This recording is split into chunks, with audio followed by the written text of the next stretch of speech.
is, pag Benedetta ka ba if you're Falcons, ang taas ng dive potential if that is the case. Yeah, I mean, but is there still a possibility na mag-pick up sila dito ng crowd control hero Lapu, para kay Flap? Yeah, Alice. kasi yun yung missing nila just to catch the others. I think Lapu-Lapu yung best dun sa mga options. Ano Kasi makunat na siya talaga at wala siyang pakialam dun sa CC nitong Guinevere. Naghahanap tayo ng options na kasabay kasi ng isang Kali tsaka ng Baksha. So imagine the dive nito, 4 na heroes, including yung Claude against Onyx. Oh yeah, there you go. So, 4-man dive kung tutusin. At expect nyo ang fast gameplay.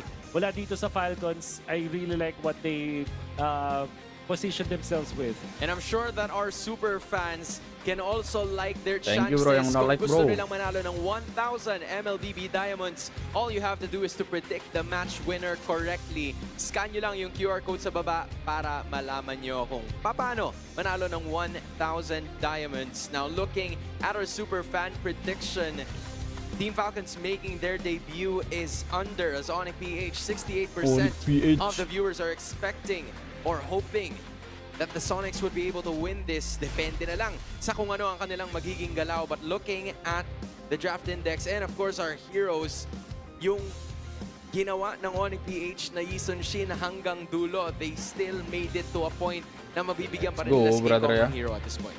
And for Falcons naman, nakikets mo agad yung idea, talagang literal na flight ng Falcons yung gustong ibigay. Walang connecting flight, walang layover, dire-diretso lang ang gustong mangyari ng Falcons. Game number 1 of the last match for week number 1. It is Onyx Philippines kontra sa Team Falcons that are currently making their debut for today. Same could be said para kay Kirk dahil si Ryota yung naglaro kahapon. So this is his time to shine. Depende. Or kontra kay Flap na gusto rin magpakitang gilas. Interestingly, si Kurt napakalalim din sa jungle. But in the middle, that's Ogwen taking so much damage. Ogwen na sumatilo. Wala pa siyang level 2 para ma-regen yun. And sinalo niya lahat. And even Kyle ay susubukan. That was a clean invade. And a kill mula sa Onyx. Kachao. At nag-pay off lahat ng plano ng Onyx Philippines. Fast clearing the mid lane, tapos kumonekta si King Kong doon sa may pag-take ng purple buff. And Kirk fast cleared his own lane para maiwan si Flap. That was a really good way para makatakas pa rin itong si Flap. Almost taking Kirk down, so walang magiging bawi ang Team Falcons sa pagkakataon na yun. 2 kills kagad para sa Onyx. Napakabilis, and even King Kong, pumunta pa siya dun sa bottom lane just to aid kasi alam niyang low na rin doon si Kirk. And with Kirk, with that outplay, sobrang pumapabor sa Onyx Philippines yung early game na in-expect natin sa Falcons pupunta kasi ang bilis dapat ng galaw nila. Yeah. And papabor na agad to sa Onyx na napakalaki dahil sinabi natin itong dive comp na pang malakas pang early para sa Falcons.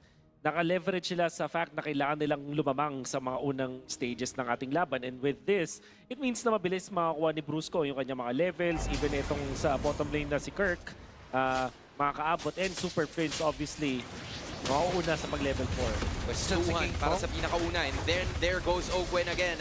Kalahati muna ang kanyang buhay pero hinihintay nila. Yan naman! Counter-engage mula kay Kyle. Pumunggo pero flicker. Yang kacau mati mo. Brusco papalayo pero may counter si Don. It's Kirk.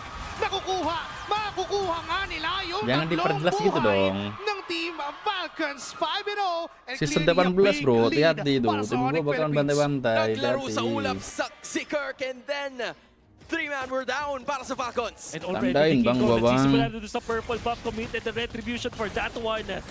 Daylight robbery mula dito kina King Kong at sabay kuha nung Turtle. Sobrang dami nilang na-achieve in just 2 minutes and 40 seconds. 5-0. Sabay lamang ng 2,000 sa laban na to. Almost 1K kung tutuusin. Per minute yung lead na nakukuha ng Onyx, and all around the map, they had it covered. At yung pwesto na naman ni Brusco. Malalim, pero kalkulado. Alam niya na possible silang makakuha pa doon sa may bandang itaas si Savero. Ang gusto ni Ogwen at ni Super Marco. Nakahanda na pa si Bruce. Binuhat itong Khalid na manggagaling kay Ogwen Raging Sasser Mount, pero there goes King Kong. Napakalaking bagay nung naging simula ng Onyx in that first minute. They are now raiding on Falcons' parade. And unfortunately, para kay Ogwen, hindi na magiging madali ang laro na to para sa kanya. The Khalid with 2 deaths at 3 minutes na hindi na makakontrol yung minutes, Weaver ya. at hindi na Jangan pwedeng lupa makan, magpakita guys. sa mga members ng Onyx. That is Bangun one of tidur, the worst terus days. makan. One of the worst games, in fact, na Tidak laruin lupa sa menonton mundo ng Mobile MPL, Legends. You don't want the PH. Khalid to be this behind. Look at that, even Haji, Jangan lupa nahihirapan na siya dun sa like-nya. sarili niyang lane.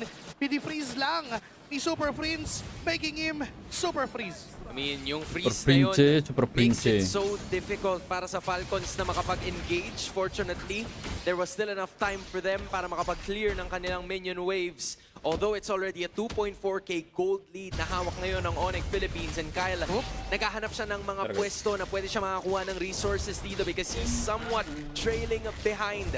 King Kong already having a decent amount of gold, 2.5k to be specific, bago magsimula ang ating ikalawang pagong. Ready na naman sila dito, King Kong, even Kirk tumalon, at nakita na naman si Ogwen, and it is his third death dito sa laban at hindi pa tapos itong si Kirk. Si Kyle ang kanyang gusto na double flicker, sinubukan pa niya na abutin si Haji, pero hindi na umabot yung duration. But here goes Flap, nasa Onyx lubong Roram na lang nang din. sampo, yung And menang si King Onyx, Kong bang. nakabutan pa yung nakatakas sa Aurora sana pulang, kanina, bang. and Flap hindi binibigyan Pulang. Oke, ng tunggu di malayang MSC. Gua galaw lupa ni tim nggak ada Brusco. MSC tis masa. 9-0, and Onyx Philippines Ya is elah, still MSC on the doang lead. nanti juga bakalan pulang di hashtag 7 Domination bang. coming out from Onyx Philippines. Super Fritz Santai na dong, ng purple santai. buff. Habang yung orange na dapat ay para kay Kyle nakuha ni King Kong. M At series ganoon aja yang din ka-best digadang-gadang bigla bisa nasa yung juara. Purple kasi sinimulan na Pulang. siya ni Sabero. In Hashtag the 7 span pula, of aduh. 30 seconds. Sobrang Siapa dami tuh ya? na-achieve ng Onyx. Flicker Pulpen gua buwan! mana? Biglang si Flap ang tutumba. Ngayon si Haji ay pinasok na rin mismo ni Super Prince. With the black shoes out, ay makakatakas Kasi- pa naman doon. But again, 10-0. Kasante. Falcons is not yet on the scoreboard. Oh, a dream start para sa Onyx Philippines ang nangyayari sa unang 5 minuto ng ating laban. 4-3. Getting objectives, getting Kakean, thirds, Bang. and taking the 3-2. lives of the Green Falcons. Bigo. The question is, paano Cabut ba aja dari arah makakabawi tuh ang kocak Falcons yoi. dito? Kasi Bimo kaya anjir. talo ni King Big Kong, move. laging may Kenapa reach, Bigo? lagi may takedown. Oh, they have to go to the gold lane. Tiba-tiba Siguro Bigo. hinapir na doon si Brusco. Nag-aabang na naman siya sa pwesto. Naging sasamula kay Ogwen.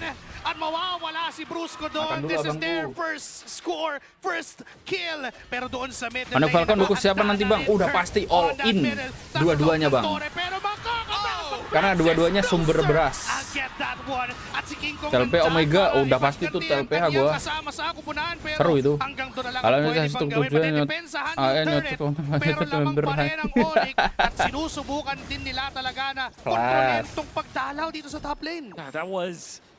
That was really good Jalbang para dito membership, yay. sa Falcons na sana. Nung nakuha nila yung pick of doon kay Kirk. Yun nga lang, may kontra palagi. Walang libreng binibigay dito ang Onyx. In fact, nag-invade na naman sila as King Kong is able to get that purple buff. Pang ilang buff na ang nanakaw nila dito kay Kyle. In fact, King Kong is level 11, 4.6k. At yung backshot, 2.9k level 8. Ganun kalaki ang disparity ng junglers natin ngayon. Kaya napipilitan na magsama-sama Kababa. ngayon ang Team Falcons. They know that Marco is Onyx target. Naghahanap na naman sila ngayon. May nabalibag na naman. Si Ogwen ang binuhat na naman doon, mapapatasan at mapapa-flicker out. Wala pang mamamatay sa Team Falcons. Pero si King Kong Blazing wet. Super Marco with a blazing duet. Pero sabi ni Kirk, sama na ako sa party. Nakuha niya yung isa. Teka lang, wala pala.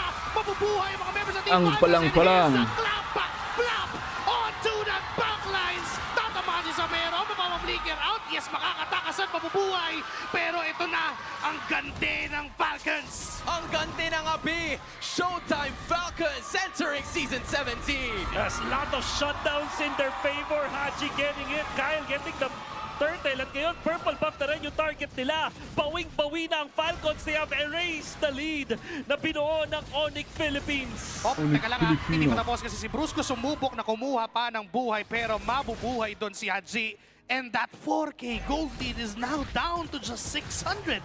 Pawian ng haymakers ang ating dalawang teams ngayon. Team Falcons, just with one clash, was able to equalize the situation. 700 gold lead na lamang ang hinahabol nila kontra sa Onyx. But Onyx building it up slowly para umabot ng 1,000. Looking at the items once more, dumidikit ng bahagya ang Team Falcons, but Onyx doing their very best para mapanatili ito sa kanila. Still, and importantly, makikita natin sa replay yung mga mintis na nakita natin, King Kong over jumping dun sa may likod na over chase and the shutdown. Tapos etong si Kurt, tinry din talagang kumonekta. Sobrang gigil ng mga members ng Onyx at sila yung napasama dahil dun. And this is something na kailangan i-fix ng Onyx.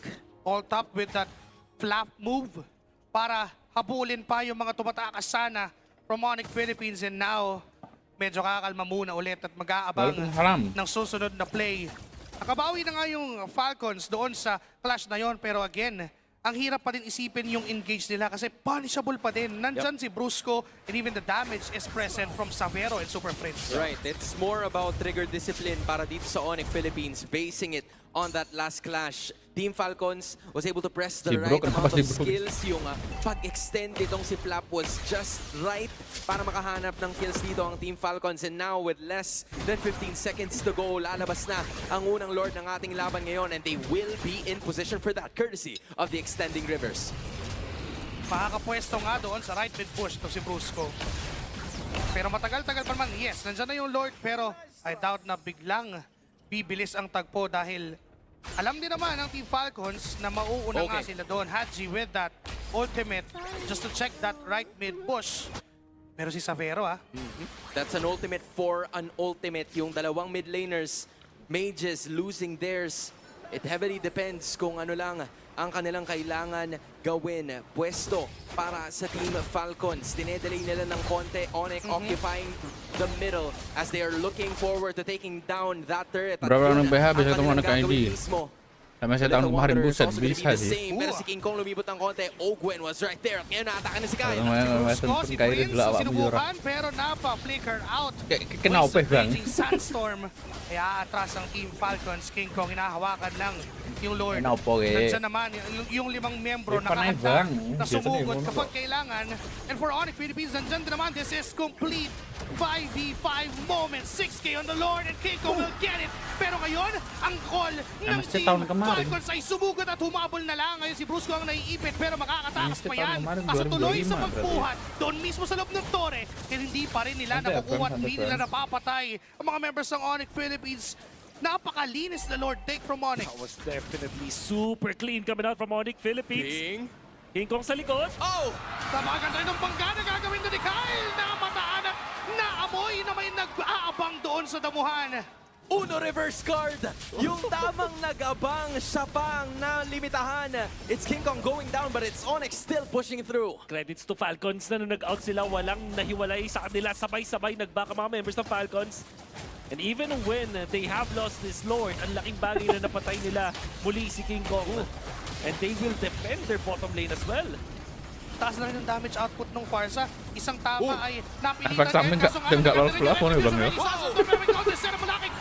The cloud form, pero Santai na, santai, tenang. Haji ang magiging kapalit ngayon si Kirk. Na ang next na target, tatamaan, hindi. Kasi makaka-flicker siya doon sa engagement na gustong gawin ni Flap at atrasan ang mga members ng Team Falcons. That was a 1-for-1 Macam galak-galak dia malah. para sa buhay nitong si Brusco. Hope Onyx still holding on to a 1.6k gold lead. Falcons, as soon as makuha nila yung objective or mapabagsak nila yung Lord, hinabol kagad nila yung kanilang kalaban na hoping to take down more, but they were only able to take down one.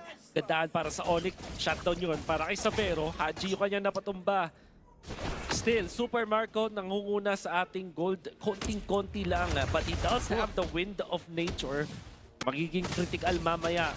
Kirk as well as Savero, sila yung mga damage dealers. So it's gonna be up to Super Prince and King Kong how they can mitigate and counteract yung gustong gawin ni Super Marco. Haji, kamuntikang mahuli ng tuloy-tuloy doon, pero sabi ni Flap, sige ako naman ngayon. Pero with that Cloud Ultimate ay makakatakas at aatras na rin ang Onyx Philippines. Hindi nila ipipilit ang hindi nila nakuha. Again, no inhibitors. are down para sa ating parehas na kupunan. 45 seconds Aku ay lolos gak bago PPG lumabas gak ang terlalu nyocot, susunod Cok. na Lord ng game Kaya number PPG 1. nyocot It's tayo, Onyx nito, holding on to a PHILLIPINES. 2K gold lead. But you have to take note of Super Marco. 0-6 still unscathed. Hindi pa nagagalusan, and the same could be said para kay Super Friends at Biasa kay eh. Savero. The main damage dealers Biasa of eh. Onyx Philippines needs to be safe para makuha nila itong laban na ito against Falcons, who are still hungry and determined para makipagbapakan. Isang assist na lang kulang, 007 na. Wala James Bond, wala Ahente. And this time, gumugulong lang si Kyle at naghahanap ng best target. Pero mukhang napaganda pa yung bonggo niya doon kay King kung napigilan yung bala ng talon. Pero siya yung binigyan, hindi na namili pa. Pero nasustain niya yan with Kirk with a combat setup down back lane. Pero wala pa rin mamamatay sa Team Falcons sa atras. Orang sini ya, Bang. Crucial mountain sucker to get Kyle in the process. No jungler for Team Falcons. They can Perbatasan start the Selat Lord. Malaka dan Selat Great chain Hormuz, of Bang. stuns mula sa members ng Onyx Philippines para ma-counter si Kyle, ang retribution holder. Fortunately para sa Falcons, nandun si Ogwen para pigilan yung sa likod. Kaya naman na-delay pa kahit paano. Nalaban, susugod, diretso, pero binuhat with Super Marco kasi na first down siya ni Savero. Wala agad yung isang main damage dealer. Natatakbo na rin itong si Haji. King Kong is low, pero pwede nilang ituloy pa rin yung Lord. Ogwen. O, binitawan. Teka lang, si Super Prince na nandyan. Low ito si King Kong. Nakita Si Savero, nakita pa niya ito si Ogwen. Clearly a free Lord for Onyx Philippines. Oh, that's a great ultimate mula dito kay Savero. Hanap Jangan buang-buang tamang tenaga, Bang. sipat lang, and that was more than enough for Onyx to Parang take doon, down the bro. Lord. It all started with a pick-off on Kyle, doon kay Kyle TC. Maganda yung idea, or just Kyle right now, I mean. Ang Jam ganda 2, ng bro. idea dito ng Falcons na mag-engage pa rin because Jam they 2, Jam know 2. na kaya nilang patumbay yung mga members ng Onyx, lalo na may Wind of Nature at Purify naman si Super Marco. Yun nga lang, Savero yung kanyang positioning napaaganda na punish etong si Super Marco at pinapatunayan na pwedeng-pwede siya dito sa Pilipinas. Na he belongs in this league. 3-0-4 para kay Savero. Lord marching at the top lane.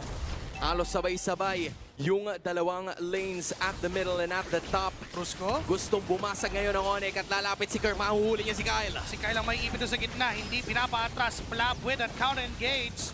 Mabubuhay naman ang mga members ng Team Falcons. Depensa sa Lord. Prince, kamunti ka na. May pinuhan doon si Brusco. There's gonna be Ogwen na nasa gitna. Mahal. Sa Kapiso. Safe. Ang buhay at hindi siya mamamatay na wala pa yung immortality ni Brusco. Good D from Team Falcons. Pero may palutong pa ng minion waves na kailangan ni Manage. Mababasag yung Sampai inhibitor tope, Bang. doon sa itaas at sa ibaba. No casualties para sa Onyx. Bagsak pa ang dalawang inhibitors. Upload That's sensor, more than what they blender. wanted. Ganda ng depensa para sa Falcons na sana. Yun nga lang, hindi nila na-manage yung mga minion wave. They did weather the storm. But they had to sacrifice yung dalawa nilang lanes dito. And no matter where mapupunta yung Lord, magiging advantage para sa kanila yun. This time it will be onto the top lane. You can expect that this will be another methodical Lord approach mula sa Onyx. But this time, yung commit kind of composition mula sa Falcons, yung time na sinasabi natin, this will be instrumental kung sakali. Nakita na natin yung konting glimpse nung ano yung pwede magawa dito ng Falcons with their dive comp. All they have to do now is to connect with Kyle and be careful, be wary kung nasaan si Savero. Right, kasi si Savero din ang makakahanap sa kanila using that mountain shocker of an ultimate. And Team Falcons would also have to worry about both their top and bottom lanes dahil nga bagsak na yung kanilang mga inhibitors. So this makes things a little bit more difficult for them. So kung magda-dive sila sa isa o dalawa sa mga miyembro ng Onyx Philippines, they have to go all in or else there will be nothing else back for them dahil susugod ang Onyx if they want to. Hindi lang yun eh. Meron ding concept na kailangan nilang i-burst down ng sobrang bilis. Diba? To a point na kapag tumagal yung team fight, it could have been reversed o mabaliktad pa ng Onyx. So, yung decision-making dito ng Team Falcons, sobrang kailangan perfect at that moment. And they have to enable Super Marco. Kasi by the time na yung nangyaring clash kanina ko sa pumasok siya with the Blazing Duet, he was immediately bursted down Agree. by Savero and even Super Friends. Those two damage dealers still deathless pa. And you would think na maganda na yung pwesto ni Super Marco noon, and yet, Yes. na-burst down pa rin siya. So again, Onyx just utilizing their skills to the best of their abilities. At ngayon, sila ang mauuna na makapwesto dito sa Lord. Ogwen's gonna take the long route. Falcons will be doing the short route as well. King Kong naghihintay together with his teammates para mag-abang doon sa unang mapupunta sa Lord. And yet, the resets continue. Haji will regroup. Same for Kyle, Super Marco, and Flap.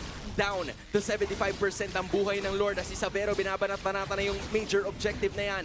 Kirk will be facing Kyle. Flap's gonna move forward. Haji hanap na! Susubok umabot pero hindi na inabutan pa at King Kong siya makakakuha ng Lord na yon. Biglang kalasan, biglang pulasan, walang nakuhang trade ng Team Falcons. And for Onyx Philippines, they got what they wanted. Alis tayo. Now next target. Ganda nung nakita natin Lord at Sule mula dun sa Onyx. Nakita natin yung kanilang pwestuhan at yung paggamit nila ng minion wave dun sa may bottom lane. Nakaabante rin sila ng matindi. At napigilan si Kyle TZ, si Kyle. He tried to go for the play. Umabot siya actually in range of the third. Yun nga lang, nanalo sa retrihan itong si King Kong. Conceal harap-harapan dun mismo sa gitna ang daan. May Lord sa itaas. Basag lang ng inib turret. Naku, di pa nila matatapos yan. And this, 5 members from Team Falcons are trying to burst this Lord down. May pagtalon mula kay King Kong. Violent Requiem na kasunod. Kyle's gonna go down. Pero Super Marco, pinabilising duet na nakapag-cancel lang ng pagpasok ni Kirk. Kaya naman ngayon, ipapipilit siya umatras. Ang team members ng Team Falcons lahat ginagawa. And Kirk's gonna go down sa kamay ni Ogwen. Now, kaya pang depensahan. Minions down. Doon sa taas at sa baba. Brusco, no more immortality. Hinabol ni Ogwen sa kanyang skateboard na gawa sa buhangin. Pero wala. Di naman siyang kasamang damage. At aatras ang Onyx. What a good D coming from the side of Team Falcons. Napatumba ng Sonics ang uling inhibitor pero nananatiling nakatayo ang Falcons. Good in and out, coming out mula dito kay Super Marco na mukhang nakakatakot na nga. And syempre, Winter Crown, Violet Requiem, hindi naging enough para dito sa Onyx Philippines at makakaangat kahit pa paano. Si Rabot Tijo, kabal berulah pala. Siapa itu? Rabot Tijo? Pero BMI ay makabubuhay pa din sa Vero Popping is Rabot Tijo, mounting siapa? soccer. Rabot Tijo. Kaso nga lang hindi niya naibato yun. Dahil Fiel. nga nakatakas na ng maigi itong si Super Marco. Kenapa Fiel? Super Marco nakapagpato pa ng BMI bago siya mabuhat. Alam naman din natin na wala siyang Purify because he just used that dun sa depensa. Super Marco proving his worth as a marksman na handa at safe na safe kung sakaling magkakaroon ng clash. At now, 20-minute game once again. It started out as a very one-sided affair para sa Onyx Philippines, but Falcons are showing na doable pa nga talaga. 20 seconds though before the next Lord. Wala na silang inhibitor turret, so naturally, mas lalamang sa minion wave ang Onyx Philippines. And again, babalikan lang natin yung huling balibag nitong si Brusco kanina. That was a no-risk, high-reward move. It's just Brusco making the most out of it and great sense of awareness para kay Super Marco na pumiglas at kumawala na mabilis because it would have been over for Team Falcons kung sakaling nakuha itong si Super Marco that has only died once in 21 minutes of gameplay. Pumupwesto na naman ang Onyx Philippines towards this river looking for some entry points na panggagalingan nitong Team Falcons. Nandun na nauna itong si Kyle sa may bandang Lord Pit. Nahawakan, pinapatunog. Nandun din si Haji. Nandun din Super Marco. But King Kong finds a magic stomp doon kay Ogwen. Look at this though. Nauna, ang Team Falcons, ire-reset nila yan. Pero 4 lang sila. 5 na. Buo ang Onyx Philippines with a 2K gold lead. Ogwen nasa likod. Gagamit na naman ng invisibility. Tumaan lang sa gitna ni Savero pero may talon doon at magiging ang target nila ay si Flap. Gotland Low Omega. HP, down 25%. Pero sabi ni Flap, ang likod, super brings with a winter Baru tahu gue bang. Sa kamay ni Flap ngayon si Savero. Ang target ay si Ogwen. Gotland Omega siya May immortality pa yan, men. Kaso nga lang, iniintay na lang siya na mabuhay pa Si ng Rabot Onyx para Ijo, Jim. patayin muli. Ngayon si Flap ay nandyan pa with 50% HP. Nandyan din si Kyle. Kaso yung talon mula kay King Kong, nahuli niya si Flap. No more immortality. Patay at hindi pa tapos. Itutuloy nila kay Kyle. Netski. Sa likod, may Emang Netski rambut hijau bang sekarang bang? Baru tahu gua malah. Pelata pero gua doy. Ano nagtababa ada?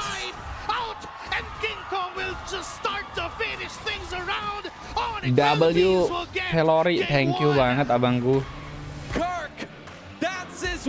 Apa nih pendapatan chat 22.000, masuknya cuma 17.000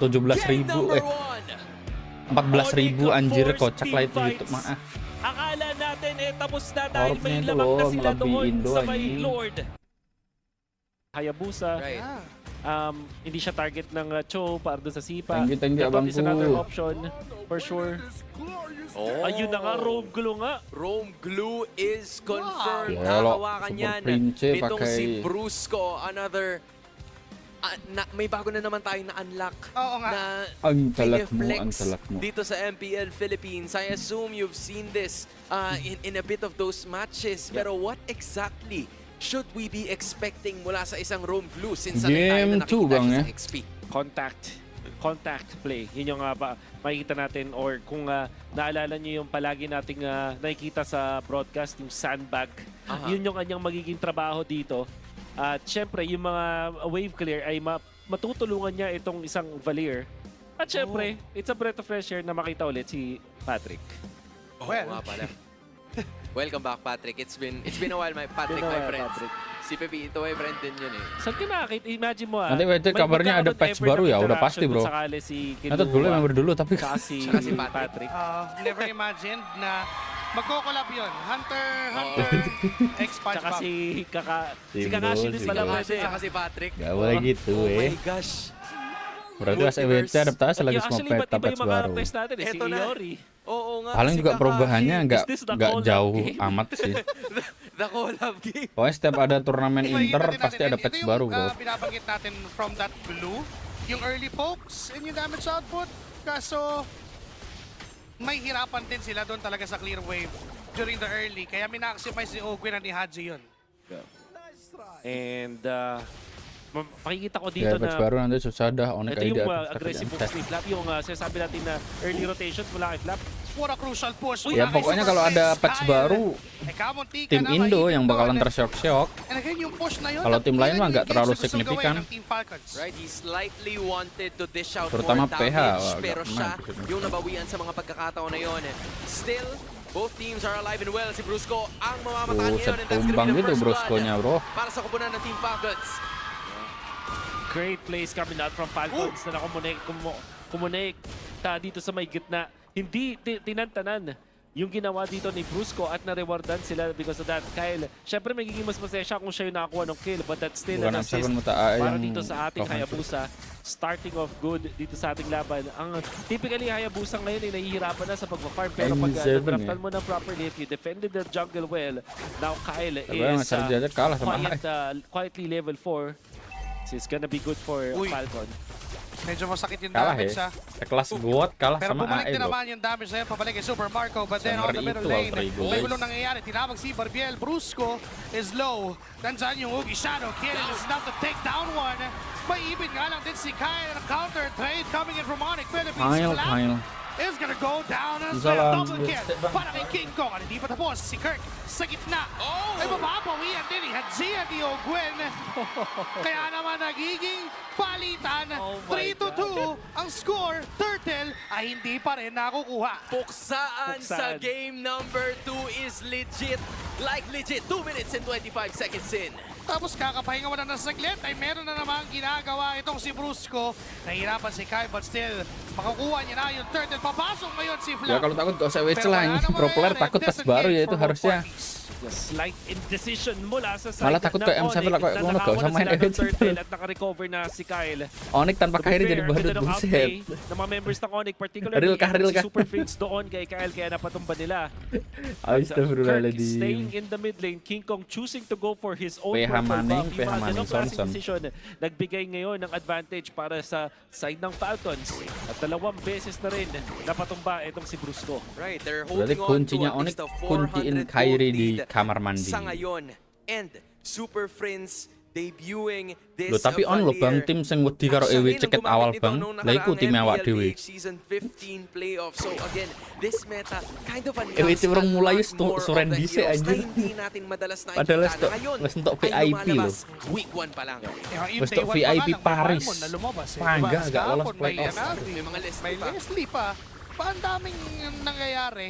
Ang daming lumalabas. Tim Tani But the wedi thing karo is patch for, anyar lu tolol. Falcons, hindi nila ganun Kaya sebenarnya masyadong, kesan bang ujungnya kena bully netizen. Aduh kalau mikirin bully mah nggak Dahil usah din sa ini bang. constant poke na ginagawa ni Brusco Kalau bully ni Super netizen mah Friends. setiap hari ya sih. But then we're looking at a 600 gold lead from Team Falcons. Another engagement might happen, pero doon pa sa turtle. 30 seconds pa naman. Imbes Double na lane dito, mag-double mag-aada lane ng boost mga niya, gold bang? laner, etong si Flap ang nagdo-double lane para sa Falcons. At dahil doon ay lagi silang may threat doon sa may gitna. Kung papansin nga, ito sila Super Prince umuuwi-uwi pa para lang talaga makaligtas. Kasi naman siya, Onyx Esports, Hindi dari naman kahit din Esports. ganun pa kalaki advantage ngayon ng Falcon. Looking at it right now, 10 seconds. Bisa gitu ya, sama Bago lumabas PH ang versus susunod na Onyx nanti bagong Evo laban gimana. na to. Buset. Brusco just tanking the Tiba-tiba damage. Kaya ng PH sinabi versus mo kanina, Onyx ya. Wolf. Emang dua-duanya udah fix papunta ke EWC sa bang itu? ikalawang pagong ng game number 2. Kirk kind of falling behind in terms of the Parang mana rotations, kah? but the River's Penting gonna be kah, Bang? helping him para mabilis na makarespot. Kenapa, Bang? Brusco, Bang taking Rizal a bunch kenapa of the tuh? damage. Tanya orang Ibigay ni mana? Haji Kenapa bang? Inoue, Mau and now mau they're kirimin gonna apa be going bang? for the third Kirimin split. bom apa nggak? Turn na makukuha na Kalau ni itu nggak Kyle dibully sa ya, likod. bully Nandun si anjing, Flap buti para bacanya mag-zone gitu. kay Kingkong. Brusco's gonna Mau go jaga down. kandang Flap tuh. with a crowd ultimate, but Kirk Tiba-tiba jaga is kandang not ya. gonna be happening to be there. Doon sa likod, ang susubukan yung targetin itong si Flap, pero hindi na rin siya susubukan pang buhayin ng Team Falcons. Pas yakin nggak kayak EWC bang? Yakin gua. Bismillah, isa sa EWC. Sinasama Force at makakakuha ng isa. Tatlo kontra kay Marco, no problema. Gak yakin sana bang, ano kayak udah mulai sambil Magandang simula din para sa set. Falcons nung Regular season nakuha jangan jadi nila acuan, yung Bang. espasyo around this turtle. Terutama PH. At na-zone Nggak ada out pengaruhnya, itong si Bang. King Kong. Kirk tried to go for the play with the flicker. Ya kalau Pero buat sih harusnya tinarget udah niya doon pasti si ya. Flap. At alam Harusnya ya, naman cuma ya natin nggak ang tahu dah. Sora ay napakakunat kung fighter versus fighter. Ang bakbakan at doon pa nga na-punish doon si Kirk. Onyx, hindi katulad nung previous game nagkakagulo-gulo na rin dito. And itong Rome glue unfortunately is not working. It's looking Kalau Onyx really bad Indo for harusnya them udah now. pasti Yeah, memang. yung Cuma mga kalau yang PH indecisiveness belum na tentu. nangyayari Cuma ya between kelihatannya Onyx tetap aja. clashes are kind of fighting them Bisa in sih the butt harusnya. as we speak. Meanwhile, Team Falcons, desidido sila na ito yung gagawin nila. If we take the turtle first, kung tayo yung una makapwesto Enak sa juga ya pabong, nonton then di we'll sini, be the Bang, ones to daripada take it. restream Pag sebelah, hindi chat sila aneh nggak nagpakita. dibalas. And that's exactly what happened in that Kasian second nyo. turtle. Kalau di sini Two udah pasti lah, Bang. objectives, big objectives have been Antara taken seorang-orang by mana, the apakah blue itu capek side, by and one? Onyx grasping for things here para unti-unting makabawi. Pero si Kalau Sabero, kena hero banget, siap Bang LD. Semoga bertah selalu ya. Compared to game number Maksudnya 1, kapan hindi MPL na siya Indonesia nagalusan. playoff? Masih lama Game Indonesia number playoff. one, he was 8-0-4, Nanti but ada ngayon, ini dulu. maaga niya nakuha yung kanyang Malaysia first dulu, death, tanggal Malaya 3. Super Marco. Indo itu Nakakapag-farm. termasuk yang And paling ang laki lama. kasi ng difference when you try to look at it. Yang paling Yung akhir lah, blue bisa rope, dibilang kayak kailangan gitu. mapuno mo yung passive o yung mark Right. bago mo masakyan. But Ogwen, straight up, isang pindot, may pick off na pwede mangyari for Team Falcons. Thank you ya, Bang Ko LD ya. Nandun yung Betah-betah, Bang, di sini, pagka-straightforward Bang. ng draw and at the same time Harap for Team maklum. Onyx, for Onyx Soalnya di Philippines, sini nandun naman rada- yung kailangan nila rada ada yang ng mga sensitipan, Bang, prerequisites orangnya. bago mangyari yung gusto nilang mangyari. Hampir semuanya. Baru tahu dia pas ya. Wala namang contest this time. Nagagawin Member naman ya, ng Team member ya. Falcons Kasih tahu, Bang, member lu, Bang. Kasih tahu, Bang. in game number 2. Langsung aja membership Bang. Unfortunately, yung mga ginagawa dito ng Itu Onyx, loh. pinakita nilang mga new heroes with their Welcome yang baru Road crew, datang as well as dan this semoga Valier. betah-betah ya. maganda sana na kung nagiging Harap maklum successful karena yung di mga sini ganitong isinya klaseng picks, banyak yang but provoke. the reliable and Nah, bener-bener on-demand mulai na playoff mga betul heroes mula sama dito sa MDL Falcons, juga ya. courtesy of the stuns, most specifically on-demand stun Baik with lagi the lah way masih of the ambil ID Dragon. betul. Haji Tapi kapag nakakopya ng sebentar sih, Bang, maganda, menurut so gua, Bang. sobrang dali lang din i-pop ng kanyang damage Sebentar output. doang itu, sumpah. And of course, mula kay Flap, this Sora, the strongest hero na alam natin ngayon sa meta, napaka-reliable at dependable na mga hero sila. Katulad ng sinabi ni Joshi, parang isang pindot lang. Mayroon ka talaga makukuha ang pick-off. Whereas for Onyx, they really have to outplay Falcons pa. And we did saw it kanina, right? Kirk taking the game number 1 MVP using Sora, and now Flap is, you know, trying to replicate the same thing na ginawa ni Kirk mula kanina. Haji already copying that ultimate mula dito kay King Kong. Plus semua Palabas counter na sebelum in counter. just a minute. Ang unang lord ng laban na to, Ogwen and Haji. Beliau kenapa, guys? nandun na Beliau, guys. Sa orange buff Mau ng lihat kanilang Randy versus katunggali. Dewa nanti. Susubo kumuha, but Gelo. all Rata-rata so Super viewers di Marco sini can post spam ya. swiftly take the turret down. Kelas sih Depends kata na gua. lang. Kumbaga alalay lang hanggang sa magawa. ng Harap maklum ya Super itu Marco yang gusto namanya niya malam gawin, hamba which ya. is Dia to lumayan take out agak the itu turret, dia. but doon sa Basa, pero versus Flap. Harap maklum itu ya. Outplaying. At mabubuhay siya doon. Agak Meanwhile, sensitif dikit. Kai Timnya nggak lolos 2 kali Pero soalnya. Spider, naiwasan niya with a quad shadow. Beliau belum bisa Famous berdamai, Spider guys. Mula kay Kirk. Kaso nga lang nandun na rin si Bruce. Tidak seperti Masdon yang sudah berdamai dengan keadaannya. Makakalis pa, Here we Open and go. Flap ay nandyan. Susubok pa ang Team Falcons na kumuha ng counter. Nandyan yung sipa mula kay Ogwen. Brusco, another split na matatagpuan na sakyan itong si Flap. 4 na miyembro na yung umiipit sa kanya. Ikaw piye King All Liboy versus this tas itu effort taruhan just to apa? get a Baca tuh trade bang. against Onyx Dirampal lo nggak mau yoi. Philippines. Streamer ini Kingdom yang tersakiti oleh PPK. Jungler na si Kyle pero babalik din naman siya sa loob. Kagak lah, mana ada gue Segundo. tersakiti, Cok. Prince Kirk, Dari hinarap tadi ni gue juga Haji. senyum-senyum, And then kocak. there's Ogwen trying to find where King Kong is. King Liboy menyerah bang. Distract. Gak jelas deh. Bacot We have deh. to see it.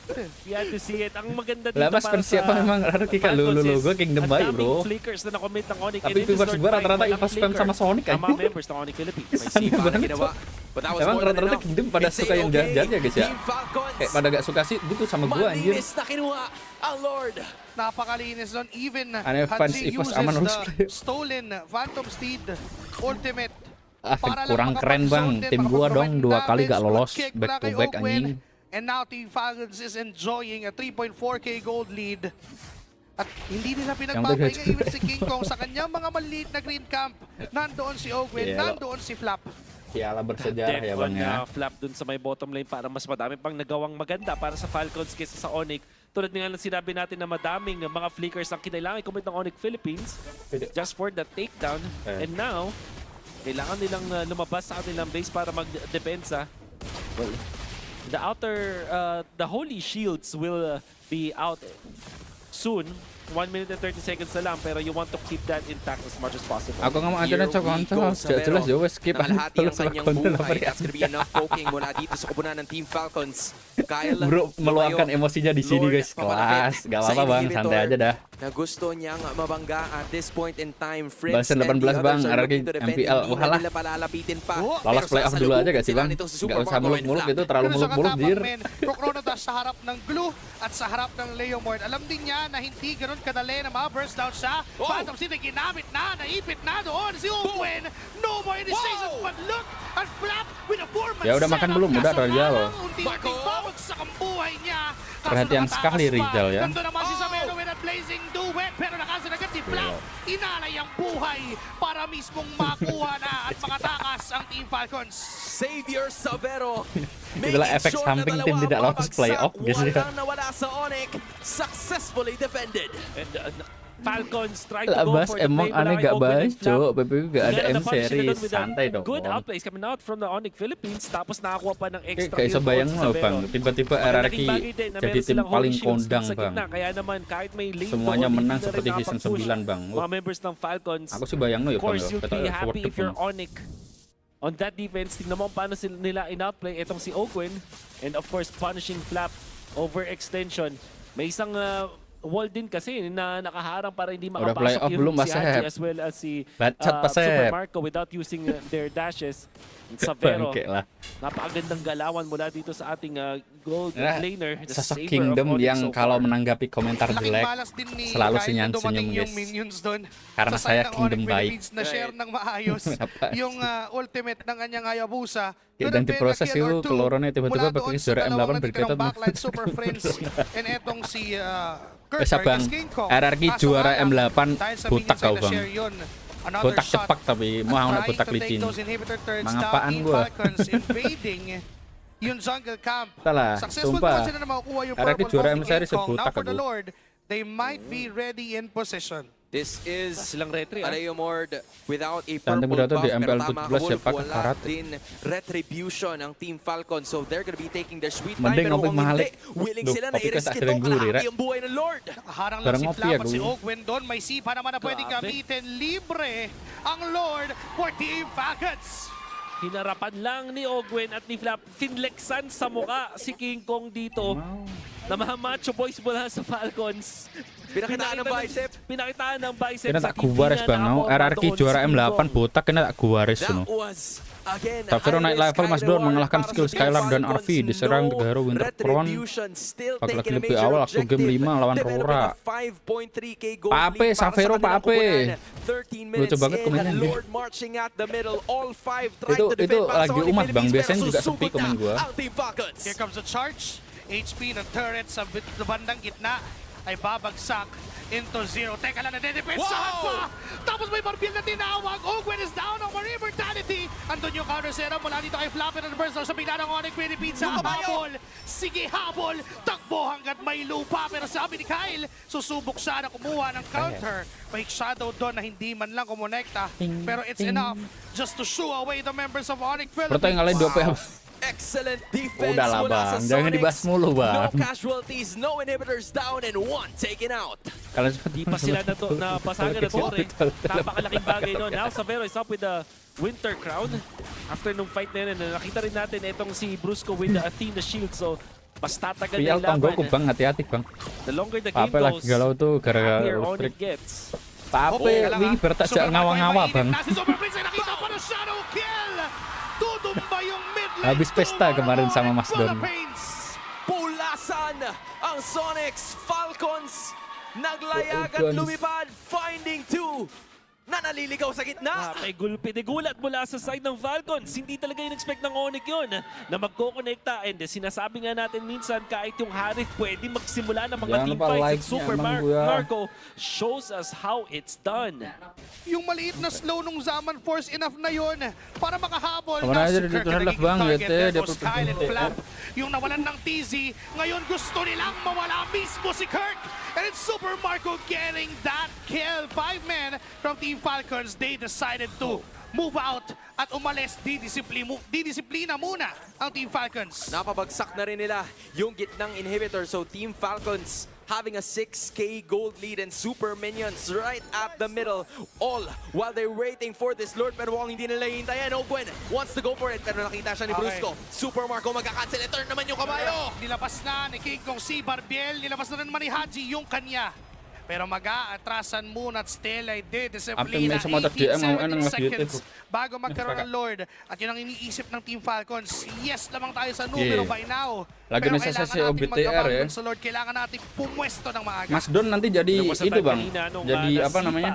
Dito Coach si Kirk, mental. Hindi ka nga naman talaga fully Pape kemarin proud DM to saya. yun kapag gumagamit Masdon ka mau ng nggak isang, jadi coach mental gitu? Lapu-lapu, there is an opening. Kalau ada tim esports yang gagal playoff, Aurora rosternya yang nggak dari Pape, udah mainkan MVP M7 Bro Cahyo. Kagak itu. Bro Cahyo udah pernah kan di BG Tron. Ito na yung Lord Harusnya na nggak hindi nila pwedeng udah ini ibigay, sih. na hindi na sila pwedeng threaten sa mga Nggak tahu ya kalau flex itu ya. ng mga members ng Falcons. Both having retributions pero mabilis na naman na ginagawa ng Falcons. 10k in the Lord, 8k at hindi na makakalapit pa ngayon. Susubok na lang silang kumuha ng counter kill. Si Brave na Jadi ipit coach sa gitna. May shadow na connected daw. Babalik pa ba? Ito si RRQ Kyle. butuh coach mental, Si Bang. Ogwen, tinamaan ng mga stun. Mentalnya lagi kocak gitu. Nakapoy with a Brave Spider. Si Marco sa likod. Sige sayaw at dash. Pero nandyan din naman si Kyle para tumulong dun sa damage output. Makakatakas sa Super Marco. But they found Savero. Tutumbang Savero. ng Onyx Philippines. Lord marching down the middle lane. At pwede Apa bang itu lah dumiretso? pokoknya disitu tak Pwede baca bang di tapusin? duwe jaluk gratisan Cina Nakahanda tuh. ng Onyx Philippines. Depensa, Aku ya Cina tapi ofensa, gak pelit. sabay-sabay mangyayari. Kakayanin matatapos ba? Iya guys, nggak pelit dia guys. Buktinya nanti dia mau ini guys, bagi gift member katanya. Ada ini tuh Velori mau gift member guys katanya guys. Velori mau gift member 20 guys katanya guys. Masuk kudu centang biru saya dulu. Nandiyan yung mga minion waves na kasunod pero hindi na itutuloy Loh, faktanya pa ng gitu kan, Bang? They just want Awakmu na centang i-turn biru lagi down dinotis pa bottom apa ya? lane. Successful naman sila Masa doon, aku kudu pero centang biru, Bang? pagliligtas ng Onyx Philippines Pwede yung kita no top coach lane. mental. Pero for now, alam pa rin ng Team Falcons, lamang sila at ititake nila to ng mas mabagal pa at mag-aantay sila ng perfect timing. We said na yung Onyx magaling doon sa mga first team fights. Mukhang naintindihan ng Falcons na pwede nga naman mangyari yun. Kaya ginawa dito ni Super Marco, nagtago siya dun sa bush. Super Marco, Alam natin na bago dito Pape sa yapping Dangerous mengenai Class. masa depan He RRQ. might Katanya not beli have pemain fired itu the killing mudah, blow pemainnya tungkol mau kay di Savero, blast pero juga siya tim yung esportsnya. dahilan kung Betul. bakit eventually Memang namatay faktanya ni gitu Haji. guys. As well Makanya as Kyle, nggak segampang yung, itu mau beli player ating, juga. gold laner, we can see that through the replay how patient Super Marco is. Hindi mo na nagpakita until he found the right opening Faktanya at memang talagang gitu. committed na yung Onyx with his first team fight. Nakita niya yung kill kay Brusco and then eventually itong si Savero na hindi nakapag-Winter Crown, tinamaan ng isang Synchro Fusion at isang Chrono Dash normal attack at naging half HP. At ang nangyari doon, hindi man nga natin nakita na si Super Marco yung nakakuha ng killing blow, but that was enough para mapatay si Savero and then eventually take the bottom lane turret. So that gives them a bit more advantage dahil magagaling ang Lord Spawn sa bandang itaas ng ating mapa. One where Onyx needs to worry about yung kanilang bottom lane dahil may super minions na lalabas. So this is an advantage that Team Falcons could maximize. Pero kung yung Onyx ang ating pag-uusapan, yung adjustment na kanilang ginawa, thinking na nawala na si Savero kanina, it could have been over already, pero nagawa pa rin nila yung wave clear para makapalagat, mapatagal pa ang game number 2. Wah, ini Bang El Diablo. Apakah ingat itu masalah yang MSC dulu? Rekta lang, dedepensa lang tayo, yun lang ang ating paplanuhin. And again, looking back to what you've said, doon sa exact area na yon, doon nangyari ang gulo. Kung saan nadali ang Onyx Philippines. May red zone eh. Oo, may red zone. So again, mauulit ba yung ganong klaseng mga abangan? Pero look at those folks coming from Super Friends, clearing those bushes na pwedeng panggalingan ng Team Falcons. Hindi sila nagbibigay ng bottom lane. May konting slow push siya na naisiset up dito yung Onyx. Pero nasagot agad Nah iya masalah EWC dulu, bukan EWC Bang, MSC. Harapan na. MSC dulu loh Bang, zaman-zamannya Eman Net itu. Itu kan dulu junglernya Demon Kite lawan SRJ kalah mulu, makanya itu. Ikut temenan lah, gak tuku player. Oh, tak bacotin yang IG, tak kawamu tak kon. Kok jadi coach mental bani sama misalnya. Gak gitu konsepnya, kocak. Tiba-tiba ini apa ya? Pupuntahan, aatras ang ibang Team Falcons. Nandiyan si Flav. Kacau, satu-satunya. Cara kami sebenarnya adalah Danbui player star menanam benih lebih baik di pot tanaman dan hasilkan buah yang segar. Bacot. Sangat bacot sekali, tidak cocok di RRQ itu. Masalahnya udah pernah dicoba semua. Tatlong miyembro yung nandyan para patayin ang Blue Room ng Onyx Philippines. Hindi pa tapos. Another setup. Salmon Force. Si Kurt. Soalnya pernah dicoba itu. Wala namang ultimate na pwede bitawan ito si Kyle. Pero now, sangat tidak cocok juga. Entah itu RRQ butuhnya kayak gimana juga bingung gua. Wala yung apat na miyembro ng Onyx Philippines. King Kong alone. Left to defend. May way of the dragon pang binitawan ito si Ogwin. And Team Falcons taking flight. Wah, nice banget Bang, satu sama. Lilipad ng matayog ang Falcons, extending this to merong staple. Lanjut dulu abang gue ya. Tank siya na merong Masih stun lama, kasi Bang. tapos Bentar malakas siya lagi dun sih. sa lane. But most specifically, maganda siya against physical damage na Sora na maraming instances of damage and the Fredrin na hindi makakakilos doon at mapapwersa na makapag-dash agad. And syempre, maganda rin siyang tank. Tingin ko yung Falcons, Farsa yung last option nila dito. Ano ba? Novaria siguro. Yun? Perlu tidak membeli player. Kalau menang lihatlah ngentet. Dijual dikit malah main kayak konten. Okay, gaming nga. Kasi I was thinking of Lilia para meron siyang independency. So, hindi siya ganun kaalagain. Pero because of that, they need damage. Although mainly magic yun. Saya nggak tahu the Bang. side of Team Falcons. Kailangan nga nila talagang magbigay ng scaling tahu. hero kay Haji, which happens to be Akimi. So at least there were still some ways para makakuha ang Team Falcons ng scaling hero. But Onyx, it seems like their heroes are simply pure dive aside from the Eve. They know that if they engage just like what happened in game number 1, baka may makuha silang isa, maybe even 2. Engage-wise, we're looking at Team Onyx Philippines. Nandyan yung pick-off ng show, team fight na ibibigay ng Terizla, yung counter-engage. So there are a lot of ways for Onyx Philippines para humuli. And the job of Team Falcons here is wag magpahuli. Wag magpahuli. Ang tanong ay sinong mahuhuli? Kasi dapat meron in this game number 3. Let's go bro. Debut game para sa Team Falcons in Season 17 against Onyx, who's looking Pidato anjir. It's all gonna go down right here in this last game. Seperti ajang burung kicauania berebut burung cucok rowo yang sudah agad-agad nasisimulan ng misyon. Anjir titik gongnya si burung cucok rowo ya. So, even out, but then again, wala pang level 2. Itong si Ogwen. Titik gongnya anjir burung cucok rowo. Na natural regen lang niya yung pokes na ginawa na yan. Men, ganito yun. Ganito nung game number 1. So Ogwen, medyo mas careful na siya ngayon. Sinusubukan niya na dahan-dahanin ng bahagya kung ano yung dapat na engage na ginawa niya kasi na-punish siya upon Onyx sa test with the attack kanina in that first minute. So now, no casualties in the first minute. This will not be a deja vu moment para sa kanila. 300 gold lead para sa Onyx. Kita mo agad yung adjustment, wala kay Ogwen eh. Kasi kung hindi nangyari yun ng game number 1, baka lumaylay pa siya talaga na lumaylay doon at sumubok na mag-counter poke. Pero dahil nga sa nangyari ng game number 1, you clearly see the discipline out of it. Wala pang nangyayari. This is just so normal from both of these teams. Pero si Brusco, nakatingin na naman. Good immobilize mula kay Hadji para pigilan yung knock-up na kasunod nun. Right, so again, looking at it, wala pa namang battle spells na nako-commit para sa ating dalawang teams. It's just them saving it up para sa pinakaunang pagong ng laban na to. That's gonna be appearing in nearly 15 seconds or less.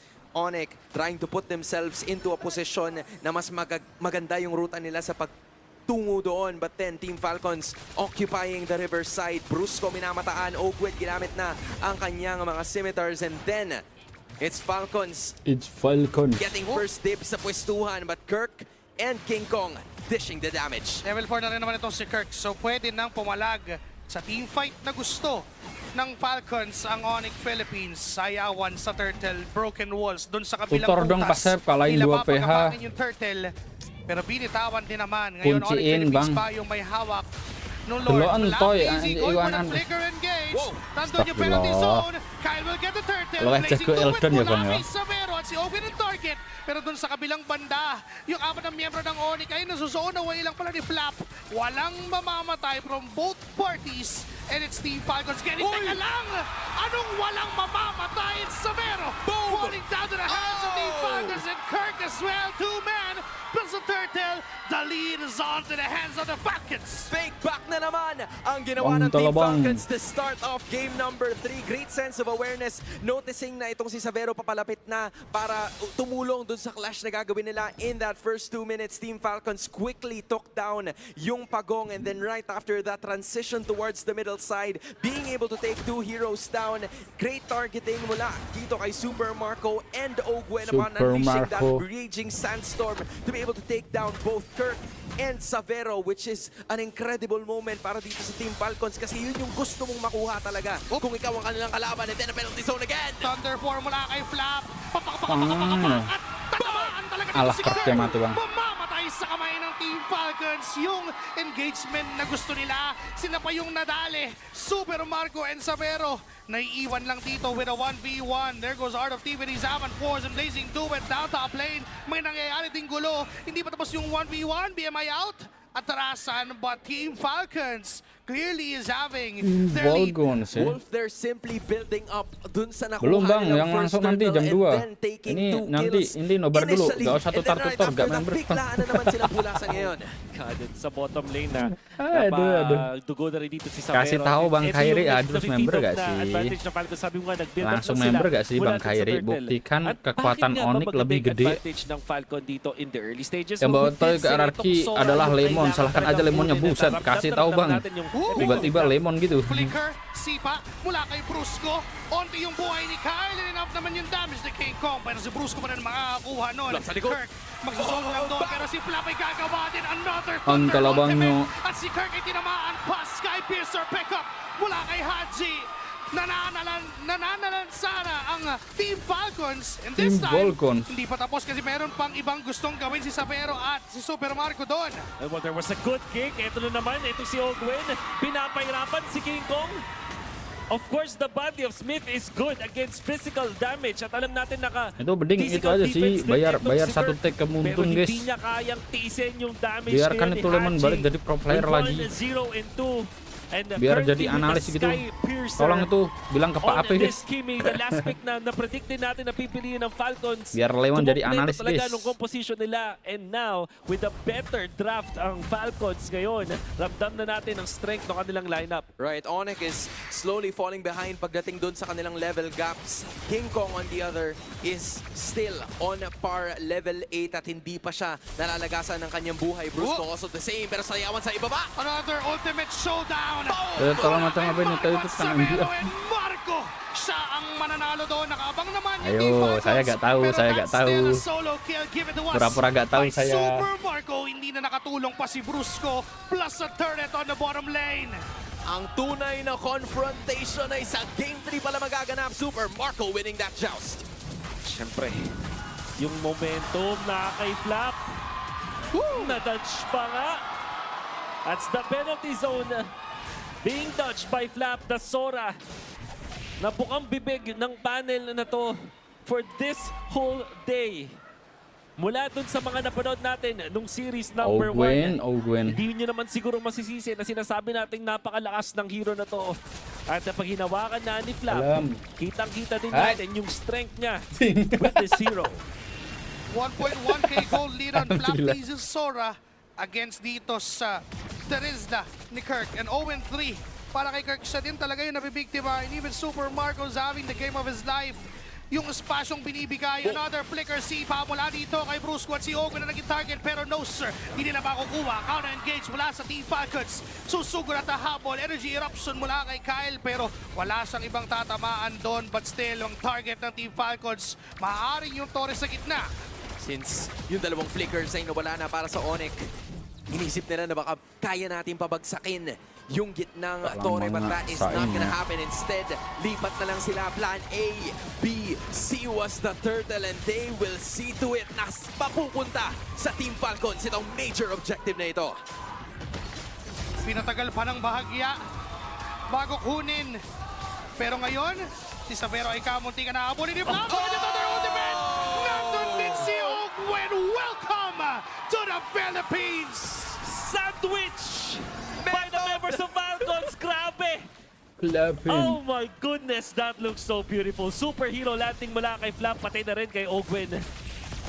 RWM gagamitin yung Super Friends to contain Team Falcons. Pero aatras lang din sila. But look at Kyle. Papasok mismo doon sa Torre para iton itong si Kirk. Super Marco doon sa may kabilang banda. Pero Torre lang ang gustong kunin. Even the purple buff, lahat ng gusto ng kunin ng Team Falcons, nakukuha na nila. Walang pumipigil. Simot to the bolts, pati itong bottom lane.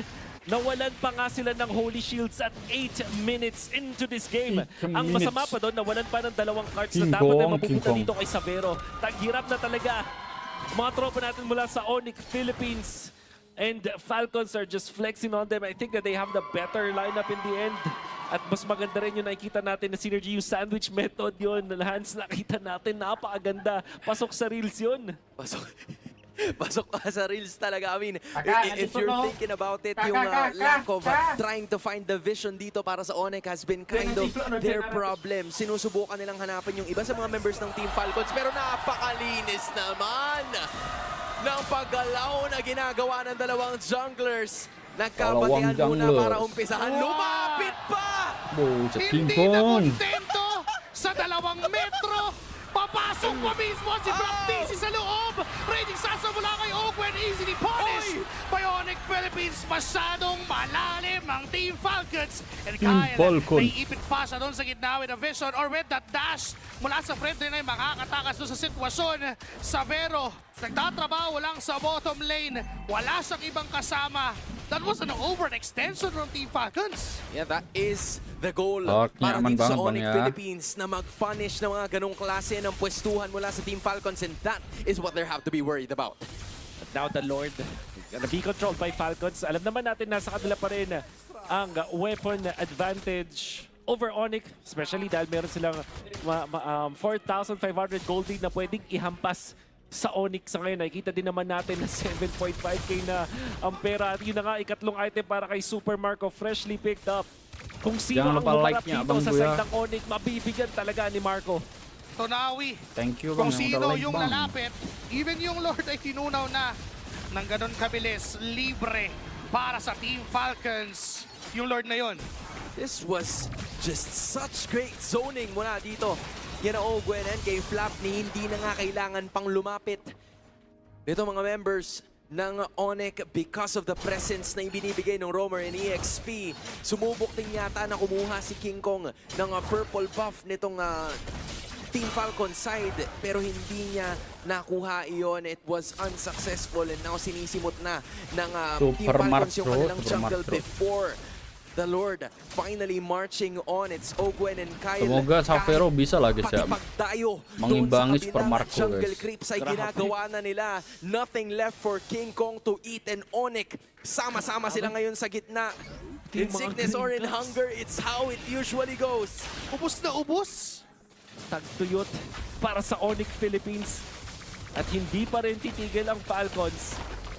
This time, mapapop din nila yung Holy Shields dun sa may gitna. Or, madidepensahan. Depensaan ba? Natiis. Natiis ng bahagya ng Onyx Philippines. Still no popping of that energy shields. And this time, susubok muli ang Team Falcons na umopensa.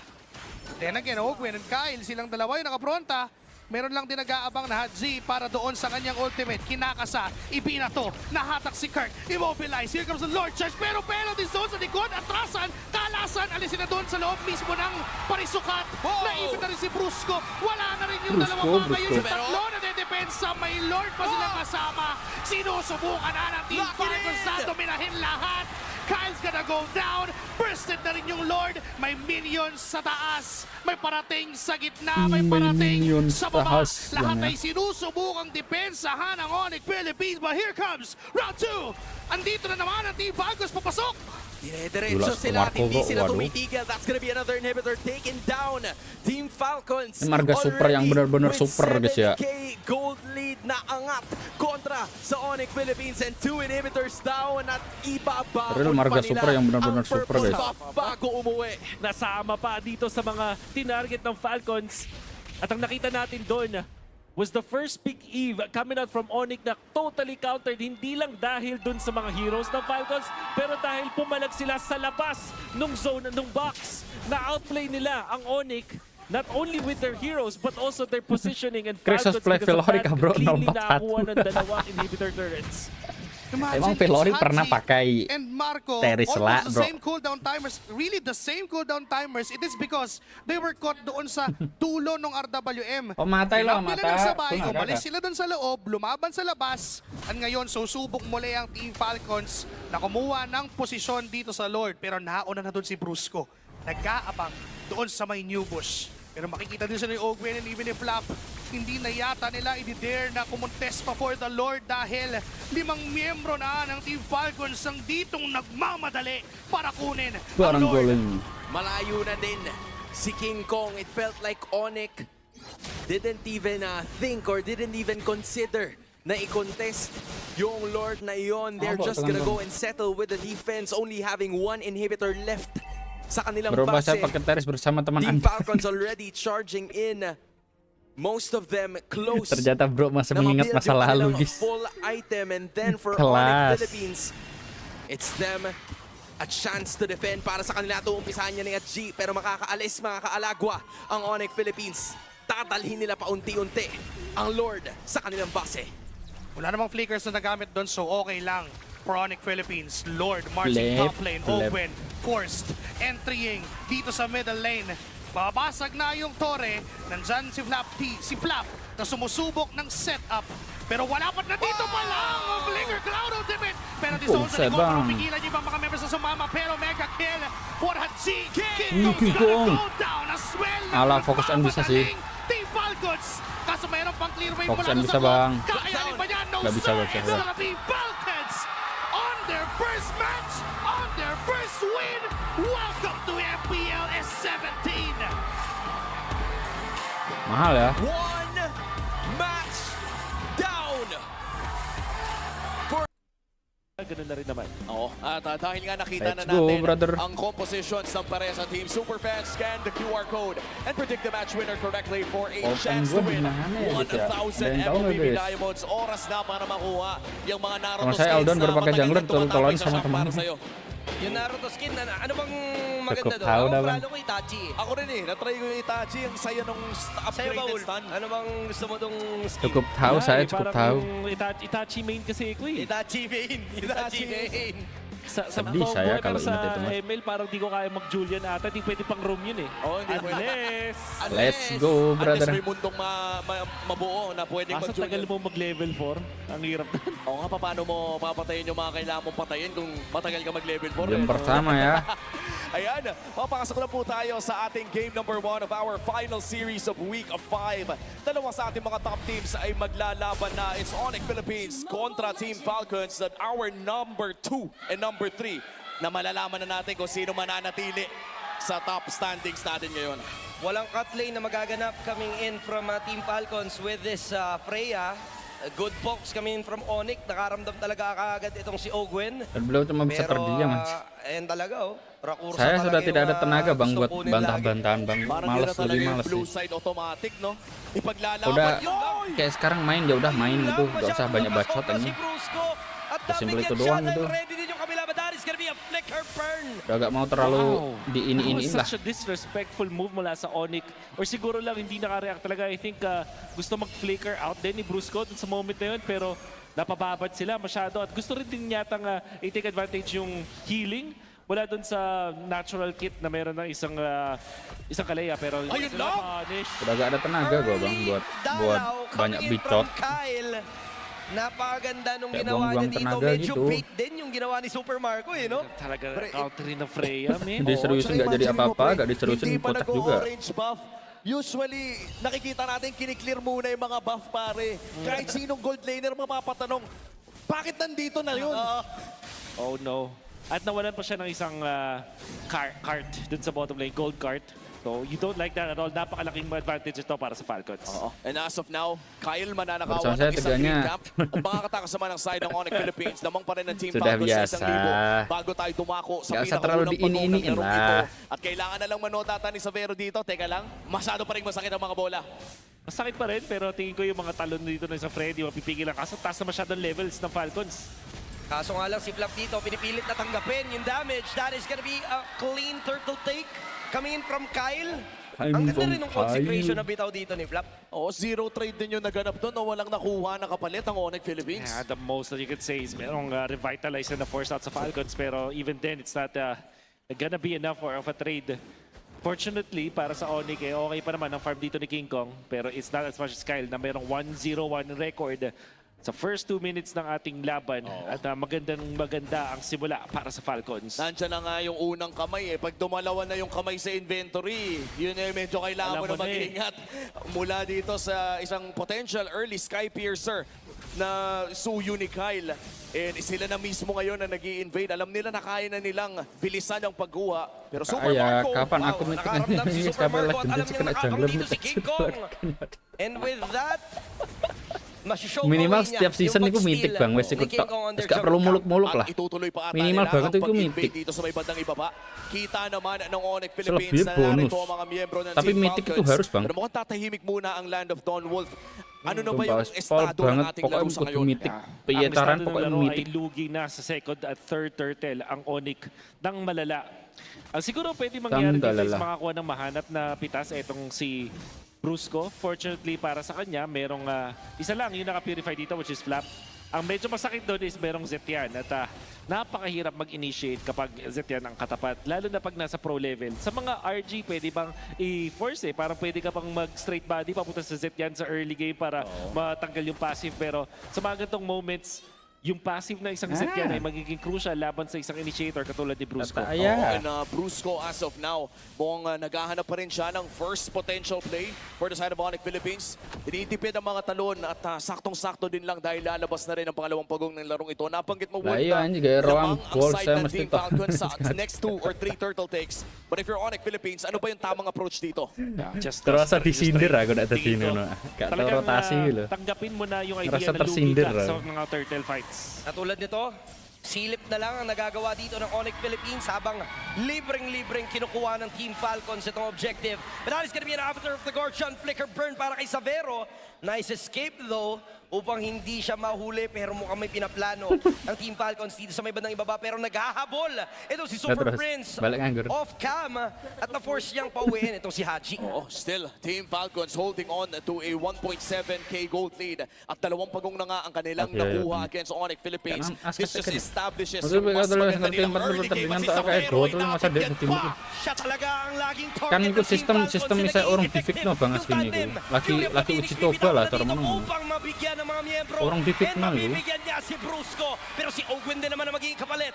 Flicker Soalnya coming in from defect Kirk, na just skate trying to kutunya escape. sang At magiging iti. successful naman siya. 2-for-1 Jelas trade. gak At jelas ano, makakatore si ito Super na. Marco sa baba. Flap ngayon ay tinatauhan Ako na kasi si ako King main Kong. DWS sampai jam 7 ulit. This jungler kinailangan Enak na mag-retry ako. dito ng Onyx Philippines para makuha yung buff. And so far, Team Falcons mukhang Ay. nai-evade na nila na Mataas na control para sa Falcons. Nakapag-push din dito sa may bottom lane. The map control. Nasa side ngayon ng Falcons at yung early game na tempo, hinahanap natin na para kontrahin ng Onyx Philippines. Kitang-kita na yan. Big props na rin kay Kyle sa kanyang mga rotations, lalo na dun sa pagpunta dun sa may gold lane. This is also what we mentioned during the keys to victory. At mukhang talagang isinapuso Sorry, ng pagka- Falcons kamalasin mo. yung pagpuro dito kay Severo sa bottom lane. At makikita natin Tulugas, ngayon tulugas. sa kamay ni Kyle ang ating Infinix Handcam GT Series official gaming phone of MPL Philippines Season 17. Rekta pagong na agad ang call ng Team Falcons at mukhang hindi nata makakapalag ang Onyx Philippines dito. All 3 turtles ay mapupunta sa kamay ng Team Falcons. Perfect objective takes para sa Men in Green. Kakaiba yung ginagawa ng Team Falcons. Wala na talagang contest at all. Naghahanap na nga lang ng trades yung Onyx. Pero it seems Yung like hindi Onyx, nagiging enough yung nahahanap nila eh. Unfortunately, para sa Onyx, ito yung signature playstyle ng Falcons. Isa sa mga notable na traits ng isang Falcons, lalo na nung time na nagdo-dominate sila dito sa Pilipinas, pati sa Pero na kondo ko man solo ito meeting tapi belum cek IP hands Kakaiba itong bukti Falcons niya ako kasi iso bang. Aku napaka-oppressive iso lo. sila. Kocak. Kadalasan hindi sila nagkakamali sa rotation. Itu cara kamu kapag kayak ahead na gak sila. ini gak Kaya iso naman, mabar ya. katulad Tetep ng, aku iso mitik Team bang Liquid, yakin. mga Soalnya aku ngerti. nananalasa din ng Team Strategi Liquid akunku internationally. pokok anggar akhir Sa season pokok Pilipinas, mitik. kapag nakakahawak ng ganitong Solo pun klaseng gampang lead, mitik ya. hindi magbibigay Kecuali basta-basta. akhir season. Kaya naman yung Onyx, Untuk saya ngomong dulurku lah kailangan duduk makahanap ng statistik. kakaibang way para i-approach to. If they will just play this Tiba-tiba as kau tuh systematic dulur ya. ng isang team na lugi, Ngeri. wala talaga sila mahanap. Hindi sila Fakta loh bang magbibigay sa sumpah. Falcons. Aku ngomong nak ron fakta nih yo, iso lah buat kabarno beliau. Tapi kan aku fakta nih anjir. Between Onyx Philippines and Team Falcons lamang ang Falcons Bukan sa hanya trade sekedar ngayon omon-omon, dahil ang lalim wowo. na ng pwede Gua nilang ada buhayin fakta. sa loob ng jungle ng Onyx. Will be able to make sure na itong holy shield sa baba hindi sasabog at wala pang 8 minutes yun. Nakakuha na ng outer turret itong side ng Falcons and then the inner eventually tier 1 and tier 2 at wala talaga no fight in Onyx. And understandably so, hindi talaga pwede sa ngayon. Oo, hinihintay pa ata nila yung third item dito ng Bruno, no? And as of now, looking at the items coming in from this Bruno, built naman na yung first 2 core items niyang Haas Claws, pati na rin yung Berserker's Fury. Jangan lupa like-nya abang gue ya, 50 like boleh kali. Tsaka third item, so hindi pa talaga masakit yan at pasisilip natin yan sa Infinix in-game equipment. Subukang makita kung saan sila papunta. Sakto-sakto, yun din yung play na ginawa nila. At dahil nga nag-consecration na, bibigyan siya after the Guardian, sabay huli. Pero si Kirk ay makakatakas pa naman. Maganda yung ginagawa ng Onyx Philippines ngayon dahil yung disiplina, alam nila na hindi Disiplina, pa bro. nila kayang makipagsabayan talaga. Grabe no, Fakta mo itu bro, justru saya buktikan main oleh tim kayak berarti akunku emang ngono bang. Pokok agar akhir season yo gampang mitike. Akunmu berarti gak kayak akunku yo sesimpel itu. Maintindihan mo dahil pwede nga siyang deny sa Onyx pero feeling ko madami pang hero si Brusco eh. Ang Simple problema ito, dyan, lo. na-counter siya ng sobra. Itong ginawa ng Falcons dahil solid na yung nakuha nilang foundation dun sa first 3 picks nila, all they had to do was go for a defensive mid duo. And all of a sudden, para dito sa Onyx, parang naging hindi na impactful itong Kalea pickup kasi bukod sa may purify itong si Flap, kung sakaling i-go nila si Haji, merong passive yan. Si Ogwe naman, hindi talaga magandang i-initiatean dahil merong pang out yan using the AOG at may revitalize. So, if you think about it, walang good target itong si Kalea, si Brusco. Even si Kyle, hindi siya madaling mahuli. So this is a nightmare to play as the Kalea. Oo, and even Super Marco may hawak na rin na Purify. At this point, parang nakakaganda pa nga sa combo na kapag may sinubukan silang ultihan Akan mo at ngarpe, nabigyan biro. sila ng Fury of the Phoenix, Ako opening na din bang? yun para Server sa eh. Valkyrie's descent Kicilur ni Super songo. Marco. At sisimula na nga ng Falcons, ang Lord na ito. Aku 11 lah, angka 10, 11 ko andyan aku Pero membok. pinapatagal lamang ang sayaw. Tingnan natin kung Iya mauulit bang, niya Kicilur ng- songo aku. Yung kanina pa Kicilur songo nangyayari. 11. Na Serverku free Kicilur takes songo objectives 11. ng Team Falcons. At mga ganun Iko, nga akun nangyayari dahil paling napakalayo ni bosok. King Kong. Free Lord. Lah, akun lawas Para sa kira Team dangan Falcons, guys, sabay ubos sumpah. lang ng resources Mending on gak the aku nanyar. opposite jungle camp. Ngegas Sasabayin temen nila. malah luwih gampang. Yung Lord, medyo Cuma matagal ya pa naman kesuwan bago ancen. mag-spawn. At aray ko, silip tayo Kecuali dito sa awakmu ating Infinix sugih, game equipment, Divine tuku Glaive, kabeh, third wes enak. item para dito sa Lengkap set iku, yan. emblem sa Di na niya ikini. inisip yung utility. Raw damage yata ang gusto ni Kuya. Hindi ko Brusco. Mabibigyan ba? Medyo alam din nila na kailangan pang antayin yung Lord. So no extra movements coming in from Onyx Philippines. Ogwen, alam din na kailangan niya lang magsunod Oh, bang, server ko hampir pada kok genanmu. And wala pang nabibigyan ulit sa Team Falcons. Malaking problema to para sa Onyx. At nagmamarcha na rin ang Falcons Lord doon sa may bandang itaas. Nagugrupo na ang Onyx Philippines in the mid lane and in the bottom lane. Mukhang kailangan nilang ibigay yung top lane nila para lumalim ang mga minions. And anytime ay pwedeng ipilit ito ng Team Falcons sa loob ng base ng Onyx. Mataas man ang risk, pwede nilang gawin yon sa harapan ni Flap. Kirk nandun sa gilid at mukhang dadamba na ang Lord sa top lane. Popronda na si Ogwen tsaka si Flap. Tatanggapin lang lane damage. Andito yung shifting sky sabay Winter Crown. Brusco nag-atem na may mahuli sabay mo na likuran. Pero flicker pabalik. Ogwen with Avatar of the Guardian out. Sabay-sabayan na rin dito sa base Sabayan mismo na rin. ng kabila. Super Marco makakaramdam ng bahagya pero hindi pa rin naman mabibigyan. We can say na successfully defended pa rin naman ang base. Grabe yung mga items na nakita dito sa Falcons. Sobrang oppressive ng Winter Crown picked up by Ogwen. Blade armor kay Flap. Kaya nga naman itong si Savero hindi pa nakakapwesto at hindi pa siya maka-free hit. To be fair though, Onyx, pwede natin i-comment yung kanilang depensa doon dahil walang namatay sa kanila. Lo kata aku solo gara emosi oleh tim ikut lentak Di pa nga gendong nag-fury ruang yun eh. rotasi kayak 4 times na na ganun yung Saan attempt. Pero nagkagawa dahil nga, kaya niya lang naman Pokoknya aku nek solo ojo go ojo tenanan nemen bang. Alam niya na hindi naman siya mabibigyan. Oh no. Kecuali yo timu iso ng betul sitwasyon kan para dito awal sa Onyx. awal And to be mulane fair, kan. yung Falcons, Ketok lho tim sing relax lang din sila iso dito. dijak Okay kompromi lang karo na ora tumagal pa yung ketok laro lagi para sa mulai kanila. wis ketok. when it comes to their late game prowess, Nah, aku ngono sih, tingin ko Bang. naman meron dahil meron silang Savero cosplay suyo polor kabrok at nol pangulat doan. din sila. When it comes to natural scaling though, pwede natin Awal ibigay yan bukanlah sa akhir Onyx. kata Eventually, Savero. itong Lilia ay magiging masakit na. Oo. Tapos itong si Harley, of course, always naman, almost all parts of the game ay mayroong impact. At syempre, itong Bruno kapag naka-full item. Kaso nga lang, itong Falcons, madami silang solusyon. Yung mga Winter Crown na nakuha natin kay Ogwen, yung Natural Revitalize. Eventually, makakita tayo ng maraming Blade Armors dyan Oo. na magpapahirap kay Savero na makapag-free hit. Tsaka Tapero, si Savero tapero. as of now with a Wind of Nature sa kamay niya, at least that makes you safe from Super Marco kung sakaling mag-Valkyrie's descent. The same could be said para Muna, kay kuya Kyle. nga. But majority of the damage or DPS na nanggagaling sa Falcons is Uy, actually magic. Kasi dapat, yung mga bro. bumababad sa'yo, mga Brusco boys na puro magic damage yung binabato. Ogwen is ready. Nahirapan sila dito. Gusto lang sanang umattempt din ng Onyx Philippines. After of the Guardian, force Naiiwan si flicker. Kirk. At mukhang mabibigyan niya ng tuluyan itong si Kirk. That is gonna be a mega kill onto Kyle. Apat ang dedepensa mula sa side ng Onyx Philippines. Tingnan Onyx natin kung aabot Philippines. pa ba si Kirk dito sa depensang to. Soalnya ini kok enak bareng ono mendung jungler jo. At patuloy ang Maju pagpupush dhewe dito gak ng lord Team bayangno para sa Falcons. solo lord. 25 seconds bago bumalik si Kirk, pero may Langayo, naman langayo, langayo. yung Sora na ito kung sakaling gusto nila dumepensa. What are the options here para sa Awak Onyx miwet Philippines? niya. Depensa na lang ba talaga? Bibigay ba dapat ang inhibitor turrets? Mukhang wala silang choice, mukhang ganun yung mangyayari. Especially kasi may Tama. top lord pa. Huli sa isa pero may Purify pa. Yeah, Super Durumari Marco pa. will survive. Pero may ulit sila dito na iwan na nga si Brusco. And unstoppable na si Kyle. May Lord na halos puno pa yung buhay apat dumidepends ang Onyx Philippines. Oh. May Avatar of the Guardian na combo sa Fury of the Phoenix. At yung Falcons ngayon ay kumakatok na mismo sa base. Maaari na nila tapusin to. And Team Falcons will take game 1. Dominant victory para sa Team Falcons. 10-1 ang ating kill score. At para bang nakulong sa Ay, mau sariling lah, diam base nggak? ang Onyx Diam gua apa Philippines. bang? Complete control sa Dia bisa ngapo? Iki, soko iki. Urong. Pick for Team Falcons. Ang sabi nyo, kailangan ng damage in the XP lane. Oh. Sino kaya kanino? Flap, Pakito na ba ulit ito? Sora nandyan, Pakito, okay, Benedetta, pero baka mag-alis din sila dito kung gusto nila ng konting depensa at pang late game options na haharap dun sa damage ng Kaso isang parang Moscow. bitin eh, no? Medyo bitin sa damage, no? Pero at least meron nung sustain. Kung ako papapiliin para kay Flap, Benedetta na to, ito yung mga gandong games eh. Ako diyan tekan mundur patahan tagis kin parsa. Sa kabila. Wah, kok iso? Yun nga lang talaga eh.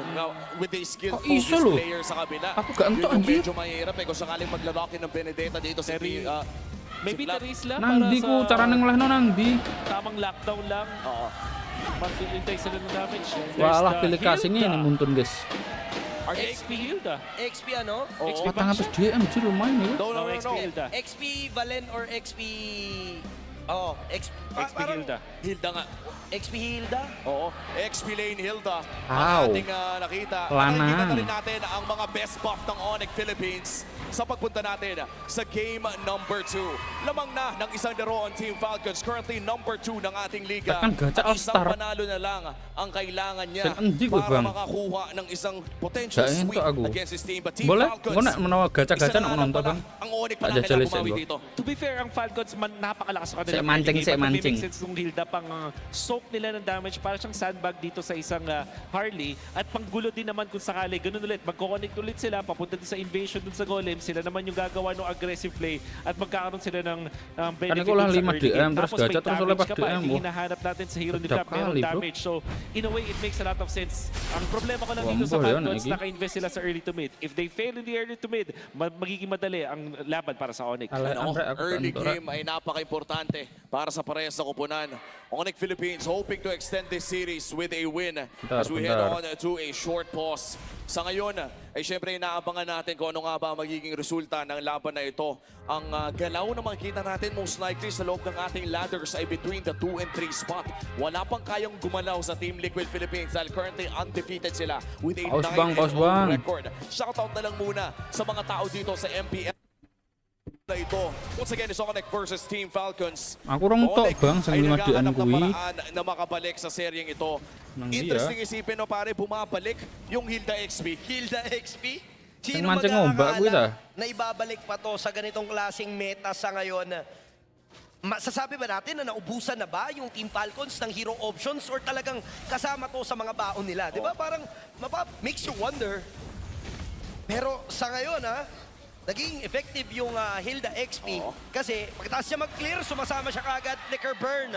Para dito kay Ogwen, lumalamang ng bahagya ang Onyx Philippines dito sa early game. Alam mo sa mga camera, yung mga cameraman sa mga games, tsaka sa mga action films, hindi sila namamatay pare. Pero dito sa larong ito, tila ba yung cameraman nadedelikado din. And Falcons, they did try once again yung pag-invade ng maaga doon sa golem. Pero mag-aagawan muna si Flap at si Kirk dito sa ating XP Lane Crab. So far, wala pa namang first blood na nagaganap at papunta pa lamang tayo sa 2 minuto sa ating game number 2. Tahimik ang Land of Dawn. Nag-aabang pa tayo ng pinakaunang pagong bago tayo makakita ng kills. And so far, level 4 na rin ang parehas nating junglers. King Kong and Kyle pumipwesto na around that turtle area. Matahimik na game yung gusto ng Onyx. Pero syempre, magbabago yan pagdating ng first turtle. Uy, flicker. Oh, sa first flicker. No flicker. Para kay Kirk. Turtle fight. Sayaw malalaman naman ang mangyayari kasi King Kong tsaka Kyle naman eh. Kumbaga, kayang sumabay pero lamang ang Onyx in terms of numbers dahil doon sa box out na ginawa ni Super Prince. Kyle sobrang layo at mukhang hindi na siya makakalapit pa. This is gonna be a free turtle coming in from Onyx. Tapos mabibigyan man na si Kyle. Flap is forced to back away. At real world manipulation mula kay Haji IMU. Nabitin yung damage and si Kirk ay makakatakas pa. Napakagandang play mula sa Onyx PH. Wow. Ngayon na lang ulit ako nakakita na nag-straight body yung XP Lane. Alam niya yung kailangan niyang gawin. That is the rotation mula sa Onyx. Yan yung kanilang adjustment. In-skip. Nitong si Kirk, yung isang lane niya, kumunta dun sa may mid para makakapag-fast clear, makakuha agad sila ng level 4. At sabay pinanish doon si Kyle na gumulong na nga. Hindi madali itong gambit na ginawa ng Onyx Philippines. Hindi na nga rin nakikita natin sa beta. Kaya kahit itong si Yomi ay nagulat na ginawa pa yun. Gue kemana again, ya? it Kata works. Robby Panjaro If it kabarnya works, it Big Mom works. berselisih Ang dengan Raja Arab nangyari yan Martam na parang sehingga sa Onyx, sinasabi natin ay nagbabago sa kanilang late game. The fact Masalahnya they get terlalu the banyak first dia. turtle, it's gonna be good for Onyx Philippines. At sa ngayon, makikita natin na talagang tuloy-tuloy din lang yung mga nakukuha ng Onyx. A growing gold lead to almost a 1,000 gold. Team Falcons, however, hindi pa natin nakikita yung totoong potensyal ng kanilang komposisyon. Wala pang access sa Golden Hour si Ogwen. Yun nga eh. And pag may golden hour, magbabago talaga yung takbo ng mga team fights. Pero sa ngayon, napapunish nila itong si Flap on the Hilda XP. It seems like alam nila kung paano sagutin yung baon na inilatag sa kanila ng Team Falcons. Pero Ogwen, as usual, literal na mosquito play lang ang gagawin. Pero that is gonna be a beautiful play coming from Brusco. Pero andito na nga yung gante. Counterplay coming in from Team Falcons. Si Kyle ang bumaka para sa kanila pero hindi pa rin naging enough. Lacking pa rin ang Team Falcon in terms of the damage. Forcing the flicker as well mula dito kay Brusco. Falcons with a 1.5 deficit. Paano nga pa nakuha ng Onyx yung ganito kadaming gold with just 2 kills? Well, nakita natin yung first turtle na naging advantage para dito sa Onyx. Tapos napatay nila yung jungle, which meant na mas mabilis yung cycle ng jungling dito ni King Kong. At i-convert natin yan, lamang siya ng 300 dun sa kanyang katapat. At syempre, yung sinugal nga din ng Onyx dun sa XP lane, bawing-bawi na agad nila because of the kills. Si Flap at tumatao dito kay King Kong para lang mairita. Ito pagkuhan lang ng pagong. Pero ngayon si Super Prince naman ang bagong target. Hahabulin ito ng Team Falcons pero makakatakas si Super Prince. Now si Haji ang tatalon na ni Kirk. Ogwen lang dito nang gugulo sa may bandang gitna. Wala pa rin kumukuha. And that is gonna be the golden hour. Nakaabang ang mga miyembro dito ng Team Falcons. Pero wala pa kasi yung mga balang nakakasa. Kaya pala sila nag-ranger. Yun pala yung combo na dala-dala. Pero yung pagong, sino kaya makakuha? Napakagandang box out coming from Kirk. This is gonna be Super Prince making a play. Agawan ni 300 malala. Sino kaya makakuha? That is gonna be a turtle secured coming in from Super Marco. And that is gonna be a double kill as well. Team Falcons ngayon, bigla nilang nabaliktad yung sitwasyon. What a turnaround mula dito sa Team Falcons. Biglang nabura yung naipon ng Onyx Philippines at saktong-sakto din yung dating ni Super Makmak. Hindi nirespeto ng Onyx Philippines yung nature ng draft ng Falcons. Napakakunat, napakalakas sa early game, and despite them winning in the early stages, you cannot deny the fact na naturally, madaling mag-sustain at mabilis mag-regen ng mga members ng Falcons. Kaya nga naman, sa isang extended team fight, biglang lugi na itong si Super Prince. Kinailangan mag-flicker in. Si King Kong, hindi na nakakadil ng damage. And by the way, pinuruhan ni King Kong itong si Kyle, thinking na mapapatay niya yung backshot at kahit ahead siya ng gold. Sa early stages, hindi pa kaya ng isang Harley, ang isang backshot.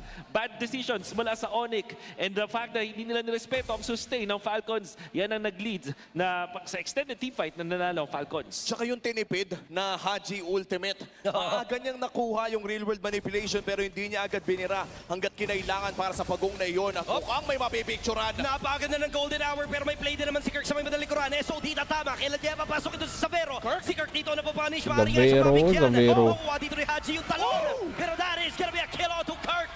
Wala magiging casualty sa side ng Team Falcons habang si Savero ay hindi na nag-decide na sumama pa ng tuluyan. Napakaganda ng ipinapakita ngayon ng Team Falcons. Napisuhan ang Onyx Philippines mula sa fight na iyon. Honestly, hindi ko in-expect na tumagal si Kirk sa harapan. Mas okay ba kung pumatagdag sila agad sana doon? Oke, ready banget bangku. Seperti biasa jamnya ya. Kailangan maglaro sila sa aman bang, aman. Lagi ya bang ya, semangat kerjanya. Semangat kerjanya mau godang cair. Amin, amin, amin. Pero in hindsight, makikita natin na nasa likod pala yung mga members ng Tigalan saya lah bang, gak apa-apa bang, aman. Kaya naman pagbaba niya mula dun sa mga Kerja initial na na talon tiga niya, si dun na siya bedang napasok cair. sa Falcons, especially with the anti-heal that you get coming out from Kyle. Hindi talaga pwedeng tumagal ang mga members ng Onyx Philippines. At ito na ang tema. No extended team fights can be won by Onyx Philippines, especially after the golden hour. Ya weh, jenenge lah kali And ya. the back siya. Kailangan nila dito mag-ingat. Napaganda, golden hour at dalawa nga. Napaglatag ng real world manipulation, pitaw pa rin ang pitaw at nakaabang na nga yung pagtulo. Ini lah Mas Don, start dari AG, owner on dan cost out waktu 14 Evos saat berjahit. Makakasurvive pa. Pero yung pagong ay pag-aagawan, kalahati na ang buhay. Brusco medyo low. Savero Gitu ya. doon sa bandang likuran. Pero makukuha ng Team Falcons. Nah kan Firman bang rame kawan aja sama Jule. Nah lah. Nakita natin yung Itu juga gara-gara sama Jule bang, makanya tembus 100k. Coba. Biasa aja. Pasti juga sama. Ribuan doang. Yung pag-punish nila dito ay hindi rin naman na nakontra ng Onyx Philippines. Tapi ya banyakan bitmu ya daripada gua guys. Gak apa-apa lah. Yang penting gua gak punya musuh di mana-mana guys. Lebih tenang aing teh. At ma-access itong si Super Marco. Very commendable positioning mula kay Super Marco. At syempre, pag-peel na rin mula kay Haji. Alam Hidup ng banyak Falcons musuh, kung gak enak, sino yung guys. target nila at kung sino yung dapat Apalagi nilang tinggal di ibu protektahan. kota, wala. At talagang nagagawa ng paraan na mga gustong gawin ng Onyx Philippines. And I think this is one of the more efficient usages ng golden hour na nakita natin in MPL Philippines Season 17. Tila ba sinabi mo na may deadly magic yung Falcons dahil sa dinami-dami ng mga bala na nag-aabang na oras na lang ang hinihintay para kay Kirk. At si Kirk na naman ang bibigyan. Siya talaga magiging target dito ng Team Falcons. Tapos may golden hour. no! So ngayon Ayan na may na. naipit sa gitna. Ayan na! Nakatangkap talaga. That is gonna be a double kill. Coming in from Super Marco. At mabasag pa sila ng Torres sa gitna. Wow. Kakaiba yung ginagawa. Team Falcons talaga. Parang nakakaiyak yun eh, no pare? Pag napicturean ka, tapos lilingon ka sa kaliwa, makikita mo may mga nakaabang ng death sonata sa'yo. Wala na, parang yung alam mo yung Alas din. si Master Oakway. My time has come. My time has come. Ganun eh. Wala ka ng ibang magagawa kundi tanggapin. At malulusaw ka na, mapapasabi ka na lang, Mr. Stark, I don't feel so good. Ano yun na nangyari kay Brusco? Binura sa mapa. Parang at this point, okay na ata mag-early investing sa Winter's Crown eh. Oo, Para pwede. kapag nakita mo ng paparating na yung mga bala, pindot-pindutin mo na Pindot yan ka na bago lang. matapos yung Golden Hour. Spam mo na talaga yun pag ganun. Mahirap yung lagay ng Onyx Philippines. Nung una napaisip nga tayo bakit Granger eh, di ba? Pero late ko na rin na-realize. Yung pala yun? Yun pala yung combo. Yung combo, usually sinasama dyan, Bea, Kimi. Yan yung mga, yung sa mga TikTok, ganyan eh, di ba? Mga TikTok combo. Who would have thought na makikita natin to ngayon sa Flip, MPL flip. Philippines and sobrang nagiging epektibo siya. At tandaan natin, this is a 6-0 Super Marco. Real world manipulation, bibitawan ng Super Prince, pero Picture, sila picture! Prek! Wah, hampir aja, Bang. At nakaabang na naman yung mga bala. Pitik na ng pitik ng mga gatilyo habang nakatutok sa mga ulo. Super ulo. Marco doing some plays. And you have the credit of members of Falcons kung gaano ka-instant yung kanilang reaction doon nung nakakita sila ng potential na target. Hindi sila nagdalawang isip. Committing the flickers, forcing the flickers in back mula dun sa Onyx. Makikita natin yung Onyx takot na takot din kapag nagmamadali na dito si Ogwen. And syempre, itong pagkakakuha nila ng Hilda, that's giving the moment sa Vero. Nandito si Hilda. Savero. Tingnan natin yung mga atakas pero andito na yung rumaragis ng gulong. Makakabangga, makakaharang pero mukhang wala na atatakas. SOD na lang ang kanyang tsansa upang makawala. Dito sa ipit na to pero 4, 5 ang umahabol sa kanya. Na-clear na lang. Pinapatagal lang yung buhay niya. That is gonna be a legendary kill para ulit kay Super Marco. Na para Super magturista Marco. na winelcome sa Pilipinas, buong pamilya ang nagpakita sa airport. Team Falcons still pushing in the mid lane, pero meron namang reply ang Onyx doon sa taas. King Kong trying to secure a trade. At akala natin si Haji may birthday pero parang yung binibigyan ng regalo dito si Super Marco. Hinintay talaga para sa stack na Piercer at syempre dun sa natural na growth. Nauli na naman. Andito na naman yung mga abang, mga balang nakatutok at napakasakit na rin. Super Prince, manipulation, na-shutdown si Super Marco. Ito na yung chance ng Onyx Philippines para mag-retaliate. Ito na rin yung chance nila para balik na rin yung sitwasyon. And that was a beautiful play para sa Onyx PH. Wow, medyo nag-overheat Para ata sa Team Onyx Falcons PH, doon. Marami na nga na-burn ng mga battle spells na matay pa si Super Marco. That Ang shutdown taas is ng enough. bounty. Grabe! 2,000 gold link biglang 700 na lang or let's say 800. And nabigay pa yan kay Super Prince. Malayo pa ang kailangan ng Onyx Philippines at baka hindi sila magkaroon ng ganito karaming mga opportunity but when they get it, when they see it, hindi sila nagdadalawang isip. Ginamita nga nung box doon. Makikita nga natin na paangat ni Kirk. Kombinasyon ng Deadly Magic and of course the Dark Wave mula kay Kirk. At syempre si Super Prince ang kumolekta ng kill afterwards. Binalik sa mundo, no? Binalik sa real world manipulation with the Dark Wave. And now 50 seconds bago lumabas ang pangalawang Lord ng larong ito. So far in terms of objectives, isang turtle lang ang na-secure ng Onyx Philippines. Meanwhile for Team Falcons, securing 2 turtles plus the first Lord of the game. Maliit lang ang kalamangan ng Team Falcons. Flashy man yung nakikita nating camera tricks mula dito sa Team Falcons. Kaya pa rin Falcons, pumalag ng Onyx Philippines dito. Ano dulu sama Gotta sa say, bodoh amat ang Onyx bang. Philippines ay mas Bodoh amat komportable gua sa mah. late game scenarios. Woi berat tolak zaman dulu beneran boneng yang numpang tenar. Mas lamang uli Onyx sa late game. Golden hour Ito na na naman. Nggak tahu dah guys, wala guys. nang kawala ito si Kirk dahil nakaabang na naman sila. Pero tumalon pa. Ito na nga ata yung SOD. ganda. Pero may SOD nakabang. Si Haji maaaring mabigyan. Pero dahil sa beautiful Mau flicker. beliau sama siapapun gue bodo amat bang. Bibigyan din si Brusco. Si Savero dito. Mapapa-flicker out din. Pero may bumanggang gulong. At nandyan na naman yung mga bala. At pagpitik ng gatilyo ni Super Marco. Binawi niya lang din ang kanyang pagkakamali kanina. And I believe this is a free lord para sa Team Falcons matapos ang winning team fight na yun. Ano mong ginawang tama ng Team Falcons? Well, alam natin na yung Onyx Philippines desperado makakuha ng kill. So ang magandang ginawa ng Falcons sa moment na yun is mag-force ng team fights. Pag nakita nila itong si Kirk, gagamitin talaga nila yung Golden Hour. And of course, the Granger. Golden Hour, ang ginawa guys, ni ya. Kirk, of course, gumamit ang kanyang ultimate para makatalon. At in fairness, naiwasan niya ilang mga bala. Pero si Super Marco, attentive, hindi basta-basta. Although tinamaan siya ng matinding deadly magic, and nandun si Brusco sa likuran, nagawan pa rin niya ng paraan na maka-out. At talagang tinitingnan niya kung sino yung tatalon sa kanya. Super Marco is proving how bulletproof he is. Shutdown man siya ng isang beses, hindi siya magpapaulit. And now Falcons on a massive lead against Sonic. And the thing about the bulletproof is hindi rin siya takot na mabaril. At this point, Team Falcons pushing with the Lord Team in the Falcons, mid lane. eh? Kaya nilang ipuwersa tumuli. Available ang Golden Hour. Walang matatamaan. No, si Kirk na trap. Si Kirk na iwan dito, napatuluan rin, pero wala rin naman doon si Super Marco. So wala yung mga bullets. Natatanggapin sana ng isang Phobius. But right now, the pressure... Ogwen! May abot! SOD from downtown! That was a crucial SOD coming in from Savero. At hindi Yes, pa tatapos, naghahanap ng play. Brusco potentially with an angle to find a team fight para dito sa Onyx. Pero hindi na niya pipilitin pa. Vision na lang ang kanyang ibibigay. Kirk is 2-6 and 3 pero pinapakitaan pa rin tayo na pwede pa rin siya gumawa ng malulupit na plays, that Dark Wave na para mahuli doon si Ogwen. At itong si Kyle gustong harangan yung SOD pero masyado siyang malapit, tumama pa rin yung dulo at yung passive ni Savero para mapatumba doon si Ogwen. Ang unang death ng isang Marcel that will net them one turret.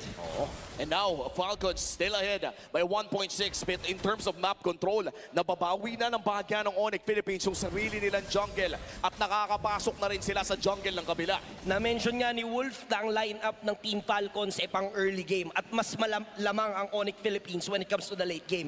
And ngayon, papalapit na tayo dun sa puntong yun. At nakikita na natin yung mga plays Waalaikumsalam. na kung saan Welcome nalulugi bang. pa yung Itu Team sama BA Falcons. sama-sama That is berapa the face value of the two compositions. Cocok, ya. Pero tandaan, meron ding kakaibang play na ginagawa ng Team Kabar Falcons. aman bang, sehat. Tulad ng Golden Ya, Hour. sapi Oh, ada. Savero! Wadus pun ada bang. Muntikan lang naman. Pero the fact na alam ng Falcons na nandun si Ada Savero. semua bang. Iba yung game IQ talaga nito mga players natin sa MPL. Ang Team Falcons with their experience, alam nila kung sa mga magtatago yung mga gold laners, alam nila kung paano humanap ng angulo sa dulo. But how Onyx Philippines, ang ginagawa nila dito is mag-split. Pwedeng mapunish siya, ninanap na si King Kong. Oy, wala nang sombrero ha. Mulak. Ogwen. Ogwen. Bumalik. Maaari siyang habulin. Nandito Super Marco pero maaari rin siyang mabigyan. Kailangan lang mag-ingat. Flap dito, inahabol. Pero what? A crossover. Wow! Ankle breaker moves na magmumula kay King Kong. Nag-magic si King Kong. Double crossover para kay King Kong pero si Kyle ay tumatangin na ng damage. Pero doon pala sa likod si Ajar Brusco. bener deh Nabigyan siya sa kamu. may bandang Wah, likuran pero may mahuhuli rin naman dito sa may bandang loob. Itu kelihatannya Kaso nga lang itu Kyle sih, Bang. mapapatumba. Ogwen dito nakakaroon Selama na rin. gua hidup Pero di sini, Kirk, itu sih kemarin napakahula. paling banyak. Hindi pa lang mapatumba. Tapi Umahabol 5 na. biji, kambingnya 6 biji bang. With that SOD, makakasama siya sa team fight. Itu sih paling And banyak. mukhang iniisa-isa Dulu na mah nggak pernah ang bang. Team Ada pernah Falcons. itu nggak At si ada korban Savero sama sekali pun ada dulu. nakakapita sa pagkakataong ito in a triple kill.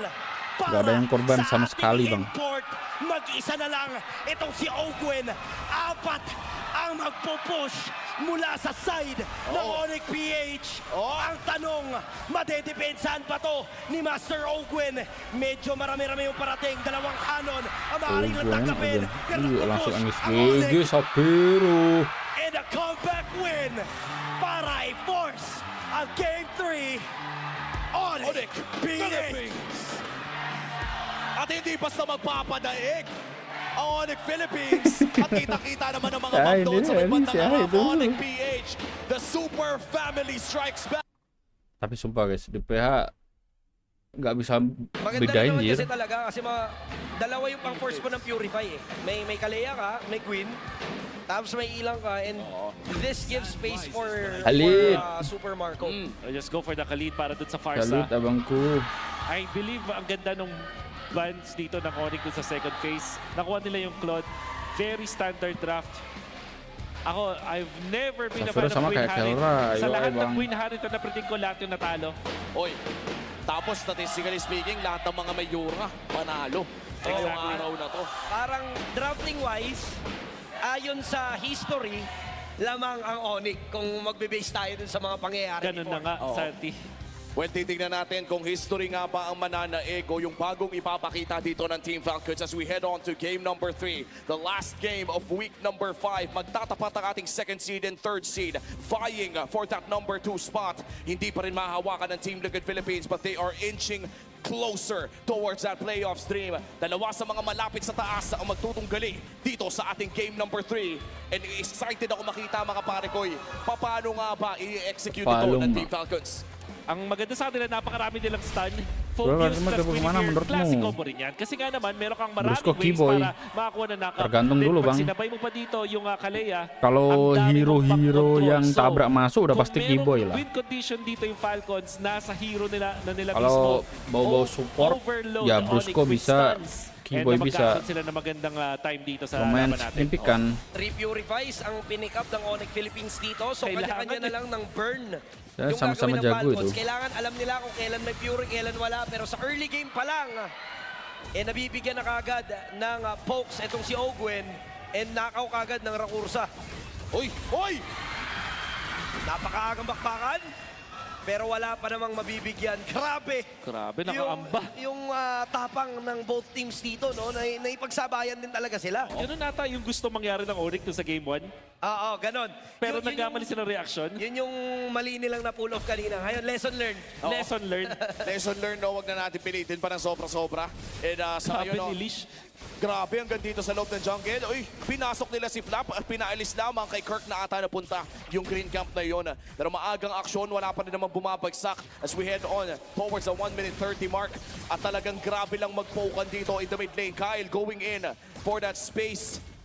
Space gitu ya. Spatial migration. Spatial migration, kasi space escape din kasi yung isa.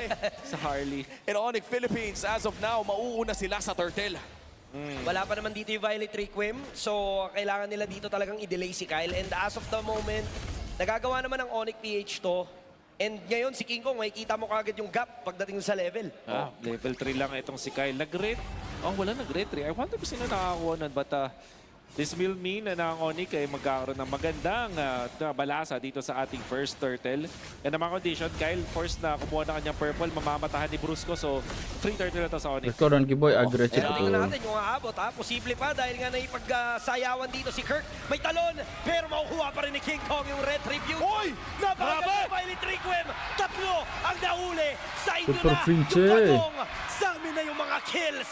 Apat. Kapalit ng isang pagong. Oh, no. Falcons winning that exchange. It's a disaster! Womi, it's a disaster para sa Onyx! Magtawag na ng ambulansya, pare. But not for Kyle! Siya yung hinigit nitong si Brusko, pero na-activate pa niya yung Violet Requiem at syempre, big Blazing duet from Safero. Safero. Kaya yung Violet Requiem, Sumurbol. sumurbol talaga. And what a combo for the first turtle fight. Nakakuha man ang pagong ng Onyx Philippines. Maliit lang naman ang kalamangan na makukuha ng Team Falcons mula sa 4-0 exchange. God. 700 gold lead ang hawak ng Team Falcons ngayon. But that is a big momentum swing para sa Team Falcons. Sobrang laking pagkakamali doon ng Onyx Philippines. Hindi nila in-expect na ano eh. Pili ko nga, re-retry lang si Kyle eh. Pero dahil nakuha na, hindi, go na natin to. Pero kung ikaw yung Onyx, dinisign mo rin yun eh. Para nagbe-bait ka talaga kasi sobrang tagal mong hinahawakan yung turtle at alam mong gusto nga pumunta doon ni Kyle. But in the end, the better stuns or the more stuns you have, more chances of winning. At ang Onyx, naapat sila ng ganun-ganun lang after playing perfectly. Sa unang mga minuto ng laban, biglang na disaster at ngayon lamang pa ng 500. Etong si Kyle kay King Kong. And maaga at ang concentrated energy. Bago mag 4 minutes, may first item na si Haji. And this is crucial, especially for those self-healing heroes na nagmumula dito sa Onyx Philippines. Saktong-sakto Onyx yan. Philippines, Kasi you're up against a Uranus at pati na rin dito si Super Prince. Kakaiba yung ginagawa dito ng Team Falcons sa ngayon. Talagang nakuha nila kagad yung kalamangan na secure na ng Onyx Philippines kanina. And now, in this turtle fight, for sure, magkakaroon ng adjustment yung Onyx PH. Oo, kailangan talaga ng adjustment dahil sa pangalawang pagong na ito ay mukhang Team Falcons ang mauuna. So, chance naman ng Onyx Philippines na sila ang gumawa ng play habang nangyayari ito. Pero ngayon ay may bibigyan na sila dahil nga may isang natira. Yun yung combo na gagawin. Tsunami Slam, Energy Airstrike, Violet Requiem. Lahat ay ibinubuhos. Walang pagtitipid na manggagaling sa Team Falcons. At wala na talagang gisingan. Oo, wala. Talaga na change na rin. Nakita mo din na ba, every time na may mahuhuli sa Onyx, wala talaga. Ilista mo na. Dire-diretso yung stunts. At meron din mga prompts para sa Falcons na i-go yung turtle na yun. Kasi nakita nila nasa top si Uranus, nasa gitna doon si Valentina nag-clear. Walang chance na kumontes yung Onyx. Alam nilang nang sasay ko lang si Brusco. Kaya naman, pinagbigyan talaga nila si Brusco. Ginamitan agad ng ultimate at nakakuha pa sila ng extra kill on top of the free turtle. At grabe yung pagsakay sa trip if you're Team Falcons. Onyx still looking for their first kill of the game. Medyo nahihirapan na sila at lumalaki na rin ang gold lead ng Team Falcons as we enter the 5-minute mark. Silipin natin ang ating Infinix in-game equipment. Mukhang hindi na bumili si King Kong ng maagang Sky Piercer. Pumunta siya sa isang route ng Suyu na tinapos na lamang niya ang Hunter Strike. Ang dami kasi, ang laki kasi talagang bagay no, disastrous na yon na movements para dito sa Onyx. Tapos ngayon may Radiant Armor na si Ogwen. Wala nang madaling target para sa kanila. Nalagpasan ng Falcons yung crucial na opening at ngayon yung early game comp nila na maraming stuns magiging problema na para sa Onyx. You can only purify so much if you're Onyx. And sa ngayon, may pressure na ibinibigay ang Team Falcons on the bottom lane. May mahuhuli dito sa may bandang itaas. Pero immune naman. Feather Airstrike, binitawan na rin dito ni Haji. Oy, may isa pa! Hindi pa pala sila tapos. Akala ko yun na yun, pero mukhang makakancel natin dito. Pero hindi pa rin siya makakatakas sa kamay ni Super Marco with a flicker chrono dash. Ibang klase, napaka-agresibo ng Team Falcons as we watch at si Kirk na ata ang susunod nila. Hindi naman na ata nila idadive itong Uranus underneath the turret. Pero 15 seconds bago lumabas ang uling pagaw ng laro nito. Pinasok na naman, kinailangan mag-Fury at hindi na rin makakatakas pa. A purified burn and also a kill. Tapos may pagong pa na palabas. Kakaiba na yung domination na ipinapakita ng Team Falcons. Can only purify so much. Isa lang. One at a time. Pero dahil sa overloading stunts ng Falcons, walang nakakapiglas. Sabay, sobrang sakto pa yung pag-aagamit dito nila Kyle. Ang kagandahan sa ginagawa ng Falcons, hindi sila nagmimintis sa kanilang mga spells. At talagang decisive. Kapag may nagpakita, hindi magdadalawang isip. Ngayon, nalamang sila ng 3.5k. Na gold, 7 minutes in, power spike nila at power spike din ng isang Harith. Napakahirap na sitwasyon to para sa Onyx. Sa ngayon, ang kailangan gawin ng Onyx, mag-survive. Pero kakayanin ba nila with the pressure mula sa Falcons? It's for Team Falcons, no, yung pressure talaga nila, parang every time na nag-group up ay may conversion na nagaganap na isa. Kung hindi man Tore, ay ganitong klase ang makikita. So maaaring mabigyan dito si Flap, pero mukhang ang gagawin niya lang dito ay itatry survive yung apat na miyembro. Kakaiba! Oh, wow! Ang sustain na ipinapakita ni Flap. Apat na miyembro. Mag-isa niya lang hinarapan at hindi siya nabigyan. At grabe ka na nga doon talaga, Flap. Hindi pa rin na-burst despite the crowd control. The sustain is real para dito sa focus nito. Oh, wala din kasi handa para sa Onyx. Although marami silang tao doon, wala din naman. Itong si Savero, Super Prince not ready to stay in that place. At alam natin, hindi rin nag-snowball itong si Suyu. So, wala talagang threat. Evo Force, ang Holy Shields. Zinonat na si King Kong. Bibigyan na si Kirk.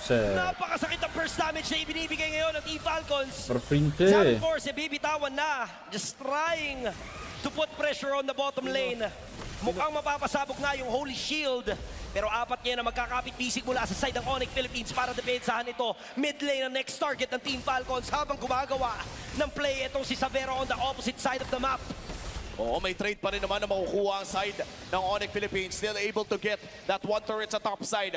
Pero sa dinami-dami na nakuha ng Falcons doon, at least kahit papano ay may nakuha ang Onyx Philippines. Ano na pang estado ng laro natin 9 minutes in? Napakadelikado. Hindi pa nila napansin. Merong minion doon sa may gitna na sumabot din yung Holy Shields. And the Lord will definitely be in the favor of Falcons. There is no chance. Hindi ko nakikita ng angulo na kaya nila pumalag dito dahil matutuno lang sila kay Super Marco. Oh no! May mabibigyan ng tsunami slam. Super Kirk ang pinche. magiging target. Walang pili yan. Violet Requiem. Yun na nga yung tandem. At napakagandang kombinasyon na magmumula dito sa Falcons. At hindi na rin kinakaya pa. Oh, Dito Flap. ni Brusco yung damage ng kabila. Si Flap kayang tanggapin lahat ng damage ng kabila. Ang trabaho lang ng Team Falcons ay kumuha ng objectives, bigyan ng kung sino kung pwedeng bigyan, habang ang ginagawa lang ng Onyx Philippines. Nonton ang dulu pa Seb. Yo, ipa Seb. This is what I noticed sa Onyx Nanti Philippines paling ngayong pasipos. season. Kapag nalulugi sila sa early, kanya-kanya na din talaga ng kanilang mga galawan. Kirk sumisilip doon. We did say na walang tsansa ang Onyx Philippines sa mag-contest ng Lord, pero may sumisilip pa rin at dahil doon nagkaka-bonus skills pa ang Falcons. Oo. At Kirk, umaabante na naman para magkaspasyo ang Onyx Philippines. Still looking for their first kill of the game. Lalapit na tayo sa 10 minuto at susugod na rin ang Lord dito sa may bandang gitna. Yung isang minion na nakalusot kanina, Wolf, means na walang holy shields na po-protekta mula sa Lord push nito for Team Falcons. So tataas ang tsansa ng Falcons na makakuha ng Torre dito sa gitna. Conceal play, coming in from Team Falcons, naghanap sila ng pwedeng kunin. Si Bilis. King Kong papunta pa lang, pero may Purify pa naman. Feathered Airstrike, bibitawan ni Hachi. Hindi na kinailangan yung flicker para nga mag-secure pa ng kill, pero ngayon tuloy-tuloy pa rin ang pagbigay nila. No, mga skills, and wala na naman Purify. Mabibigyan naman ata din si Brusco. Bagsak ang isang miyembro at mukhang iniisa-isa na nga ang mga miyembro dito ng Onyx Philippines. Pero trying to defend. Kapit-bisik pa rin malala. Naubos yung mga minions. And Onyx Philippines will live to see another day. Tatlong sipa na lang sana with soft moves. Pero mukhang itutuloy pa rin ng Team Super Marco. Falcons.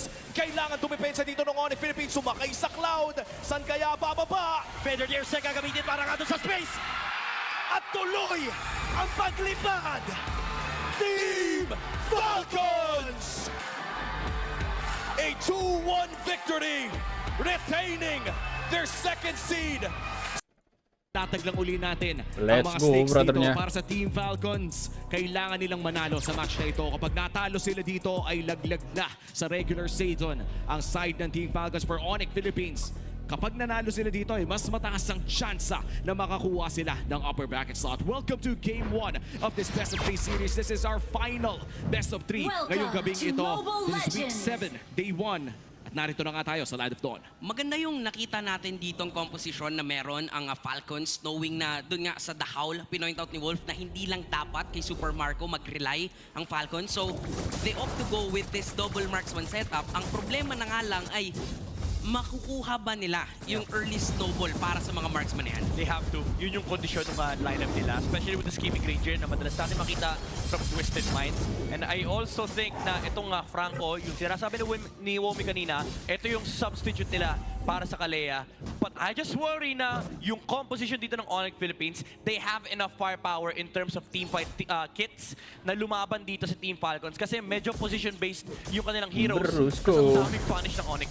Oo, tsaka tignan mo, no, if ever pumasok dito yung Lapu-Lapu or even Kyle TZ, medyo napaka-hapdi kasi talaga ng gold lane Bane ngayon. No? Yung burst damage na nang gagaling sa kanyang heal. And of course, the deadly catch as well. Kailangan itong respetuhin ng side ng Team Falcons. Memories, bring back memories tong Team Falcons. Nagdadala ng iba't ibang laro ng MLBB mula sa iba't ibang era. Yung early invade na ginawa din naman ni MP Daking kanina with the utility jungler. Tapos yung panggugulo ng Franco. Kaso sa King Kong, men, sabi niya, ano, pwede naman ako uminbait mag-isa. Sumasagot din, no? At may retry siyang gagamitin doon just to secure that jungle camp. Meanwhile, for Falcons, gustong pigilan ni Owen, kaso lang wala siyang magawa eh. Kasi nga may retry, so sabay balik na naman sa gitna. Ito yung Sigma pattern na tinutukoy ni King Kong. Oo, napakalinis so far ng pag-ikot ng pares sa kupunan.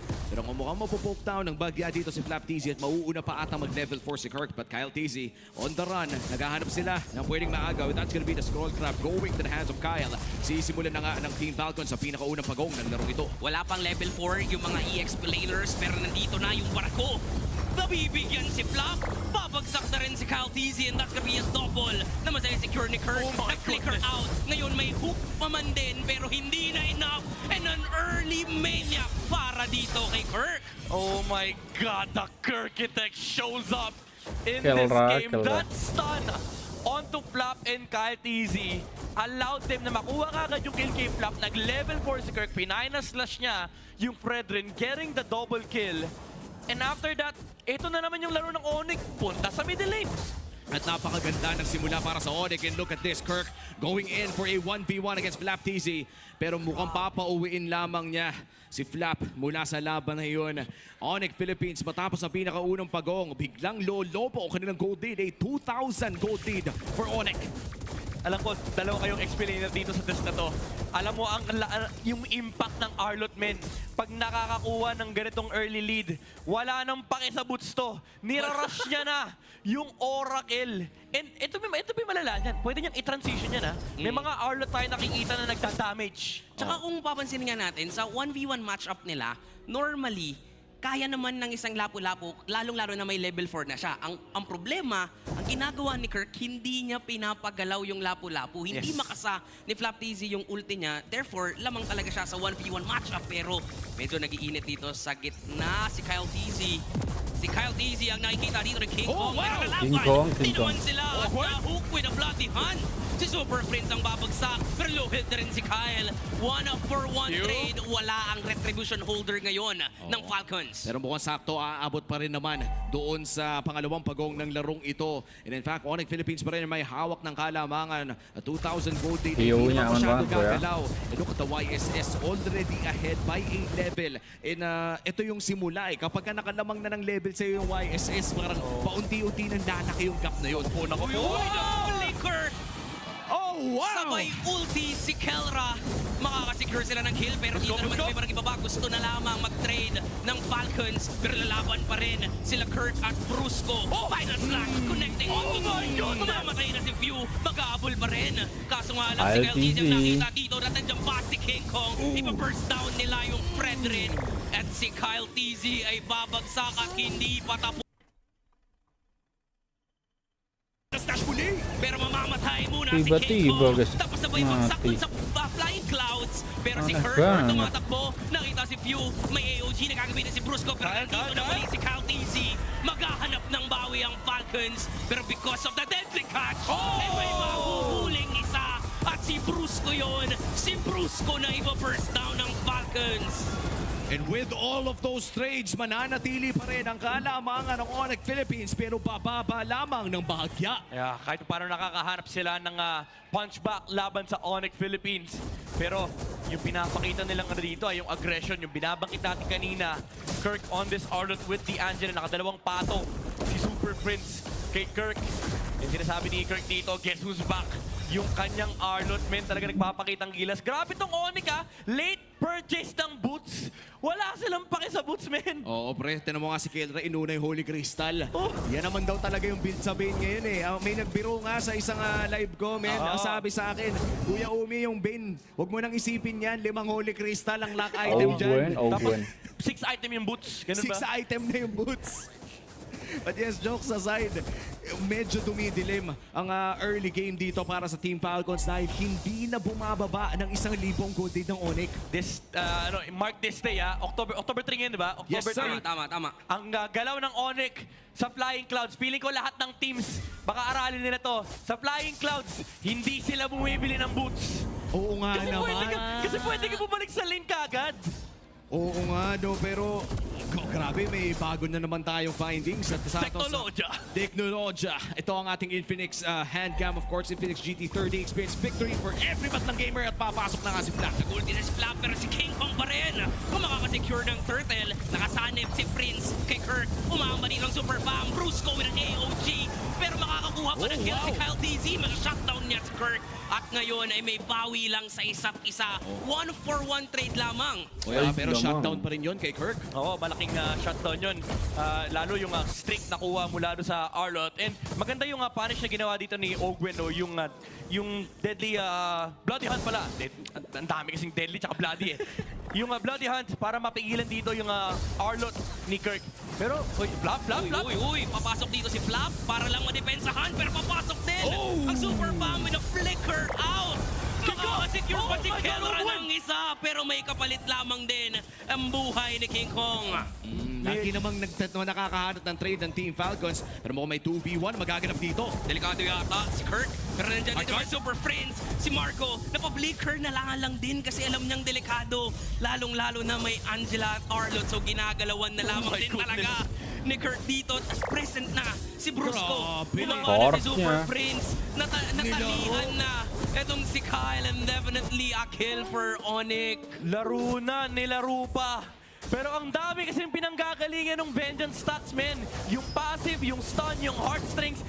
Imagine naman mamaya, kahit ang deadly catch, stuck yan para sa Vengeance. Oo, ibang klase na talaga yung nakikita natin ngayon. Mukhang nasa ibang level na ng synergy ang side ng Onyx Philippines. Look at the timings coming in from that Vengeance. Marami magsasabi, ba't di mo nalang banatan?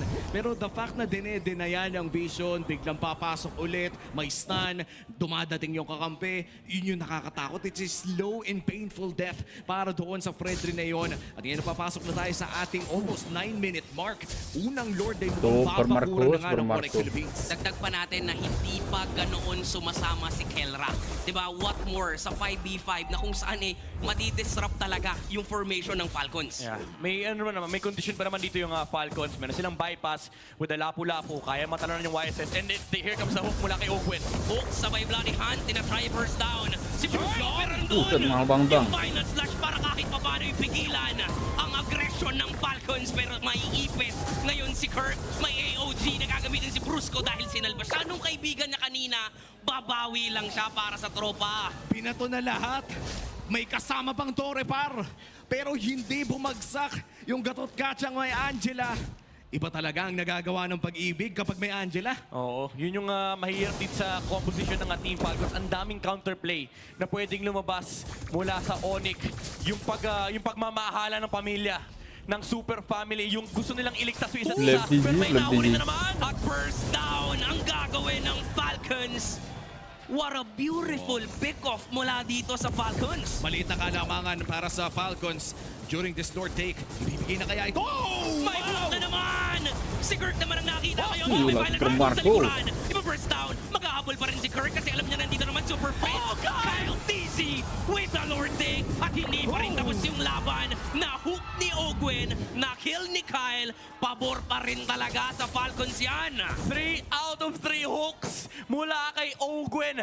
Tumama, manifesting the positive energy para sa Team Falcons, and they're fighting. Onyx Philippines, isa-isa yung pick-off.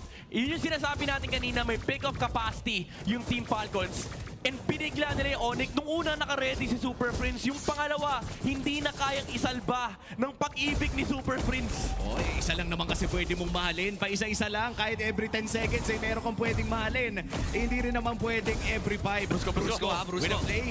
Uy, nag-flicker in. Buset. Si Ogwen sa may Bloody Hunt. Brusco, Pero Brusco. may play din. Ang Onyx sa likuran. May final touch pa dito. Buhay pa rin si Brusco. AOG, view with a flicker. Makakatakas lang din naman sa may free. Oops. Pero nakita Two. siya sa likuran ni Kirk. At Tumbang si dia. King Kong present na. Gagamitin pa yung Appraiser's Rod. Pero kailangan na yatang lumayo ng Falcons kasi kulang na yung damage output nila ngayon. Ganda ng flank ni King Kong doon sa likod. Yes, yung nakita niya angulo and pati na rin yung entry na nakita ni Kirk, especially with the AOG coming out from Brusco. Pero yung range, ito yung problema ng Onyx Philippines. They have to close the range against the Granger. Wala sila masyadong bypass dito, gatot kacha lang, and maybe the flicker from the Arlot, pero ang daming sa frontline. Yung Fredrin din nagiging problema na. Si Kirk. So, natatakot kasi ako, sumisilip ng ganun si Kirk eh. Naghaharap ng angulo nilabas yung protractor eh. Iba kasi talaga yung mga silip ni Kirk. Alam mong may balak mang final slash, may balak na pumasok. Oo. But here comes the play coming in from Team Falcons. Bukas sila naman ang Kahit sino, itatry nilang i-burst down eh. Yes.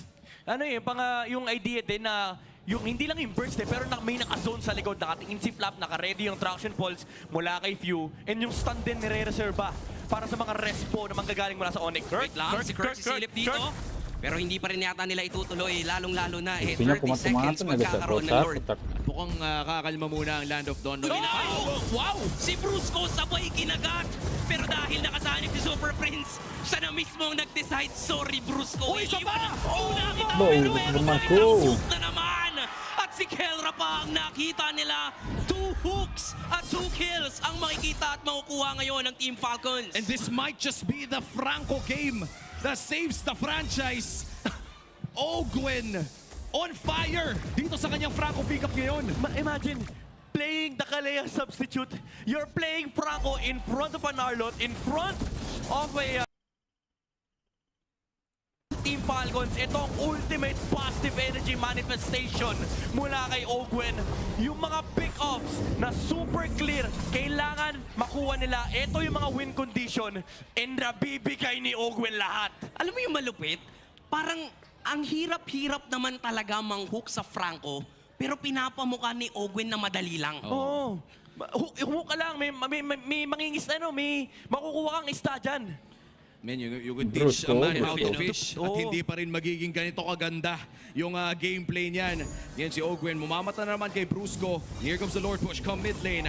Dadamba ang Lord pero nandiyan pa rin naman ang wave clear na nanggagaling dito kay Kelra. Kyle TC with a taunt. Here comes the traction pulse, Flap TC, land shaker, hindi pa ibabato. Napato na kaya. Bullshit core. Nahook si Kirk! At ganun lang Sumang kabilis yung galit. burst down. Akala natin kayang dumipensa ng Onyx pero may hook na naman at nagbabadya na naman ang hook ni Owen dito. Bakit siya? Anytime pwede tayong makakita ng isang mapipick off mula sa Super Fam. That's 6 out of 6. Baka nga 7 out of 7. Pa, naku! Brusco, sagala natin!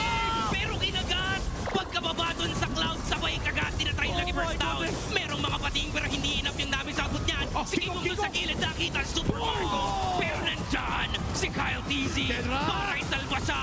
At nandito na, isa-isa nang lumilipad ang Falcons ngayon. Tatlo ang dedepensa at mukhang may gusto pa sa top wave ang side ng Team Falcons, holding a 2,000 gold lead, the largest that they've had yet. Pero hindi nagmamatter yun. Dalawa ang dedepensa, hindi tatlo para sa Onyx Philippines. Ready pa rin naman yung sanib dito ni Super Prince pero papasok na si Kyle. May hupang makukuha dun sa likuran. And that is gonna be it. Si Prince na lang ang matitira at buhay na buhay pa rin ang Falcons. 12 out of 12 hooks para dito kay Ogwen. The Franco that might just save a franchise para dito sa game number 1. What the hell was that, Ogwen?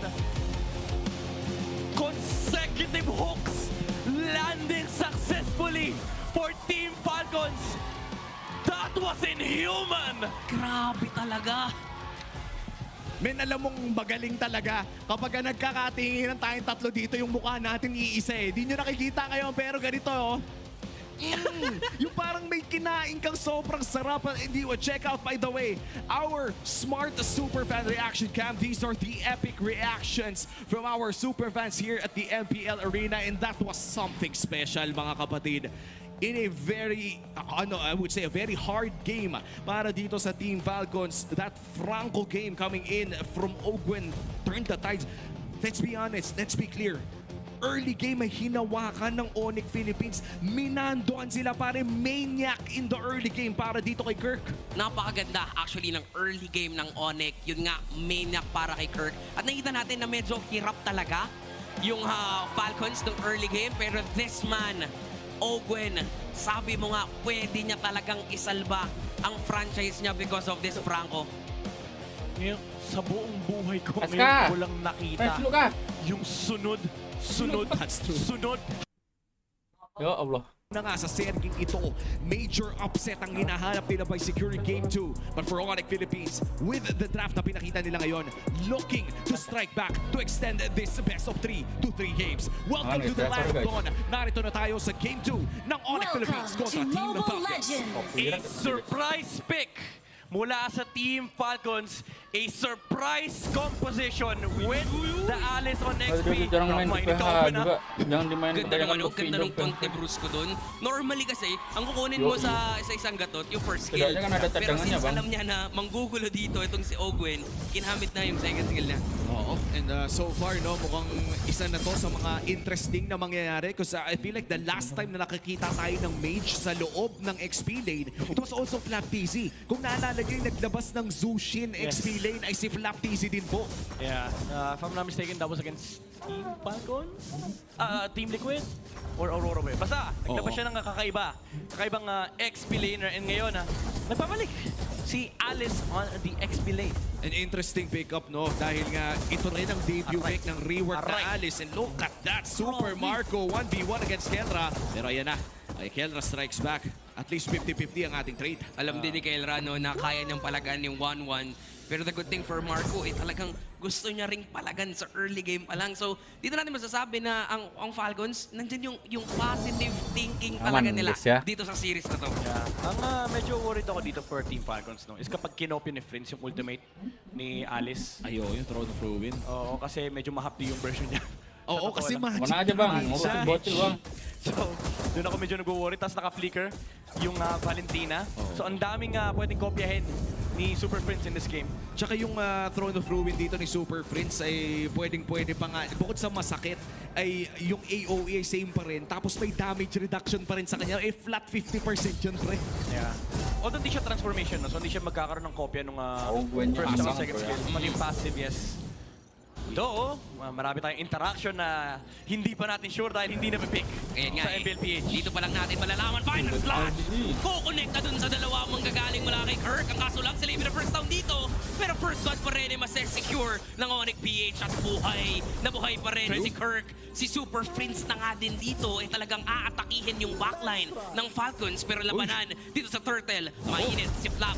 First down sa dito ng mga members ng Onyx PH. And definitely, enough ang damage ni Kirk. Samantalang si Owen, talagang binabakbak naman niya si Super Prince. Pero mainit talaga ang panimula ng dalawang teams natin to the point na buhay na ulit si Kyle, wala pang nakakasecure ng Turtle. Cancel Turtle muna, mukhang balik na rin sa bakbakan. Mahanap na si Owen pero 2v2 ang makikita natin with Few. Nandun na rin sa may Pixel Brush. Lalaban, papasok na naman si Kirk. Better airstrike, magagaling dito kay Few at masesecure pa rin ni King Kong yung pagong. Sa taas may AOG yung gagamitin si Brusco. Mananakap si Flap, pero delikado yata sila dito. May appraiser shot at magwa-burst down si Brusco mula sa kamay dito ng Falcons. Grabe sustain ng Team Falcons. So, Flap! Grabe, mainit talaga sila. There goes the ultimate na magagaling kay Flap at nakaready pa si Owen, ha? Nakaready pa silang lumipad inside the turret. Ngayon, delikado na ang buhay ni King Kong pero si Kirk muna ang kanilang papatayin at mainit na pasimula mula sa Falcons at hindi pa yata tapos. Napilitan pa si King Kong gumamit ng retry para lang makatakas. And habang may passive Flap TZ, ito yung problema sa Alice. Sa early game, hindi naman siya ganang kakunat pero ang daya kasi ng sustain. As long as may nadidigitan, tumatagal yung passive and kapag may tinatamaan siyang hero, talaga magtatampisaw si Flap TZ. And I like this build coming out from Flap. Cooldown boots and then Molten Essence. Pwede niya tapusin yung kanyang Cursed Helmet if gusto niya. Kasi may, may additional damage din yan. Bumababa yung magic defense sa kalaban. And pwede siyang mag-pivot. Pwede siyang bumili ng Brute Force. Maybe even yung Oracle. Honestly, after Project Next, ang daming build route ni Alice. At ngayon nakikita natin, isa sa mga options na nilabas ni Flap TZ dito. Mukhang mag-i-invade pa nga siya at mukhang hindi niya titigilan si King Kong. Nandiyan naman si Kirk pero mapipilitang gumamit ng Retribution si King Kong at i-contest ng purple niya. Sisilip na ang Falcons dito at si Kirk ang nakita ni Flap. Lalapit din naman si Kyle TZ pero natry nilang i-burst down si Kirk. Nandun yung AOG na magagaling kay Brusco. Pero tinatry lang talagang babaran sa may feathered airstrike dun sa likuran. May sagot din naman si Super Prince. Si Kirk buhay pa rin. Pero flicker. Sabay pasok si Flap para lamang ma-secure ang kill. At ngayon, si Brusco naman ang isusunod nila. Pinaburst down pa ni Owen at napipilitan na lamang lumayo ang Onyx kasi hindi talaga nila kaya ang Falcons. And ngayon magugrupo na ang Team Falcons. Namang sila ng isang lead. Pero mukhang babalik na muna for the third turtle of this game. Men, kanina, nung nasa talent room tayo, pinag-uusapan natin yung XP laner ngayon parang roamer. Pwes si Flap, ginagampanan niya. Mas malala pa yung pag-roam niya kesa kay Owen. Kasi sabi niya, yung passive ko Onyx Philippines, kailangan din nilang tapatan yung aggression na kayang gawin ni Ogwen at ni Haji doon sa mid lane duo. Props for lead. Maybe that's of good contention dito. Let's go, brother, ya. Sa laban na to. Dahil kailangan nilang abangan, kailangan nilang abatan yung mga ginagawa ng Team Falcons, yung 4-man rotation nila without Super Marco, they have to break through it.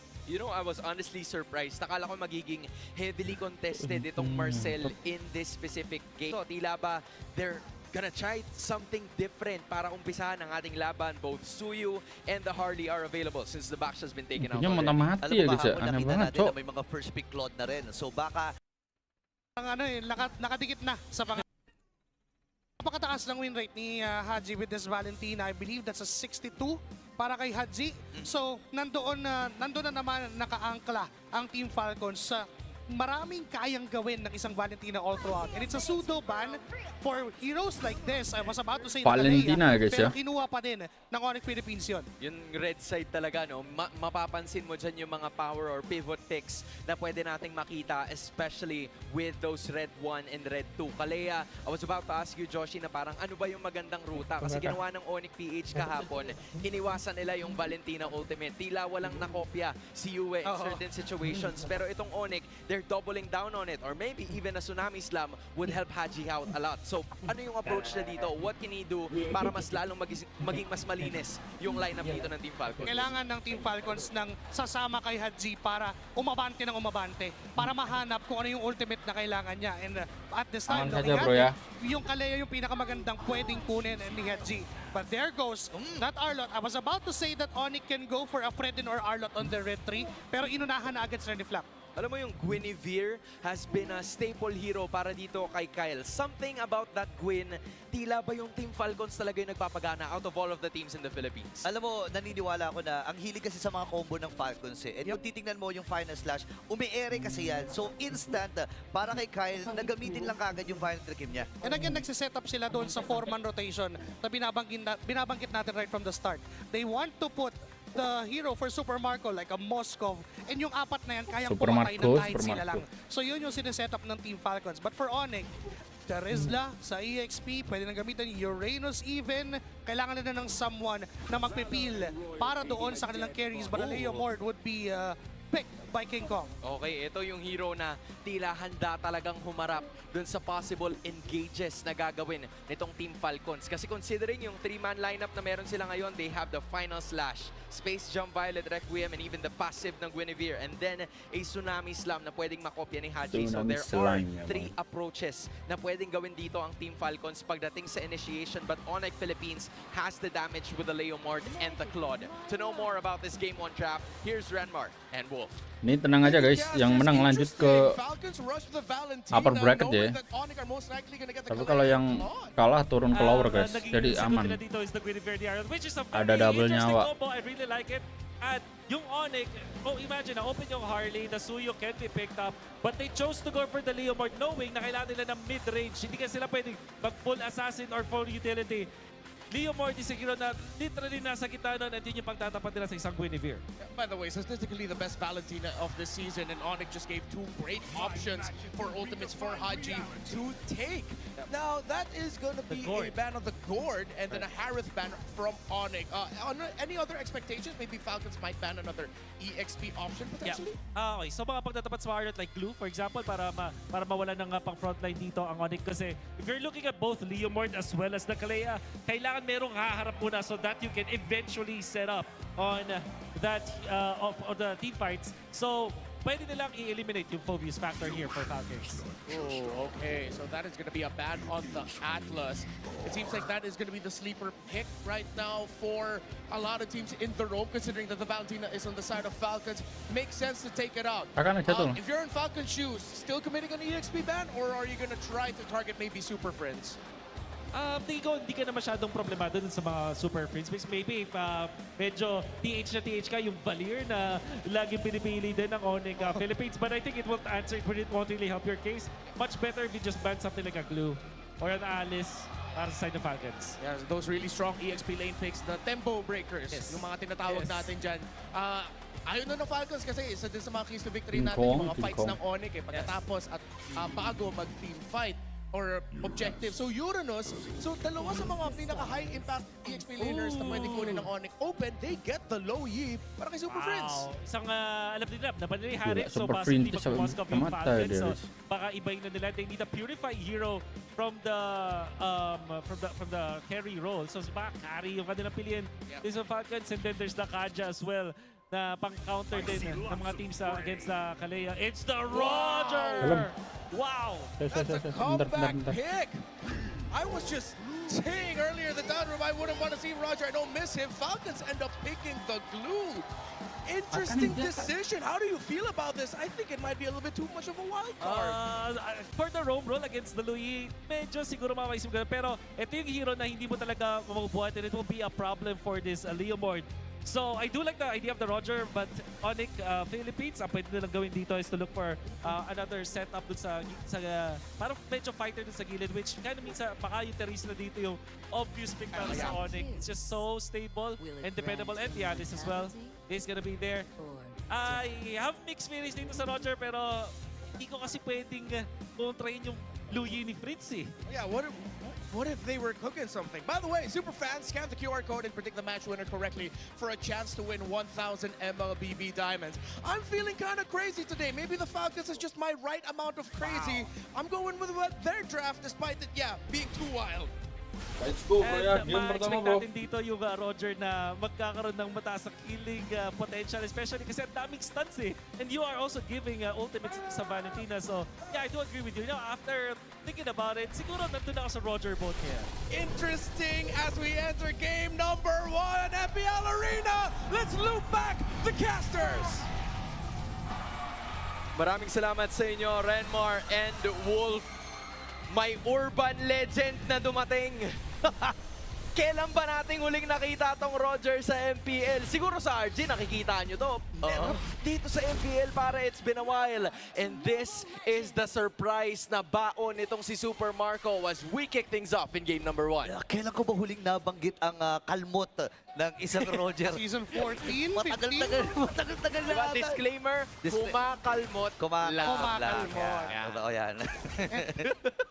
Even if we're shocked beforehand, doon sa teka lang. Aray ko po, eto na. Kung El Clasico lang ang pag-uusapan, Super Prince Louis, tapos Valentina ni Haji, parang bakbakan talaga to. Pare naman, nagkakamustahan pa lang kami. Wala pa kami masyadong plano. Hindi pa namin ine-expect na talagang punto po punto ang gagawin ng Team Falcons and Onyx. But again, the lineups were already set by our on-ground panel. Looking at it, sino bang mas magiging engaging in terms of the early game sieges na magkakaroon ng dalawang teams? We can see it now. I mean, Onyx Philippines, yung duality ng Louis na gamit ni Super Prince, ito yung binabanggit natin right from the start of the draft na kailangang sabayan ng Onyx Philippines yung kayang gawin na early game ng Team Falcons para makapag-set up kay Super Marco. But, inuna tayo ng Team Falcons with an early game hero like a Roger na kayang lumaban 1v1 against that plot. Ang magiging problema daw dito ay doon sa Leomord. But it seems like Onyx is paying no mind to that at all dahil alam nila na kaya din nilang pumalag habang maaga pa. 15 segundo bago lumabas ang pinakaunang pagong ng laban na to. It is Brusco and Kirk positioning themselves para mabilis na maalalayan itong si King Kong as he is looking forward to level 5 already or maybe just level 4 bago magsimula ang major objective. May ambahan na rin nagaganap. Si Flap ay patutunugin lang or ilalapit lang sa kanya itong pagong na ito, diversion para kay Super Prince. Wala ta silang kamalay-malay. Papasok din si Brusco and this time ay napaflicker na rin si Super Prince. Nahigop itong si Kyle. Wala nga jump na rin ng Falcons. Ngayon naman Phantom Steed ay nagamit na rin ni Kikong. Ginahabol niya si Ogwen. Wala tong patakas. Alam nila walang flicker. Alam nila na walang flicker si Ogwen. At pinagturukan nila ng dalawa kaya alam buhay pa rin. Hindi na magmamasim. Dito si Kikong. Ginaya din yung Phantom Steed. Nakaaway din dito itong si Haji pero nagamit yung kanyang Purify. Habang si Flap naman ngayon ang pinagtutulong-tulungan ng mga miyembro dito ng Onyx Philippines. Pero lalayo na muna ang dalawang natitira at diretso na sila sa bagong. And shoutout kay Pibus, sagpangan na talaga! Naku po si Flap, kailangan na rin umatras. Si Ogwen, hindi talaga susuko. Binabato na lang mga burger ka sa akin. Atras muna si Ogwen at mabubuhay pa rin. Wala pa rin ako ng pagong, pre. Teka nga, kanina pa may pagong nandyan eh. Ano ba nangyayari? Ba't di nila kinukuha? For Falcons, nabigyan kasi si Kyle. And it's a good job for Onyx, pero lalaban pa rin ang Team Falcons. Okay, wala pa namang final slash ito si Flap. Pero si King Kong ay nagwagina! Kasama pa ang flex at ang ulo ni Flap. Dalawa kontra sa wala. It's Onyx being a good start at meron pang iba. Okay, Valentine may nagamit na. Throne of Ruin as well. Pero mabibitbit itong si Brusco. And this time ay ilalagay muna nila sa gilid si Ogwen. Alam nila na wala pa rin cooldown yung kanyang ultimate or hindi pa rin cooldown yung kanyang ultimate. Kaya nga naman aatras na muna ang Onyx Philippines. 1.6k kagad ang naibulsa nila. Tol, napakadaming aktibidades. 3 minuto pa lang ang ganap. It all started with Onyx Philippines trying to get Kyle doon sa bottom lane. Because of that, na-delay yung objective control ng Team Falcons. And hindi lang yun, tuloy-tuloy yung aggression ng Onyx Philippines. It is because of their sustain dahil nga may Kaleya sila. Wala pang damage yung Team Falcons. Kailangan pa ni Haji na makahanap ng ultimate, and by that time, ang kinuha niya pa yung sa Leomord. So, kailangan niyang lumapit. Kailangan niyang kailangan niyang ipunta sa close combat para mas maging efficient siya doon sa nakuha niyang skill. But unfortunately, kaya ng Onyx Philippines lumaban ng close combat. Diversion play na naman, dalawa ang sumama. Pero bumalik na rin dito. Ngayon, si Brusco ang nasampahan ni Ogen. Flicker na force na rin kagad. Dispersion and rotation. And yung duality na yun ay nagpasakit sa ulo dito ni Ogen. Pero si King Kong pa ang nakakuha. No, nakakadalawa na to, ha? Walang kawala. Si Patrick Star, pangalawang beses na yan para sa Onyx Philippines. Again, kahit roamer yun, wala na silang sinisino. Gusto pa nga sana ni Brusco makisali, but that's more than enough. Onyx Philippines with a 1.7k gold lead. Dagdag mo pa yung proactive rotation na ginagawa ni Kirk with that Alice. Dahil din sa Blood Gleam na meron siya, madali siya makapunta from point A to point B. Naiiwanan si Flap, yes. Nakakuha pa nga siya even ng energy plates doon sa bottom lane. Pero hindi pa magamit ng Team Falcons yung team fight nila. Dahil wala pang panggagalingan ng damage, hindi pa online yung Roger and Super Marco. You know what, you're right. Iniisip ko na since nabanggit mo kanina na early game hero itong Roger, we would have expected na kahit papano makasali na siya dun sa first turtle fight, pero hindi pa yun nangyari. Maybe now is gonna be the time para sumali na si Bulletproof sa laban dahil nakapaligod na sila dun sa may pagong. At si Sabero mamataan. Okay, nagamit niya Blood Team. And this time ay naipit na kagad itong si Flap. Phantom City nagamit na rin ni Kiko. Habol na si Ogen. Wala pa naman itong flicker. Pero transition ata sila dito sa pagong. Habang lilikod ba si Super Friends, pumunta rin doon sa left bush sa gitna. Habang tatalon si Kyle. Apat na miyembro lang ang natitira para din sa Falcons. Pupuntahan na rin natin si Brusco, pero si Kiko pa rin ang nagwagi. This still continues, looking for it again. Si Ogen na naman, looking to dish out against the others. Pero si Kirk baka wala! Naku, natalo na nakasabay ng Violent Trick Game! Dalawa pa nga yung nakasampa doon at nakakuha na ng kill ang Falcons. Pero hindi pa tapos dito si King Kong. Gusto pa na sana niyang umisa. Kaya lang nasampahan din siya dito ni Ogen. Final stack as well! May ipit ata siya, kaya lang nakakabayo eh. Dalawa na yung nakasakay. Isipin mo yun, sa kabayo, dalawa yung nakasampa. Tol, pwede naman kasi yun eh. Banting sila eh. Tropa time. Si Barbiel, walang kinikilala yun kahit sino pwede. But at that moment, tila ba ang daming nangyayari. Sino ba yung lumamang sa mga ganong sitwasyon, pare? Definitely, Onyx pa rin naman ang may hawak ng kalamangan, but the good thing for Team Falcons is nakakabawi na sila. We're talking about Super Marco being involved sa mga team fight. It's the time na kaya nang pumalag ng Team Falcons. Pero kailangan din nilang i-polish yung mga ganong klaseng ikot dahil doon sa early parts ng laban, nabigyan agad itong si Flap. Nagiging sacrificial lamb siya and it has to be stopped if your Team Falcons. Hindi pwedeng laging inaalay ni Flap yung buhay niya para lang makakuha ng weaker side of the trade. Oh, but that's the thing, Brusco. Wala siyang pakialam sa kung sino yung nasa harap eh. The goal is to eliminate whoever is at the front line. Pag si Owen yung nakita niya, sige, ibato natin sa kabila. Pag si Flap, ganun din yung magiging kaso. So Team Falcons has to find a way para magkaroon ng access si Super Marco upon dealing those damage. Kasi 1-0-1 siya ngayon. Sure, meron siyang mobility and all of the other things. But what exactly can he do pag wala yung front lines? Alam mo, Super Marco, kailangan din nilang gumalaw na naaayon sa ikot o doon sa posisyon ni Super Marco dahil naka-Sky Piercer siya. Kailangan nilang magamit yon to their extent na makapag-stack up agad yung Roger ni Super Marco. But Haji is feeling a lot of pokes mula kay Super Friends. This is where it all started. And kailangan abatan ng Team Falcons yung paulit-ulit na ganito kasi yung frontline nila tinutunaw lang ng ng Onyx Philippines. Looking at it again, 4-2, 6-4-2 din ang kalamangan ng Onyx in terms of gold. Kalahati ang pagong. Okay, tatalon si Brusco dito. Gagamitin na ba niya ang kanyang tsunami slam? At doon ka sa gilid niya, kinuha yun. Nakatalo na rin. Ito si Kyle, pero siya mamamatay. Hindi niya makukompleto yung kanyang Violent Trick Game. Habang si Flap ngayon ay nagamit yung kanyang final slash. Apat na miyembro ang kanyang pinupunta. Flicker yung nagamit din. Go sa Flap. Ni Kirk para doon sa follow-up. Akala natin makakatakas pa si Flap. Buti na lang nandun si Kirk. Superhero landing from Kirk.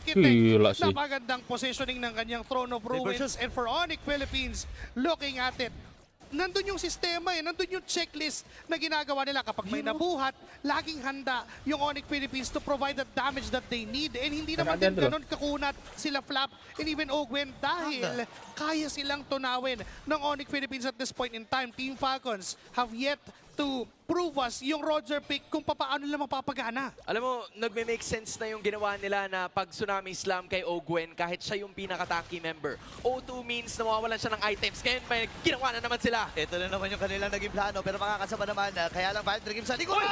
Pero magkakaibitan, mamamatay din si Ogwen. Habol na si Kyle doon sa may kaliwa.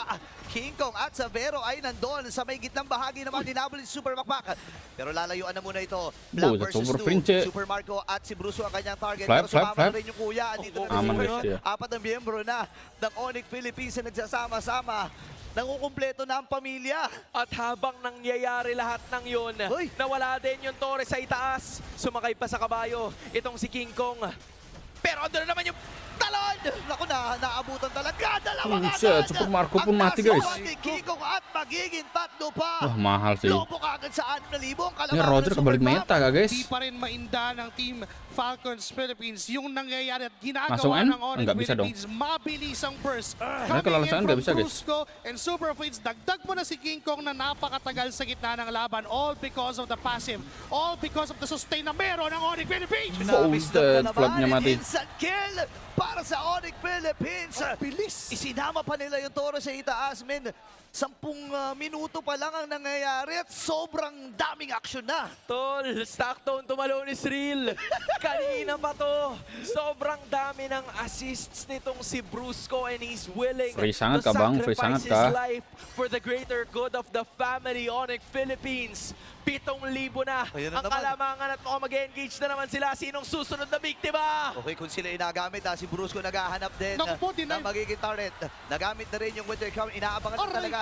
And King Kong ay nakakuha din ng kill. Ipit itong si Kirk. Pero sapat na yun kasi jungle naman yung nakuha ng Onyx eh. Ang kinailangan pagtulungan ng Team Falcon si Kirk para lamang makakuha sila ng kill. Yun yung binabanggit natin, bago pa man magsimula yung draft or habang nagsisimula yung draft, they have to have someone that can peel for the Claude and the Luyi na hawak ng Onyx Philippines. And it's Kirk.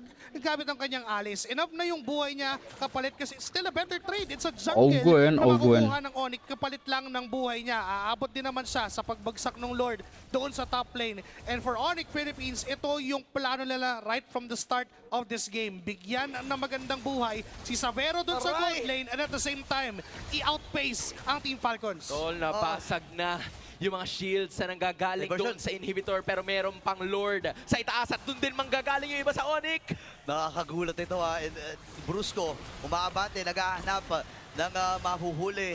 At ang dami Aman na aja Lordnya ya. na magagandang pasok. Habang si Kirk naman ang mangunguna. Tinawag na rin si Barbiel. Kalahati si Over dito. Kaya lang papasok na rin. And Tsunami Slam ay nabitawan. Makakatakas naman si Flavio the Flicker. Pero pupunta pa rin siya doon ni Kirk. At tatapusin na rin ni Kiko ang kanyang buhay. Apat na lang natitirang miyembro mula sa Falcons. At magta-transition muna sila dito sa baba. At mukhang tutuloy-tuloy pa sila dahil basag na ang ibaba. Buset, Now they're Ogwen. looking for the lock. Will that happen right now? Ayun na. Kukuha na naman Safero. si Brusco. Tinawag na naman si Safero, Barbiel. fokus N, Pero may Safero. win pa sila, hindi makapasok. Blessing duet. Pero tatlo yung tinamaan. Winter, anjir. Kaya si Super Marco ay nakukuha na. Super Swings as well. Masyado rin napapalalim. Safero, si fokus Jill. N, Safero. At siya atay mapapatay. Diversion ay ginamit din. At Push, push, push, sila ni push. Savero. Gila. Game 1. Roger ang gagamitin. Kelas Burger banget kayo abangku. sa amin. Onyx Philippines. Onyx Parang di Philippines. naglaro kahapon. Minadali ang game number 1. They took Falcons by storm. Keren At ya, hindi guys, na keren nakasabay banget, ang guys. lipad ng Falcons dito.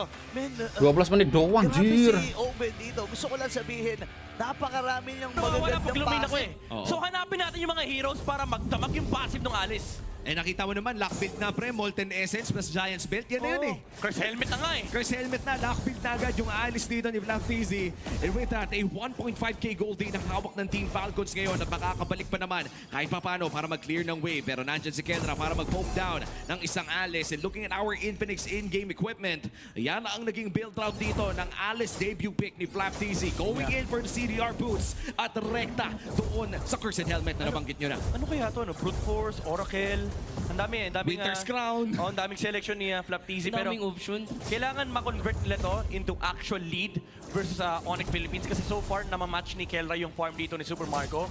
Pero ang hindi nila mamatch is yung Super map Marco, control ng Team Super Falcon. Marco. So, medyo masaya ngayon ang Team Falcon, especially with these heroes na humaabante laban sa Onyx. Uy, ginugulo din nila actually talaga dito yung purple buff. Though, successful pa rin yata si King Kong. Oo, and Ay, hindi. Nanakaw pa rin pala ni Kyle. o yun o, nanakaw na nga at nagbabalik na rin si Alice sa Land of Dawn. Huling beses na gamit ito ay Season 10 pa, September 11. Pero again, hindi po yan na... Oy, teka lang, napakasakit! Ganda ng kopyang taunt ni Super Prince. Hindi nakagalaw si Flap TZ. And I stand corrected na kay Super Prince pala yung purple buff. Oo. Super Prince, Super Prince. Yung favorite niya yun eh. Favorite na Fred rin, no? Favorite na kopya niyan eh. Wait lang. Binaburst down nila dito. Super Prince with a flicker. The moves. Buhay pa rin naman siya. Pero sa gilid, si King Kong ang nakikita dito ni Ogwen. Pahihirapan lang talaga ng Hilda. Pero wait lang, dun sa gitna, tumano ng EOG si Brusco at si Few. Delikado, may kinopyang ultimate dito si Super Prince. Pero buhay pa rin silang dalawa. Dami palitan na nangyayari. Walang Fury. Sabi ni Pew, kaya kong tangkihin yan. And yung Onyx, man, si King Kong, ang sakit na ng ulo. Kanina pa siya hinahampas ni Ogwen. Tapos minsan may Alice pang kasama. May tao pa Ogwen. Ayan si Flap. Romer ako! Romer ako, hindi ako explainer. Ayaw talagang tigilan mga pare ko. At dahil dyan, libre ang turtle na ito for Team Falcons. That's the third and last turtle of the game na makakahawakan ng Team Falcons. And rekta na ulit, balik na sa regular programming. Lamang ng 2,000 ang Team Falcons. Let's talk about the win conditions para sa Onyx Philippines, pare ko. Ano ba ang kailangan gawin ng Onyx Philippines dito? Honestly, kailangan nilang samahan itong YSS. Kaso problema na iiwan sa kusina, men, si Super Marco. Nako. And mukhang kailangan na agad itong maisip ng Onyx Philippines. Team Falcons slowly getting control over this game. At unti-unti na nga nakaka-invade ang Team Falcons. Actually, hindi. Kanina parang i-invade ang Team Falcons. Hindi talaga sila tinutol at tinatantanan dito si King Kong at successful doon si Flap. Ang daya ng Team Falcons, men, 2 roamer nila. Oo nga, men. Si Flap TZ tinalo, men. And sa totoo lang, men, si Alice ngayon, I would say na low-cost explainer to. Kumbaga, kailangan mo lang ng 1 or 2 items para siyang high loss. At may kwenta na agad kahit wala pa masyadong item. Legit low cost nga yan eh. Wala namang mana eh.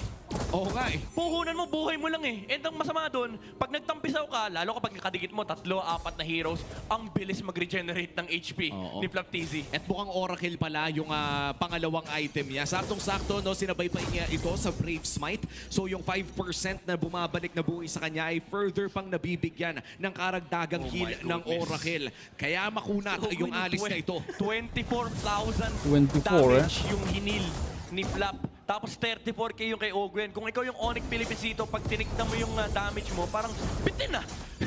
Kasi hinihil eh.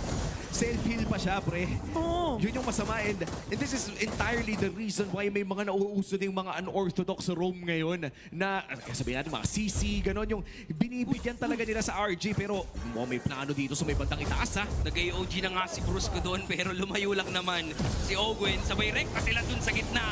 Nagultimin si Flap. Pero matutod sila si Super Prince at mukhang kaya siyang i-burst down. Nakahanap si King Kong ng isang kill. May final slash. Papasok nila dito paloob ang Falcons pero lalayo na rin mismo ang Falcons. Sabay U-turn pabalik. Papunta doon sa purple buff. Oh, that's the Lord. Nag-overhit, pre. Oo, medyo nag-attempt si Flap TZ ng zone outplay doon sa likod ng Tier 1 tower kaso wala siya naabutan. And grabe din yung punish pero Super Prince though. Napaflicker, Super Prince, na final slash kaya naman hindi tumama yung Appraiser Strat. Kaya naman buhay pa ni Kyle TZ ang mawawala. One of Fernandre, the beautiful setup mula dito sa Onyx. Grabing counterplay mula kay Kirk. Yun na siguro yung isa sa pinaka-disgusting na final slash na pwede mong makita. Literal, para yung block by LeBron James. Konti na lang eh. Bigla pang na final slash. Dahil dyan, Onyx Philippines ang may hawak ng Lord. And look at this, Super Friends holding the throne of Ruin. Mananakap ng Lord si Brusco. Nandiyan si Ogwen, tatry niyang i-sustain yung damage output. At nandun yung kinopya ni Super Friends sa ultimate. At syempre naman, kay King Kong pa rin ang Lord. At ngayon si Kelra, free hit lang dun sa gilid. Mapapatay niya si Flap TZ. Pero lalayo na mismo ang dalawang teams. Crucial retribution mula dito kay King Kong. Pero unfortunately for Team Falcons, wala din kasi si Kyle TZ doon sa team fight na yon. And again, it's all because of the final slash na nanggaling mula kay Kirk. Good zone as well mula sa ibang members ng Onyx. Hindi na nga nila kinailangan yung Stolen Thorn of Ruin mula kay Super Prince. Ang tinamaan lang, I believe was Ogwin at that time. And si Flap TZ natunaw sa damage output ni Kelra. And ngayon, nararamdaman natin yung damage output dahil ang daming damage nila sa side ng Onyx. Parang di na ata sapat yung sustain mula kay Flap. At kailangan marami siyang matamaan. Flap TZ looking for the angle. Pero mukhang hindi siya papasok with that blood gleam. Makakapag-push pa dito sa side ng Onyx Philippines. Ogwen, inaabangan si King Kong. Naku, hindi niya na-check. Uy, nabangan. Sabay King gamit Kong? na lamang ng ultimate para lang makalayo pero hahabulin pa rin. Hindi naman na pala. Bilis eh. Makakapag-tip pa rin naman ang Team Falcons pero that essentially mitigates the gold lead mula almost 3,000 all the way to just 900 gold para sa Team Falcons. Onyx Philippines starting to build steam sa kanilang YSS composition. Yeah. Oh, final slash! Tinamaan si Supermarket dun sa likuran. Kaso nga lang si Bruce ko rin. Ang tinatarget dito ng Falcons. Delikado ang buhay ni Kirk. Siya ang pinaburst down dito ng Falcons. Appraiser shot gagamitin pero hindi ko connect na Winter Crown. Ay hindi enough para isalba ang buhay ni Kirk. At ngayon lamang na naman ang Falcons. Pero si Super Prince may kinopya pero ibabalik niya lamang din. Grabe, nagka-flickeran yung dalawang X-Planer kaso mas malaki yung coverage ni Flap TZ. Big AoE spell.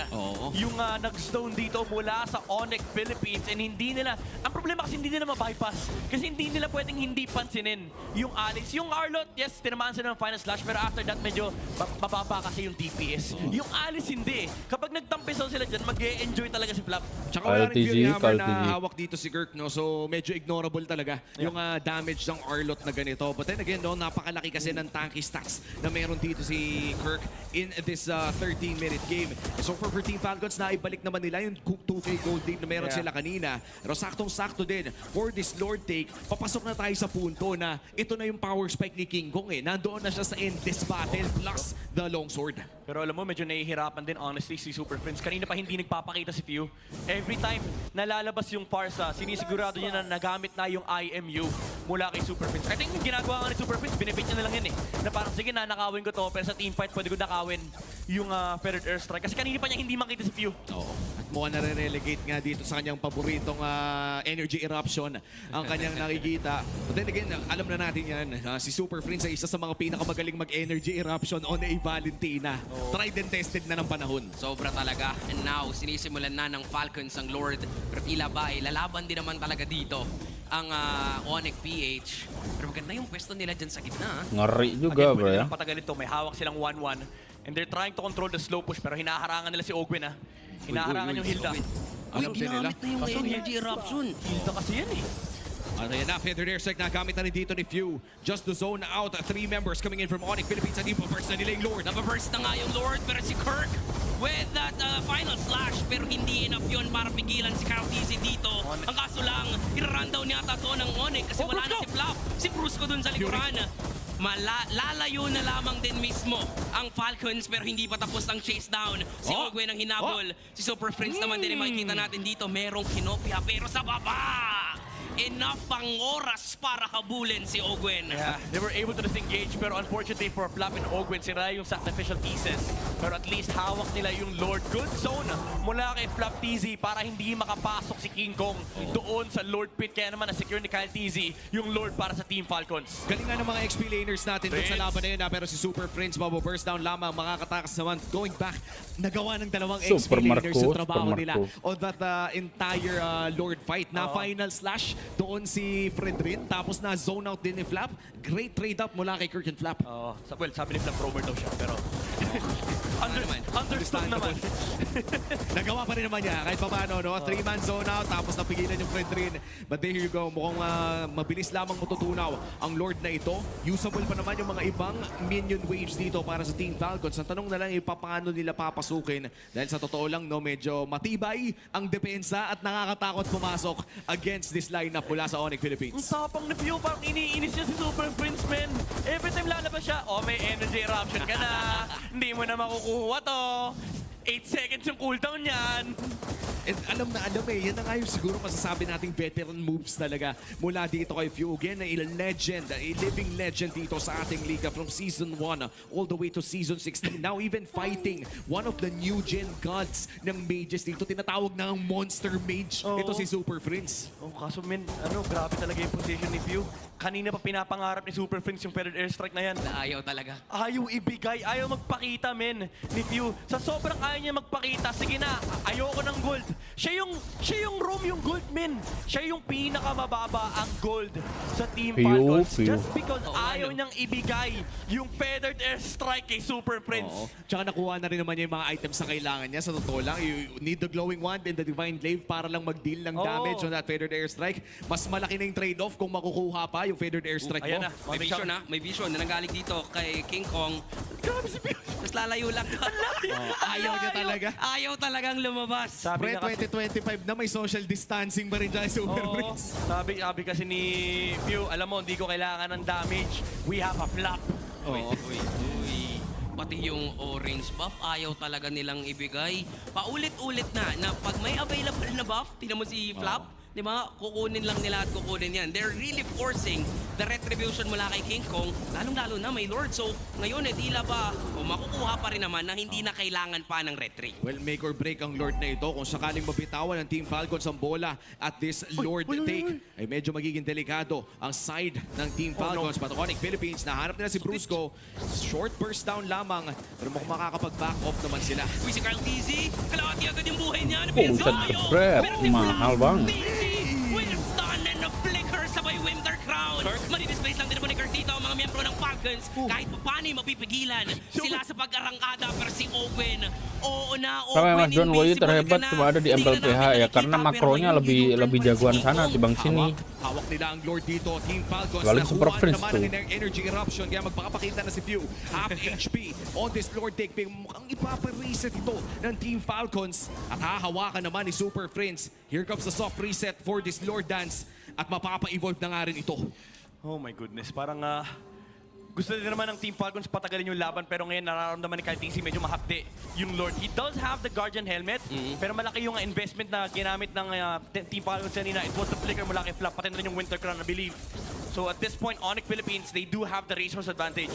Oo, at hinihintay lamang talaga no, ng Team Falcons na mag-commit dito ang side ng Onyx Philippines. Pero mukhang gamit na gamit ni King Kong yung dangerous grass. Nagtatago doon sa balbas ng Lord Pit. At naghihintay lamang ang Onyx na magkamali din ng Team Falcons. Wait. This is it, World Champions facing each other in a make-or-break Lord Dance. Nag-feathered airstrike si Few, still invisible. Ada benar nggak bakal Loyi yang bawa kemana teleport pakai Loyi. Sa likod na hindi kita ng Hanya Onyx Masan saja Philippines, yang nampak hindi lumayan nila alam Loyi-nya. kung by wings. Dulu S-Range pernah itu S-Range. Sinisimulan na ng Falcons yung Lord. Definitely this is gonna be a Lord dance. S-Range dulu pernah bro. Along Lord dance. Kalahati ang buhay ng Lord. Sisilip si King Kong.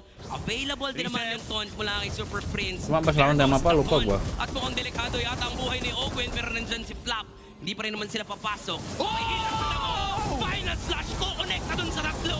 At dito magsisimula ang karangkada ng Onyx. Pero si Kyle TC na makakasecure ng isang kill. At ngayon nira-rundown ang Onyx. Pero free hit lang si Kelra. Super Marco din naman ipipigilan dito ang Super Fam. Dalawa para sa dalawa ang matitira. Pero papasok si King Kong with a dash and enough. Yung damage output niya para mapatay. Itong si Kyle TZ. Dalawa at isa na lamang natitira dito sa dalawang kupunan natin. It's a K&K connection kontra dito kay Super Marco. At mukhang sasayawin dito ni King Kong ang Lord na ito. Super Marco Harus cari player yang jago main Loyi, pintar main hero itu udah pasti 100. na ang pangkero, pero ano ang kanyang dala? At mukhang Nggak si Super tentu juga Marco sih. ay makakalapit pa nga ba? Alabang pa rin talaga ang Dapat trace na juga, skin bro. para lang ma-zone out at magde-decide na ngayon si Super Marco na ibigay na ang Lord at dine-delay pa nila. Dine-delay pa nila yung pag-take ng Lord para kasabay dun sa minions. Oh my God, absolute cinema. Vengeance. Absolute Final cinema. slash flicker mula kay Kirk. But also, there was a 3-man energy eruption if I'm not mistaken. Oo, Ayan o, oh my God! Tapos may Oh rectal my throw na through it, goodness. but that was a one of the best trade-offs sa team fight. So, parehas magaling, pare. Oo. Ganda rin ng coverage ni King Kong. Tinulungan niya kagad si Kelra kaya naiwan yung jungle gold for both sides. Pero alam nila walang appraisers Rascal TZ kaya naman sinalubong ni King Kong yung Brethren and they're able to get the Lord. Oo. And now with this evolved Lord marching down bottom lane. Orcs Si Kirk, niya. makikita Shot, si King anday. Kong. Open nasa kanilang harapan. Flicker is forced pero yung bankero ay nagkahanap ng bangkay. Pero Flag hindi G. enough yung damage output niya para mapabagsak si Ogwen. Pressure is real mula dito sa Onyx pero kailangan lumayo at umiwas ng Falcon. Lalong-lalo na merong Lord na dedepensahan dun sa baba at nakuha na ni Super Prince Nako. yung feathered Oh airstrike. my goodness. Binagsakan. Na-bad trip si View. Ang akin yan. Kalahati tuloy Oh, agad Kyle. yung buhay ni Super Prince. May taunt mula kay Kyle TZ pero nandito na yung feathered airstrike na kinopya at delikado na rin ang buhay ni Marco kaya lalayo na lamang din siya. Kyle TZ hindi na makakapag-ultimate pa at mukhang ito na ang bawi ng Super Fam. Focus muna sila kay Ogwen. Tatalon si Brusco dun sa likuran. At si Marco versus Kelra. Harapan nga lang din sila pero delikado ang buhay ni Super Marco. At isa-isa ng Super tumutumba Marco. ang Falcons ngayon. May Winter Crown pa mula kay Kirk. Papatayin pa nila si Few pero hindi na nga. Focus na sila sa goal. And Onyx PH will Onyx tie this PH. series against Falcons. FPL Arena, welcome to game number 3. Game number May 3 bang ya. pag-asa. Kaso ang problema, it is gonna be against mobile heroes na may kasamang heart guard. Although, kapag tinignan mo yung composition, no, medyo malaki talaga yung advantage for Team Falcons. Kasi ang number 1 problem ng Onyx Philippines is damage profile against this Uranus.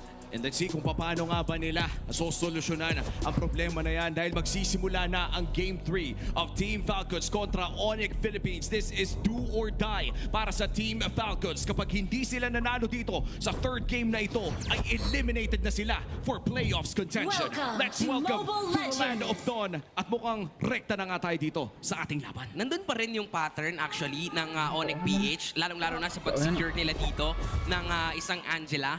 Pero medyo kulang sila sa magic damage. Ang ganda nung ginawang ikot ni ni Draft list. Ogwen. Rekta siya sa harap ng tore ni Super Prince para makuha niya kagad yung bonus. Semoga 3-0. Para ka naman Tapi gak mungkin sih kalau 3-0. pinapainit mo pa lang yung diesel engine mo. Baksha, Valentina, and the Fovia 3-0 harusnya gak mungkin Well, guys. the Freya and Fanny are the Fanny di ban. priorities here for Falcons. Do you think Falcons would be... You're not going to first pick Claude if you're Onyx. So, you think Super Marco and think they Falcons are just going to rush it? First pick para kay Super Marco, I can like it. Especially kung open yung Harley tsaka yung Leomord na together and the Guinevere, which happens to be the case. So, it will be Onyx first pick. Alam mo, pwede yung Claude first pick eh. I can see it. Especially yung basta open yung Leomord plus Harley together, I think that's okay. So, you think Onyx, they should first pick it now? Like, get the Claude? Or do you mean like for later in the red one too? They will go for the Marcel. Okay. They have a lot of options kaya para kay Savero eventually. So you go Gwyn para dito sa Falcons kung sakali. Pero minsan kasi pinipili na nila yung Suyu sa ganito. So Suyu Game plus Film bakal Harry, menang 3-0 for di example, MDL up Masdondon. against Marcel Bisa para jadi meron sih. kang true damage option Karena lawannya to tim komunitas eventually juga kan. take out etong, Harusnya Marcel. gampang itu. Alright, so the Nah, match yang itu tuh nanti Valentina's EVOS. gone to... Oh, Onyx have EVOS really lawan took their tim conditions for going for this Marcel Maharaja first. Dewa. You mentioned the Gwyn. I agree with that. I like the... I think Claude should be a must here. It's tough to play the Harith into a Marcel, and usually you can expect that the Marcel, Claude. Harith are going to be paired together. Maybe later the Granger if they want the burst. Suyo, Harley, Leomord, all those open as well. Hilda Oh, Marcel, Rush. Hilda, Cloud anjir I've been kind of gelo. here and there about Hilda first phase priorities. Yeah. But at the same time, flexible pa rin naman yan at both Flap as well as Ogwen can play this. And medyo dinidissuade nila na mag-assassin itong si King Kong ng Onyx Philippines side. However, meron pa rin nung Suyu, like sila yung pwedeng gumawa ng Suyu as plus Harith, which I think has no drawback dito sa first phase. Lalo na alam nila na reveal na yung Claude eh. And Claude versus Harith is a matchup na parang I would say pretty even in the laning stage. Tapos, sobrang daling i-activate. And then, of course, meron kang true damage against this Hilda. it's going to be Leomord pa rin. Interesting. Yung Zushin Marcel is not the best synergistic hero mid lane duo. Yeah. Wah, Leomord Zushin bro ya. 3 draft ngeri nih guys. I'm curious what Onyx really wants to play with this. Yeah, it seems like Onyx just went for individually strong lane domination, but then together awkwardly weird. Oo, di ba? Parang ano lang, malakas na talaga sila. Huwag mo na isipin yung combo, huwag mo na isipin yung synergy. Individually, malakas na talaga sila mag-lane. I guess yun yung idea dito para sa Onyx. Now, Falcons, they have a choice to go for Gwyn, which they pair up with Claude typically. Pero kung may Hilda, baka magsuyo na lang din sila dito up against the Leomord. I think I'm a little bit more for the Suyo because the Guinevere against the Marcel, her entries get messed up. So, yeah, the Suyo comes out. Okay, I don't know how you feel about this, but I think the Hilda needs to just get locked into Rome already because putting it in the XP, Kyle. Yeah. All right. Okay, we're back. All right, we're back. So, well, it's like Hilda's mad at me. Yeah, just put the Hilda in the Rome because putting it in the XP hurts what you might want to be able to do because at least with the rotational speed, you're good, but EXP laning matchup-wise, you need a bigger set. I get what you mean. So, ang magiging option Sebenarnya nggak apa-apa tuh, jangan biarkan hero teman kita sekarat. Kalau kita sang I think yung mga parang badannya setara kayak juga Guardian TB early RV, tapi sayang dia bukan tank. Eventually na pwede nila combine with the Hilda. Tapos meron Ya ng seperti vision itulah bro, at yung memang. Arlot na although wala siyang parang Pokoknya yang stun darahnya combo, banyak tugasnya yang melindungi. Cuma ya gimana, terkadang jarang ada yang pemikirannya kayak gitu. Cuma kalau sekelas pro player pasti ya kayak gitu harusnya. And gold still on the docket for Onyx while it's a mid laner. Beda kalau pas lagi ranked atau klasik atau brawl solo lagi, alah jangan harap di TB dah. While the EXP, you can still adjust, and I think the adjustment for whatever you're gonna put in the EXP, or hell if they send that Hilda to EXP and then the roam, it's gonna be very important here for Falcons to make it work. Mid first and then EXP later, I think. Tama. So kung sakali, ang mga options dun for Falcons is Imi against Zushin, tapos Yeah. wala pang masyadong rundown dito yung Onyx, so I think that's a safe pick. There is an option na mag-Luyi din sila. Oh, maybe. Oh, you know what? I see the vision with that. Clearing in the mid is going to be annoying against the Hilda and the Loyi. You back up the Hilda in laning with those little micro stuns. You can punish that. If it's not going to be something like the Loyi, how do you feel about maybe the Lilia? At least just for fast wave clear, or do they need more crowd control? Parang short range masyadong Lilia. So Gotcha. actually, naisip ko what if mag-Selena dito yung Falcons? Ooh. Mewan ko kung naalala niyo pa ang Selena ni Haji. Parang may faint memory ako na nilalaro naman niya yung hero na yon. Feel ko may asim pa eh. Yeah, and meron ka ng spotter, meron ka ng Hilda, so that could be a good pick. And also, it forces some reactions para sa Onyx na kailangan natin ng isang frontliner na para tatake dun sa mga pana na yon. Yeah. Otherwise, the safest option is the Kimi, I feel like, para kay Mr. Haji. Okay, to go with the Teresa, you think the Sora has a spot here for the Falcons lineup? Usually you want to play the Sora against a Leomord, but the Marcel might make things awkward for you. Yeah, that's very awkward for the against Marcel. Pero eventually, pwede yun kung last pick kung sakali. It's Alice. Alright. Wow, okay. So we did say na ito yung isa sa mga option para sa Falcons earlier. But, okay. Oh, wow. And the Yi Sun-shin, pang-counter dito sa Claude. So Onyx naman ang mid-range dito sa ngayon with a lot of fighters on their side. Yi Sun-shin can also act like that. So Haji, I guess, ang kailangan nyo dito is big, either true damage source or talagang massive chunks of damage para hindi makapag-sustain yung Yi Sun-shin, Claude, and this Leomord. So baka hindi na sila mag-Kimi. Farsa might be on the table para sa Falcons. Yeah. Para talagang masakit at may pangtunaw ka na damage. Aku There's itu an Yi option of the Sun-shin, Lunox. buset. Sa ngayon, and just, Boleh sih guys. they will indeed go for the Farsa. Makes a total sense here. Falcons have drafted the Renmar, yung pinaka, sabi nating meta na lineup sa atin ngayon. Whereas Onyx going for the pakita ni Yisun Shin makes it so spicy. So pick your poison na lang dito para sa dalawang teams natin. Yeah, it's a wild card. Paquito doesn't have the win yet, but the Yisun Shin of Severo stands undefeated so far this season. Are we finally going to see a loss on that Yisun Shin, or is he just going to prove just how good he is with that hero? Real quick, who are you siding with? Just name a team. No, you just say Onyx. I'll say Onyx dito. Pakito and Yisun Shin looks crafty. Yeah, I'm running with the Onyx here too. Let's toss you back on over to the casters. Bullshit. Casters, let's go! Maraming salamat sa ating on-ground panel. They've already said their pieces about the draft. Kani-kanina lamang yung first 3 picks ng Onyx Philippines. According to Renmar and Wolf, merong some sort of individuality. Yes, they're power picks, pero parang hindi natin mahanap yung synergy nila. But what does the Paquito and the Yisun Shin bring to the table? Well, yung binabanggit mo nga ng individuality na para kang nagsama ng 99 overall Let's go guys, na 5 game player kedua guys. o na 5 hero para sa Onyx Philippines dito. It's up to them for para gawing multiplication yon than addition. Kasi sa nakikita natin ngayon, again, yung over-aggression ay answered back pa rin ng Onyx Philippines. But they're playing so different doon sa mga naging predictions mula kanina. Tila ba Team Falcons, they're somewhat being held doon sa mid lane na tila hindi sila pinapag-farm ng mapayapa. Alam mo maganda dito para sa Paquito naman, ang bilis ng clear wave niya. So mabilis na agad magkakapakpakan. Pero speaking of pakpakan, Bagsakan eh. sa itaas talagang parang Naruto versus Sasuke yung nangyayari. Men, kumbaga, pakita mo na yung braso mo, no? Tapos kung sino yung mauna, walang magsusumbong sa mama, pero ito na yung mama. Si Brusco tsaka si Ogwen. Lumabas na sila, men, at doon natigil yung boxing. At saka mga kuya, ayan o. Lumabas yung mga kuya. Mga kuya, mga Kuya pala, di mama, no? Okay naman. Pero sige pare, tuloy po. Sige, pwede na. Team Falcons on it. I mean, they've also had their power picks during the draft. So how will they work their way? Ngeri Masdondon, sa first turtle? beras Yung, age naik nangyaring viewersnya 17k setelah individuality dia ng bersama Onyx PAP Philippines ay di live stream answered back din Onyx naman ng versus individual Falcon. ng Team Dari Falcons. kemarin beliau Agad berasnya sa gede guys. Marcel Savero.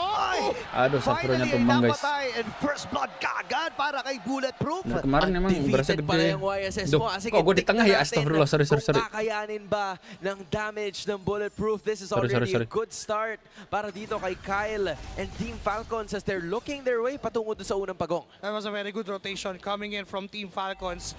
They know na kailangan nila somehow isuppress yung scaling ng isang YSS. But look at Ogwen.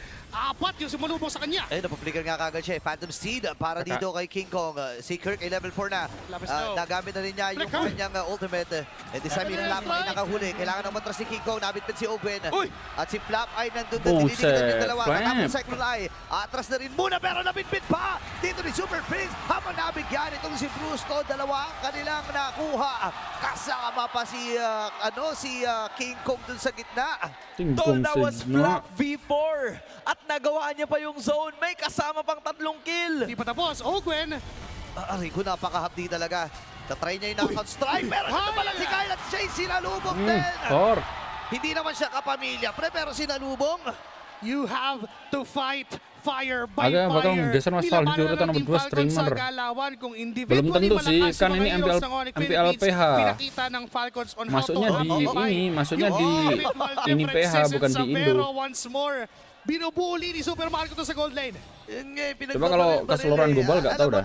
Nakakapagtaka no. Ito Biasanya hitungan global beda lagi. Kahapon, halos lahat ng mga gumagamit nito. Gila, 4-0 guys. Napapagana na maayos eh. Oo, isipin mo. All throughout, meron na namang palaga na magaganap. Gamitan ng ulti na naman. Crimson Beagle yung nagamit. Si Haji ay may ipit. Pero Flicker yung nagamit niya. Right on time. Pero naipit din. Itong si Brusco, nagamit niya yung kanya golden hour. Pero nandito na rescue. Si King Kong at si Kirk. Knockout strike. Hindi kumonekta. Pero si Owen ngayon nakatulog. Pero sakto din. Yung stun mula kay Kyle. Ipit si Flap.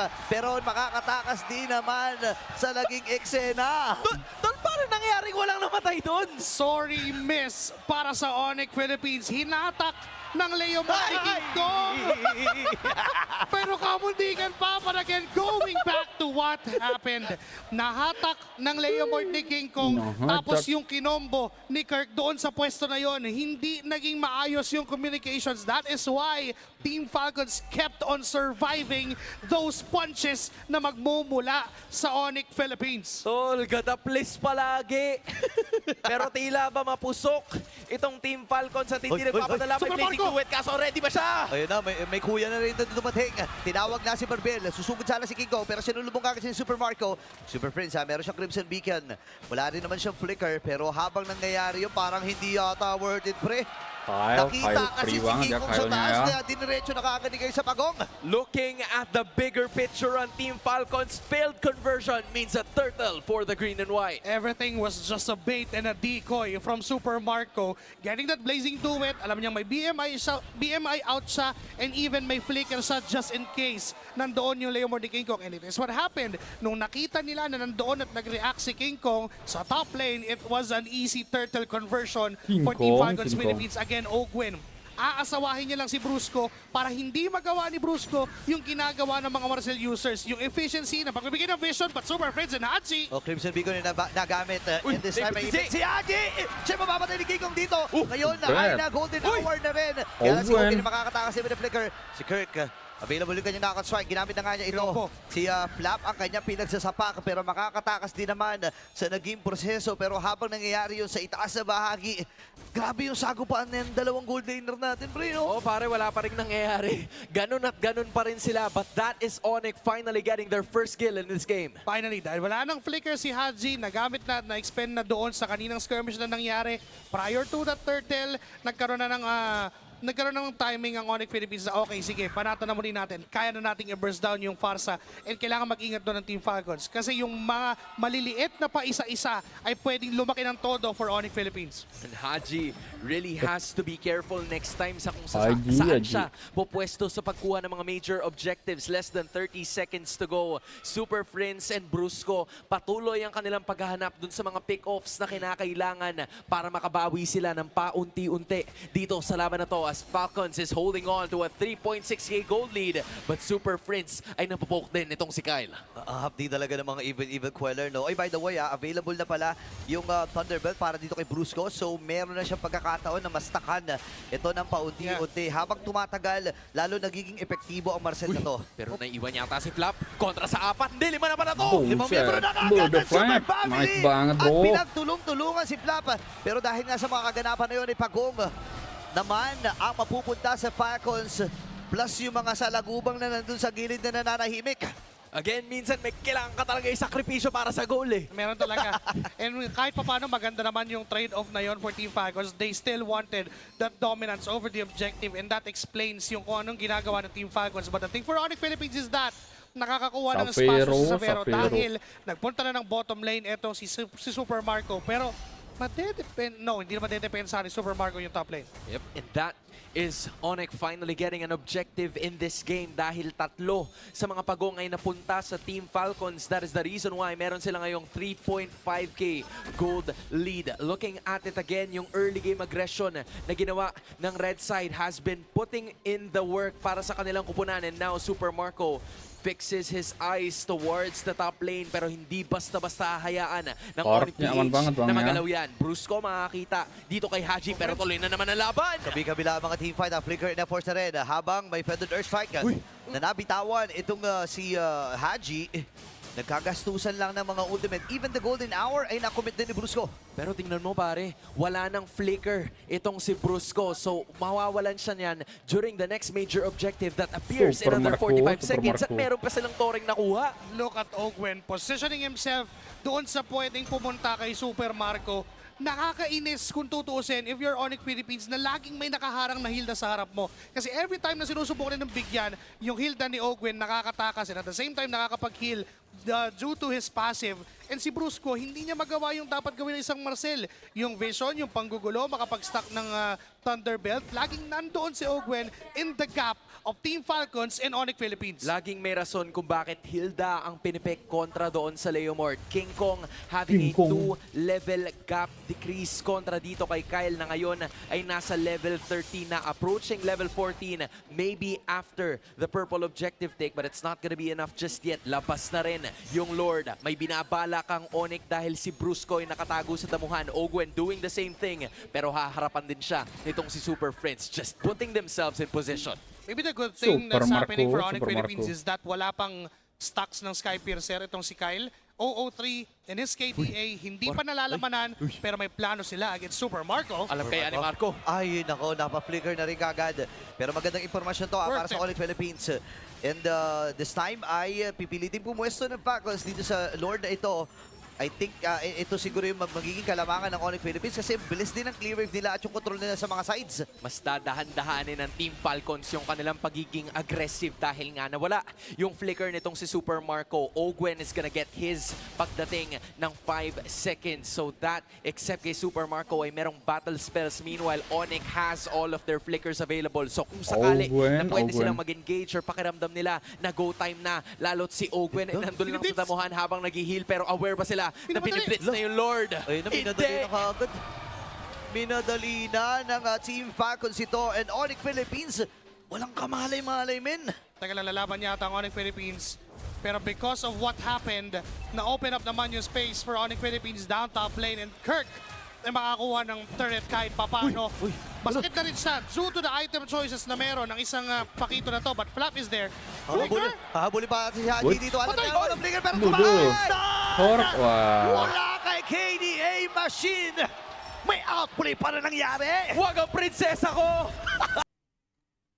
Gold lead! Napakagandang layer ng stun. Right after nung passive, nung Curse of Crow, nandoon yung stun na magpupula kay Kyle. It is enough para patayin yung Pakito. I was just about to say that Falcons needed to be wary enough doon sa kakayahan ng Pakito dahil kaya niyang mamburst ng Farsa o ng Claude ng bigla-bigla. They have to be mindful of their possessions dahil nakaparang sa Counter-Strike itong Pakito ni Kirk. Kaso nga lang, they got it covered. Pero ito, ang kanilang mamataan si Kyle. Gustong umiska po. Ay na, bumertical na ng dalawang beses at yung Super Family ay nagsama-sama na rin kagad. 4 na miyembro para sa Falcons. Hahawakan yung itaas dito ni Kirk. Pero makakasugod din naman dito ata sa Torres sa itaas. Hindi rin sasabog yung Holy Shields na yun. Kahit si Carlos Yulo yata mag-vertical doon, di makakatakas na sa apat pare. Kahit double backflip Kahit double backflip, wala talagang lunas at walang mahanapang butas behind. But if they want to turn this around, posibleng manggaling yon sa kanilang kapitan. Actually, pwede silang mag-transition to a team fight. Pero, Ogwen? Uy, ang tapang ni Ogwen dito. May kabila-kabila din. Or kabi-kabila yung mga naging team fight dito. Iwas-iwasan lang si Macmac at ni Super Prince. Pero si Kikong ay napuruhan. Bababa sa 30% ang kanyang buhay. Buhay din nagamit. Atras naman. Itong si Super Marco. Pero nagamit na yung golden hour, ha? Oo nga, tsaka yung flicker, imbis na pa ganun, pero gumana pa rin eh. Gumana at some point, pero still, tuloy pa rin ang panggugulo ng Onyx Philippines with Brusco just stacking up his Thunderbelt. Pero for Team Falcons, unti-unti silang nadadali ng mga paisa-isang banat ng Onyx Philippines. Parang medyo nag-overheat, parang nagkakaroon ng rush doon sa utak ng Team Falcons that we have to target it. Pero lamang pa din naman sila ng at least 3.6k gold lead, so that's good enough. Meron silang luxury gawin yun, pero they have to be mindful of that, yung mga pag-expend nila ng resources. You know, this is what our panelists were saying kanina lamang. Individually, the heroes of Onyx Philippines are very strong. Kaya magta-thrive talaga sila dun sa mga 1v1 or maybe 1v4 pick-offs, strength in numbers type of beat. Pero Team Falcons, kung sakaling magalawan nila to ng teamfight-centric, lalo na't ngayon na nasa Lord sila. Blitz ulit? Nakita nila si Saber doon sa ibaba. Blitz Lord ang naging call. Lalaban! Mabibibit yung isa. May si Ogwen papasok din. Habang si Super Marco ay atras. Nagamit yung golden hour. At namatay na kagad si Kyle. Knock-out strike mula dito kay Kirk. Habang itong si Kirk naman ay maiipit din. Super Macmac ay atras. Pero makatras sila bitbit din. Mabuti nilang meron pang BMI at may unggoy pang nag-aabang sa kanya. Tol, tuso talaga si Super Marco. Team Falcons blitzing that Lord for the second time. Wala na namang naganap na Di contest. Fatality ada Tapos saingan yung untuk opposite juara. objective team fight pa na gusto Tenang sana sih nilang kalau manalo, but unfortunately Navi PH mah damage aman, is bro. present now for Onyx Philippines. Savero, nakakahanap siya ng mga Aman, pwesto, aman. and another frame moment. Habulin natin na din si Owen. Walaupun yang ngeri-ngeri juga itu isinya. Federation nagamit ni Haji. Kailangan niya umatras. King Kong is Nice banget Savero. Ladies and Kasih tahu Savero, kasih tahu. is doing it. Sabero doing it again. Literal na hindi ko alam kung anong pwede kong ipaliwanag yung bangkero na mamangka. Nakita yung unggoy at talagang nilampat na lang. Hindi napapansin ng Team Falcons na slowly nag-i-scale up na yung YSS. Yung kaninang binigyan nila right from the start of the minute 2 ng laban ay hindi na nila maabot ngayon. Super Marco, nandun yung effort niya para abutin with the BMI and the Blazing Duet. Kaso nga lang, madali din and sobrang mobile enough ng Onyx Philippines na iwasan lahat ng yon. And again, dito pumapasok yung individuality na meron ng Onyx Philippines. Kasi kailangan mo silang i-address individually din. Kailangan mong mahanap yung kaya mong tapatan, yung YSS sa Savero, yung Pakito ni Kirk, yung yung Zoshi ni Super Prince. Kasi sa mga nagdaang team fight, sinusubukan nilang habunin sa Super Prince and nakakite lang sila ng Onyx Philippines. At silipin mo din yung battle spell management nitong Onyx PH. In just a few ay magkakaroon na lahat sa kanilang mga manlalaro. Compared to the other side, they still have to wait a little bit longer para kay Super Marco na magkaroon siya ng flicker. So with that, mula sa halos 4 o 5,000 na kalamangan ng Team Falcons pagdating sa gold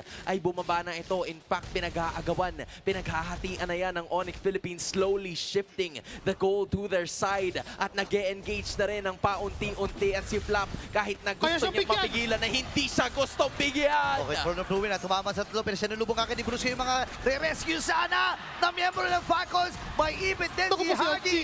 Sa pagkipulo niya dito pero hinabol pa rin ni Ogwen. Itong si Brusco at pinagtulong-tulungan ng tatlong miyembro. Flicker ay na-force na rin para dito kay Ogwen.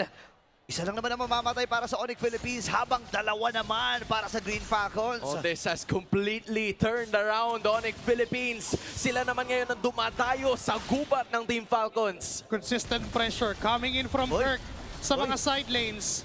And even yung combo niya ay enough para i-disturb kung ano man yung plano ng Team Falcons Philippines. And even Flap, even if siya yung pinaka-makunat ngayon for the side of Team Falcons, pwede na siyang bigyan ng Onyx. Ay nako, may immortality naman din si Ogwen. Mapapap nga lang ito, kaya lang ang magiging problema ay sasalubungin din ni Kyle. Makakatras si Ogwen, pero nandun si Kirk! Nakakonstrike, nagamit niya, nakabili na rin immortality din si Kyle. Pero meron nga palang flying clouds habang burst para dun sa Lord ang naging call dito ng Onyx Philippines.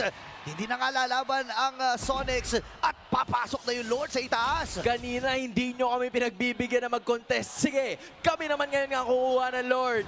The moment na nawala si Flap doon sa bottom lane, alam nila na walang magpipili now for Team Falcons. And yung kayang gawin naman ni Ogwen, even if may immortality siya, nandun na tayo sa point na wala nang pakialam ang Onyx Philippines kung sino man yung nasa harap nila. Just one frame moment is enough para lang pigilan kung ano man yung plano, and the damage is present for Onyx Philippines. Now that they have the Lord, kailangan dumepensa ng Team Falcons. They have the clear wave, courtesy of Haji sa kanyang feathered airstrike plus Super Marco sa kanyang Blazing Duet. But the moment na magamit yon just to clear this Lord out, pwedeng mayat mayain na naman ng Onyx Philippines yung isa-isang pasok na ginagawa nila. Savero's Yison Shin is still having a really good win rate this season for a reason. Ngayon, kumakatok na ang Onyx Philippines with a 2.2k gold lead. Babangga ang Lord. Hindi pa rin tumababasag. Brusco's gonna be back in the way, pero si Kyle na wala! May one wala na naganap sa iba pa. Hindi, actually, dalawa. Si Kirk at si Kiko yung nandun. Patay itong si Kyle. Wala na rin namang Lord. Pero papasok na sa loob itong si Brusco. Talagang babrasuhin na nila itong Torre na ito na mabasag din ng tuluyan. Wala pa namang waves sa itaas. Medyo matagal-tagal pa. 4 na miyembro ang nag-aabang para sa Falcons. At inaampay na lang nila ang isang hakbang para nga naman Onyx bro, serius ini real ka bang? Onyx Philippines. Pero parang hindi na muna kasi may mga wave din na nabuhay para dito sa Falcons. Let's see, magkaka-round number 2 ba ito? Hinawag na si Marvel at sumugod na si Ogen. Hati-hati bang, naku, nice banget anjir. Pero wala magiging pala mula din sa Falcons. Crack, wala, Ngayon ay nice trick. nahihirapan din. Yung Mapapaalala ito si Kirk. Uy, Ogun mati si. Blazing Duel. Blazing Duel. Pinabot na play Kirk, pero nagamit din yung Winter Crown. Nice banget. Yung immortality ni Super Grabe, Prince. Super Prince yung mga tido. Alam din sa naging proseso. Onyx in Falcons, grabe na kayo. Mereka terlalu pengen cepet end guys. Bahaya, bahaya. Sa Team Falcons, pero tila marami nang nawasak ang Onyx Bahaya, Philippines Bang, bahaya, para Bang. sa Jangan, 3,000 jangan. kalamangan. Napakarami na nakuha doon sa Lord Siege na yon. And even they tried to end that game. Onyx Philippines, napakagandang layers ng skills na meron sila. Pero the moment na nakompleto ng Team Falcons, it's go time for them to take the retaliation. And now, Team Falcons Philippines, kaya naman nilang makapag-invade at makakuha ng resources from Onyx Philippines, but I doubt that they can push the turret.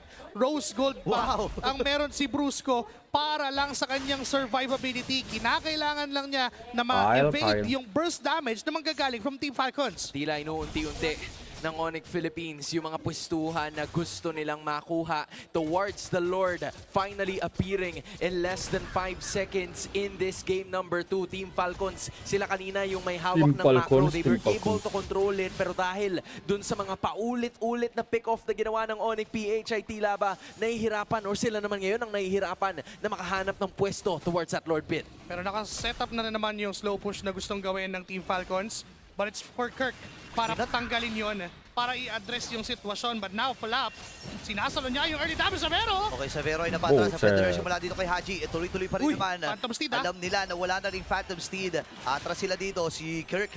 Sa likod, inaabangan niya ata yung mga players from Falcons na mag-aatrasan. Pero tuloy-tuloy pa rin ang paghawak nila dito sa Lord. May soft reset din sila na gagawin. At si Kirk, ready na ata tapos ito ni Kirk, ha? Pwede na yata. Sabi niya, sasapakin ko na ito papunta sa Game 3. Kakayanan niya ba? Pero nandun si Kyle. Naghahalo na naman yung camera. Saan pupunta? Kalahati na naman yung HP ng Lord. May alam nila na walang jungle dito. Tumama. Pero si Owen doon sa likod, si Sabero ang kanya pinupuntahan. Pero nagamit na rin yung Sabero check mula dito kay Haji. May ibit din. Pop lang ibit natin si Haji.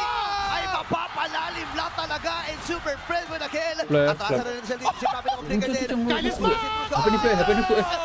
Knockout strike. Pinagsasapak na ang mga miyembro dito ng Falcons. Si Owen sa mga with the count na nagamit din. Pamibit-bit din si Flap. Kailangan na umato si Brusco.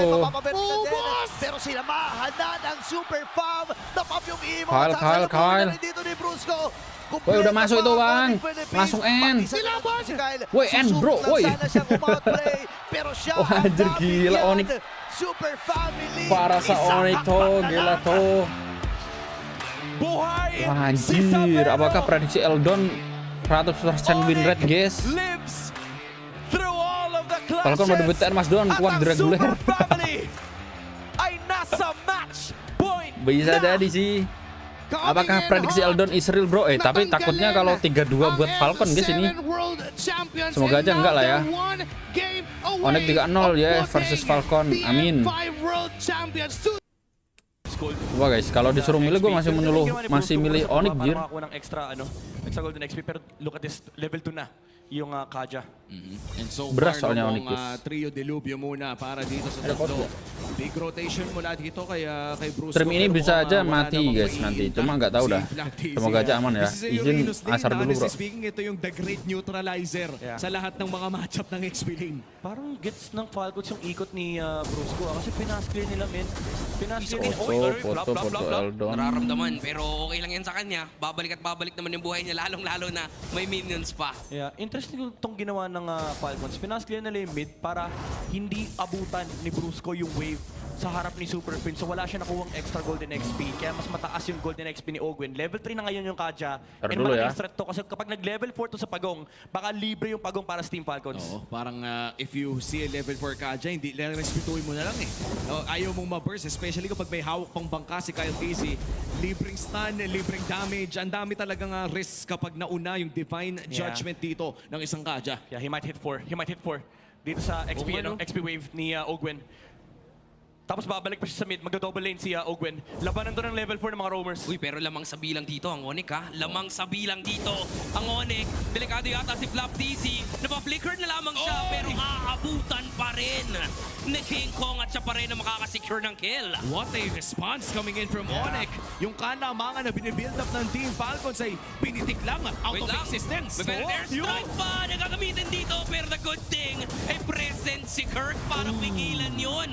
Makakakuha pa ng isa pang kill ang Onyx PH pero dun sa likuran si Ogwen makikita niya kung nasaan si King Kong. Hakapul pa rin dito ang Super Fam. Si Ogwen ang kanilang babanatan at na-try nilang patayin na lamang din yung ibon ni Ogwen at Power spike na kanina pa natin pinag-uusapan. Yung papasok na tayo ng second and third turtles. Ito na yung Ito na yung kahit sabihin natin bro, hindi ya. pa kompleto yung mga first item ng Lancelot at Granger ay Ya napakasakit Allah, na semoga stream gua dagdag aman pa ya natin na Allah. available yung Ya napakasakit Allah, na semoga stream gua dagdag aman pa ya natin na Allah. available yung heart guard ni Super Friend. So definitely a challenge for Falcons paano sila mag-burst down. So kailangan talaga sa Falcons dito yung divine judgment ni Ogwen. Yeah, by the way, 3 minutes Sky Piercer, Kelra. So this is, again, similar to what happened ng previous series natin. They understand na medyo nasa timer yung kanilang lineup. They don't want to play the scaling game against these heroes, yung YSS, yung Reynos, Bane, even yung Farsa, tas Kaja late game pa. As much as possible, if you're Onyx Philippines, you want to end this before the 15-minute mark. Oo, and saktong-sakto no, yung mga heroes naman na meron sila ay pwedeng-pwedeng puksain ang Team Falcons ng maaga. And that's the final slash not landing para sa side ni Kirk. Mukhang tatahimik muna ang Land of Dawn at hawak pa rin naman ng Onyx Philippines ang katamtaman na gold lead. Kalmado lang muna, no? Naghahanap din sila dito. Actually, maingat pa rin ang Onyx, lalong-lalo na hindi kasi nila alam kung nasaan si Ogwen.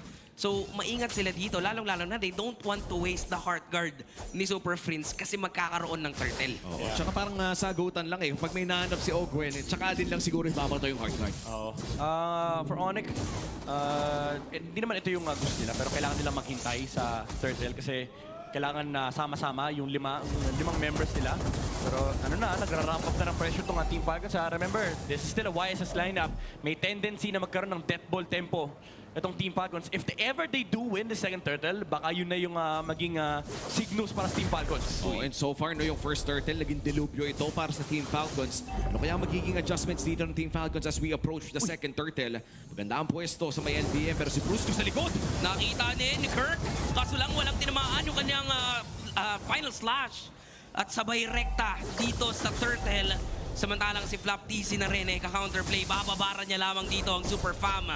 Sisimulan ng Falcons ang turtle dito. Delikado si Brusco. Hinatak pa nga. Sabay pasok ni Kirk. Napaflicker na lamang siya palayo para lamang hindi mamatay. Pero nandito si King Kong. Sinaniban na siya ni Super Prince. Na-reset ang the flicker in si Super Marco. Makukuha ni Kyle TZ yung pagong. At mukhang iisa-isahin na ng Falcons dito ang Super Fam. Kaya si Kelra lalayo na lamang din siya. Pero namatay din pala si Super Marco doon. And I can't believe na sasabihin ko ang sentence na to, but a sacrificial play. Aman from saja, the bro, ya. bulletproof Napar. Super Marco. Yeah, siya na yung tumangke nung bala para sa Team Falcons. Nakuha naman ni Alam, Kyle guys, TZ Lucy yung na agak pagong. kawak. King Kong, nakikipaglaro dito kay YSS.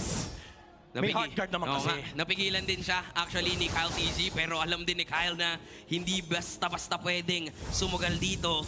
Kasi Ogwen available yung Divine Judgment niya pero pwedeng mag-counterplay si Brusco. So, nagiging maingat pa rin ang dalawang teams natin. And looking at our BPI goal difference, makikita naman natin na katamtaman ang gold league na hawak talaga ng Team Falcons. Mga Holy Crystal. And pwede nilang magamit to, pwede nilang sabayan yung mid-game tempo ng Onyx. Oh, Marco! Si Super Marco yung na-violent slash at numbers ng Onyx PH. May sagot lang din naman ang Feather Airstrike dito si Few.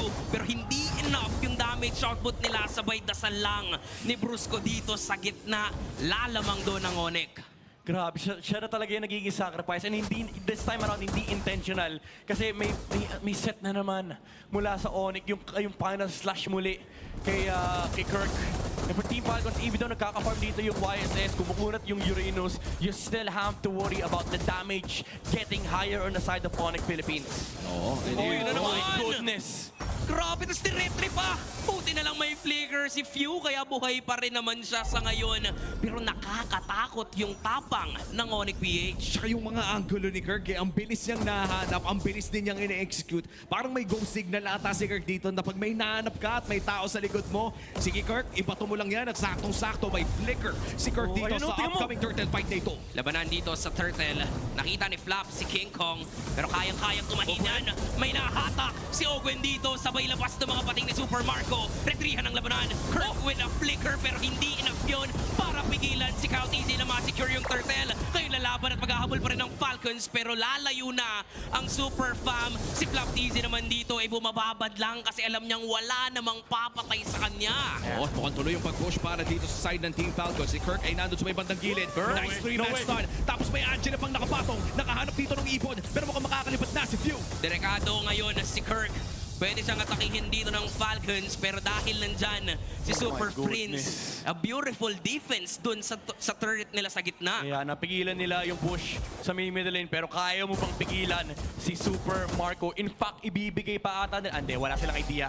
Di nila kita yung kaliit. So, Lagi namang may option para sa Torre. Pero mukhang hindi naman na niya yung kukunin pa. And the best part dito ay kinakain ng YSS yung mga wave niya. Pumasok si Brusco doon with the Raging Sandstorm. Hindi enough yung Divine Judgment para pigilan dito ang Onyx PH. Ngayon naman, magka-counterplay ba ang Falcon si Super Marco dun sa gilid? Pero hindi na sila lalaban pa kasi wala na yung kanilang roamer. Kyle TZ with the ulti. Mukhang maghahanap pa rin sila ng possible trade dito. Pero si King Kong tatahe. Si Kyle TZ ang nakita. So wala pa rin namang mangyayari pero lamang ang Onyx ngayon sa bilang. Pero teka lang, tignan mo si Kirk. May angulo ata. 3 seconds on the flicker sa Arlot na ito. At magbaback off naman ang Team Falcons now holding a 2.6k gold lead for this Lord take as well. Pinakaunang Lord ng ating laro at may maliit na kalamangan ang Team Falcons. yeah, now this time around, this Lord fight is gonna be a battle of who jumps first. Especially for Onyx Philippines kasi ang kailangan nila isipin dito, may Divine Judgment si Ogwen, may Deadly Catch pang re-engage si Super Marco. Honestly, in terms of ease of execution, mas madali yung buhay ng Team Falcons kasi pwede nila ipasuicide si Flaptizi. Oh, yeah. Ano na bro? Wala naman. Wala pa. Literally kasi pwede ipasuicide yan kasi hindi, kulang yung damage. Pero ang nakakatakot din kasi, tinatry ni Kirk. Di ba? Baka sakaling kayanin natin. Oh. Wala namang masamang itry. Tama. Wala siyang flicker by the way. Wala flicker yung Arlot. Oh no. That's a big problem para dito sa upcoming Lord fight natin. Kaya naman magpupush ang side ng Team Falcons. Baka makuha na nila. Finally, Lord na ito. Final slash sa isa. Aray ko po pare. Aman sa Jobang Nabigyan ya. si Ogwen doon. Pero meron naman daw isa pang roamer, sabi ni Flap. Dalawa naman sila eh. Nandito pa ako pero nag-conceal play. Nag-conceal play ngayon ang Onyx. Sabay simula dito sa Lord. Lalaban ba ang Falcons? Lalong-lalo na wala si Ogwen. Look at this. Positioning coming in from Kirk. Brusco nandyan din. Left easy. Here comes the feathered airstrike. Half HP on this Lord. Ganda nung feathered airstrike dun sa gilid. Pero wait lang ha, si Flap TC, tatry nilang first down dito. At nandun yung final slash para lamang sa isa. Pero lalayo din mismo ang Onyx kasi alam nilang napakakunat ni Flap. Pero mukhang nakapag-flicker si Flap dun ha. Yeah, yung mga angulo talaga na harap dito ni Kirk na papanish yung pwesto ng Team Falcons. And even though na-zone nila yung Lancelot kanina, hindi rin naman wala silang capacity na kunin itong Lord na to. Pupunta pa si Kyle TZ sa kabilang side ng mapa.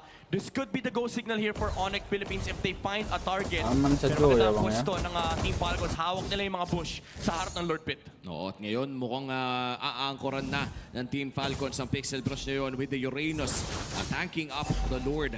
Magbaback yung Angela pero available naman ang hard card. Wait lang, Brusco! Flicker sabay Divine Judgment. Brusco. Ang dami shot dito ng Falcon. Maghahanap ng counterplay. Delikado si Ogwen. At dun sa likuran, tumatahi na pala si King Kong. Pero hindi enough yung damage output niya para mapabagsak dito ang mga miyembro ng Falcons. Kaya naman 1-for-1 lamang. Roamer para sa roamer lang. Grabe, battle for roamers, battle for positioning, pero nauna yung Team Falcons. As we've said earlier, inunahan na nila si Brusco. Even though na-punish yung Kirk yung pwesto ng Kaja, eh nakakuha naman ng stack dito si Kelra. Hindi makukuha ni Kirk yung Lord. And that is a clean Lord para kay Super Marco. Pero maghahabol pa rin si Kirk dito. Kaso lang, delikado yung buhay niya. Si Super Prince na mismo ang lalayo pero naghahanap ng trade. Si King Kong sa gitna. Hindi enough yung damage output niya para mapabagsak si Super Marco. And now for Falcons, okay na okay yun dahil meron silang Lord. 200 damage more. Ibang storya dapat yung Lord Push na ito. Pero sa kaunting natira sa buhay ni Super Marco, yung kaunting tsansa ng Team Falcons na mabuhay matapos ng match na ito ay patuloy na tumutuloy at dumadaloy sa Team Falcons. Rekta kanilang pag-push. 5 ang ipapadala. 4 ang dedepensa para sa Onyx Philippines. Pumasok si Brusco at Super Marco. napapatayin nila si Super Marco. So Tumbang mapipigilan dito nila dia, ngayon ang Falcons.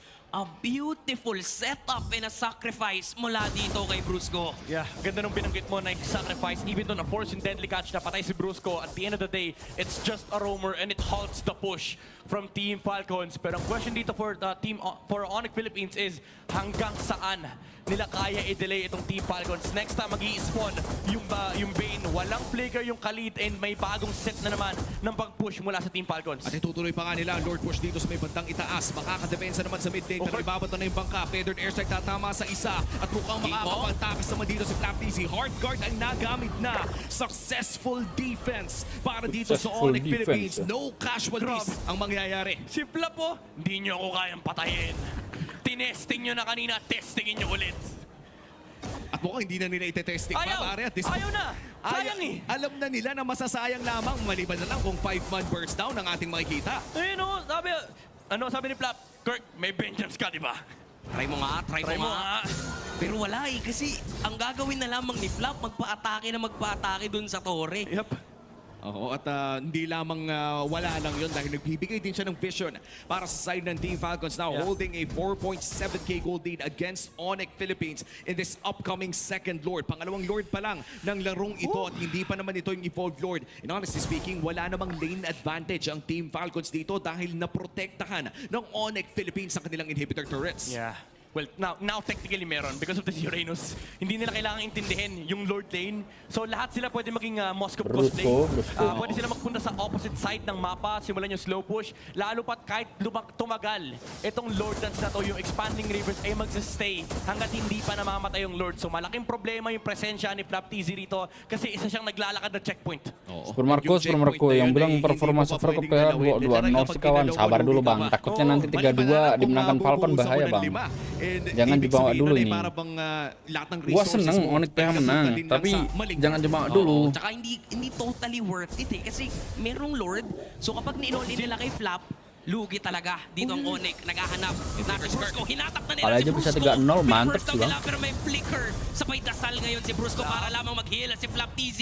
Napita rin siya gumamit agad ng flicker, pero ito try. Parin siya may first down dito. And Kelra will get that kill. At ito na yung counterplay na gagawin ng Onyx. Pero nakatago sa damo si Super Marco. Nakita na si King Kong. Sa try nilang i-first down pero mabibigilan pa rin ng Super Fam.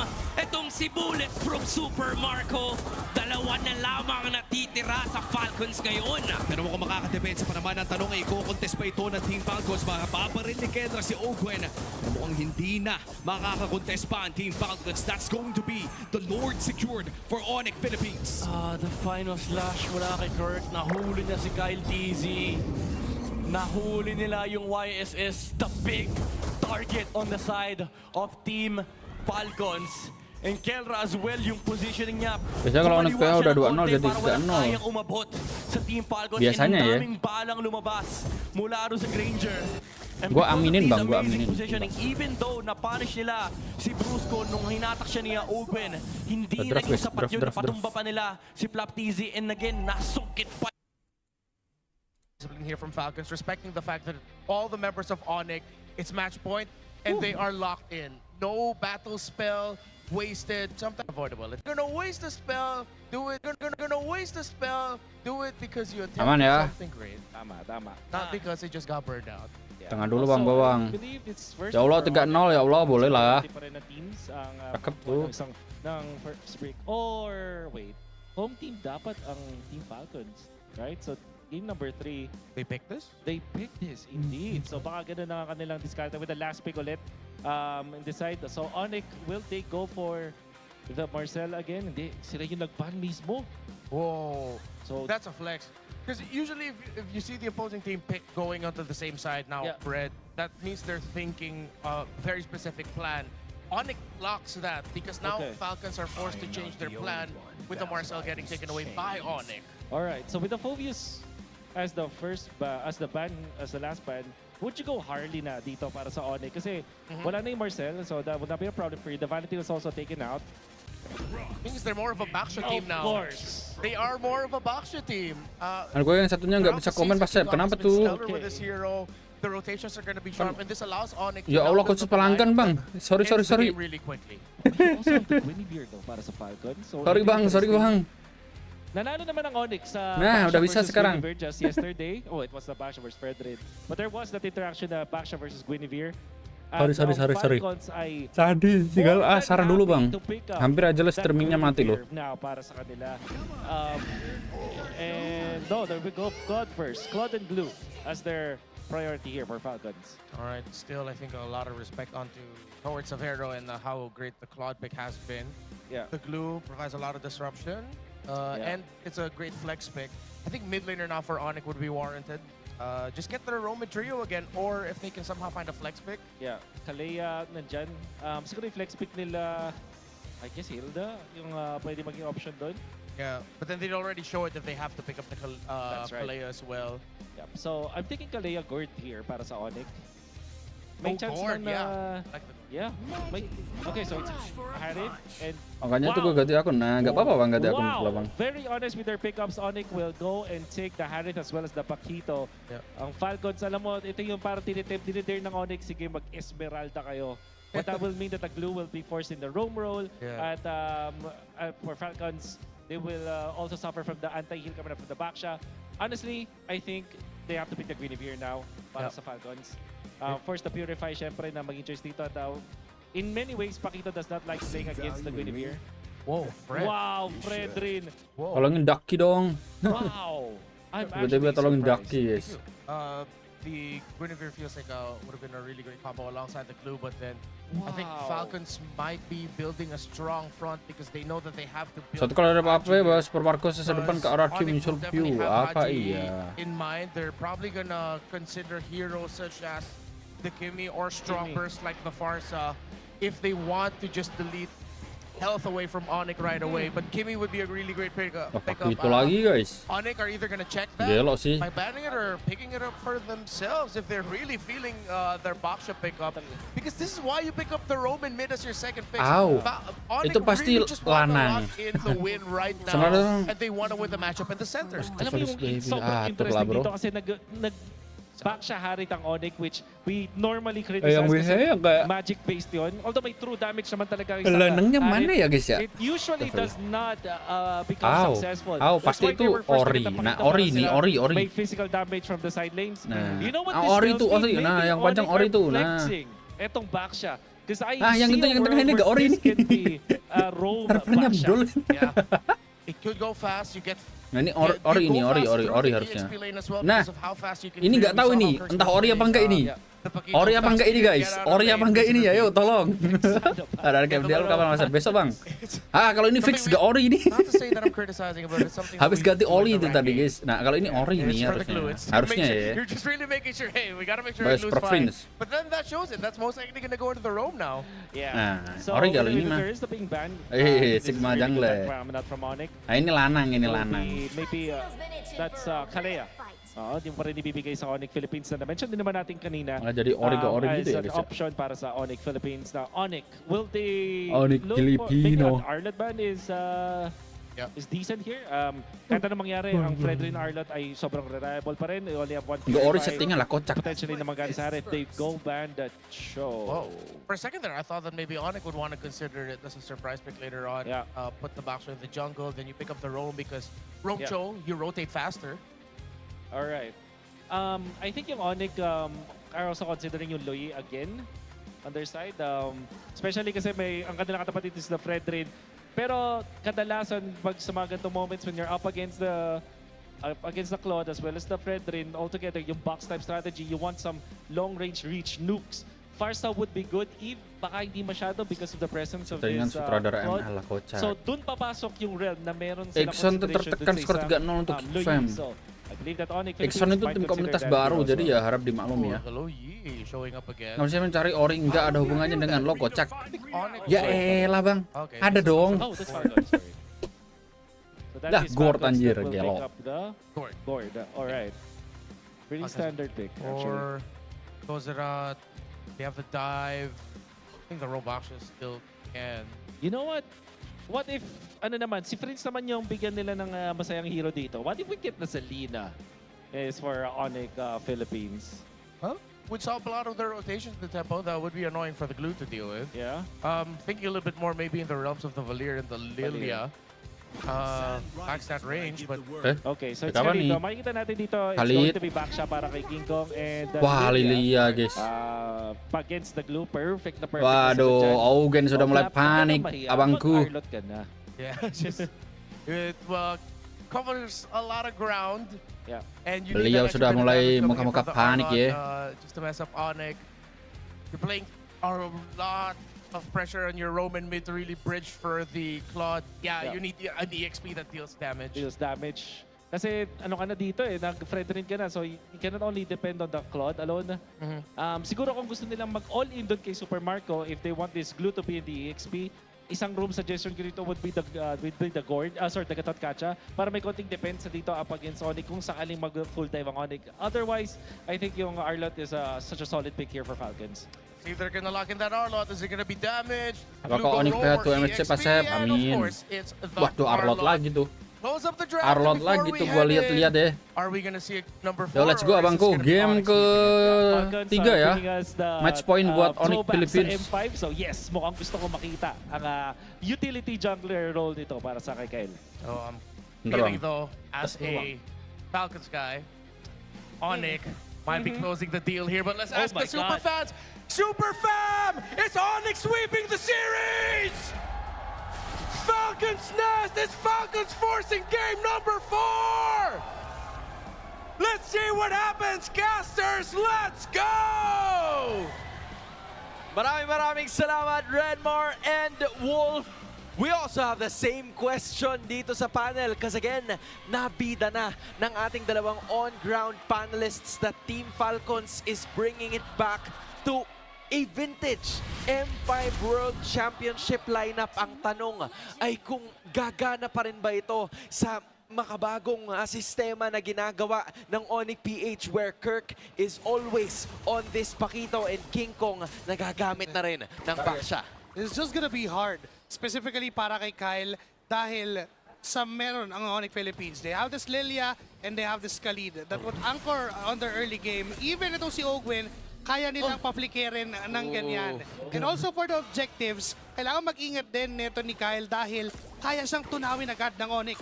Yan, napakabilis ng Kalau mga sama agad di pangyayari, lower, Ben. Onyx Nahihirapan LPH di din si upper Owen doi. na makalapit. Gugulong-gulong si King Kong. Tempa, hashtag Pero hindi setting niya muna tempa, ito apa itutuloy. Ito Semoga mahilig Super talaga Marco ang kalah, Philippines amin. sa mga ganito. Pre, yung aagaw ng ng mga farms. At wala kang magagawa kasi sa ganyan eh. Oh. May naagawan na kagad siya ng Ursa. At kung hindi pa titigil doon, Tapi ang dari Onyx kemarin yang PH pakai kasi Clouden talagang menang ya, guys, ya. Babara nila kung saan Kita man lihat aja, bro. iikot itong si Kyle. This is the disadvantage of having a Fredren on your team. Yung back siya, mabilis lang talaga makakaikot. So that's the most that they could do. Yes, may luxury si King Kong na magtagal doon at tignan kung nasaan si Kyle dahil mabilis naman din siyang makakabalik doon sa opposite side of the jungle. Now that's confirmed na kumuha si Kyle ng green cam doon sa taas at pupunta pa lang sa orange buff. Makakaagaw si King Kong dito. Yun nga eh. Nakuha nga ni King Kong ito eh. Pero siya ata ay mabibigyan. And first body, napot na kagad kay Owen. Pero to the rescue na ang Super Family. Si Flap ngayon ay mapapa-flicker din. Pero hahabulin ni Bruce Owen ang flicker. Siya'y nakakuha Flap din ng naturo, isa. bang. Owen ay pinipilit lamang na tumakbo. Ang kukit ng mga glulets niya. Pero atras na muna yung mga Patricklets na maliliit. Pare yung Patricklets nandun talaga. At least Team Falcons was able to take one. Pero may gusto pa sila. Okay, Super Friends. Owen, Okay pa rin Owen. naman siya rito. Pero makikita natin na aggressor talaga ang Falcons and doon sa mismong heroes nila. Kasi yun yung sinasabi nun eh. Yes, and what's good for Team Falcons is si King Kong pa yung nabigyan nila right early. 0-1-1 para sa jungler ng Onyx Philippines, pero hindi din naman nag-start agad ng turtle ang Falcons. So mayroon pa rin equal chances of a 50-50 kung sino makakakuha ng first turtle ng laban. Okay, gugulong-gulo na si King Kong dito. Nabangga kagad itong si Flap. Dahil nga wala itong flicker, binigyan na kagad nila. Pero si King Kong magwawagi. Oh my. Naisama pa nila sa hukay itong si Kyle. Sumama na rin si Severo just in case nakakailangan ng kanyang presensya. Pero rekta na kaagad dun sa nakursa ang Onyx. Oh my gosh, ang sakit ng damage ng Onyx. Hindi man lang naka-slash ni Flap, hindi man lang naka-rat si Kyle, pare. Overwhelming damage, and that's coming from Super Prince, King Kong, and Brusco. This the trio mid ng Onyx Philippines. Ay, naku yung flicker ni Haji. Sumakto lang. Kasabay pa nga ng pag-atras ni Brusco. At least pamatay sunog. Oo, nandun yung ginagawa ng Team Falcons na kahit papano ay may napipick off pa rin naman sila. But Onyx is close to 8,000 pagdating sa kanilang kalamangan sa pera. And they're looking to build up on it even more with momentum going to their side. Si Super Prince na talagang nagiging malaking problema para kay Ogwen sa mga early portions or maybe sa kabuuan ng larong ito as the mid lane has a lot of activity pero walang masyadong casualty dahil hihintayin nila na makapag-scale ang lahat. Magiging kalaban dito ng Onyx Philippines would be yung positioning and yung timing ng Team Falcons on when and where the clash would happen. And if up yung ultimate ni Haji, yung Mystic Gush, dahil sa true damage na meron yun, pwedeng matunaw yung front line na meron ng Onyx Philippines. But he has to be mindful of that position dahil again, hawak ni Kirk yung Bakito. Pwede na flickeran niya si Haji and i-force niya na mag-flicker out din para magkamali o mailang doon sa posisyon na meron siya. O speaking of pagkakamali, ayan talaga yung hinahanap nila. Napaflicker na rin si Super Marco kasabay ng Blazing Duet. Pero nandito si King Kong, retribution na lang ang kanyang gagamitin. Men, pinanglasit yung retry, ginawang ano? Bat bading 2 menit 4 guys ya. Ginawang neutral grips. Buff Onyx Israel kagad ini guys. Dinoble green pre. Drive through. Oh my gosh, hindi na nga ni retry. Kinuha lang yung price, pre. Imagine mo parang pinyata, pinitas lang ni King Kong bigla sa isang talon, ganun lang yung ginawa. And this is very deadly. Orang dulu. Sakto din na final slash para lang mailigtas si Juga. Tumama rin yung break ni Super. Pero siya tatamaan ang sapak ni Kirk. Papasok na rin dito si Ogen. Pero mahihirapan din nata si Flap na pumunta dun sa kanyang gustong posisyon. Pero ngapain Ogen. King Kong, Super Prince at tatlong miyembro mula sa Onyx Philippines. Sino kaya magiging target nila? Ito na yung mga knockout strike. At swakto rin yung ginawang rakusa. Mati dong. Pero sabi ko sa'yo, price yung kanina. Tricks naman ngayon. Oh my G, grabe na si King Kong dito. Pero si Owen ay buhay pa rin naman. Nanatiling nakatindig ang roamer ng Falcons. Pero yung mga tamang tao kedua or yung mga saktong sih? tao sa Falcons ang nagkakandamatayan. Free harusnya. Kasi yung retry, hindi man buhay si King Kong but the pressure is real. Onyx Philippines, hindi man nila makukuha itong pagong na ito. Team Falcons will make the most out of it, getting as much as they can habang wala pa yung gumugulong at nagda-drive-through. Kurang disiplin guys, King Kong dan kawan-kawan tadi ya. 300, hindi mapapantayan yung nakuha ng Onyx Philippines. That's a turret on the top lane and King Kong, yung kanyang free upsize tsaka yung fries na dala niya out of those retributions na hero yung ni-retry. Those perfect drive-by moments, but look at Flap. Ang ganda ng final slash niya, pero kasi napakabilis at napakalikot din yan. Ito na naman, drive-by na naman si King Kong. Grabe naman! Under the base, under the turret dive. Kaya lang nandun din pala si Kirk para linisin yun. Si King Kong nakakuha ng kill. Nagamit yung turret visas. Brusco, gak ada yang ngeliat Brusco, aman. Makakasampa si Owen. Gak ada yang ngeliat ya Brusco ya, aman ya. Ma-depensahan pa or mapigilan pa yung pagsugod dito ng Green Falcons.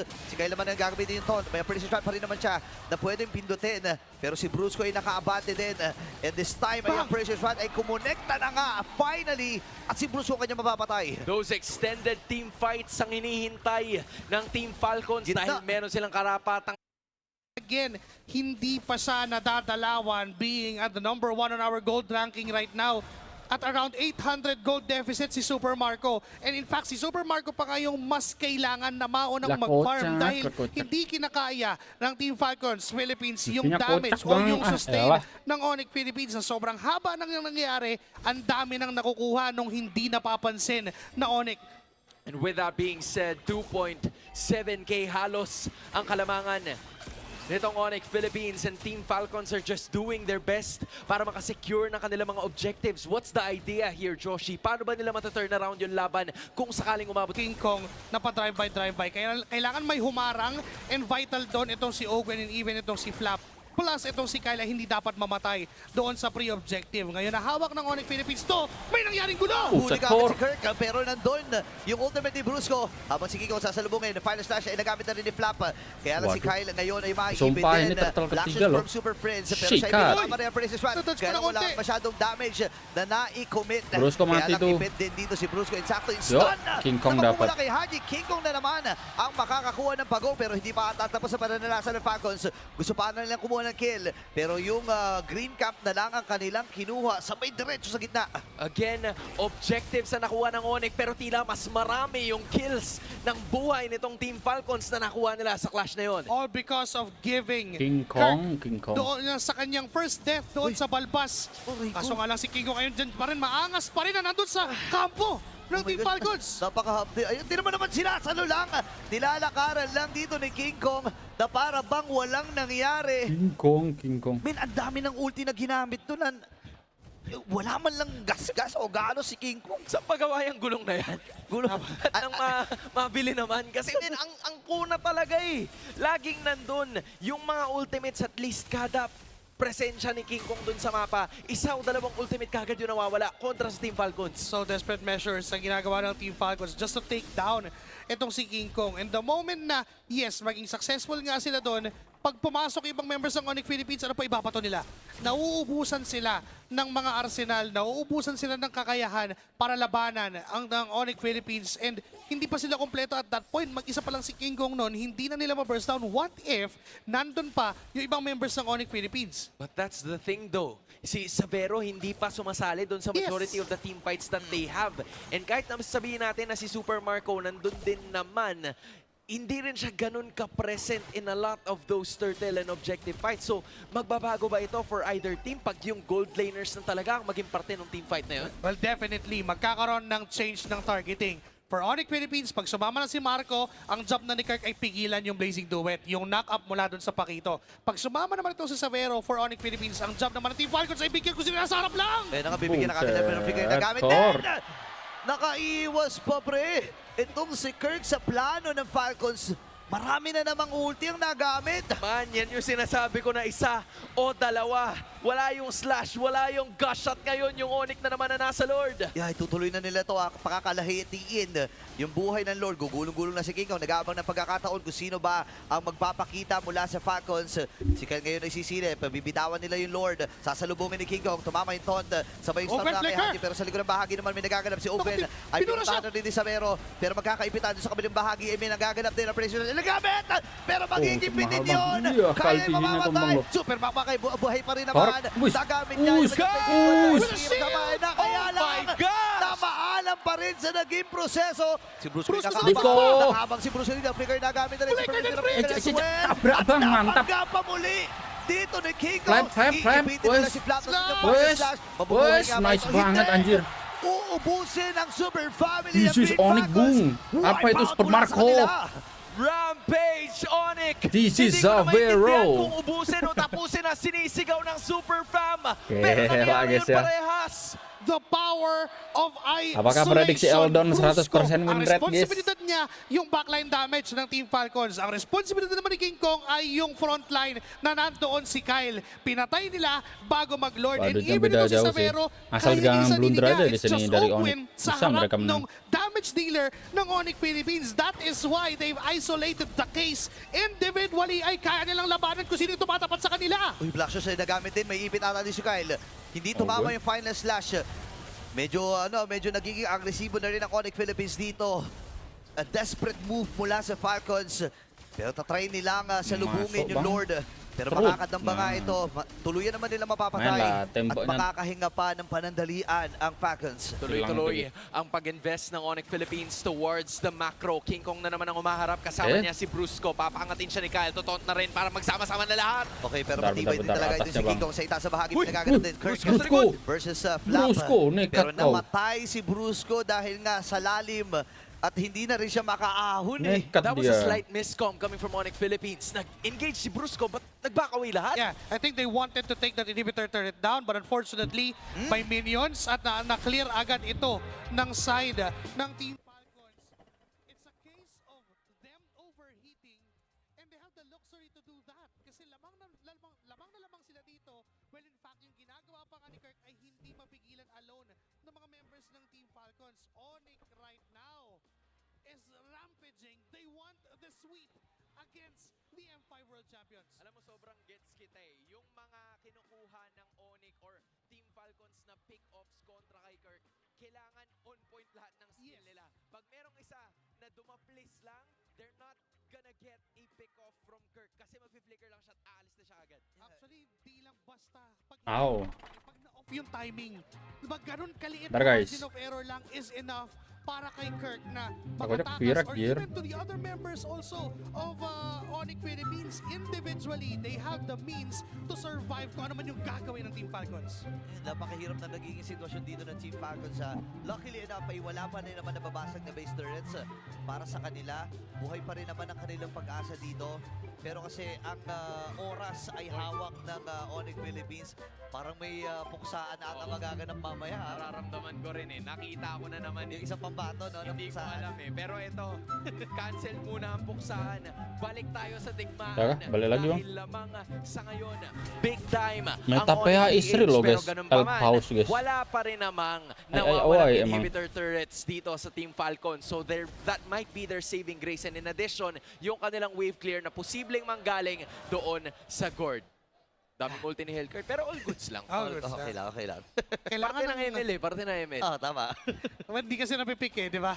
So kailangan niya magparamdam kahit pa paano. And for Team Falcons, kailangan pa nilang mag-endure hanggang 17 minutes. 15 minutes is not enough. 2 more minutes is not enough para labanan yung ginagawa ng Onyx Philippines because they have to address Super Friends. Napakasakit ng damage output. Front lines won't even survive yung ginagawa niya. Back it all up with Savero na pwedeng sumayaw lang sa gitna. And even if ma-target o maabutan siya ni Ogwen, walang backup o walang respo yung Team Falcons. Walang sino man na kayang umabot kasi si Brusco, covered niya yung backlines. Covered niya kung sino man yung hahabol from Team Falcons. So sinasabi mo na kailangan nilang mag-endure instead of injury. Ah. Wordplay. Super Frinte, Super Frinte. Isa lang ang mawala sa kanila dito, pare. Yun na ang magiging katapusan nila. Especially Kasalanan. with the Lord finally appearing near the bot lane. 3.9k ang hinahawakan na gold lead nitong Onyx PH. Nandyan naman na si Super Marco.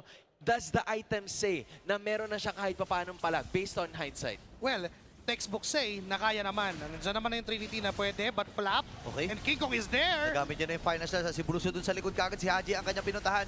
Para nga Pero naman kulang ng damage dito ang Team Falcons. Okay. Sa may gilid, inaabangan lang niya kung saan magagaling si Super Marco. Siya talaga ang tina-target dito pero masyado na malalim si Brusco. Ang sakit na rin ng mga Ito na. normalize dito rin Super Marco. Nararamdaman na rin talaga.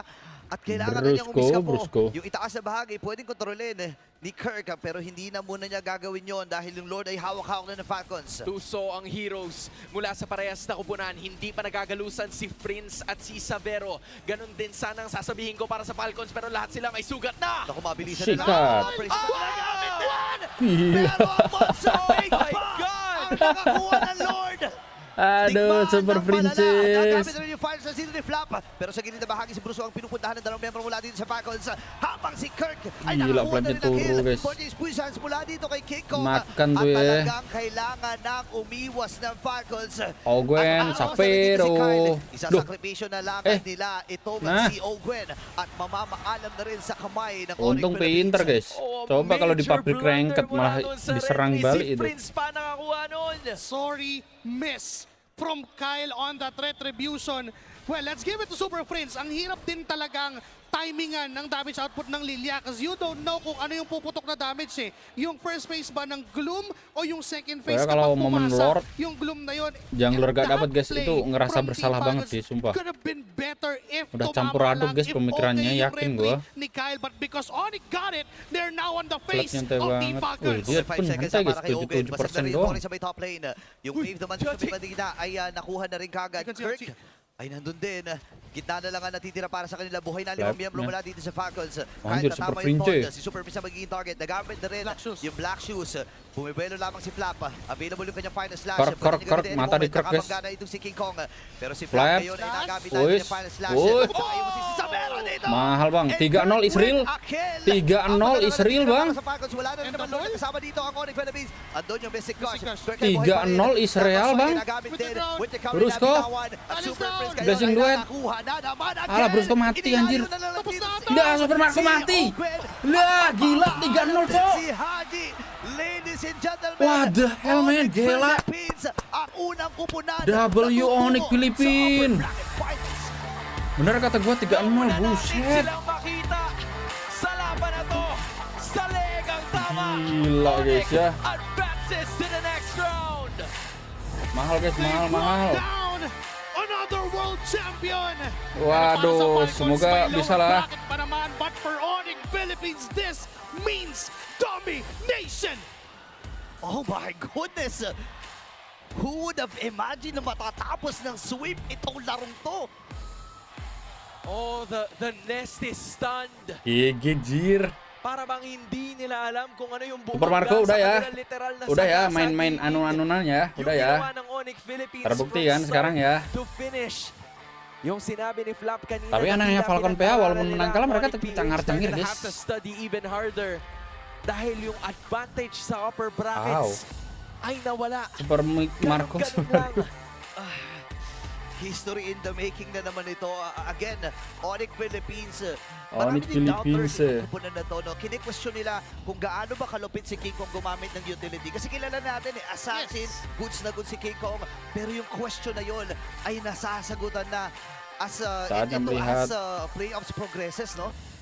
tim Liquid Filipino. Pwedeng Valentina, pwedeng ang Farsa. Farsa ba rin? Kung gusto ng Obsidian target nila, Farsa. Ganda. Mainit ka rin, Sir Wolf, eh, no? Iba ka rin, eh, no? Maganda rin kasi yung preparation ng dalawang teams natin. Parang ang ganda ng nakikita natin sa kabila. At para naman sa super fans, ito na yung chance nyo to scan the QR code and predict the match winner correctly for a chance to win 1,000 MLBB Diamonds. Kasi sa nakikita nating draft, parang ang hirap nga namang i-predict. Sino bang mananalo dito?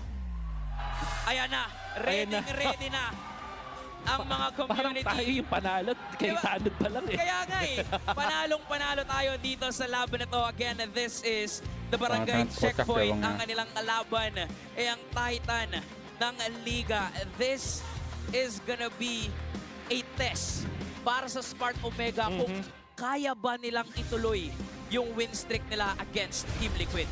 Parang hindi nga magiba ang Smart Omega kung iisipin. Pero kasi Titan na ang kanilang haharapin. Actually, magandang preparation din itong larong ito, no? Kasi bukas ay makakaharap din nila ang Falcons. So magandang mapuhunanan na kagad nila ito. And kung titignan natin, decente din pala yung gitna dito ng Omega. Mabilis din ito mag-clear. Sushi Show, that's right. Ayun o, bilis. Udah ya, jangan bilang percuma, buset Falcon Israel mau dapat error. Mas patanagad. Betul Orange sih. buff start para dito sa ating Anjir kok gue ketawa ya guys ya. Ketawa di kala tim gue kocak sih agak kurang ya. Babayan na kagad yung purple bro, no? So pwede tayong mga expect dito ng rumaragas ang Liquid sa early game. Kasi again, wala rin sila ng scaling na marksman. For sure, especially with this Freya. Kaya din delikado. Obsidia, I'm not really sure kung kaya ng Obsidia ang isang Freya. Pero iba si Nets eh. Oo, si Netsky na yan eh. Si Netsky na yan. Parang kung may pagdududa ka pa sa pagpasok ng week 7 kay Netsky, parang isang tabi mo muna yung pagdududa na yun. Pero Persiva, nararamdaman din ng Smart Omega dito yung damage na magagaling sa early game from Team Liquid Philippines. And kung babalikan lang natin yung hero ni Netsky dun sa draft lumabas na pang-4 na beses pa lang itong mapipick ngayong season, yung Obsidia, at ni isa, wala pang panalo yun. Up against the Terizla tapos Hilda, parang hindi ako masyadong kumpiyansa dito. Pero I guess pagdating ng late game, madaling ikite na yung isang Freya. So parang meron silang ways doon. Kailangan na lang nilang bantayan itong si Cartesi kung matatalonan si Netsky. Siyempre, meron ka doon sa Farsa din na problema later on. But Apart from that, siguro yun yung nagbabangkon dito yung Omega. Grabe. Super cut naman. Grabe ka naman, Kuya Teddy. Ibang klase si Teddy dito, pre, ha? Para makasama doon sa turtle, para makuha agad nila Baka yung reverse early pa. control. Kasi iiwasan din talaga ng liquid yung Omega timers. Oo. Sulit na sulit to kasi expanding rivers din naman. Yung ating mapa, mabilis na pagong ang kukunin ni Carl TZ. Party Pwede pa, ba nga silang party pumitas pa. ng isa dito pero hindi na magtatangka si Perksiba pa. Silip ulit, pabalik, Perksiva, napapurify. Si Oy. Sanji doon, so medyo nag-aatim pa rin. Ang Smart Omega dito na pumilit ng laban, ang problema lang 5 miyembro ng cavalry yung nakaabang agad. 5 ko agad, no? And ang ganda niyan kasi may expanding rivers. Yung talagang sulit na sulit. Better lagi yang kena. Teddy, JP, ay Lebih better ora, 3-2, ini 3-0 lah. At si Ryzen Gaga ng unang bibigyan. Berarti masih mending yang hashtag 6 ya daripada hashtag 2. Kocak banget emang. And first blood ay napunta kay Carl. Sa isang iglap lang, flicker, penalty zone, kasama pa yung ultimate ni Carl.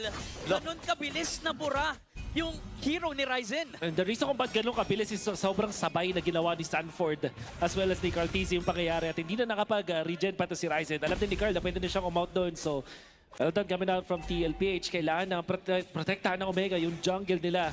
Hindi pwedeng tuloy-tuloy na mabigyan itong si Ryzen. Grabe naman talaga yung mga pagpindot dito ni Kuya Teddy. Kita-kita natin sa Infinix Handcam brought to us by the GT Series, the official gaming phone of the MPL Philippines Season 17. At nakadagdag pa, no? Ang tindi rin pala gumalaw pag merong ang finger slips. Parang ang smooth Unang basis ng mga galawan mo. Parang ngayon ko lang ata makikita sa MPL Philippines. May sport ng finger sleeve. So, ayan. May mga nagtatanong din kasi sa community, no, kung pwede po ba or bawal. Ayan, Never pwede. naman po naging bawal. Oo, ang sagot pwede Pwede gumagamit si Kuya Teddy Cutie. And we can also expect na for Liquid, sila yung hahanap dito ng aksyon. No? Totoo yan. And kaya nga nakikita natin sa iba pang bahagi, sumisilip-silip din kagad si Carl. But just in case na lumalim itong si James, lumabas na naman yung James. river dahil 10 segundo ay tutubo na rin yung ikalawang pagong ng labang to. Malapit na magka-turtle at pwede rin tayo maka-expect na sasama ulit si Kuya Teddy. Ulo.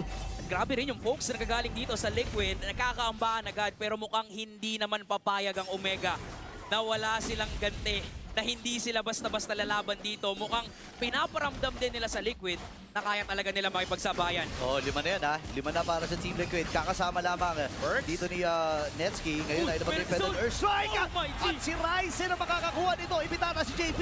Siya ay mabibigyan. Ryzen ngayon yung tumatakbo pero nagamit din ni Carl DC kanyang ultimate. Kaya lang may babalik naman ng buhay. Andun na rin si Perks. Mabibigyan dito ng Team Liquid Philippines. Atras muna mga miyembro ng GL pero hindi pa tapos si Ryzen. Nakakuha pa ng kill. Kocak sampai goreng Super Marco karena sekarang udah main. Yoi. Parang hindi pa tapos. Gue juga goreng-goreng kemarin cuma ya nggak kayak Mas Agi aja. Dito at mukhang kakayanin. Tadi juga goreng-goreng guys, Omega aduh. makakuha ng maraming kills pero sa dinabi-dami ng nangyayari, nandito ang Young Goat kasama si Kuya Teddy. Okay. Ang ganda na sana no para sa Omega. Laban May ulit. laban po sila. Netsky. Naku po, pinag-aampas din. Itong si Netsky nakakuha na si Teddy ng isang kill. Si Mingyo naman ngayon ay bibidbalin din si JP pero sobrang kunat niya. Parang gulong ng truck yan, pre. Paano ka tatawid sa ilog? Paano ka tatawid sa tulay? Kung ang daming nakaabang sa yung membro ng cavalry, akala natin pumapalag doon ang Omega pero may maliliit na bagay Yun na nga. kung bakit nakakalamang ang Liquid ngayon. May Omega overplaying their hand dun sa pag-teamfight na yun. Umount na si Ryzen at sinubsumpa ng mga members ng Omega yung TLPH na punish tuloy sila. Nawalan sila ng purple tapos namatay pa si Nets. Ayun si Cardisi, nag-decision kagad. Nabigyan itong Povius na ito. James is down. Pwede pa ata silang pumitas. Inaantay nila kung saan manggagaling itong si Ryzen. 3 miyembro ang naglalurk doon sa ibaba. Ryzen ngayon, tinitingnan lang kung ilang miyembro ang nasa bottom. Cardisi, hahatakin yung mga Level orange. Grabe yung gap ng level, pre. 2. It took only a few mistakes mula dito sa Omega para mag-snowball yung TLPH ng Omega ganito. Tinatry nilang habulin at i-punish pa tuloy-tuloy ito si Cartesi pero in the end, nawawalan sila ng river control, nawawalan sila ng orange side jungle control. Omega, kailangan nilang gumising. Sa ngayon kasi nawawalan na sila dito ng control sa mapa. TLPH are just slowly taking away everything from them. Ito yung usap-usapan sa atin no, sa talents room na kapag ka natalo kasi ang Liquid, ang hirap kalaban ng susunod. Ayun na, bawing-bawi ata sila si Perksiva. Kagad na bibigyan! Cardisi, mega kill na nagsata nila si Kapitan Mingwin. Pinuntahan pa doon ni JP. Pero ready rin yung Honda Pulse para makuha ni Netsky ito. JP. Kaya lang this time, papasok na si Sanford, nagtatalo na si James. Pero kaya niya mag-sustain yung damage mula din sa Team Lugan Philippines.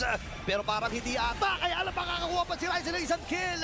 At ang magiging sakripisyo, walang iba kundi si James. Diretso kagad sa pagong at TL. 3 for 1, for sure lamang doon ang Liquid kasi makakakuha pa si Carl ng free turtle. Ang dami ng ginawa ni James lang. Pinagtatalo na niya lahat ng mga members sa TLPH pero isa lang ang nakuha ng Omega because of the gap of the gold. At nung si Mingwin ay gumugo pa rin sa TLPH, pinlikeran pa siya. Grabe si Carl. Ni JP. And now they will try to go for a play up top. Okay, tingnan natin na kaya lang nandun si Sanford eh. Andito na si Perxiva. Kaya lang hindi siya makakatakas kasi nagamit din yung penalty zone. Na-miss nila yung dati nilang kakampi. Pinuhos nila lahat para lang mapatay si Perxiva. And as of now, nakikita natin dito na talagang dinodominate na to ng Cavalry. Para sa Omega, parang kailangan muna nilang kumalma dito. Skypiercer first. Or second item, sabihin na natin para kay Netsky. Parang hindi to magiging enough. Parang hindi rin siya maganda pang farm na item. Unfortunately for Omega, kailangan nilang i-solve yung kanilang mga damage problems at sa ngayon, si James pa lang yung talaga nakakaangat para sa Omega. Nakikita din natin dito, samantalang sa Liquid sila parang kahit sino nang makita pwede nilang bigyan. Even JP, hindi na siya takot sumugod. Ayun o, pwede nursing na kagad mula dito kay Sanji. Ayun sinasabi natin, kahit sino nang umarap sa Omega ay pwedeng bigyan ng Team Lugan Philippines. 6,000 na ang kanilang kalamangan at lolobo pa ito dahil sa pagkakakuha nila ng Torres sa top lane. Unti-unting nase-secure ng Cavalry ang control at hindi pa sila tapos doon. Si Cap Mingwin ang tinatry nilang bigyan. Kung sasabog pa yung base turret dito, 8 minutes pa lang. Pero nandun na sila sa base turrets. Ganoon kataas ang lead. Ganoon katindi ang control ng Cavalry dito sa game na to. Ryzen na hindi siya nakahawak ng split type of hero dito. Hindi yan na napili ng Omega. And they're banking on this Obsidian. Hindi pa sila makahanap ng kahit ano sipa din mula kay Perks. Ninanakawan yung kanilang jungle.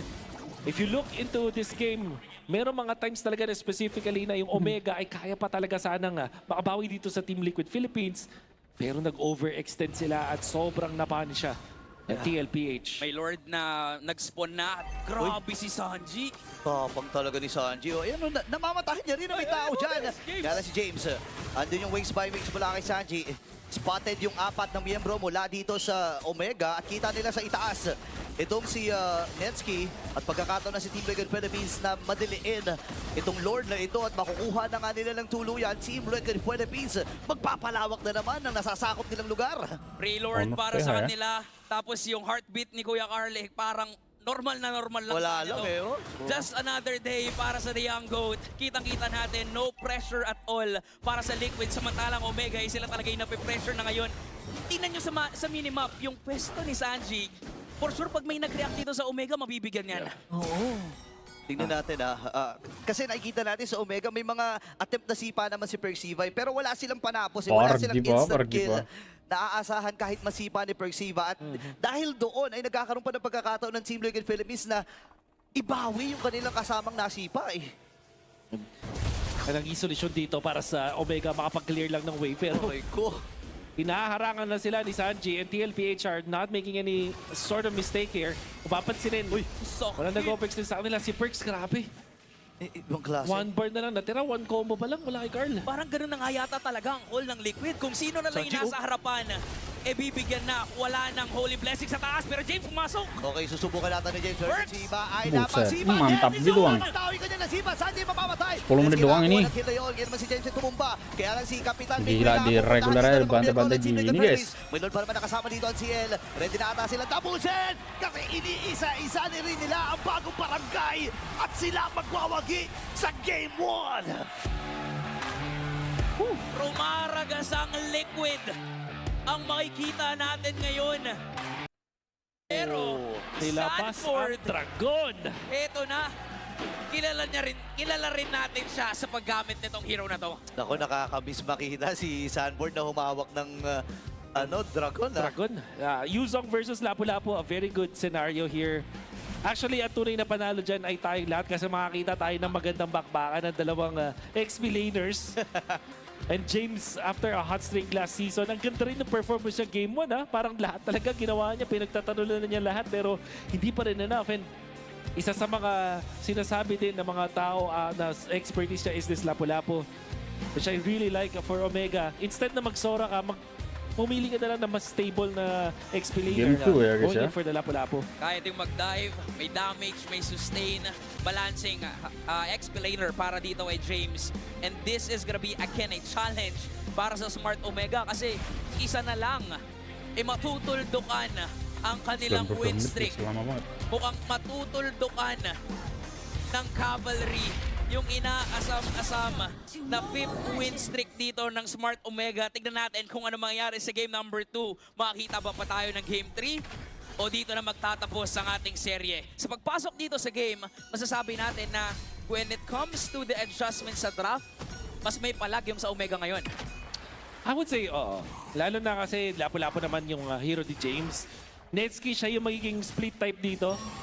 Ang siguro kailangan bantayan ng Omega if meron silang learnings from the previous game. Control yung kanilang mid, tapos bantayan yung kanilang orange side jungle. At meron naman silang enough heroes for that. This is Jushin and Hylos, napaka-stable sa pag-control ng mga linya. Oo, sobrang slow din. Yan ang mahirap kaharap kapag kapag digitan talaga sa gitna. Pero stable din naman kung iisipin itong si Sanji. Ang bilis ng clear wave. Andiyan din si JP. So talagang tablahan lang dito sa gitna. Magkakatalon na lang yan kung makakadalaw ba kagad itong si Cardisi. Kasi alam natin, after mag-clear ng mga ganyan, umi-spot sa gitna yung mga suyo na yan eh. Totoo, di ba? Doon papunta eh. Naghahanap agad ng gulo. Basta makapag-level 3 nga. Pero Sanji, grabe rin si Sanji, no? Level 2 pa lang siya doon, pero gumaganyan na. And dito natin makikita na malakas talaga yung Liquid. Malakas silang mang-aura sa kanilang kalaban. Inaaurahan eh, no? And hindi rin naman kasi biro yung skills talaga ni Sanji pagdating sa gitna. And level 4 na rin naman si Cardisi. Pwede silang umispat dito sa taas. Perxiba, kita nila. Evil Queller igagamitin. Pero wala muna magaganap na kumusyon. Mag-spawn muna yung Lord at mukhang doon na magkakaroon ng laban. Pero parang hindi. Mukhang mag-aabang muna sila dito sa taas ang Liquid. Pipilit yata. Di Fast pa. clear na Fast lang. clear. Hahayaan lang muna nila mag-level 4 si Sanford. Tsaka mukhang kukuha sila ng magandang pwesto dito sa Turtle. Nako, pagkapwestuhan ganyan, alam natin na kapag nangalahati na kagad yung buhay ng Pagong, ay lalabas na ang Dragon. James, nagaban na pagkakataon kung kailan siya mag-Braille Spider. Tumamay lang siya. Sanford nakakuha na kagad ng first blood. At si Carlito nagwagi doon sa Pagong. Kaya mamipipit si Sanford. Habang si James naman yun may mapaflicker. Nakuha din ni Mingguin yung kanyang mga gusto. Hindi na tama yung sibat. Pero gusto pa ata ni Cardisi ng isa kasi yung Pagong ay actually yung purple buff. Ang kanilang sisilipin kaya lang Flying Clouds at makakabalik din kagad si Perxiba. Tama yung effect nung ginawa dito Teal Page with the rotation. Fast clear nila yung XP lane. Naiwan si James doon para mag-clear. Automatic. Hindi pa nga kalahati yung Turtle. Masasabi ko nga, 80% HP pa yung Turtle. Nag-pop agad ng Dragon. Etong si Sanford. Mula dun sa bush, parang telegraph na ilang beses na nating nakita yan. Kung paano ka-instantaneous yung paggamit ni Sanford sa kanyang ultimate kapag na-call na ng TLPH. Ay, Kap! Ako si Mingguin kagad. Pumertical na rin si Carl. Nananakot lang May mga may mga ganun, may mga glimpse na ng pwedeng planuhin dito ni Cardisi. Netsuki. Pero maganda dito kung pabilisan lang ng double lane pre, klod talaga eh. Oo, tsaka medyo may hirapan yata dito si Netsuki kasi nakabantay sarado yung riverside dito ng Liquid at hindi hinahayaan ni JP literal na merong nakaharang dun sa tulay na gusto nilang magpasan. Sa ilog, no? May nakaharang sa ilog, bre. May malaking tidal na nakaharang sa ilog. Pero tingnan natin kasi si Sanford ay nagiging agresibo lamang against James. Pero ang maganda naman dito para sa Omega, no, hindi nila hinahayaan na lumaki at lumobo ng gusto yung kalamangan in terms of economy dito ng CL. Totoo yan. Mukhang kailangan din nilang maghanap ngayon ng tamang timpla sa kanila kung paano sila lalaban dito against Team Liquid.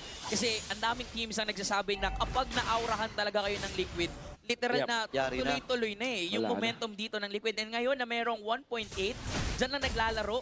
Pero kita din natin when it comes to other lanes all throughout this map.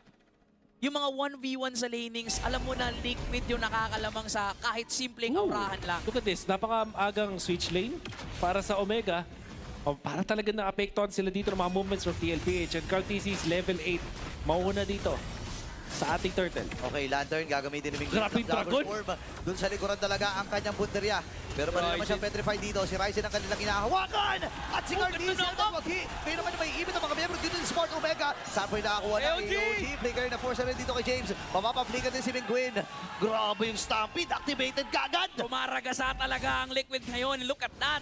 After the turtle, kukuha ng kills, kukuha ng orange, kukuha ng platings, lahat ay kinukuha dito ng cavalry. Sakto 5 minuto na, wala ng platings dun sa may bandang gitna. Ngayon si JP ay makakalahati ang kanyang HP flicker na gamit din ni Sanji. At nakakuha na kagad si Carlito. Ryzen! Phantom Seed gagawin din dito ni Ryzen. Pupuntahan yung likuran, ipitapa yung dalawa. Kaya lang masakit talaga yung damage ni Carlito at siya'y nakadalawa pa doon. At nabuhay pa si Chef Sanji. Lamang na lamang doon ang Liquid, pero meron ding shutdown kill against Carl. Gusto ata niyang kasi patay na si Mingguin matagal na eh. Parang dumaan ata sila doon, parang alam gusto niya ata niyang magpa-execute. Kaso hindi yun yung nangyari. Ayaw nila magbigay ng extra kill para sa Omega, pero nagsimula to doon sa super duper zone mula kay Sanford. Grabe. Nandun sa may mid. Nakita niya si Ryzen, hindi nagdalawang isip para gumamit ang kanyang ultimate. And then, kung usapang zone, ngayon lang natin makikita yung galaw na yun ng TLPH. Nasa gitna ng Tier 2 at Tier 1. Uy, Dragon. Alam niya na pa-cooldown na rin yung petrify niya eh. So sinubukan lang niya kung bibili ng Omega yung trip niya. Pero hindi na muna lalaban habang sa ibabang bahagi. President, dito matrabaho na rin. Ito na naman bumalik na ulit yung Claude niya. Diba kanina kasi, Coach, ba't naka-Freya ako? Claude gusto ko eh. So ito na, pinagbigyan na siya ni Coach. Ang trabaho na naman niya ay mag-farm, steady on farming na naman si Kuya Eddie. Dalawa na yung items niya dito in compare with the one item na meron si Netsuki. And ito naman yung kahit paano masabi natin na for Omega, may palag naman sila sa late game. HIDUP, pero aabot ba sa late game yan ang tanong? Yun lang. Yun na naman yung tanong eh. Hindi. Kasi ito na naman, pagkaroon ng turtle, once na magpakita si Ryzen, feeling ko mag-ult na naman ito si Sanford. Ayan na nga, petrify na gamit kagad. At first sa magiging call nila dito kay James! Pero nandun yung Giants! Para kitiliin ang kanyang buhay. Malayang-malaya ang Team Liquid dito sa pagong natikos kasi walang XP lane na magsusone sa mga miyembro ng Cavalry. Lolobo na naman ang lead na meron dito ang Cavalry.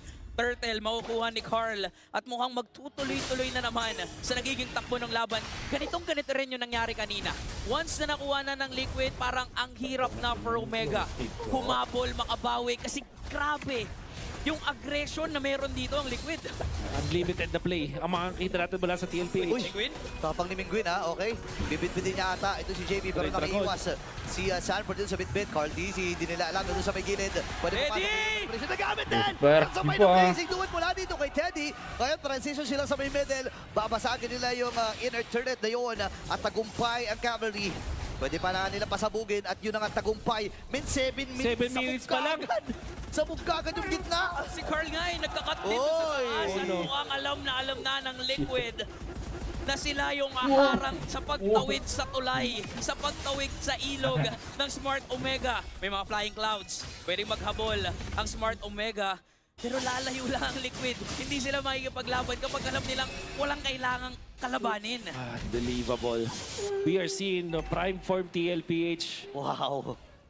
At lalo pa silang nagpapakita ng gilas nila. Their drafting is perfect. The way they execute the early stage is perfect. Cartezi just zoning niya. Mga Sanford, sobrang komportable with his Yusong. Si Cartezi nag-i-invade agad. Level 14. At 8 minutes and 30, gusto ata niyang talunin yung record niya. Fastest level 15. Ibang klase talaga si Carl. Alam mo, lahat ng record gusto talunin yan eh. Lahat ata. Iniisa-isa na eh. Lahat ng mga records eh. Kahit sarili niyang record, gusto niyang kalabanin. Yun ang mindset ng The GOAT. Ano ba yung most recent? Parang 10 minutes ba? 9 minutes lang yata 9 minutes eh. lang. AOG, gagamitin ni JB, makakaiwas siya. Godford! Dito ay nandito. Isa-isahin ata mga miyembro ng Smart Omega. Ng Dragon Form ay nagamit din. Nagkamit na under the turret dito ang Team Liquid Philippines. Masyado mapapalalim din si Cartezi. Buhay pa rin naman si JP. Wala siyang AOG. Tutulak siya doon sa may tore. Kaya lang nandun si Sanji. Sabi niya, Dad, ako nang bahala sa'yo. Lock-in kami dito sa tore sa may middle.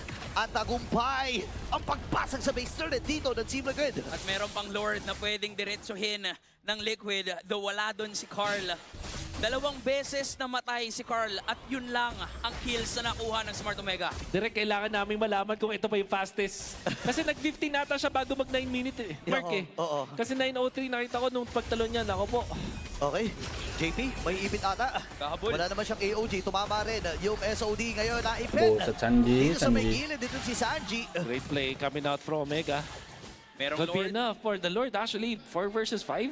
Oo. Oh, parang lamang ha, parang lamang Walang dito. ulti din si Sanford. Lamang sila sa bilang pero kulang din sila actually sa ultimates. At mukhang magre-react si Netsky sa taas. So pwedeng i-rush to ng Liquid. Wala silang SOD. Wala. At na-call yan.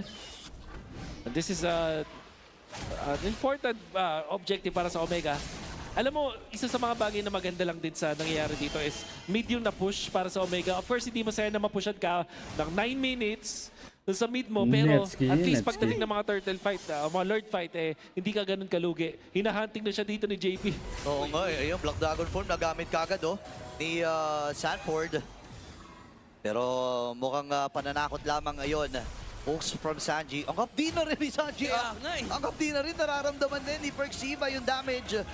Pero sinusolo na ni Teddy to, men. Walang Teddy, kamalay-malay. Teddy. SOD! Hindi umabot. Buti nakaharang dun, pre. Tsaka feeling ko naman, kahit naman tumama yun, wala na rin aabutan. Wala Dahil na rin aabutan. tagumpay na ang Team Liquid sa pagkuha nun.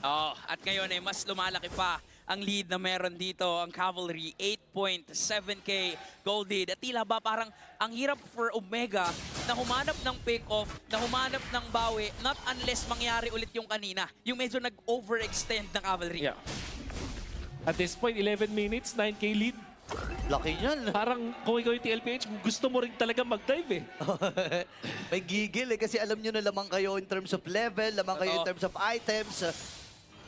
Hindi mo sila masisisi kung bakit ganun sila kagigil, kung bakit ganun sila ka-agresibo ngayon. Ayan na Nagmamarcha na sila sa gitna, may mga minions pang kasabay sa itaas. Is this endable?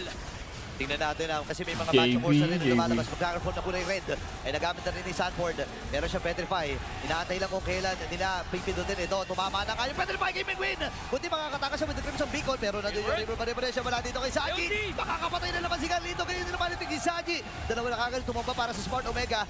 Wala na sila mga ultimates dito. Wala na rin mga minions. Andiyan rin mga Machong Horse. Nilalapag na mga Machong Horse. Kaya lang hindi yata nasama sa memo ni si Daddy JP. Siya na naman ang layo. Pero may pinuwi na naman. Mula kay Teddy at ready na tapusin ito ng Team Liquid Philippines at sila ang magwawagi. Team Sige, Liquid guys, Philippines ang tutuldok sa win streak, ang harang sa tulay na gustong tawirin ng Smart. Nabanggit natin kanina that he's a marksman of all trades, showcasing non-meta heroes, pero mapapagana ba? A Hanabi again here para sa MPL. Man, super fans, kung handa na kayo sa laban na to, siguro handa na rin kayo magkaroon ng chance na manalo ng 1,000 MLBB Diamonds. All you have to do is to predict the match winner correctly. Scan nyo lang ang QR code to know more in, sabihin ko sana 3, 2, 1, kaso nawala na. So, wala. Sorry, direct. Pero anyway, to continue, ito na naman yun. Hanabi ulit na gagamitin ng Smart Omega. Just like what Athena has mentioned kanina, si Nets yung mga ganong klase ng manlalaro na hindi takot na mag-step outside of his comfort zone. He's very willing to use Brunos Let's and go, Anapis brother. and kung ano-ano pang Yung mga pertama marksman. First time we saw this was up against AP Bren. But unfortunately for Smart Omega, they lost it. And kita-kita mo yung difference eh. A first speaker gold laner and a last speaker gold laner.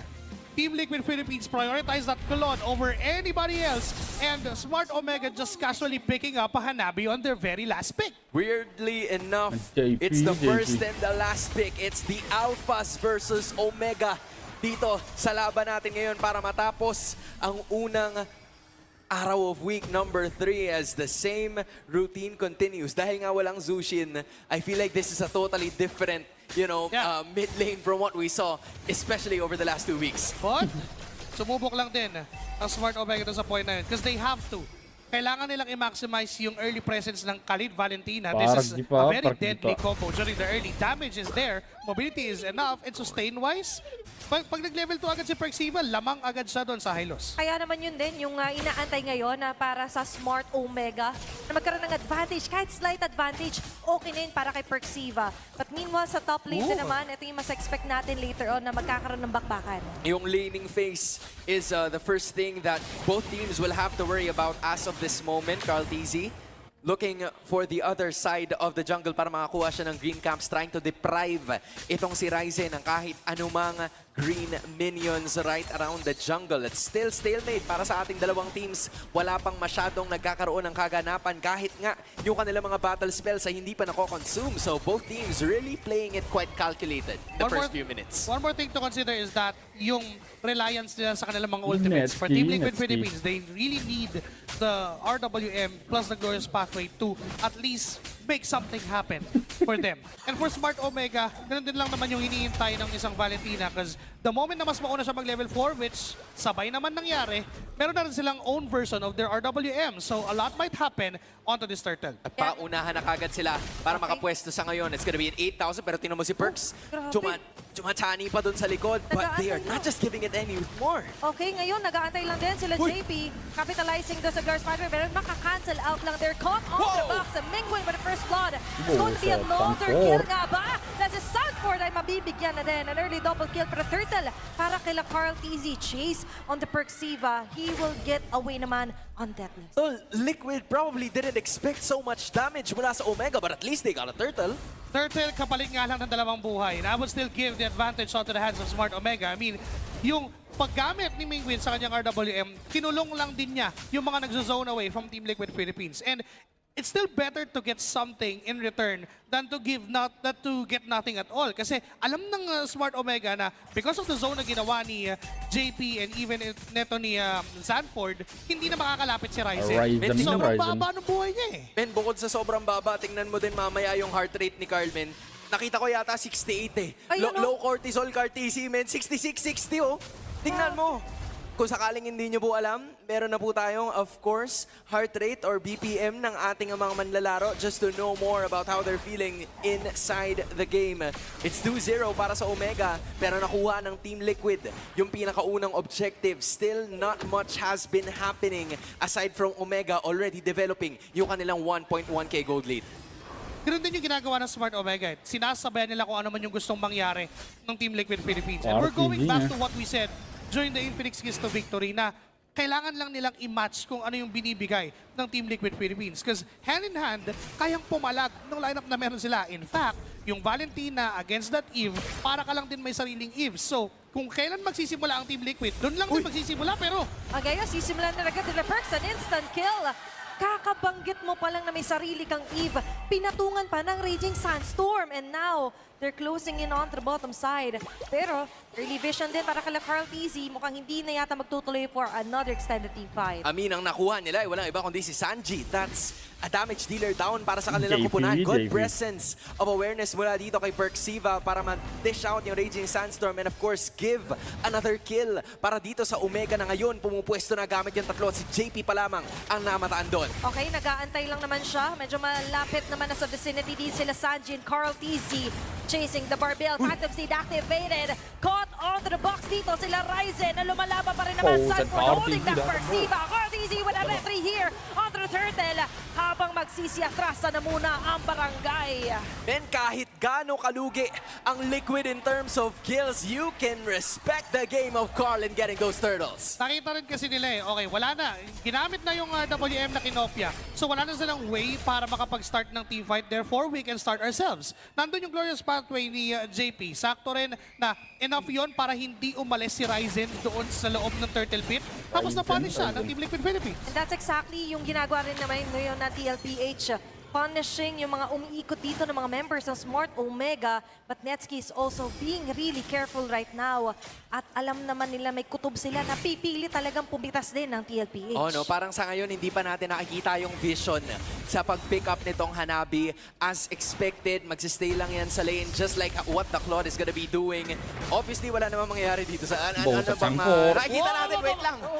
Sorry James, sorry Sanford. I retract my former statement. Meron palang nangyari, pero walang nagalusan at walang namatay sa pagkakataon na to. So far, it's just Omega taking care of business, still keeping that 1,000 gold lead. wasted yung ultimate ng isang Sora doon sa interaction na yon. Kaya naman alam din nila, edi go time, bigyan na natin yung Sora. Okay, simple lang naman ang gagawin doon nila Carteezy, pero hindi pala magiging simple ang chase down nila kay James. Right on the very last second, makakatakas pa rin. You also have the flicker exhausted para sa kanya. Tol marked safe. Itong si James nakawala pa. Sa pagkakataon na yun, it means that DLPH could not convert on that. Pero bahagya, pinapababa na nila. Kahit papaano yung lamang. Again, this is still anybody's ball game, right? 800 lang ang kalamangan. But if you look at it, the gold ranking, si Netsky nagbubunga na yung insurance nitong kupunan na Smart Omega. That's gonna be the massive turn. Kasi yung turtle ay mapupunta doon sa top side kung saan nandoon si Netsky. So it's either a full-on 5-on-5 or sasayawan at susubukan nilang mag-force muna ng pick-off bago mismo mag-objective. Kasi it seems like mukhang papunta na sa isang matinding teamfight. Okay, doon na nga mismo yung direksyon para sa Smart Omega. Ryzen, hindi makakakuha ng turtle. Still, 3 turtles para kay Carteezy. Teddy chasing down members here of Smart Omega. Menguin caught doon on the crossfire pero makakatakas. Dash out of the Kark and Shade. Our Ryzen ngayon ay may ipit. Mako-corner with a Bracer's Rat. Retaining yung life niya. But for how long? Sapat na pala yung oras para makaligtas. Shot flying clouds of Perxiva and Sanford by E1. Dodging all those bullets coming from Ryzen and Netsky. But Teddy, on the other hand, magkufocus sa may bandang mid lane.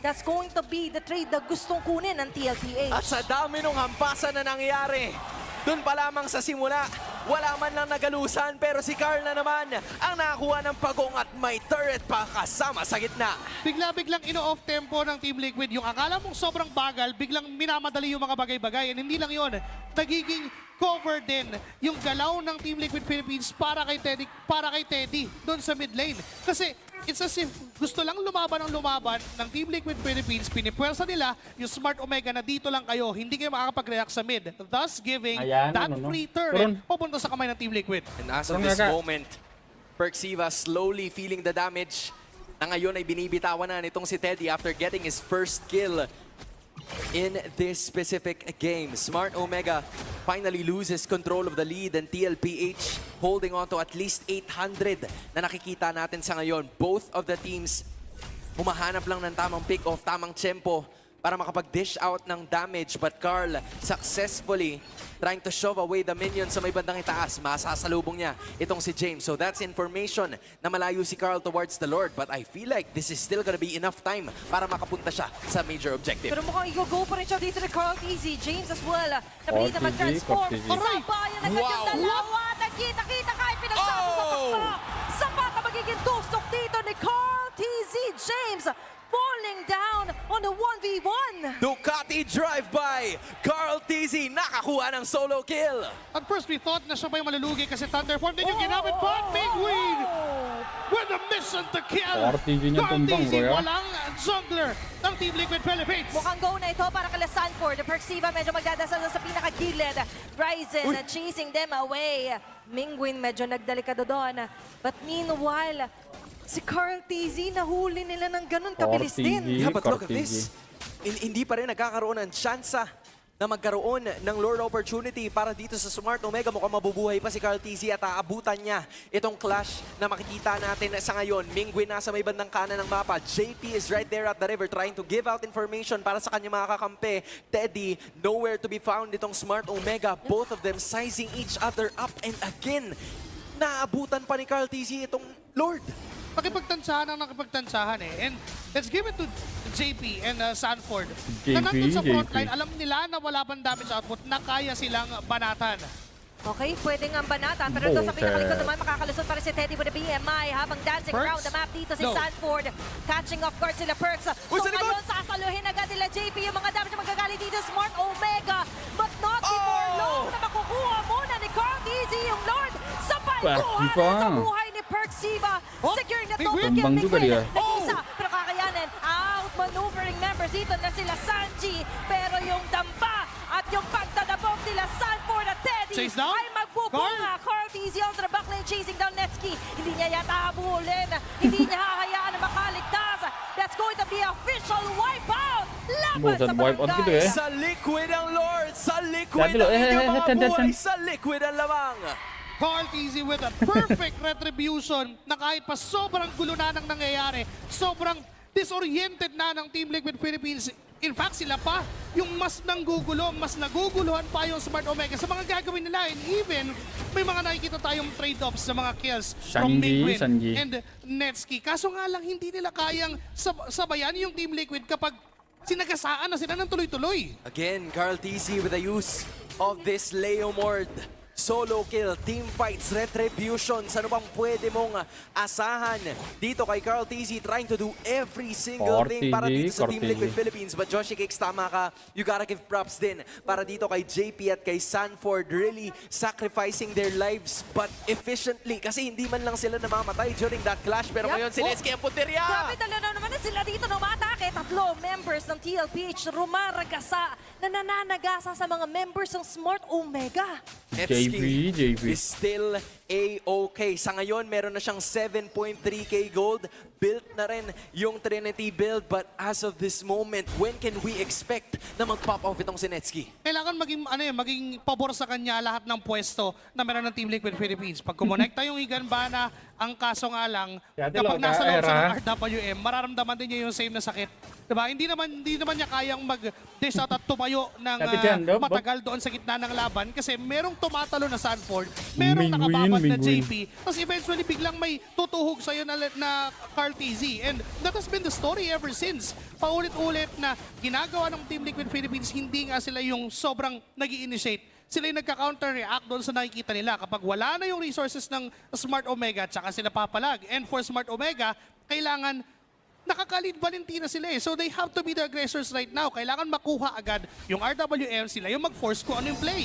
And I feel like yun naman yung ginagawa ni Mingwin, right? We saw him making some big plays para hindi talaga makakuha ng one-sided na kalamangan yung Team Liquid Philippines during the team fights. Ang nagiging problema doon was the next up motion, yung follow-up damage na dapat sana manggagaling dun sa iba. But Omega is having a hard time na ipwesto si Nets dun sa mga lungga dahil nga dun sa RWM na pinibigay nitong si Sanji. So you would expect that the Lone Stallion would conserve yung kanyang real-world manipulation kasi hindi niya pwedeng gamitin yan basta-basta knowing that if he misses, may Netsky talaga na nakaabang. Pero sa ngayon, all he would do is to just clear up house. Ayun na. And for Carl TZ, enough signal na yata yun para kunin ang susunod na Lord. Okay, chase down agad dito kay Perxiva. Even the Glorious Pathway was committed. Willing sila. Nag-commit yung ultimate sila just to take Perxiva. Pero makakatakas.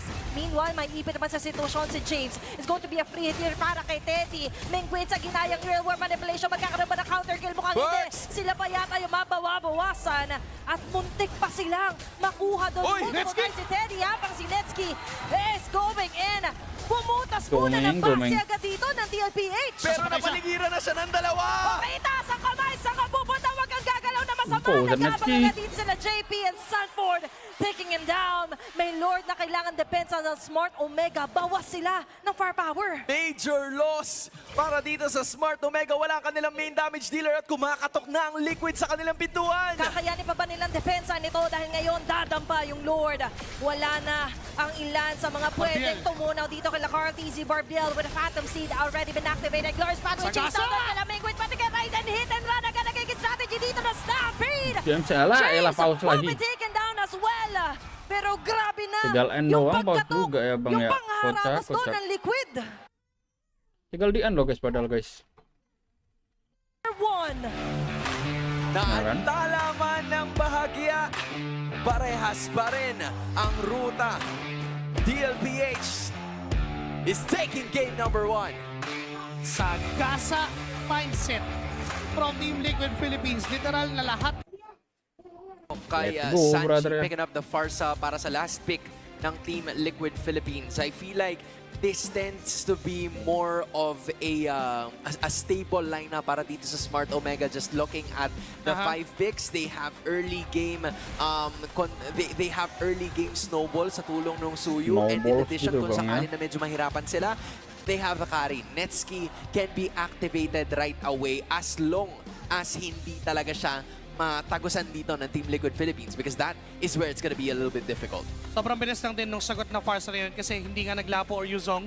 either itong si James. So alam nilang na walang aabot kay Sanji other than the Kalea. And that would explain the Purify Let's go, brother. na hawak Game. ng isang Farsa. Plus the Kedua, Purify ya. from the Claude. Walang magandang target si Perxiva dito than the Masih lama, guys. frontliners Sejam lagi, bro. of Team Liquid Philippines. Yup, kasi ang dami Ngeri, pang ngeri. kailangan pagdaanan nitong si Perks para lang ma-jombag niya yung parasan nitong si Sanji. Pero sa ngayon, kung tutuusin, kahit nga si Teddy at si JP nakagamit na ng Revitalize and even the Purify. So, you would expect for Teddy to come at the right time pagdating nung kanyang Blazing Duet. And I feel like this is going to be the story of this game. Maglalatagan sila ng damage. Not much is gonna be happening except for Carl TZ. Grabe naman yung pag-bypass doon ni Carl TZ. What a scary situation para kay Perxiva. Ganun din kasi yung magiging pating niya, pero intercept from Ryzen. Okay, agang revitalize para kay Daddy JP. Carl TZ out muna with a spatial JP, migration. JP. And in addition, nagamit na rin ni James yung kanyang flicker. You know, a lot of teams would usually use that. Grabe yung dedication nila just to take down Carl TZ. Naroon yung first blood para sa Smart Omega. Susundan naman agad nila JP with a kill out to the jungler. Masih sejam lagi, Bang. Will go down, may kasama pang recall para kay Sanford. Alam mo, maganda sana yung intention ng Omega. Nakuha nila si Carl, pero ngayon tablado na. Grabe. And then may nawala na namang isa. So it's 3-2 in terms of kills in favor of Liquid. Nilaban, binawi. Nilaban, binawi, tas nilaban na naman. Paulit-ulit eh. Diba nakita natin na lamang na sana yung Omega doon, but then Team Liquid got 2 kills. Nag-even out na naman yung Omega with Mingwin getting Sanji, pero namatay din naman siya on the process. So, bigla nang yung kaninang nakita natin game number 1 na tahimik, nagiging sistema, ngayon ay napakaraming laban na for this game number 2.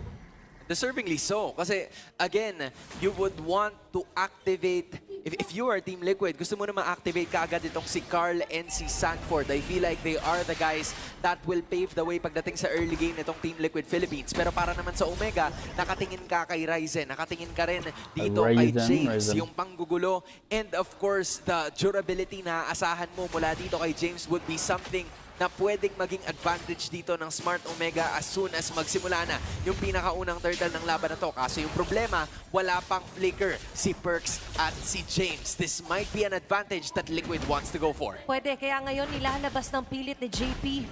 Yung turtle sa turtle pit. Hinawakan pero i-reset. They're not yet sure kung saan yung magiging entry point din kasi nila Ryzen. Alam na nila ngayon, knowing na nandoon lahat sa may bandang baba. Okay, predicted na nga dyan ng jumping scenario para dito kay Sanford. Pero una pa siyang matatanggal. Sanji canceling out. Yung Predator instead. Si Mingwin pa ang gagawa nito and JP will fall down in the process. Susunod agad dito na James. Doubling down here on the Carl TZ. Making a triple man setup there. At Turtle with a kill ang makukuha dito ng Omega. Una na kayo sa pila para sa pagong. Sa amin din naman yan, sabi ng Smart Omega. Hinayaan lang nila pumuesto eh. The moment that they saw where Team Liquid is coming from, nandun din lahat bigla tumalon. Yung mga members ng Smart Omega because of the stun na meron si Perxiva and even itong si Ryzen with the stun from the Suyu. Sumakto pa na yung kinopya ni Mingwin would be yung ultimate ng isang Farsa to dish out the damage that they need. So for Smart Omega, again, they can keep on doing that na mauna na kayo sa pwesto, kaya namin mag-counter. And look at the start na ginawa dito ng Smart Omega. Basing it on the replay, as you said, Joshi, it was more than enough after that airstrike. Talon kung talon eh, nakakuha si Perxiva ng isa. And then eventually, nahatid dun sa mga members ng Smart Omega with Mingwin. Hindi na nakalapit pa yung mga members ng Team Liquid. Plus, their damage is too bursty enough para tanggalin yung full views. Tsaka maganda yung ginawa doon na trade-off nila Perxiva. Nilabas sila right onto the vicinity ng feathered airstrike ni Sanji. So hindi masyado na maximize yung bomb threat here para sa TLPH. Meanwhile, para sa Smart Omega naman, that's a huge lead agad compared to game number 1. I mean, if you look at it, 1.9K, 2K na nga ang kalamangan ngayon ng barangay. All of that with Netski getting the farm that he needs. He is on par with Teddy as of the moment sa pamamagitan nung carry na kanyang hawak. Both of the teams are still gonna find their position. Pero tingnan mo, yung tempo nitong si Ryzen, mahahanap niya itong si JP. But JP's too tanky, so hindi niya itutuloy yan. James on the other hand, facing Sanford. And both of the teams really just waiting for the second turtle para mag-spawn bago sila mag-umpisa ng laban. Pero kung sakali na madadat na nila, itong si Teddy na papunta na ngayon, he's still waiting, he's figuring figuring out kung dapat ba niyang tawirin yung ilog. The decision is no. And I guess we'll see both of them at the turtle. Umiral yung Spider Sense. Pero good thing naman for Teddy, may Purify naman siyang available. And even Sanji. So, again, walang target na maganda ito si Perxiva at that moment other than Cartezy, which happens to be hindi naman nila nakikita at this point. Pero come turtle, maaaring maulit ang nangyari. Ito na naman, JP holding on dito sa pagong. Nagtatago pa rin si Cartezy. He knows that he's one of the most viable target. Dahil nga nakapurify ilang mga members. Pero nilatag agad ni Sanji. The Predators is going to be Ryzen taking down the turtle. At ngayon, showdown na naman Teddy with a blazing duet. Capitalizing na magkakaroon siya ng magandang report. Kasi lang si Percy kakancel out lang siya with a tsunami slam. Sunboard, papapa-flicker out. Abuta pa rin ni James. It's going down. Cartezy going in with space of migration. Hindi siya masyado makakaikot. Instead, sila pa yung ikot paalis. And it's going to be a double kill here for James. That's a 2-for-1 turtle para sa Omega. Ryzen with a retry. Napanood niya yata yung nangyari nung game number 1. Hindi siya papayag na hindi siya makaretry sa pagkakataon na doon na naman yung Feather Airstrike. But nothing's gonna happen just yet. Doon matatapos ang laban. It's Omega fighting back. Haymaker after haymaker. Napakalaking bagay nung passive nung Kalea men. Kung hindi Kalea to at kung Kaja to, kanina pa namatay yung members ng Smart Omega. But because of the surge of life, because of their ability to sustain whatever it is on the front line, ay kaya nilang lumaban, kaya nilang patagalin ng patagalin. Umabot pa nga sa puntong dumating na rin dun si Netsky, nag-dish out na rin siya ng damage, and hindi nagmamatter yung chase down ng Team Liquid Philippines dahil nga sa pwede silang i-punish in return ng Smart Omega. And you also have to give props para dito kay Mingwin, who always finds Sanji in these positions. Kasi nabanggit nyo kanina, baka mahirapan ang Smart Omega na hanapin itong si Sanji, lalo na yung frontline ng cavalry ay itong Gatot Kacha, and of course si Sanford that seems to be yung panggulo ng kupunan ng Team Liquid. Pero kahit ganun pa man, Mingwin still finds a way para makopya yung Feathered Airstrike para makapag-dish out ng damage. And that's a perfect opportunity dahil maganda rin yung connection ni James Mingwin and as well as dito nga ni Perxiva capitalizing the surge of life. Pero ngayon, buhay din ang kataya ko sakaling mali ang magigisilip doon nila Netsky. But before so, it's going to be the last turtle na kailang pagtatalunan. Mga nakaramdam itong si Sanji, just dishing out the damage para dito kay Ryzen. So kakailanganin niya muna na magpunta doon sa green minion just so he can get enough HP. Pero sa kabila! It's going to be Teddy taken down. At ngayon, Yuris ay take ni Sanford jumping onto Mingwin. It's going to be a 1-for-1 pero hindi matapasan lahat. AOG tatama sa tatlo. It's going to be Smart Omega na medyo manulugi yata kasi matatanggal na rin si Ryzen. Double kill for Sanford. Sansan 2 is activated. Mingwin is scored down as well. And dito yung grab with the spread. Pero going to be go down here para kay James. Aabuta pa rin ng Dark Wave dito nila Sanford. It's a stampede, ladies and gentlemen. My goodness! Yung revitalize nitong si JP, nagtipon silang lahat doon. Heal galore para sa Liquid. Kung may Surge of Life yung Kalea, may revitalize si JP. And hindi lang yun, na-maximize pa nila, napapunta sa Lord. Okay, ngayon may nag-aabang na Netsky. Pero they wouldn't risk na basta nilang pumasok dahil 5 miyembro na Calvary na kaba. Pero it's going to be Cartezy with the banner. Grab cancel lang maganda. QT sinusunod na naman na tsunami. Sinundan agad ang follow-up dito ni Netsky. Pero mabubuhay pa rin siya. Quick BMI para makatakas ng mabilis. Wala man na kung Fury, I still have a way to escape. And we're looking at Team Liquid Philippines quickly adjusting to what happened sa mga clash na una sa game na to. Nung hindi nagle-layer yung mga skills nila, talon ng AOG, Dark Wave ni Sanford, talon ni Cartezy, nakuha ng Smart Omega yung kalamangan. And it is what is bound to happen if hindi nila magagawa yung requirement na yon. The moment na kumonekta yung kombong gustong mangyari ng Team Liquid Philippines, dun na sila nakabawi. That has been the turning point na kahit pa nauna yung Feathered Airstrike ni Sanji dun sa mid lane, okay lang kasi may damage naman sila eh. And because of that, sila na ngayon ang may hawak ng gold lead. Isa-isa na rin nilang pinapabagsak ang mga tore ng barangay. Focus tayo dito sa may gitna and yan din ang isa sa magiging kasama patungo doon. Pinapaligiran na nila ang purple objective. Isang tore, muli ang kanilang napatumba. This is now Team Liquid Philippines na namamahay unti-unti sa barangay Smart Omega as they now have 1,000 gold lead.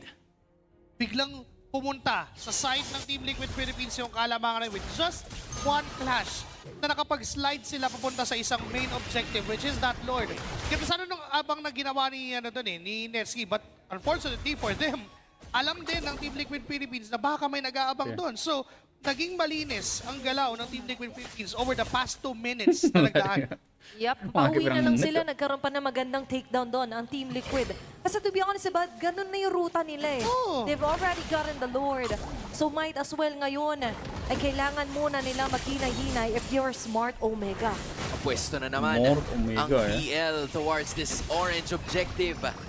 Mukhang makukuha na naman yan itong si Carl TZ. Now they're starting to starve. Ang Smart Omega pagdating sa kanilang mga jungle objectives. Lipat tayo sa purple. Wala nang paraan si Ryzen para kunin yan. Still has a retribution pero karamihan dun sa mga buffs ay unti-unting nawala. Lahat ng pwedeng kunin ng Team Liquid Philippines ay nakuha na nila. For Smart Omega to actually bounce back is kailangan makahanap sila ng isang magandang fake of courtesy for Xiva. Mauna sa mga pwesto kung saan pupunta doon ang Team Liquid Philippines. Dito papasok yung sinasabi natin na maaaring alam niya yung tendencies ng Team Liquid. Here, the moment ay nabitawan na kagad. Okay, it's going to be James. Doubling down here onto Sanford. Na madadapat pa na tsunamis lang maga dito ni Perxiva. Makakarating ng kanyang position pero the damage is just too much to handle. Magkakaroon ng counterplay agad dito. Smart Omega. Mingot boy pa rin naman sila Teddy Cartesi chasing down Netski. At pati na rin si Mingguin ngayon na babagsak na agad. It's going to be a 4-man takedown. At si James na lang ang matitira. Si James, the lone fighter ng Smart Omega. They still have an energy shield, so posible na mamatagal pa nila ang laban na to. But again, another team fight na naipanalo ng Cavalry. Sobrang crucial ng talon na yon mula kay Carl TZ. Getting Netski in the process. And as we look at the instant replay, wow, trabaho naman ni James talaga na sumilip dyan. Ang ganda rin naman ng follow-up, but for Netski, na biglang matalon na ni Carl TZ, look at that targeting. Wala na siyang way para makatakas doon and may damage nga kasi ang Team Liquid kaya kanilang i-burst. That's just, again, the mastery of using the Guinevere. Kumbaga, hindi na bale kung sino pa yung ibang mga gusto mong targets. As long as you find the one, as long as you find Netski, kaya mo nang maipanalo itong team fight. And that was also Mingguin quite isolated dun sa senaryo na yun, kaya hindi rin siya nakapag-dish out ng full-on damage. This is now TLPH building up their lead patungo sa 5,000. And Smart Omega will have to work their way around this. Wala na yung mga energy shields. Almost 13 minutes in. The Lord is marching at the mid lane. At plano yatang pasabayin or pagsabayin ng Omega ito. Open yung flicker ni Perxiva. Maaaring maging factor yon. Sanji or even Teddy, alam niyang may purify yon. Malis din sa pwesto, maaaring maghanap ng susunod na target. Okay, alam din ni Teddy yung viability na yon kung kaya naman chinek agad nila each and every bush sa paligid ng base ng Smart Omega. Matutunaw naman nila agad yung lure na dinala dito ng Cavalry. It's going to be a concealed play. It's going to be James. Big goal onto the cross cover. The Valorant game agad dito para kay Carl Easy. Jumping onto the back lanes agad dito. Sila Teddy, pati si Sanford. Oh my gosh! Patatig na pa yung mga members. AOG para kay Daddy JP. May iwan siya sa apat. Naku po, pati yung Mortati matatanggal na rin. And there's no way out but to go down. A Smart Omega successfully defends their base. For a moment, we thought that Liquid had it, pero Omega nananatiling nakatayo ang inhibitor sa bot lane. Napakagandang decision from Smart Omega na dalhin yung team fight to where there is the turret. If that team fight happened on the mid lane, could have been another way around. Maaring Team Liquid yung nanalo doon, but because that's inside the turret, kahit pa i-juggle ng Team Liquid, yung damage ng turret, nahihirapan pa rin sila dahil masakit na rin yun. Plus, yung pasok ni Teddy Cutie with that Wind of Nature, that was also good. But unfortunately for him, hindi niya rin kayang patayin si Netski doon sa ginawa niya. Wala pang Wind Chan, wala pang Wind of Nature doon si Netski. Hindi niya napatay. Iyon yung kayang gawin ni Netski over sa kayang gawin ng Claude because the Claude must have to dive. Pero yung carry, hindi niya kailangan mag-dive. Kahit sinong nasa harap, okay na yun. Napakarami nung ginawa ng TLPH kanina para lang sana mapagbagsak yung inhibitor turret. But the problem was, yung main objective nila na gustong patumbahin na si Netski. Sana makikita nila pero yung kanilang conceal tila walang nakita ang barangay towards the surge na gusto nilang gawin because the full 5-man roster of the cavalry ay nasa kabilang banda ng mapa. Didikit-dikit na rin eh. Yun na yung best way to counter a pick-of-centric type of lineup. Magsama-sama Sila na naman. rin. Okay, it's their turn.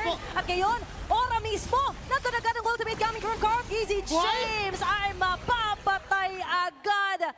Right on cue, may Lord pa naman na mabubuhay. -1 para sa Smart Omega. Now, Team Liquid sets their sights patungo dito sa Lord at mukhang bibitawan na nila to. Walang barangay na nakapaligid sa Lord pit. It's Team Liquid Philippines taking another Lord. Ganun sana din ang plano ng Smart Omega na to get a possible pick-off. Unfortunately, wala silang nakitang member ng Team Liquid. Pero for Team Liquid naman, sila yung may nakita. Nakita nila si James. And for them, kaya na ng layer ng crowd control. Yung Todd from the Gatot Katsa, yung talon mula kay RTC, plus yung Violet Requiem, enough na yon para maging oras para kay Teddy na tapusin o patayan kung sino man yung mahuhuli ng Team Liquid Philippines.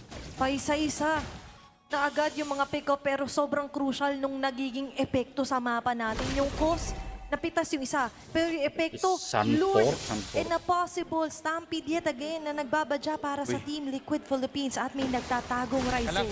Hindi naman makikita agad nila Carl TZ. He's clearing off the last bits of the minion. Pero kailangan niya niyang umuwi dahil yung Lord ay mamarcha na sa base ng Smart Omega. Gusto nila maka-atake and then it's gonna be an airstrike para at least makapag-dish out ng damage doon. And all of a sudden, umahampas na naman yung Lord. Okay, tinutunaw na pilit nila James dito yung Lord na dadala na Team Liquid Philippines. AOG out for JP. Meanwhile, disiplina muna sinashowcase dito na Smart Omega. Hindi ipipilit ng Team Liquid na tapusin ang laban. I mean, hindi napigilan ni Ryzen yung pagbagsak ng inhibitor turret sa may bandang ibaba. But what he managed to stop was a continuous effort mula dito sa Team Liquid Philippines na posibleng tapusin ang laban na to kung sakaling nandun yung minion wave. Andun din kasi yung respeto ng Team Liquid because of that ultimate mula kay Perxiva. Maaaring makakuha ng isang magandang target. And if ever, kaya nang burahin ni Netsky. May damage na siya. We've seen that against JP na kung wala siyang AOG doon, malamang sa malamang ipaalam doon sa Gatot Katsa. So may kakayahan na ang Smart Omega na pumalag ngayon kahit pa hindi na sila mag-dive doon sa likod. Kailangan lang nilang ulit-ulitin. Tiisin lang up to a point na sila na mismo ay kaya ng lumaban at kumontes for the Lord. Kasi for Team Liquid, yun na lang din yung hinihintay. Another objective. Yun ang nagiging call. And in addition, kung para sa Team Liquid, ang call is for another Lord. For Omega, it's probably another defense. Kasi sa ngayon, nakuha na naman yung purple objective. You still have the orange kung ikaw ang Smart Omega. So at least merong matitira para dito kay Ryzen or kay Netsky kung sakaling siya man ang kukuha niyan. But for James and even kay Perks, magiging malaking question kung papaano nila i-approach yung initiation na posibleng gawin sa kanila nitong Team Liquid Philippines. Kasi bukod sa kailangan nilang protektahan itong si Netsky at si Mingwin, kailangan din nilang humanap ng pupunteryahin nila gaya ng -1 na ginawa sa kanila kanina.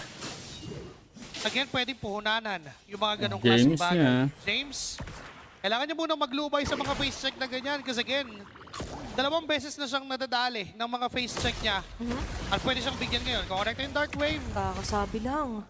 Approach with caution kung ikaw si James. Pero ito yung difference sa ngayon. It's now a full 5-man effect para sa Smart Omega. Hindi nawala itong si James. And also, yung inhibitor na nawala sa kanila is still manageable kasi nandun naman sa bandang ibaba. So they can handle the super minions. But the question is, with Liquid already positioning themselves right there, anong gagawin ng barangay? At ngayon, nag-aabang lang din sila.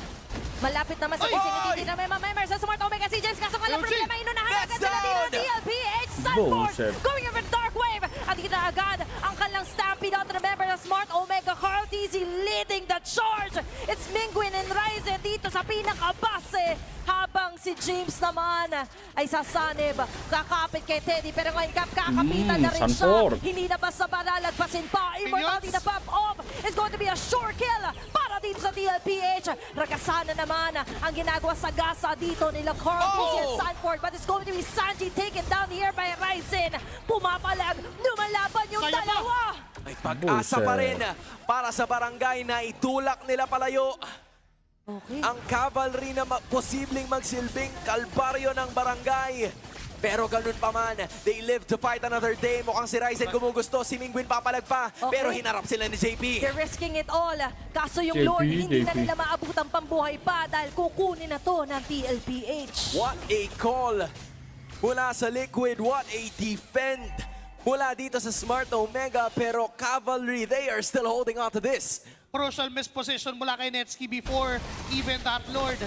Napunish agad siya ng mabilis yung huli factor na meron si Sanford. Even committing those flickers, even committing those jumps para lang maabot yung carry, yung nananatiling problema nila doon sa front line na wala, kaya naman nanalo doon ng Team Liquid Philippines. But then now, another base siege. Okay, mas crucial yung magiging depensa dito na Smart Omega. JP na pop up agad yung Immortality. Makakatakas mo ba siya? Mukhang hindi. Straight up yung hit here para kay Netsky. Great targeting. Mawawala na rin ang Immortality para kay Sanford by Ipit. It's going to be a shutdown kill. 2 members down here for the TLPH. At makakadepensa successfully ang Smart Omega. Nananatiling nakatayo ang barangay. Kahit na ilang beses kumatok ang Liquid. Inuunti-unti lang. And again, we're talking about Netsky here. Kapag wala siya, ang bilis mag-crumble ng formation ng Smart Omega. Ang bilis ma-penetrate ng Team Liquid Philippines. But when Netsky is alive, this is gonna happen. Hindi to matagal ng 5 segundo kung sino nasa front line. May it be Sanford, may it be JP. Libre yung spasyong nakukuha ni Netsky all throughout. Okay na sa kanya yun eh. Hanggat buhay siya, buhay ang barangay. Tol, kahibla yung diferensya ng AOG mula dito sa dash na ginawa ni Netsky. It would have turned out to be a different story, pero hindi ganun ang magiging kaso dahil yung Omega, sila naman ngayon ang humahanap ng sudah 1 tahun dan tidak lagi diperpanjang dan akan mendatangkan Widi dan GS. in terms of gold, but we are already 65,000. At least for both of the teams, posibleng hindi na nga mag-matter. Masih Yung rumor mga eh. items sa ngayon, it's only gonna be a matter of Gua time. denger-denger juga gitu, Widi di Indonesia lagi. Matutunaw ba agad si JP? It's going to be AOG out. Cuma nggak tahu lah. Makakasurvive. Yung naging target ni Persiva. Instead, sila pa yung maipit. Magbabackfire pa yung ginawa nilang depensa doon. Meanwhile, si James, isasama sa base ng TLPH. There's nowhere out. Dahil sasaraduhan na rin yan ni Teddy. Ryzen got on the crossfire. Makakaligtas pa rin naman. Winter Crown activated here para kay Sanford. They're going down pa rin doon sa kamay ni Ryzen. Pumapalag pa rin dito sila Ryzen with a double kill. Chiso now ni Netsky. Pabagsak pa rin yung Predator Stark. Ryzen the only man left. Winter Crown is there. But this is it. A triple kill for Sanji and a win for Team Liquid Philippines. Isang laban ang nagdikta. Sinubukang suwayin ang barangay, pero ang Cavalry mananatili sa itaas. Sinasabi na natin, hanggat buhay si Netsky, buhay ang barangay. But Sanji finds a way to target the man they need to target. That crucial feathered airstrike. Kadalasan ay sila din naman yung nag-uusap. In fact, kung may chance nga, ay nagsiscrim pa sila cross region. But right now, nagbabalik na nga tayo sa ating Land of Dawn. Look at our Infinix in-game equipment. Ambil ID gak live Bang Don? Live dong. Sa mga sangkap pa lamang. EVOS kan tahu gua. Pachapsuy, yun talaga yung mga EVOS lawan Dewa. Cuma kan progression, belum item mulai Bang. progression ngayon. Kung ano man, kung saan ka nasasaktan, build mo lang yung kalahati ng item na yun. Pero itong matchup na to, kanina ko pa napapansin, kahit nagkakaroon tayo ng mga pause, masyadong matapang si Oheb. Netsky ngayon na tinututukan. Baby kicks sebentar in. be, First ya, blood para sebentar kay be. Oheb. Ang sakit nun pare, 2 siege minions ang nawala sa kanya at naplatuan pa siya ni Oheb. But look at this, Turtle, sinimulan na ng Side Omega. Okay, nandyan ang pangunguna with a grab as well. Ryzen is down. JB on the other hand, mababaliktad na sitwasyon. Haji on the other hand, pala makakakuha ng pagong. Solid na pag-aagaw para dito kay Haji. Kahit ba napitas si Ryzen dun sa baba, mukhang may balik naman dito. At pumasok na naman si Cartesi, babagsak. JP makakaalis pero si Sanford ay makakatakas din naman ng bigla lang, pero isa lang ang makukuha sa kanila. Yung trade-off na yon, okay sana for TLPH. Panalo na sana sila. Nakuha nila yung gold lane, napatay nila si Ryzen, kaso naagawan pa sila ng Turtle. And hindi pa natapos doon. Even si Carl TZ ay namatay pa dahil doon sa overextension. So that evens out yung lead na nakuha ng TLPH at the very early. But the good thing for them is that Claude yung sinusuppress nila. But speaking of gold lane matchups dito, Hierarchy besok Bang, hierarchy Bang. pinapanood natin si Netsky. Ngayon naman si Oheb. Harap mabeso. Number 1 pala sa Granger. Aray ko. The Filipino sniper Ini sebenarnya double reinventing ya, himself. double kill ini. Mula sa Beatrix na tumututo Nonton ni kay Fadlizan, mas nonton- madaming nababaril nonton gamit ang kanyang bagong PH pun main hero bisa. na Granger. The Filipino sniper no? Na ngayon with the Death Zone ata, 75% win rate, medyo mataas-taas yun honestly. And now for TLPH, ganun pa nilang binigyan ng chance na Boomer's Blood ka, baby cakes, akong bala sa'yo. Wag ang baby cakes ko eh. Kasi nakita ni Carl TZ na yes, hinaharas ni Oheb itong si Netsky pero somehow nalugi na siya doon sa HP bar na meron siya kasi with the stack of Art of Thievery and even yung mga papalo-palo ni Netsky, yung pagdalaw niya sa baba, supposed to be Bahkan dapat Evos main di trade off turnamen lang Warcop yun. pun Pero tetap nakaabot pa si support. Carl TZ although namatay siya doon sa turtle, but still it's a good sign na Gila, Evos extra fans pass banget na ya ng konsepnya ya. laban. Nakakatakot din if you're Tapi Netsky. kawan gua, Bang, Kanina nung Evos dumaan gak si lolos Carl playoff, TZ, the udah BMI gak was mau nonton already MPL dia. expended. Nagamit pa niya yung purify niya para Ada itu. makapag-reposition. But sadly, 1,000 yung nawala sa kanya sa entire encounter na yon at napunta sa kamay ni Oheb. Ngayon, yung 1,000 na yon ay mapapanood din natin na kalamangan ng TLPH as the second turtle is about to begin. So Sanji, on the other hand, purify the purse agad doon here for TLPH. Masih, But a apa good sih sign namanya? para sa Smart Omega Masih as they set ini loh, their eyes awards, dito sa awards, Turtle. bis. Saktong-sakto and may Kumbaga udah flicker mulai. si Super Yoshi. Tapi kelihatannya Ang mulainya purify bareng si dah. Sanji. Ito ata yung laban na gusto Dia mah mahanap karbit, ng Omega. yoi. Sanford ang bibigyan nila ng Tapi katanya dia Pupul support. na yun ng Turtle. Pero mukhang Sejak babagal M1. ang Turtle fight na ito. Katanya. Kaya Soalnya magiging nggak tahu dah. merienda. Super Yoshi places himself on the LTM pero nanguna agad si JP. Kakasabi lang natin na napansin na talaga yung proactive. And proactive ang blazing to si Netsky. Kapalit Sanford? niya ng buhay ni JP. Netsky, Sanford ay Netsky. kakapit. With Ayun that lang. trap, iyahain kila Carl TZ. That's 2 men down for the side of Smart Omega. Sinasabi natin na kailangan maging extra fast ang side ng TLPH and yes, they did. They in fact, sila pa yung nauna doon sa iniisip natin na mauuna sa Super Yoshi with that flicker. I am offended against Sanji. But then again, sabi ni JP, ako na bahala. Kung wala kang Purify, hindi tayo pwedeng maunahan. Oo nga, and that takes a lot of game IQ and yung decisiveness na meron dito si Daddy JP. Alam mong tatalunan yung Farsa mo. So bago pa man din mangyari yun, ikaw na mismo yung tatalon. And the sheer confidence na makikita natin dito sa ating replay natin ng Infinix. Ito na yung nabato na nga at Berarti Grand Final M7 di regular season berada di stack 6 dan salah satunya harus pulang. Dan disusul kedua tim persiapan laga di Rusia. Pero binigyan pa niya ng +1. And this is what I'm talking about na maganda yung magiging Laga tandem Rusia, ni eh. Daddy JP dan Oh iya, ada diba? turnamen Rusia juga, guys. Multiple ay, pwedeng Gak yakin dia pang-ice gue na support play, sejak emang pwedeng tapi langsung berhenti pang-hide. dukung pas pas gak Pero play tanda off naman si play off. Daddy JP. There's going to be a tsunami sa mga Super Yoshi na lumiko. Medyo huli na Bang Hero mode kadal ya.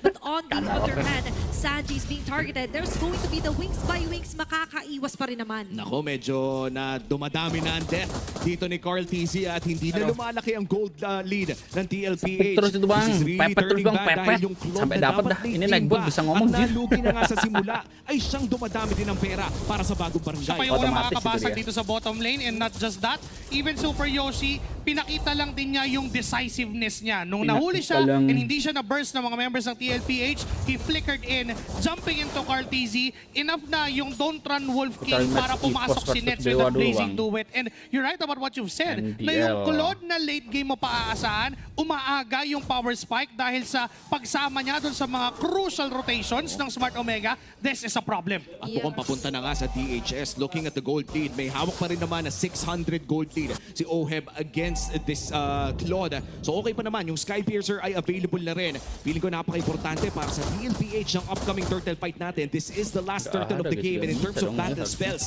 ay yung mga playmakers ng side ng TL ay nariyan ang kanilang mga flicker. Yan, nandun yung keyword natin, decisiveness or decision para sa TLPH. Their decision leads on to the isolation or pwedeng kunin nga dito ni JP.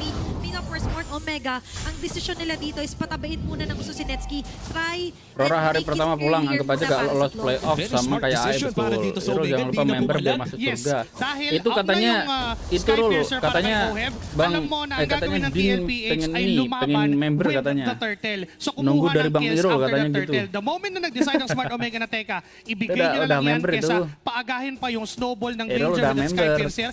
Total nakaklot naman tayo. Wala tayong problema sa late game. Tama naman. Kakasabi lang natin, you want those numbers. Again, yung number, Haji? Haji. Medyo kakasal out sila Sanji. Habang si Netsky with the blazing duel sa pinakalang na mga nabibuild up nila si JP. Members of TLPH ang naunahan doon. Humahapdi na si Netsky. Maganda yung initial na plano doon ng TLPH, but Super Yoshi and Haji exerting enough pressure dito kay Sanji.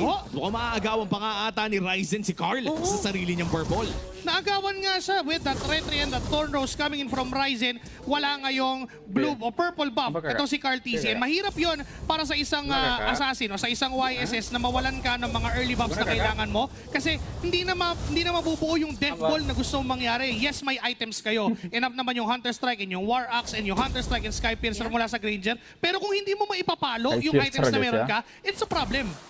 Minsan kasi pag super extra fast ka gumalaw, you're tending to overstay your welcome. May mga mishaps na nangyayari. Pwede kang madapa. Katulad dito for TLPH, medyo nadadapa sila sa mga hinuli ni Daddy JP. Pero doon sa may pinakalikod, Tsunamis lang on sa James. Makakataas pa rin. Nakalabas sila dito si area ni Sanji. So it's up to Smart Omega to counter-react. At ang reaction nila ngayon ay somehow umatras ng konti. Kung may damage, okay lang. Pero pag hindi, huwag ipilit. Uy, buti na lang hindi pinilit ng dalawang kupunan dito. Sanford was already very deep doon sa labang iyon. And Omega had tools para pumasok doon kay Sanji. Pero lalabas na rin kasi yung Lord eh. Usually, ang ating mga teams dito ay disiplinado enough na hindi lumaban ng 50-50 kapag magkaka-Lord na. Sakto-sakto, hahawakan ng TLPH ang pinakaunang Lord ng larong ito. Omega ay umaaligid lamang doon sa may Bugete. Kaya naman natin na makahanap ng angulo dito. Medyo mababaw pa ang pwesto dito ni Sanford. Ayaw talagang libitawan dito ang left bush mid.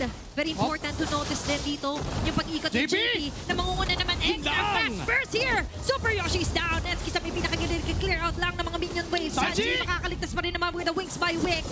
On the other hand naman si Sanford, JP and Oheb is enough to turn their chase. Dati kadami kasama. Pero sa ngayon, samahan mo muna yung iba mga teammates sa pagbagsak. Lord ngayon ay buhay pa rin naman. Ryzen and Netsuki on the lead. Malaki pa rin ang advantage dito ng TLPH. Pero may retribution steal na pwedeng maganap. Omega may hawak pa rin silang retry. Kailangan mag-ingat ng TLPH dito. At mukhang dahil nga alam nila na may Lancelot pa, ay sinasayaw pa nila ng bagya. Ang Lord na ito, babalik pa rin. Half HP on the sword. Conceal play mula dito kay JP.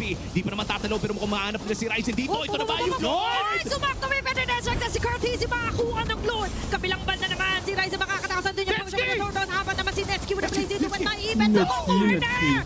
Si Oheb Netsuki with a double kill. At si Sanford ngayon ang hahabulin nila James. Nako si Sanford, sobrang lalim mo na pare. The Apex Predator against 2. Sa kapupunta, Jack pa lang! Monster kill for Netsuki! Napakaganda na ginawa ng Smart Omega doon. Even though hindi nila nakuha yung Lord Objective, they still won the post-objective team fight. And yun yung pinakamahalaga for them, na kumuha pa rin ng trade after losing another objective. And for Netsuki, yun yung pinaka-ideal na pwede mangyari doon sa laban. Maubos na yung mga members ng TLPH. That's a shutdown for Oheb. Meron siyang 30 stacks ng Sky Piercer kanina, but because of that, nawalan agad ng isa. That's down to 27. Kahit pa paano yung number rin is significant enough para makasurvive sila doon sa mga ginagawa ni JP na pagpasok. At napaka-importante ng mga pagpasok ni JP dahil ang daming naiilang mula sa Omega. In fact, doon sa pinakahuling Lord natin, naging sapat yung pinakita ng TLPH para magkaroon ng slight edge ang TLPH sa pagkuha ng Lord na iyon. And of course, this is Carl TZ we're talking about. Yan talaga yung final boss ng mga junglers dito sa pagpasok mo ng MPL Philippines. Tuloy lamang ang pag-siege para dito sa Team Liquid. Makukuha na nila ang tore dito sa may bandang gitna. Pero mukhang hindi na masyadong matutuloy pa. Great defense para dito sa Barangay Omega. And even for Smart Omega, hindi sila masyadong nag-lag behind in terms of net worth. Nakakapag-farm pa rin naman, nakakahabol. Looking at the gold leaders, Netsuki hindi naman siya masyado na huhuli. Kailangan din naman na kasi sumabay ng sumabay dahil for the side of Smart Omega, yun yung ginawa nila ng early. Paagayin natin yung scale ng isang Claude. And kung hindi nila magagamit yung Claude this mid-game, magkakaroon na ng problema. Kasi maganda naman yung mga pasok niya, yes. Pero because of them having a Farsa and a Granger, ilang pa din at kailangan sobrang halaga ng timing para sa Smart Omega. Yung timing talaga yung kailangan nilang isipin eh. I think there was zero timing na pwedeng makapasok yung Claude kanina during that team fight. Kaya naman ang huling dalawang nabuhay si Ryzen pati rin si Netsuki. This is just TLPH having a lot lot of experience in terms of securing objectives. And for Omega, mukhang kailangan natin nilang makahanap muna ng mga pitas bago sila humanap ng objectives. Pero humihirap yun dahil na rin sa Mountain Shocker na awak dito ni Carl TZ. So nahihirapan na nga si Netsky makapwesto, mas nahihirapan palalo yung initiators nila. And going back to what you mentioned na kung saan ang TLPH nga talaga yung nagsiset at na-awkwardan sila pag may Forza and even Kalea. Now it's up to Smart Omega na hindi maging idle at maghanap muna ng ilang mga formations such as split pushing their way. Kung split pushing naman yung usapan, yes, they have the Claude and even the Lancelot can do so. Pero kapag nag-decide ang TLPH na mag-burst down ng objective, medyo mahirapan silang humabol. This is still a YSS, a Granger, and a Farsa. Artillery-wise, they have it. Di nila kailangang lumapit ng sobra para lang ma-maximize yung damage output nila. Unlike for Smart Omega, kailangan ni Nets pumapasok siya sa backline. Si Super Yoshi kailangan nag-flicker in. Yung Kagura ni Haji kailangan maaabot yung Farsa. But unfortunately for him, hindi nga niya mahanap saan manggagaling. Ito yung literal na front to back lineup. But here comes Super Yoshi with a conceal play. Makikita si Sanji at makakancel out ang kanyang conceal. Nice traces pala yun, pero easy lord para dito kay Ryzen. Flicker out, may tahuli pang isa. Okay, maabutan nga lang dito Super Yoshi. Makakahatak na isa at Napaganda! si Netsky. Ito na yung opening. Ito na yung window. Ito na yung free. Ito yung nakapay nila. Pero for Smart Omega, mababawasan isa. Ryzen makakapitan at hindi pa uwi. Sanford with a double kill. Tututok naman tayo dito. Makakapag-out pa rin naman sila Netsky. Pero yung lord na darash sila, mapapakinabangan ba nila ng gusto? Dito natin makikita kung paano lalaroin ang bagong barangay. Si Haji ay nahuli, pero napalik pa niya sa torre. Mukhang delikado si 4D dito. Ang layo na narating. Nandyan yung hatak. Nandyan yung mga bala. Pero makakatakas pa rin dito ang Apex Predator. Napakakunat at gagamitin na nga nila yung lord doon sa may bandang itaas. Sobrang ganda nung ginawa ng Smart Omega doon. Yung timing na sinasabi natin, that is the very perfect timing na ginawa nila doon sa laban. They got that lord objective na hindi man lang nalaman ng TLPH na teka, sinisimulan, binaburst na pala, tapos na pala, and they almost won that post-objective team fight with Super Yoshi surviving yung initiation from JP and yung burst mula kay Sanji, yung Don't Run Wolf King, I am offended na naman, gave way para sa Smart Omega na i-even out yung trade dahil din doon sa Blazing Duet combo nila with Netsky. And again, nagiging issue ngayon ng TLPH is that hindi nila mahawakan yung Pinner's Blood nila.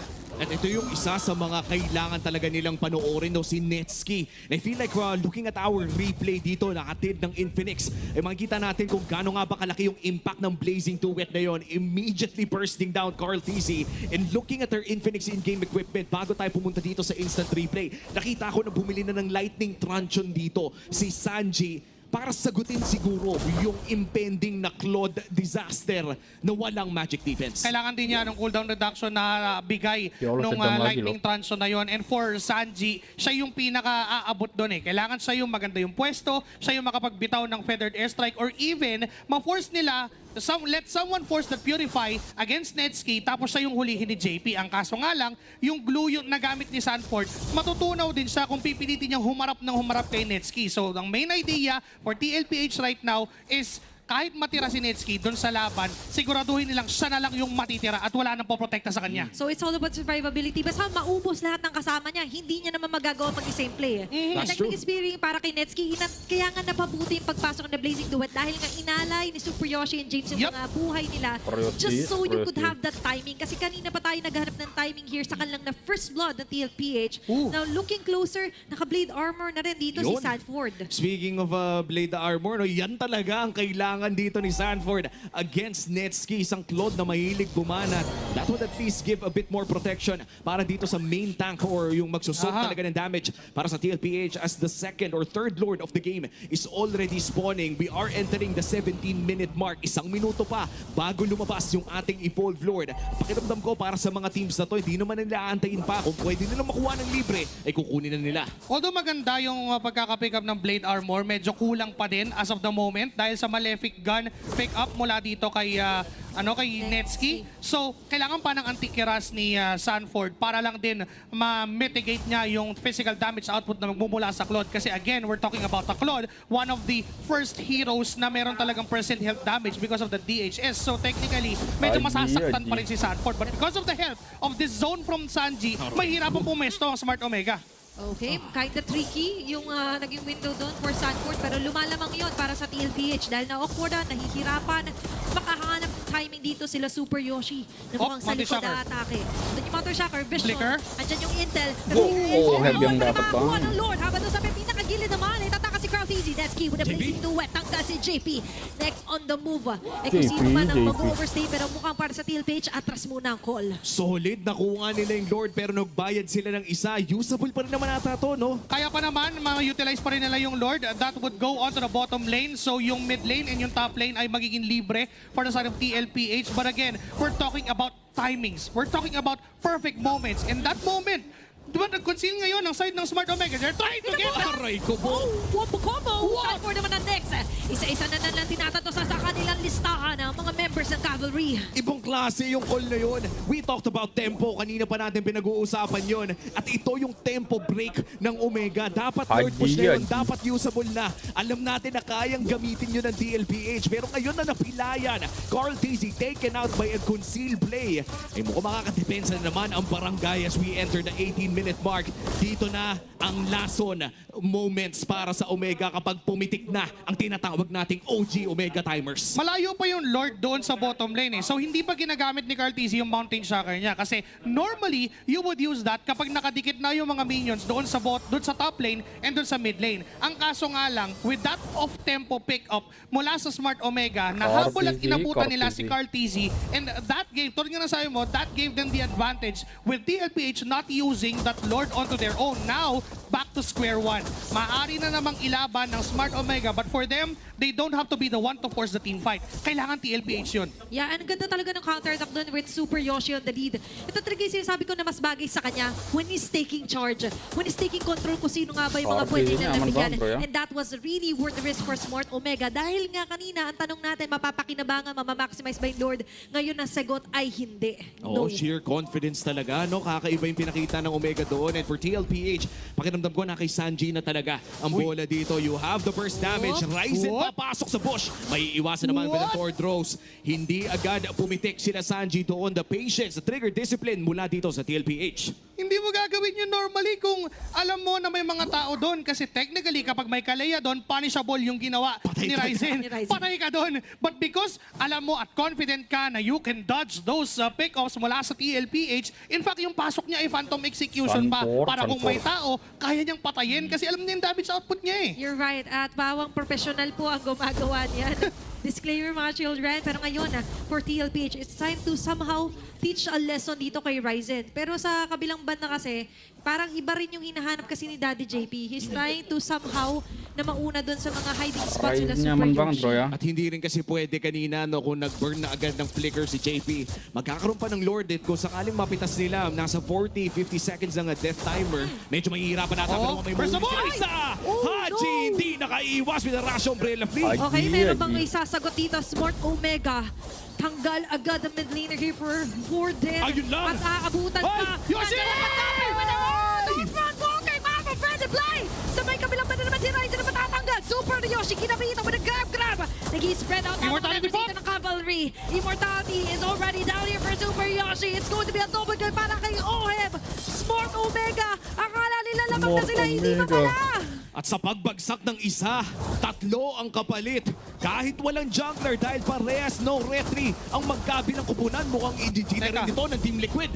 Napakaganda nung ginawa ni Sanji na yon. Nahawakan yung bush kasi he knows na pwedeng lumaban yung Claude at kaya't posible na mapatay ibang members ng TLPH. Pero ang ganda na sana nung idea ng Smart Omega. Counter-engage kahit pa nawala si Haji on the process, they can still go for that kasi yung damage output ng Lance and yung Claude is enough. Ang kaso nga lang, yung sustain mula doon kay Daddy JP doon sa passive. Surge of Life is the key talaga. At doon bumuhay, or yun yung bumuhay talaga for the rest of TLPH. Now, going back, maganda naman yung play ni Super Yoshi. Pero without Haji, yung extra sana doon para sa yun yung overturn, ay hindi nila masyado na ma-maximize. Makikita natin yan no, sa ating instant replay natin ng Infinix. Nung nga ba yung nangyari sa teamfight na yun, that was a spectacular blazing duet mula dito kay Netsuki. Pero dahil na rin sa backline damage and sustain na hawak ng TLPH, ay napaliktad pa nila yung laban na yun at hindi na makapag-free hit dito si Netsuki. No? Masyadong delikado kung lalapit siya kay Sanford. Kaya naman itong Evolve Lord na to ay magmamarcha na dito sa mid lane. Kontrolado din ng TLPH ang top lane and bottom lane wave at mukhang 3 waves crashing ang kailangan dedepensahan dito ng bagong barangay. Sasagutin muna nila ang doon sa bottom lane pero basag na ang mid. Kailangan ng sagutin ng Omega yung Lord na paparating sa base nila. Okay, mamimingwit na naman dito si Daddy JP nga ba? Nag-aabang lang. May flicker na ready here for the Kalea. Habang Salvador with the spread. Diyan yung slam. Wala! Ito na nga yung sinasabi natin isang tsunami slam. At nakatarget sila lahat dito kay Super Yoshi. Makakansad pero at nakabilang banda naman. Eh di natunaw na ni Netsky yung Lord na dala dito ng Cavalry. Now it's going to be a concealed play. Babasag pa rin ang Torres. Successful na pagtitaw na dalawang inhibitor turret. That's 2 inhibitors down at mukhang magbaback na ang TLPH. I honestly think na tapos na dapat yung laro with that Evolved Lord pero naging naganda ang call ng Omega doon. Still a masterful defense coming in from Smart Omega. Yung patience ni Netsky. Even though na nahuli si Yoshi doon at hindi siya namatay, go signal na sana. Normally, go signal na yun na, teka, palag na tayo. But because na may Lord yung TLPH, nagdumisiplina lang si Netsky. Okay, Lord muna ako. Wala akong ibang gagawin kundi banatan yung Lord and that gave that breathing moment para sa Smart Omega na hindi pa matapos yung laban at the moment. Now, 33 seconds dito sa next na Lord. Kailangan kumontes dito ng Smart Omega. They have the ability to do so. Mayroon pa rin tayong threat ng Thorn Rose Retry mula kay Ryzen. So kapag makuha ni Ryzen to, this could be the end of the game for TLPH. Tsaka napakamalas din for Omega na ang malayong lane sa kanila, ang kanilang long lane na yung malayo doon sa Lord. Dahil dyan ay kailangan talaga nilang alagaan ang wave na yun. Yes, they do have the Claude para mag-clear ng wave na yun, pero dagdag din kasi sa mga potential dangers na kung mahuli yung Claude in transition, that would be GG para dito sa Omega. At ayan na nga ang ating pang-5 na Lord sa larong ito, 24 minutes in. Ang pinakamatagal na laro ngayon currently in MPL ay 26 minutes at mukhang paparating na tayo doon. Might be a record-breaking game yet again. Pero sa ngayon, breaking off the Lord here is Netsky.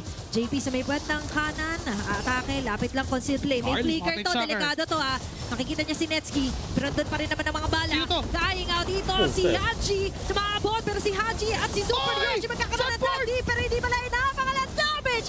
Suffer going in. Andyan na naman ang pag-grab-grab. Habang si Ohib naman ang kinakamera dito na iligaw dito ni James.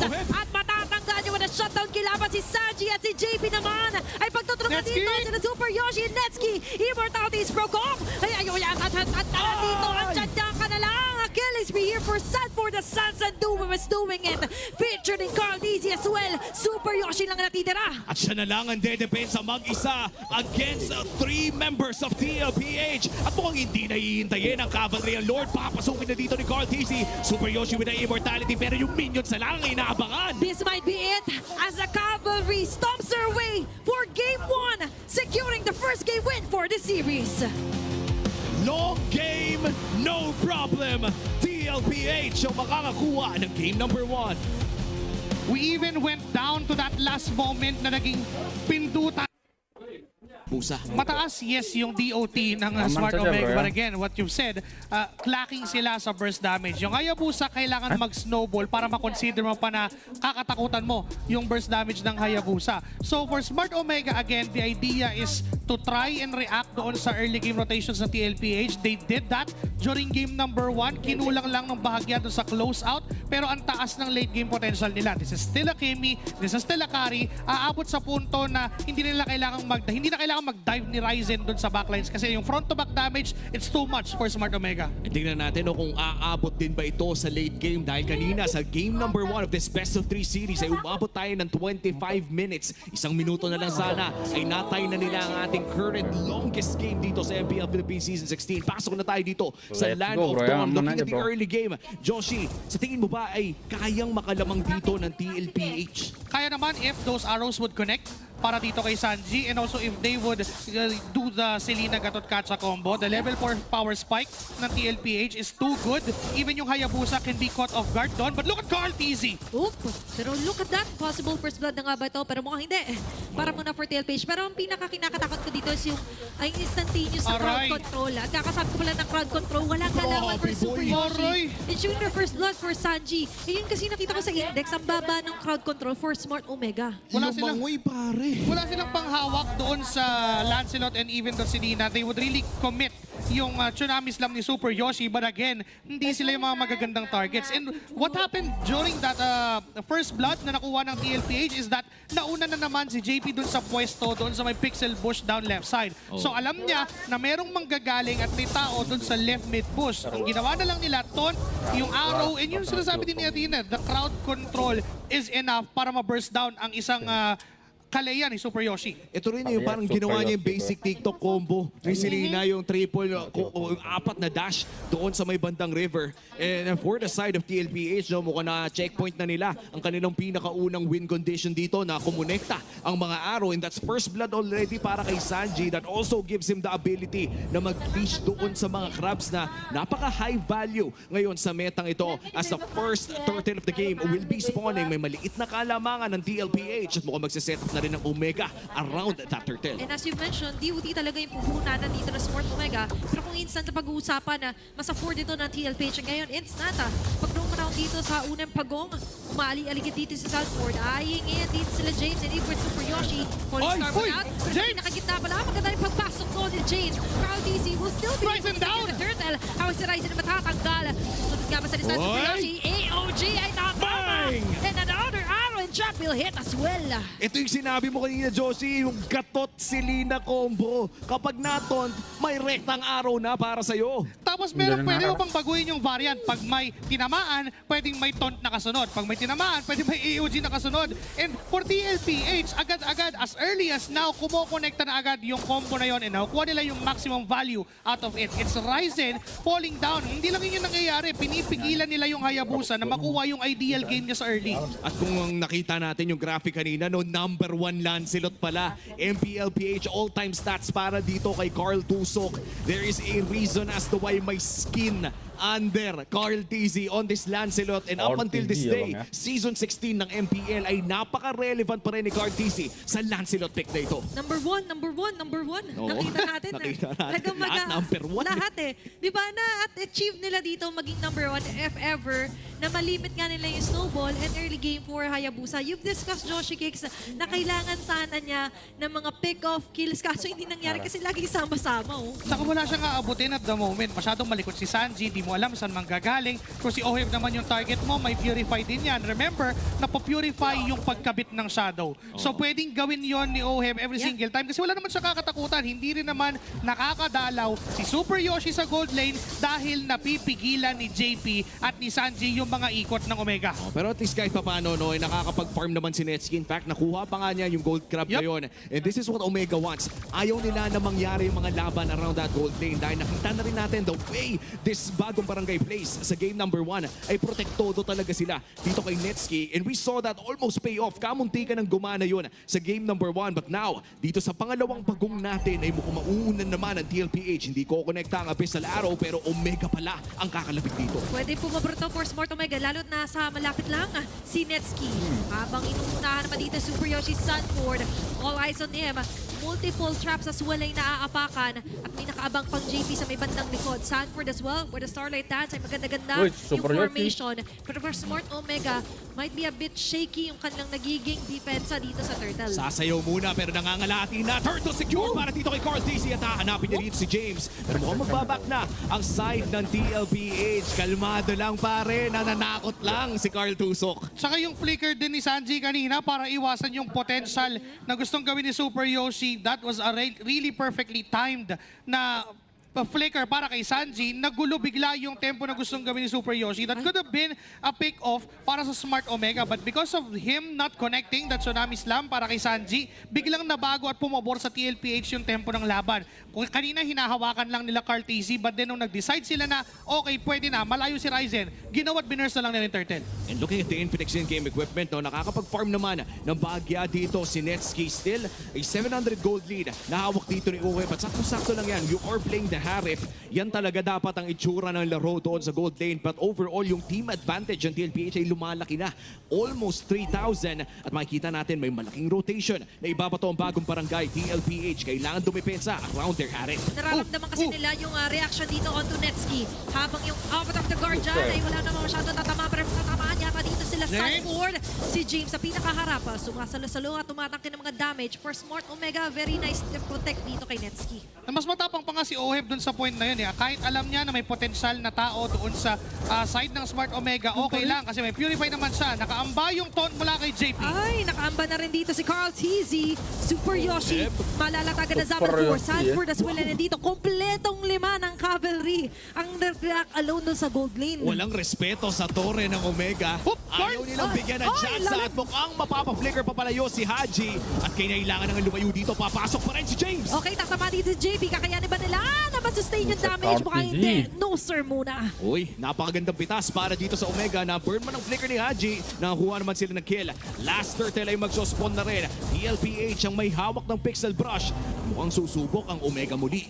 Also a good thing para sa Smart Omega is that nagkaroon ng space si Netski na kumuha ng minion wave doon sa bottom lane. And come the moment na kakailangan siya for the turtle, makakasama siya at makakabalik siya doon sa original lane niya. Now for Smart Omega, they are minimizing casualties, yes. Pero kailangan nilang bilisan na at the moment. Kailangan ng step up, kailangan ng pindutin yung gas kasi dumarating sa punto na yung mga items ng side ng TLPH is enough na para makapag-invest sila up until to the late game.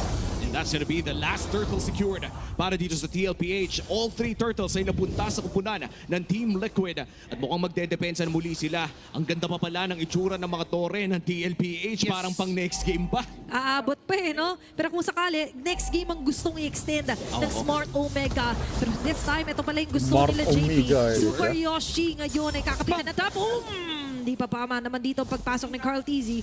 Grabe yung dedication even with the Phantom Execution. Alam niya kasi na kaya niyang patayin dahil merong trap, may abyssal trap na natapakan itong si Super Yoshi at that. And up na yung brute force kay Carl TZ, so we would expect a lot of dash papasok mula kay Carl. Hindi na siya matatakot na lumaban against Smart Omega even though may magic damage enough naman to compensate for the physical damage mitigated. Nandiyan naman yung Kimi, but up to now, hindi naman din ganun ka-threat si Haji. In fact, si Carl pa yung threat kay Haji. Oo, yung hinihintay nga talaga ni Haji na sabihin nating power spike on this Kimi ay mukhang mamaya pa natin mararamdaman pero mukhang mas mararamdaman pa niya yung plate armor ni Sanford. Nakakabili din lang niya. Para sa mga hindi nakakaalam, nagtataka sila bakit nga ba plate armor yung binibuild against this Kimi? Hindi ba magic ang binabato ni Kimi? The answer is yes, pero nagre-reflect din kasi. Napakasakit pa rin ng binabalik na damage ng blade armor sa Kimi na maiilang ang Kimi sa pagbato ng mga bola-bola sa iyo. 35 seconds bago lumabas ang ating pinakaunang Lord at lumalaki, lumulobo lang ang gold lead ng TLPH. Unti-unti lang din sila nakakuha ng mga items na kailangan nila and look at JP prioritizing the Trajan armor. Alam niya rin kasi na yung Kimi yung problema niya at hindi yung Hayabusa and even not yung carry at this point in time. Andiyan na yung Dominance Ice, malapit na mabuo, nandiyan yung Black Ice Shield, so technically for JP, okay na sa kanya yung depensa niya. What's left is magamit na nila RTC and even Oheb yung damage na meron sila. Kahit pa paano meron na siyang innate resist, diba? Kaya yung block ice isang mas muna kung chop suey pa lang naman yung budget. Pero ngayon for the budget naman ay umaayon pa rin sa TLPH.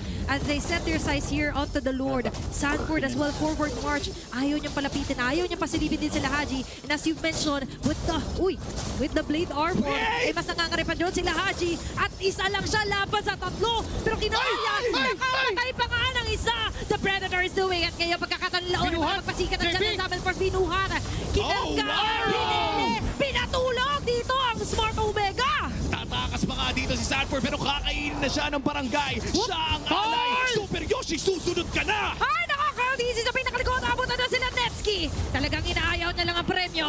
Pero may katuwang pa rin namang Torre. That's going to be a double kill for Netski. Habang si James naman ngayon, iyahatid muna pa uwi nila Oheb. Pare nang gigilata lahat ng mga players doon na. Oh, wait lang! It's Sanji again connecting an arrow and sasabihin ko pa lang sana na we have to give it to Sanji with that off-angle abyssal arrow. They were able to get Ryzen on the process and hindi lang yon because nawala ng damage dealer side ng Smart Omega. It's go time for TLPH and enough pa na sumakto nakita natin na tumama yung pana kay Netski. Buhay na sana siya. Okay na lang sana yun for Smart Omega na hindi ka mamatay pero pinatay pa rin siya ni Sanji. Ang daming nangyari sa teamfight na yon. Every individual sa laban na yun ay parang may may kanya-kanyang play na nagme-make sense din on a shared objective. Kumbaga, may mga kanya-kanyang misyon pero yung iisang goal ay nandun pa rin. Natunaw man yung Lord para dito sa side ng DLPH. Mukhang itutuloy pa nila. Naiwan! What a play here for TLPH! And ngayon, wala bang 2 minuto na nabubuhay si Netsky nung pagkamatay niya kay Sanji. Kay Ohib naman siya bumagsak. Aray ko. Kanina binabanggit natin na ito na yung oras na kailangan maipalo yung items. Teka lang, si Sanji! Whoop! Aabot doon na shot ng play for James. Habang si Sanford naman nasasagot, pwede bumabalik sila Ohib. Kasabay ng pagbagsak ng mga buhay at HP per season na James ay pagbagsak din na Torre sa pinakagitna.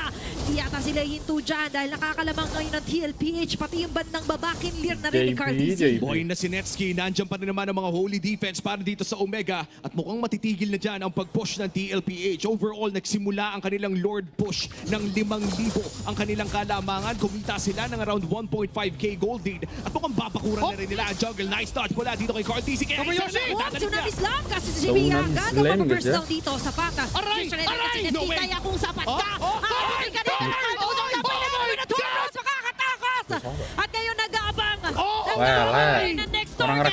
Grabe yung takas! Grabe yung dashes! Pero ngayon si Ohib naman ay pagkakataon niya para sumikat. Nandiyan ang screen sa Synchrofacial with a chrono dashes. Kukonekta kay James. Pero atras muna ang DLPH. Pare yung recall ng DLPH ay pang-flex. Pero yung mismong galaw ng DL ngayon ay pang-flex against Omega.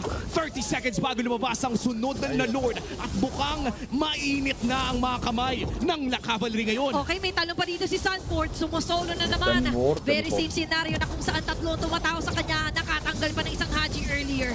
And with that, for Smart Omega, they realize parang hindi dapat kay Sanford lahat ang bantay natin. May rason kung bakit nabigyan ng skin ang Lancelot sa ngalan ni Cartesi at iyon yung rason. Pinakita lang niya yung mga dash na ginawa niya. It could have been a kill. Pero dahil doon sa galaw niya din na ilang pumasok ang Smart Omega, kaso nga lang may magandang attempt din na ginawa si Netsky. Sinubukan niya na i-intercept yung pass ni Lancelot doon sa top lane. Ang kaso nga lang hindi niya napatay. And because of that, this could be a free lord dahil alam naman ni Ryzen na hindi sila makakakontest. Oh, hindi na talaga makakakontest and that's gonna be the door secured for TLPH. Omega ngayon ay mapapadepensa na naman. Ang maganda dito ay at least umaabot na tayo sa punto na mayroon na talagang respectable na wave clear dito si Haji and Netsky. In fact, yung talon mula kay Super Yoshi ay malaki pa rin ang threat. Pero ang magiging choice na lang ata niya dito pare si Sanji or si Carl. Tama, mas mabilis kasi talaga yung atake dito for TLPH. Parang 120 FPS ng GT30 Pro. Sakto. Hindi rin effective na kung si JP yung kukunin. Kasi kung hindi nyo siya ma-burst at the moment, kayo yung mayayari. Isang taunt lang mula kay JP is a game changer for TLPH. One good taunt against Haji and even against Netsky or even kay James. Kayang i-burst down yun ng TLPH. We are down to a base siege na gagawin ng Cavalry. Nahihirapan ngayon na Smart Omega. May mga ligaw na pana. May ligaw pa na pagtalo dito for Sanford. Ang dami na kailangan isipin. Naiiwasan pa rin naman pero hindi maiwasan eh pagkabagsak ng kanyang inhibitor turret sa may bandang baba. Oh, Lord defense muna. Mukhang matutunan naman ito ni Netsky and Haji. Kalmalicious muna para sa TLPH. Isang Tony pa ang hinahanap nila at hindi tatama kay Netsky. Pero JP with a conceal. Mahanap niya dito yung isa pero siya ay matutunaw sa ilalim. Hindi na makakatanong na AOG pero kukonekta na ang best arrow sa isa. Makakadepensa naman si Ryzen. Here comes Ugi Shadow Kill. Pero mukhang makakapag-quad shadow din lang palayo. 2 inhibitor turret pa rin ang natitira. And that is the end of the push para sa TLPH. And correct me if I'm wrong, parang nalugi pa ata ang TL doon. Napakaganda ng depensa na yon from Smart Omega. Dumating na tayo sa punto na yung carry ni Nets ay hindi mo na dapat biruin. Yung pagpasok ni JP, it could have been a good engage sana for TLPH para makapag-push ng turret. But because of the high damage over time mula sa carry na in fact, isang item na lang yung kulang. This could be a rose gold na pwede niyang puhunanan considering na mataas yung damage output ng Selena and even ng Harriet and yung Malefic gun na pick up niya, enough na yung added range para maging efficient sa teamfight. Mahirap nang biruin, sabi mo nga. Magbiro ka na sa bagong gising, wag lang sa nagda-def na Smart Omega.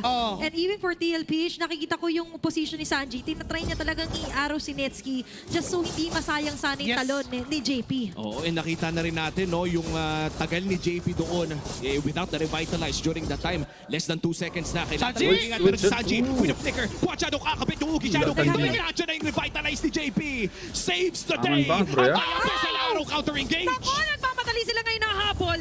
Diyan Conceal Blade. At Super Yoshi. Super Yoshi. Sadford on the move. Hindi niya tatantanan dito mga members ng Smart Omega. Still, what a vision here for TLPH.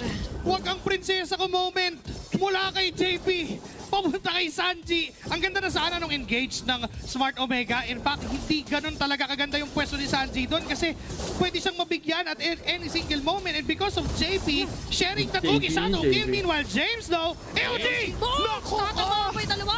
Kailangan matras dito ni Let's Get. Abutan pa na Falling Star. Sunod-sunod na. Pagpasok dito ng TLPH with a stampede. Oh my God! Dito na. Kaso not for long. At Storm secures the triple kill. And this might be it. May wave pa sa baba at nirekulan na nga.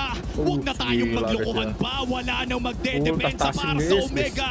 Recall party is here. The minions are here. At nandito na rin ang TLPH. Ito ang tunay na flex as Team Liquid Philippines makes their way onto the base of Smart Omega and finally will secure the 2-0 sweep para sa araw nito. What a dominating match para sa Team Liquid. Up to that last moment, hindi tinigilan ni Carl TZ at nila Oheb ang pag... Okay. Esmeralda. Di ko na-expect na Esmeralda pa rin ako nila Omega, but James was comfortable with this hero. Wala nga rin naman talagang actual napapatay sa isang Esmeralda at this stage mo sa TLPH. Although, the thing is, parang humina yung crowd control overall ng side ng Omega. And I'm saying that kahit merong Freddy at may Arlot, and the reason is, hindi ganun katagal yung hawak nila at pwedeng iwasan ng isang Lancelot yung ganong klaseng combo. So, this is still going to be very tricky. Yep. Kaya nga kanina parang ang dilemma ko is that you should stick somehow dun nga sa may direct CC. Hatak agad. Kasi masyadong angulo base. Wow, tinagawin. Angle base. Doon yung mga final slashes ng isang Arlot, di ba, Tupi? Lalo naman kung magkakaroon pa ng mga purify spells, just like the spell na nakikita natin dito kay Sanji. So pag nailagan na nga yung final slash na yan, parang mahirap na para sa kupunan ng Smart Omega na mag-engage. And kaya naman pasok muna tayo for match number 2, game number 1 between TLPH and Smart Omega. Game 1. Pero looking at the draft itself, nagkaroon tayo ng somehow question mark dahil nga nag-adjust sila onto Esmeralda XP onto James. Yes, nandun yung hero comfortability, mastery. Tapi enak juga di game yung activation ng final slash. So pag counterplay naman against the avatar of the guardian of Daddy JP, pwede rin nila yung ma-maximize para mapigilan yung clash potential na itong Team Liquid Philippines. Pwede, di ba? Be relentless naman. Pabalik dito sa TLPH. But looking at the map, bigger picture, ito talaga yung nakikita natin. Wherein, sisilip mo rin si Daddy JP as the roam. And so far, susulitin niya agad the 2nd minute mark. And looking at their smart MDM builds as well dito, Wolf, pwede ba tayo ma-highlight dito? There's no pull yourself together. Very standard. James going in for the tanky build. The Inspire sa tenacity on this Esmeralda. For TLPH, isang beses pa lang natatalo ang Lancelot ni Carl TZ. That's gonna be really scary. At first time, pipiliin itong Arlot para kay Super Yoshi. Although, ito yung first time, parang hindi naman ako nangangamba dito para sa Omega. It seems like a hero na talagang kayang gamitin ni Super Yoshi. Yes, taking in time bomb here para sa Smart Omega yan. Most likely, pagdating sa first turtle natin makikita talaga yung full potential here for Smart Omega.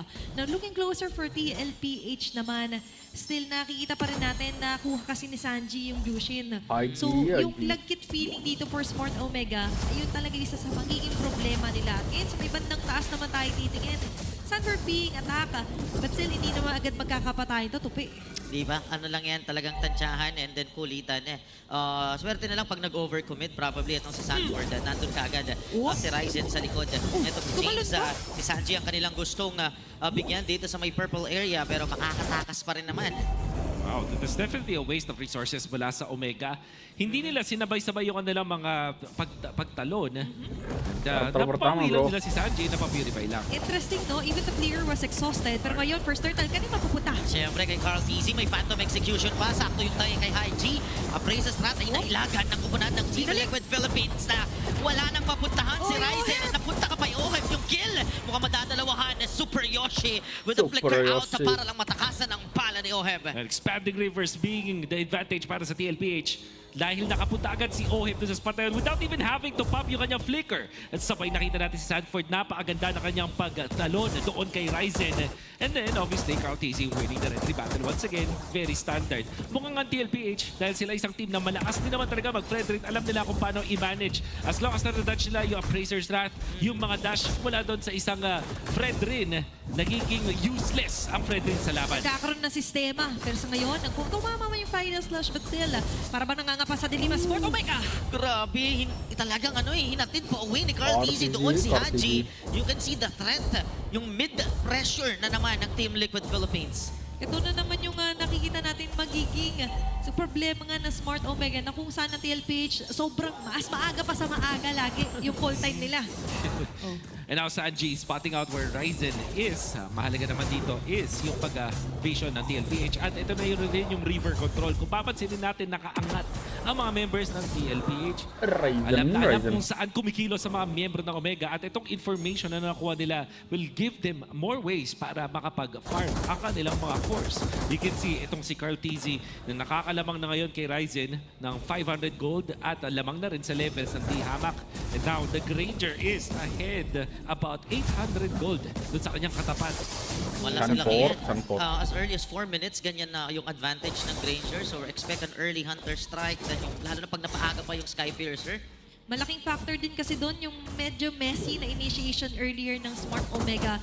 Sinabi nga natin, mas okay kung sabay-sabay sana yung layer nila sa talon and even the finest last year. But looking closer, second turtle is up for grabs. Andito agad ang apat na miyembro ng Cavalry. Habang pinaliligira pa naman ito nila James and Ryzen. Pero kabilang banda, hinaharang na agad nila yung daan ni Oheb dito, tupi. Alam nila na dadaan doon at iikot pa turtle. Etong si Oheb at sinalubong nila Haji. Malayo lang ng onte si Haji kaya hindi umabot yung kanyang payong. Pressure sa may backline. Talagang tinutuloy yung turtle. Another turtle para kay Carla TZ, the coach himself. Getting another objective. Ryzen hindi makapag-counter. Hahabulin. At itatantanan ng patalem doon ni the coach. Super Yoshi naman ang kanilang pupuntahan. Pinirmahan yung mga minions para yung puncture. Saktong-sakto sa mukha ni Yoshi. Si Haji naman ang kanilang pupuntahan pero tamang disiplina para sa Cavalry. Carl TZ, M2 skin owner. Lancelot na napag-world champion na ang Pilipinas, hindi pa rin talaga nauubos ang galaw. Kabisado, denive yung friend rin. Doon sa torre, tinahi yung mga minions para makuha na additional kill. At nagnakaw pa nga talaga. Carl TZ, Lancelot, mga kaibigan. That's 3 members. Grabe lahat ng Uncle Breaker moves. Lahat ginawa niya na. Tapos ngayon, signature na naman. Meet and greet kay James. Saan ka pupunta? Ngayon, yung shield na lang ni James ang kakain ng Torn Rose. Kaya namang i-sustain yan ng Esmeralda. Pero sa tingin ko, iindahin dito ng OMG ay yung orange buff plus purple buff. In-invade pareho ng TLPH. Mag-aaning na minuto pa lang tayo mukhang makakabasag pa nga yata na Torre. And possible pick-off dito. Ganda ng flicker. And of course, they don't need the spread and the grab para lang patayin si Super Yoshi. It's a mobile hero na ayaw nilang tantanan at hindi nila pinapalayo. Hinahawakan yung paa. James ay ilalaban dito. Carla TZ ang kanilang gustong shutdown. Katuwang si Ryzen. Hindi naman papalag si Carl. Ang hirap ng huminga kung ikaw ang Smart Omega pero ayaw ang nalagat na tumatan. Nahuli si Netsky! The pressure going on! Sanford plus Sanji, the Sansan connection, providing pressure into the mid lane. When it comes to pressure, hindi natin nakikita mula doon sa Omega. 0-2 ngayon ang roamer. Super Yoshi not able to deliver anything para sa Omega ngayon on the Arlot. We said in the draft na nung naging choice nila na ilipat yung Arlot doon sa Robe, mas nahirapan naman sumina yung pang-hold ng Omega. Typically paired up with another crowd control source mula doon sa XP lane kapag ginawang roamer itong Arlot na to. And it's clear yung difference when JP utilizing yung kanyang taunt para mag-initiate sa Omega na typically ay pang-save na kanyang teammates. Ay nakikita natin na napakalaki na ng lamang ng TLPH. Vast difference talaga yung nakikita natin. Alongside with that is only Carl TZ na nagbabantay kay James. Hindi natin nakikita na napapakinabagan na Smart Omega yung sanang pandagdag na frontliner dito ng nila, di ba, na si James. And with that, kita mo, he's just there taunting putting James out. And the rest of TLPH, sobrang smooth nung galaw nila dito sa mapa. Kasi yung mga base stats nila hindi na nagiging sapat dahil sa sobrang laki na ng gap when it comes to damage na itong Team Liquid. Meron na namang pressure na binibigay doon sa may itaas. Crimson Beacon na para lang matakasan itong sila James. Pero si Jaime, ang ayaw nilang tantanan, kumain ng mga bala. Rhapsody with a Thorn Rose. Cortez yung makakakuha ng clean up. Okay, pwede pa sila umisa dito kung sakali man. Isalubong kay Netsky. Sanford there. Carl TZ yet again. Grabe na sandwich. May AOG sa harap. Merong glue sa likuran. Si Super Yoshi natutulong lang sana na damay. Pero yung flicker niya, meron siyang kaagapay para matakasan ng gigil na TLPH. That is too much. 8 minutes, 7-0 tayo dito. Napakahirap na sitwasyon para sa Omega, especially kung si Netsky ay iipit na dun sa may top lane habang nagpa-farm. Second item pa lang yung kanya nakuha after farming our Ryzen landing the taunt. Oh no! Yet again. Walang agam-agam na magandang time ng TLPH. Oh my gulay, si JP lang ang nakuha dito ng OMG. Raratrat yung kanin ni Netsky with the speedy light wheel. Pero may Crimson Beacon in. Mapapatay din si Sanji na condition. Ang cavalry. But Gohem steps up, getting a maniac. What a play! Hot play indeed mula kay Ohe Patnetsky. Respectable stuff that we saw from the Cloud Prince. Nakakuha ng kill doon kay Sanji pati kay Sanford, but Ohe was there. In fact, itong si Sanji, sinakripisyo na rin yung kanyang sarili para magbigay ng maniac para kay Ohe because that's what matters in the end. Anyways, na ngayon ay napakataas na ng Sky Piercer stack at 60. 60 na. Grabe no, and just imagine all of that. Di pa katagalan yung laban natin. And for Smart Omega, just when they thought na okay na yung final stage, may tore tayo. For TLP, as you mentioned, hindi nagmamatter sa kanila. May numbers, may tore pa kayo. And now, we're looking at the Lord na sobrang bilis makukuha dito ng Cavalry. Sa damage ba naman ng Rangers sa isang Lancelot, kukurap lang ang OMG, wala nang Lord eh. So wag ka kukurap, yun muna. Wag ka kukurap kay Smart Omega. There are certain conditions na pwede pa rin naman nilang magawa dito. Considering na madali pa naman matunaw yung Lord na to Wolf. Yeah.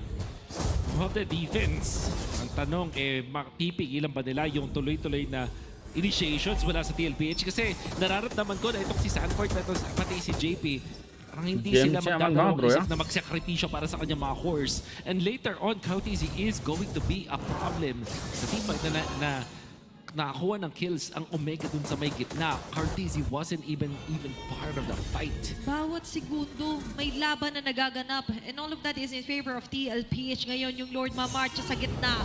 Ready to defend ang Omega. Tumama doon kay Super Yoshi yung AOG na yan. Crimson Beacon naman ni Sanji. Ang target ay si Ryzen. Pero ang target ay kuhanin. Sa likod si Netsky. Cortez with the kill. Penetrating on the backline. Si James mapipilit ang gumamit ng flicker. Samantalang abala ang kupunan ng Smart Omega. Nudubepensa. Tunawin yung Lord. Papasok sa gitna. Here comes another lantern flare. Changes down. Tuloy-tuloy ang stampede. Wala silang pake. Kahit nasa base ang bagong barangay. May panibagong minion pero wala silang pake. Gusto nilang lipulin ang mga kabarangay. And it's an easy win for the Cavalry. A very dominating game for Team Liquid.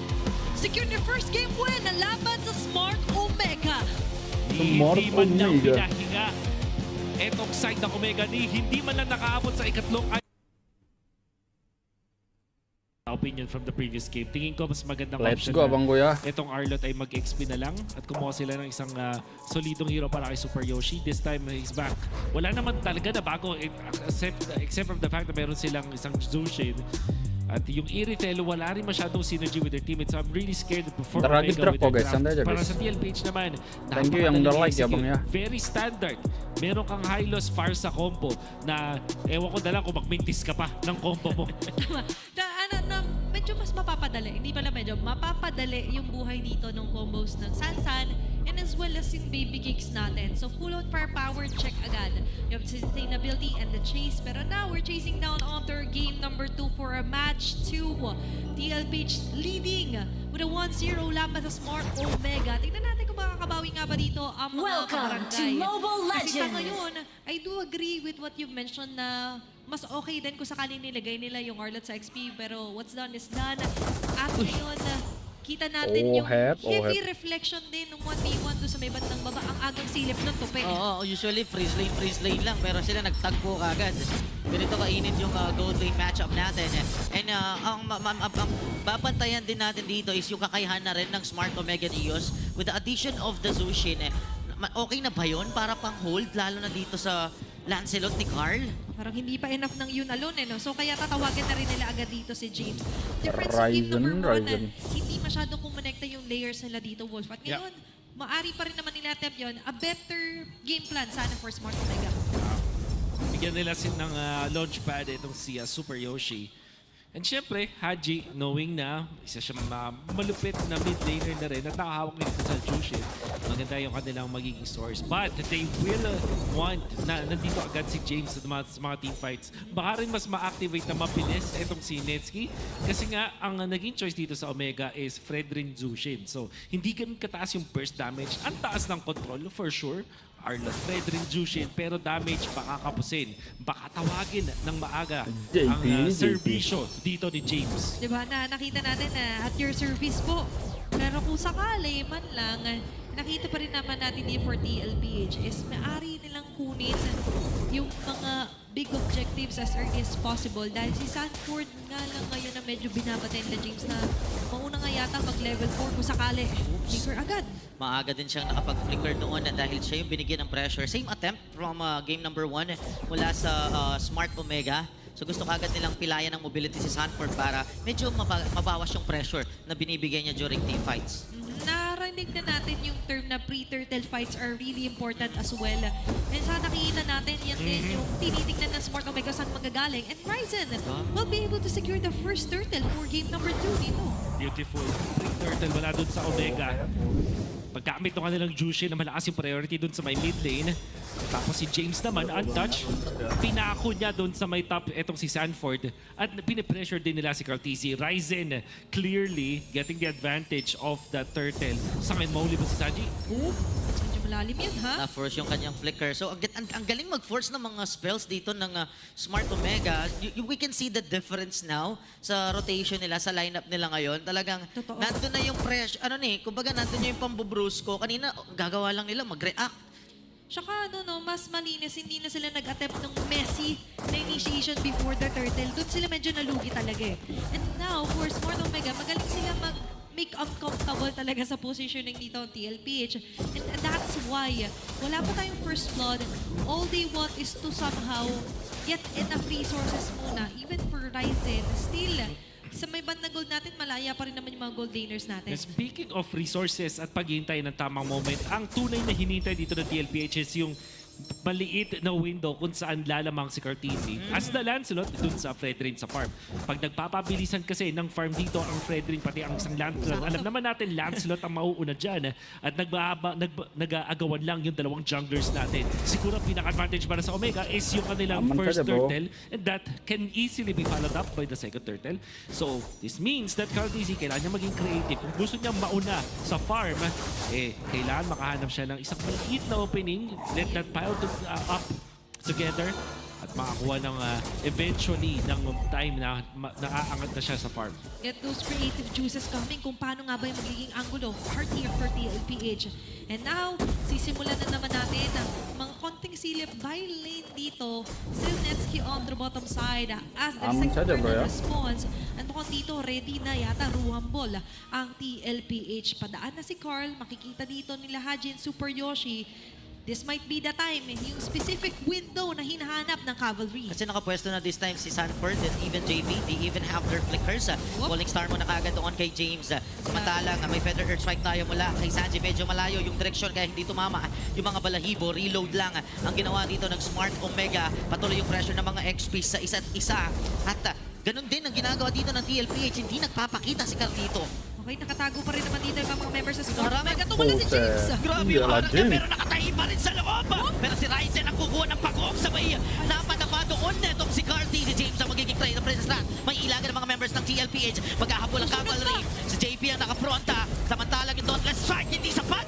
Super Yoshi goes down. May bawi din naman si Haji. Sa kabilang roamer na si JP. Sanford patuloy nakatayo. Sabay ng flicker out. Feather Earth Strike reloads. Netsky ang aabutan ng Curse of Clow. Sanji with another trade.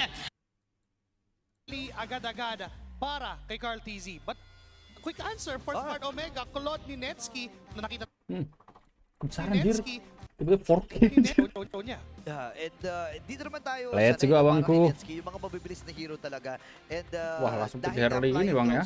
hindi siya mangangamba makipaglabanan kagad or makipagsagupaan kagad dito kay Teddy. Kasi minamanifest nga nila, Feus. sana kabaan si Teddy. Sana manginig si Punya apa Teddy itu, sa bro? big stage. Hindi pa naman siya sanay sa Luxem ganito. crowd gitu ya. Pero para magawa niya yon, kinailangan niya din nung hero na komportable siya. Tama. This is one of those heroes. The Claude mixed up with the Zushin na nakapag-pick up din ng mga MVP o game MVPs itong si Mingwen using this hero. But to counter that, Phobius at Eve ang kanilang pinili.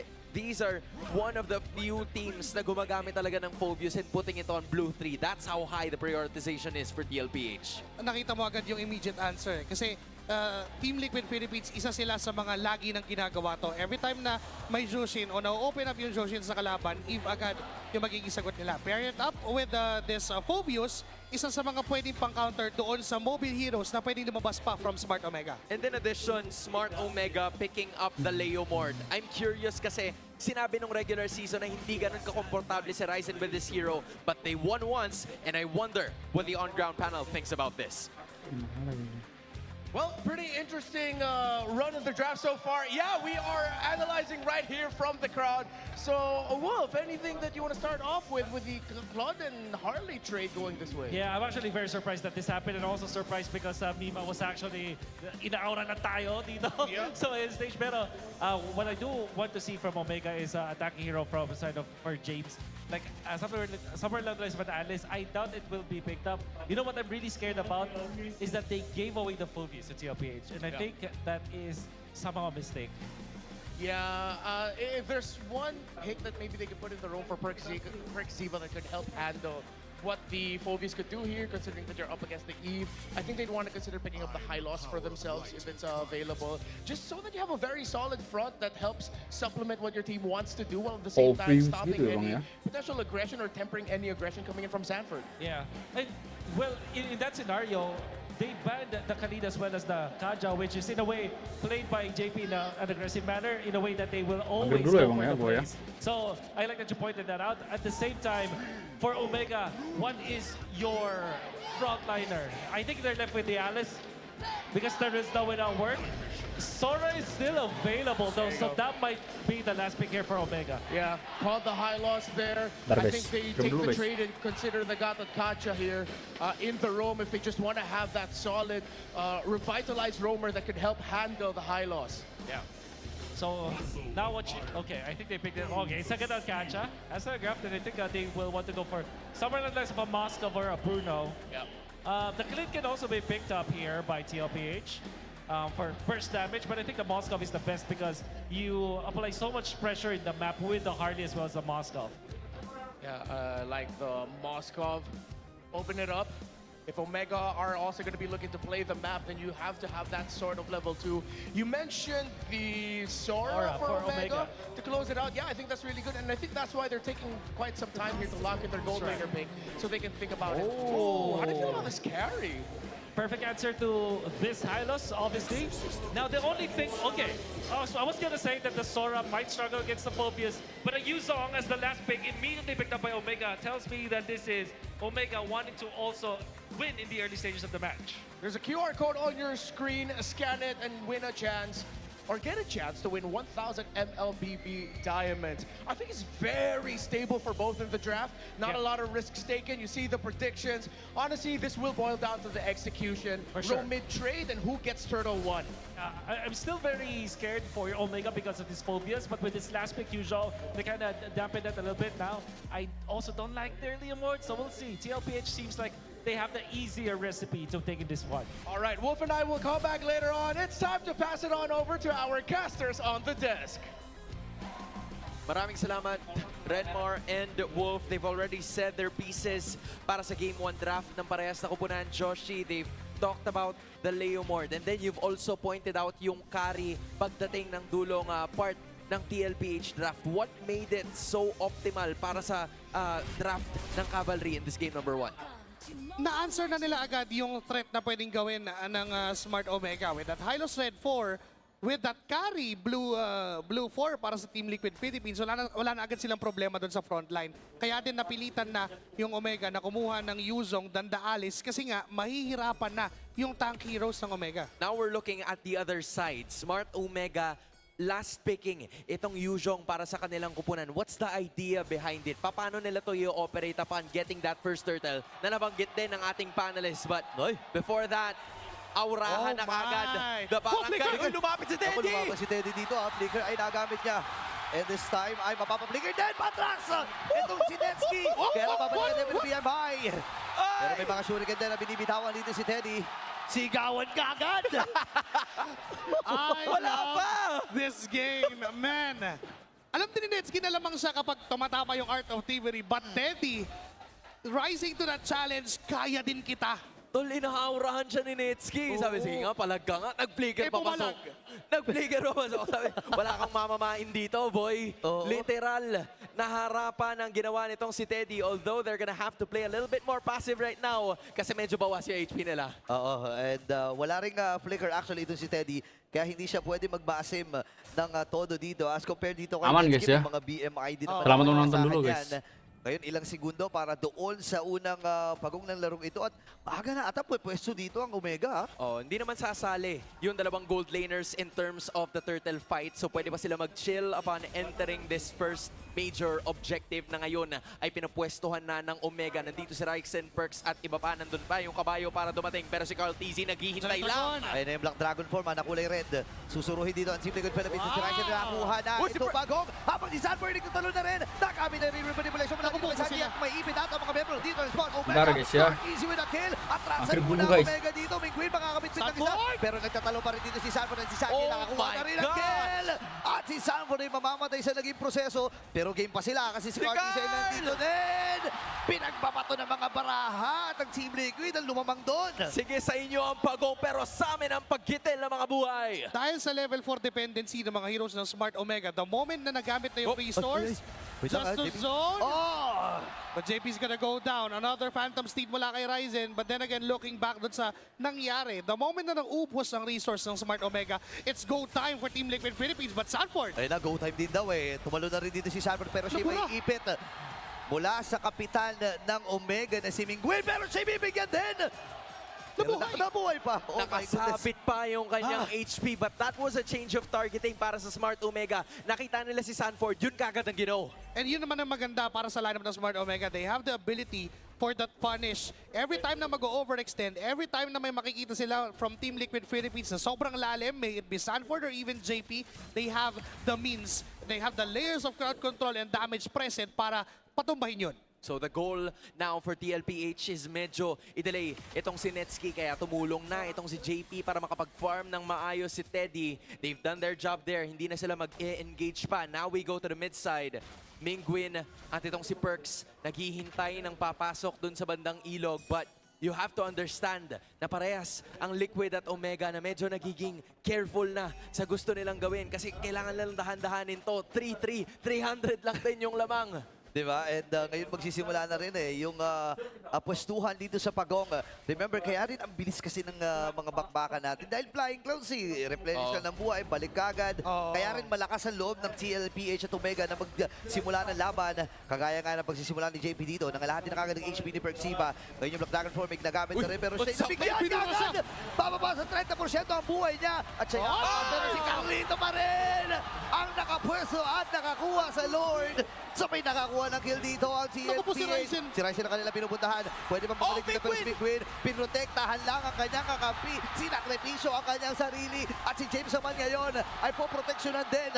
Pero hindi na siya aabot pa. Mamamaalam si James doon at biglang lamang na naman ang CL. Nakawala si Ryzen pero kapalit ay 2 buhay. Is that even a good trade? That is not a good trade. Carl TZ pa nakakuha ng turtle sa anumang rason for a goat reason na nakapasok siya sa turtle pit. Yun na yung win condition Huwag mong palapitin si Carl TZ. Ginawa naman ni ginawa naman ni James yun. Sinubukan niyang i-zone with the Black Dragon form. Pero yung quick decision from Team Liquid na teka, bigyan nga natin tong dragon. May lumilipad na dragon dito. Nailang Nawala na yung pwesto and by the time na nakapasok si Carl, it was a win from Team Liquid Philippines. And hindi lang yun, they also won that post objective dahil kahit pa sabihin natin sinakripisyo ni Mingwin yung sarili niya, it's still a death for Omega. Kaya naman 2,000 na yung lamang ng Team Liquid. And you just have to admire yung ginagawang espasyo ng Liquids para sa kanilang goal, pero may mamamatay. Alam nila na wala lang flicker din si Sanjay. AOG ay gagamitin defensively ni JP. Pero habang nangyayari yon sa iba pang bahagi ay tinatry din ni Teddy na ilamang ang kanyang sarili. Pero magkakakitaan ata dito. Oh, nagkaamuyan, pre. Bago pa pumasok si Teddy, inilawan na kagad nitong si Mingwin. Team Liquid Philippines holding on to a 1.9k gold lead 6 minutes in. Pero yung Omega, they're slowly carving their way para kahit paano ay makakuha din ng objective. Split ang ating turtle take sa pagitan ng dalawang kupunan at sa ilalim ng 15 segundo ay makikita na natin ang pinakahuling pagong ng laban na ito. Will it go to Liquid or will it go to Omega? Dahil sa ngayon, pinupwestuhan nila yung mga posibleng pagpasukan nitong Team Liquid Philippines sa Sanford. JP giving the vision para kay Carl at kay Sanji na mag-deal ng damage. Mahalaga naman for Smart Omega, alam din nila kung kailan nila kayang mag-burst at kailan sila magta-target. Now, Perxiva. Maganda na pwesto ni Perxiva dito habang si Nesky ay tinutuloy lang doon sa pagong habang Black Dragon form pinagamit na rin Mingwin. Nasa nalaban! pero hindi mo pa naman siya gamit na Petrify. Mula dito kay Jeff, pinutan na si Sanji. Pero sa gilid na bahagi, si Nesky naman ngayon tinatanong ni Sanford. At nakakuha na sila ng panibagong kill. Tatlo na kagad ang tumumba at ang Team Liquid pabigla. Ang nanguna at lumamang doon. 4-man Dark Wave mula kay Sanford. Back it all up with that RWM na sakto sa boundary mga members ng Smart Omega. Damage is present. Wala nang tanong-tanong from Team Liquid Philippines. Looking at this instant replay. Yung flicker Dark Wave na nanggaling. Yes, nakuha nyo nga yung turtle. Pero that Dark Wave, 4-man. Lahat ng yun, nandun pa sa dulo ng RWM and hindi na gumana yung damage output ng Smart Omega dahil din kaya silang banatan ng Team Liquid. Pero hindi pa tumitigil si Ryzen. Gapiranggot na lang yung buhay at makapalag na naman yung TLPA. Kailangan na niya mag-recall dito habang si Mingwin. At si James ay namaalam din. Perxiva ay nakabawi din ng isa. Pero dalawang miyembro mula sa Team Liquid Philippines ang natutulong sa kanya. Sabay dadating na yung GOAT na may dalang baraha. May recall pa na gagawin pero mabubuhay ata. Pero si KRTZ ang lilinis ng mga naganap. At ang Team Liquid Philippines na naman umaabanting muli. Kamusta dati kong kaibigan? Carl TZ tinapian sa muka. Yung kanya naging dating kakampihan. Perks, nowhere else to go. Team Liquid Philippines now with a 3.9k gold lead. Flying Clouds has helped them so much in this game. At talaga mag-engage panalo! Oh my goodness! No room to breathe, says JP and Liquid. Men, hindi na nga inantay na sumabog yung mismong Deadly Magic eh. Namatay. Abunado pa si Mingwin dun, pre. Pwede siyang mabuhay ng bawas pa rin yung buhay niya. Oh my God. Yan yung damage output ng Team Liquid right now. And it just took them one unbreakable ni hindi na nga pumalo si Sanford doon para lang patayin isang member ng Smart Omega. And that's worrisome if you're Smart Omega kasi para maging efficient yung lineup, mas gugustuhin mo sana na tumagal yung team fight para magkapwesto itong Zushin and even itong Claude because both of them are damaged over time. But unfortunately, there is no time for them. Team Liquid Philippines, pag nakakita ng isa, burst lang, yun na yung call. And that makes it so much more difficult para sa Smart Omega na makapag-engage kasi kung meron man silang makikita na isa, it's either JP or Sanford na willing talaga makipagsagupaan sa kanila. So what Liquid has been doing is to try to find the other. Si Netsuke makakaiwas sa kabilang banda. Titigilan pa siya ng dagon. PH. Ay titigilan pala yung laro mismo. May tapya Israel bang. Isang pause as we're trying to figure things out. Baru juga balik guys, tiba-tiba pause aja. Din naman natin to kasi wala pa sa yung laban, pre. Sobrang dami na nangyari. Wala pa palang 10? Wala ba? Ay, talaga? Wala pa ba? Parang wala pa, no? Parang 17 minutes na eh. Wait nga lang, inom nga muna ang tubig. Sige, buti na lang filtered through volcanic rocks na. Buti na lang. Uminom ka muna, pare. Ikaw, Joshi, wag ka munang iinom kasi kakailangan kitang kausapin. What went right para sa Team Liquid Philippines? Paano ba nila na-execute yung mga ganong klase ng galaw? Pero San Juan Arena, kailangan namin kayo! Nasa ng ingay ng Cavalry!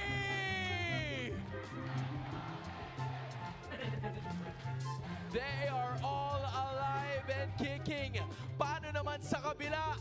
Nasaan ang barangay? Betul banget orangnya ya. ang suporta na kanilang pinapakita sa San Juan Arena. Jadi yang menang Falcon apa Onyx Sopo? Lo Onyx bang 3-0. In advance for already being here.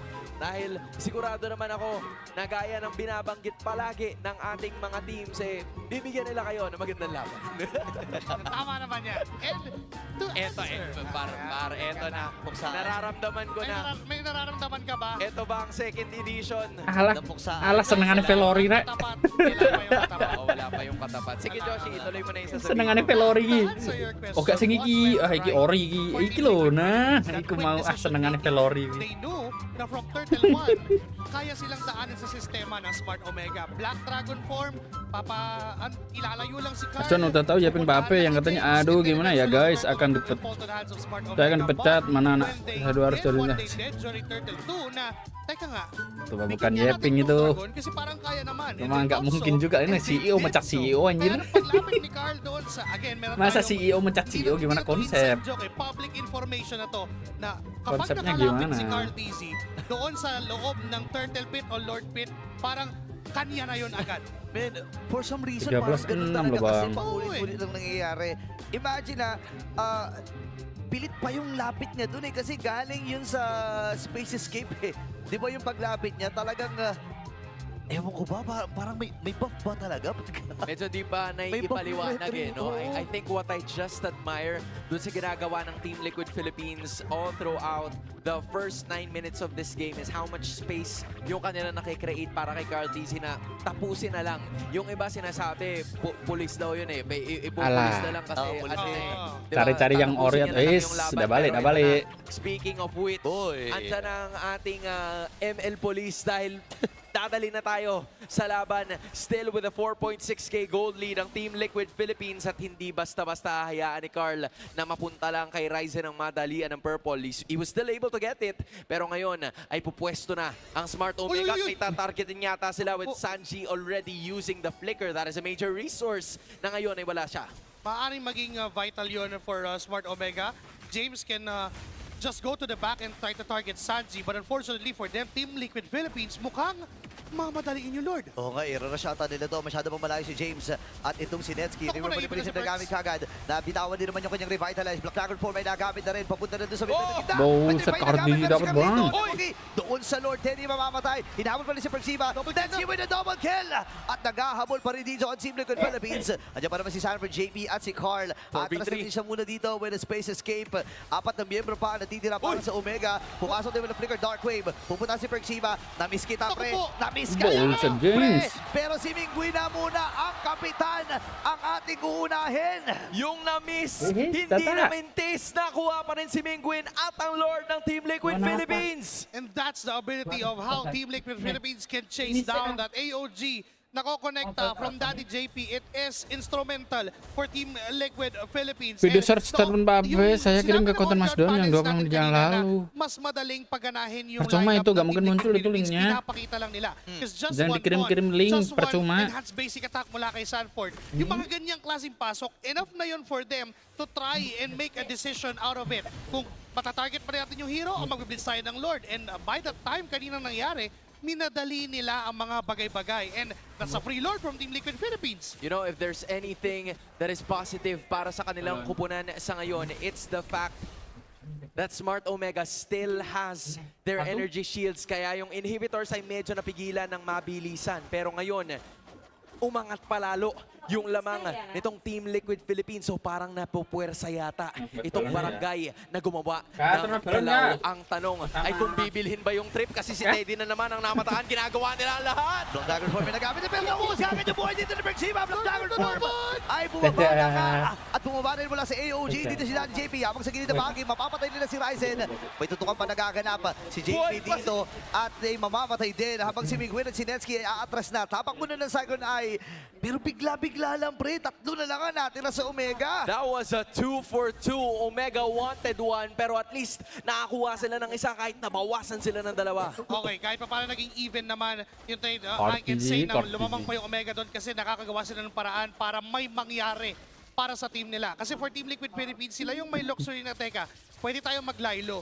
Pwede natin silang hintayin mag-engage and ka-counter lang tayo. And that has been the story ever since. From Team Liquid Philippines, sila lagi yung ka-counter engage. Sila lagi yung pangalawang papasok kasi kaya naman ng lineup nila. And the moment na makontain ni Sanji with that RWM, yun na yung go signal from Team Liquid Philippines. Teka, sige, sagasaan natin lahat. I-push back natin sila. But for Omega, ang kailangan nilang i-consider lahat ng mga flickers, timings, ultimates, spells na meron ng Team Liquid Philippines. At yung pinakapansinin din ng Smart Omega ay itong si Teddy. 3 beses na nilang nahuli Kalau si di- Teddy kalau in game menurut- number kalau 1. menurut What Jeremy exactly cuma can kalau Team moderator Liquid yang Philippines menurut, do tapi para maiwasan kalau yung mga dikatakan ganong bisa, klaseng iya sieges? memang bisa. Tingnan na Cuma nila muna yung tetap aja wait na deteksi pwesto spam dito gitu. kay Teddy kasi the moment na nakita siya doon sa may middle, doon na nag-go ang Smart Omega. Kailangan muna nilang itago yung kanilang carry dahil the moment na wala yung carry, ang laki ng mawawala. Sabihin na natin 1/3 of the damage department will go down and Perxiva. Okay, river manipulation na nagamit din. Glorious pathway ang gagamitin niya para na makatakas din. May mga nabitawan ng mga ultimates, lalo na yung river manipulation na matagal-tagal din ang cooldown. Tingnan natin, may mahawakang pang magaganap dito at si Carlito na ang magbibitaw muna nito. I-reset nila ulit itong Lord Sanford Sanji nakakapit doon sa major objective and si Mingwin ay nakapwesto lang ng maganda. Netski manalatagan ng damage output dahil nga medyo evolved na rin yung Lord. Pero ganun din yung kanyang damage. Ready ba sila para sa damage output? Okay, pero matras na si Cartesi dito. Nagamit na rin yung Lord. Pero si James ang makakakuha. Kaya lang ang naging calling ng Team Liquid Philippines. Sige, lumaban na lang tayo. Kumuha na lang. James yan. Buset. At si Sanford naman Ryzen din, bro. ngayon ang pupulutanin ng mga miyembro dito ng Team Liquid Philippines. Atras muna sila dito, Mingwin. Piniilawan lang yung daan na pupuntahan ng Omega. Isa lang naman ang namatay sa magkabilang kupunan. Parehas pang importante dito sa larong to. Biglang nagkaroon ng buhay ang barangay side sa San Juan matapos nila makuha ang Lord. That is a major objective. I could say stolen by Smart Omega from Team Liquid Philippines. Nung nakita nila na nalugi sila dun sa long lane, minadali ng Smart Omega yon. And kailangan nilang gawin yon. Because the moment na maisayaw ng Team Liquid Philippines yung Lord na yon, unti-unti silang malulugi dahil pinupush na ng minions yung bottom lane nila. Now, for Team Liquid Philippines, madali lang naman. Wala namang kaso tong Lord na to. Madali lang nila mapaburst down. Pero dahil kasamahan to ng Smart Omega, this would be worrisome. Ayun na, Glorious Pathway nagamit at si Daddy JP ang pinuntahan ng mga member dito ng Smart Omega. River Manipulation, defensive Chima. Napagsakan pa nga ng AOG, mabibitin naman si CP. Pero si Carty, pinuntahan na kagad si Mingwin. At pinato ng mga barang. Mabubuhay siya with the sliver of HP. Habang si Ryzen pumasok na rin. Dinabasan niya ang kanyang kabayo. Pero si JP ngayon, sinasalan lang ang damage mula sa Smart Omega. Tumatras na si Ryzen. Inahabol pa rin siya dito ni Raging Sandstorm. Sanford rather. At si James ngayon ang pinuntahan. And then the Magic will secure that one. Omega ay aatras na rin. At alam mo yung malala doon, wala pa si Teddy doon sa itu ya, ngecat rambut ya ternyata ya. Damage ng Team Liquid Philippines, taking 2 heroes down.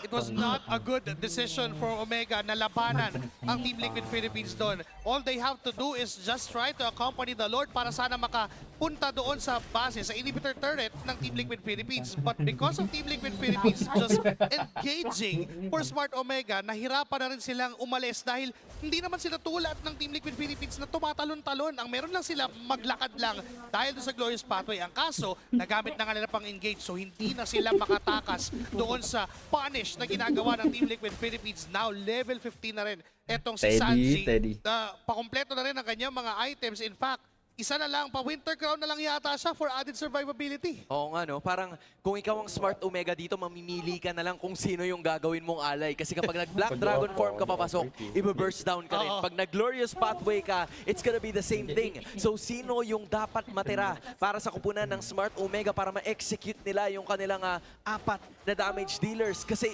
yung ginagawa ng Team Liquid Philippines kanina, kahit 4 lang sila, nandun yung total damage eh.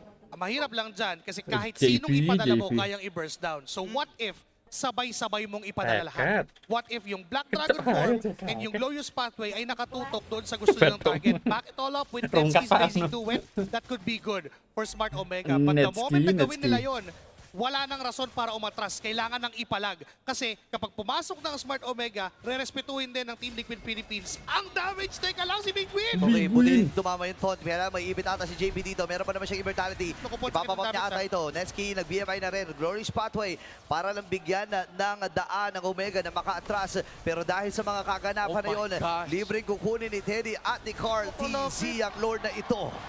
Sobrang linis ng kanilang naging execution. Slow push sa taas, laban sa gitna. May reroll manipulation pa talaga na ginamit. All for one na daw. Kaya sa likod si Mingguin. Pinupuntahan dito ni Sanford at nakapatay na si Teddy ng isa. Magiging dalawa pa. Mingguin, hinahabol ni JP dito at ni Sanford. Nakapag-winter cup pa si Desky dito pero mamamatay din siya.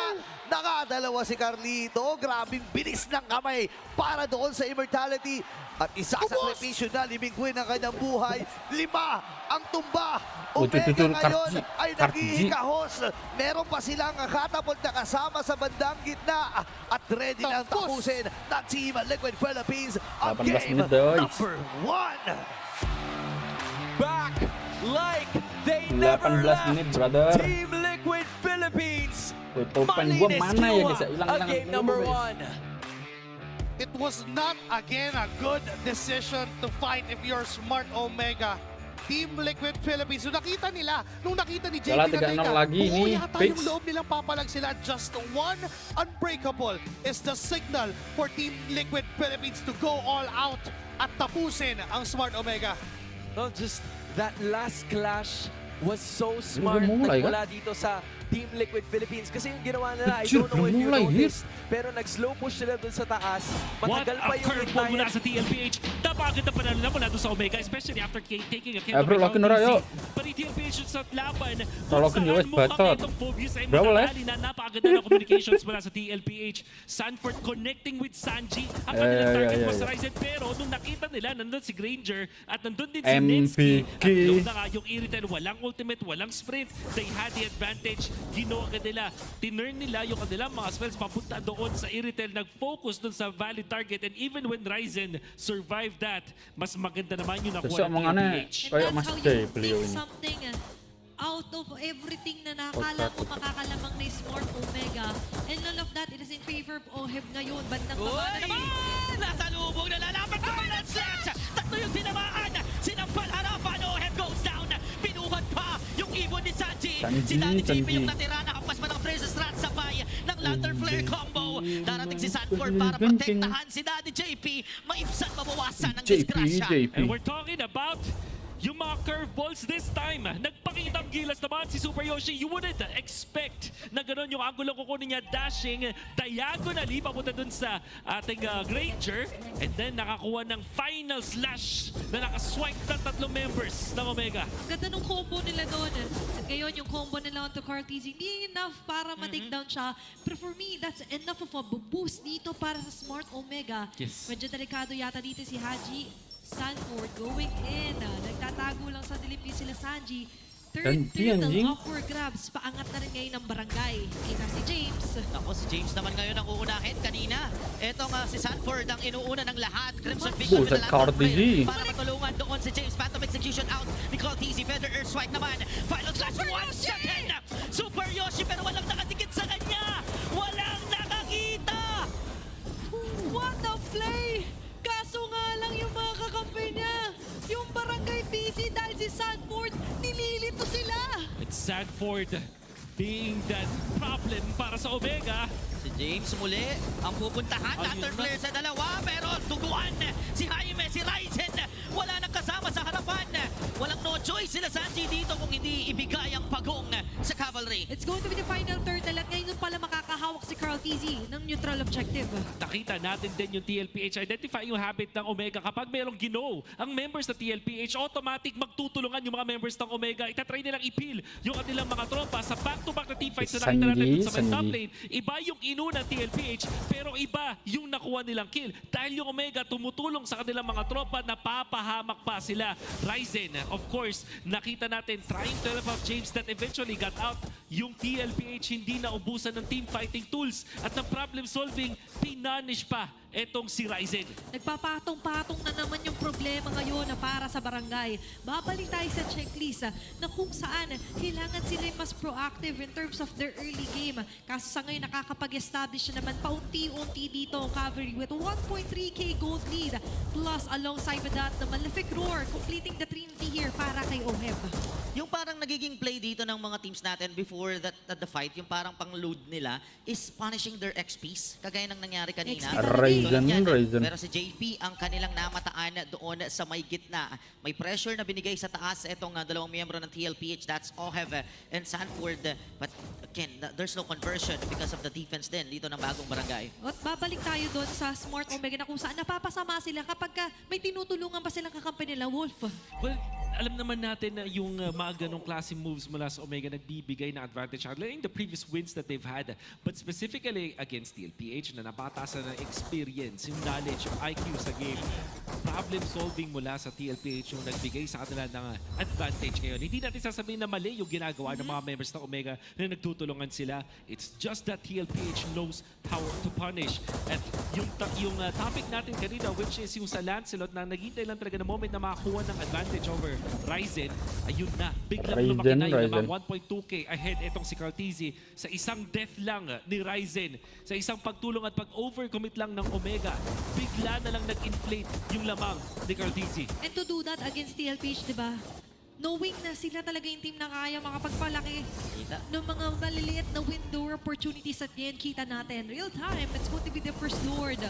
Sa may bandang baba, Lord Bush, nakatambay dito si JP for Smart Omega. That's a very crucial way or positioning din na kailangan nilang mahawakan. Pero hindi nga sila makababad man lang dito or makaposisyon tupi. Alam mo, kahit po position lang sana si Haji, papasukin. Hindi tumama yung Thorn Throws, kaya aatras ang call doon ni Carla TZ. Hindi nila talaga bibitawan to. And as usual, yung vision din, ang very important here for Smart Omega. Ryzen nung haabante dito paunti-unti. Level 12 pa. Uy! Tamang hinala, Super Yoshi! Oh my! Marami talagang napapahamak sa mga maling akala at tamang hinala dito. May nakakita kaya? Nakita. Nandyan din sila JP kanina. Ito si JP, nandito sa may Balbrush eh.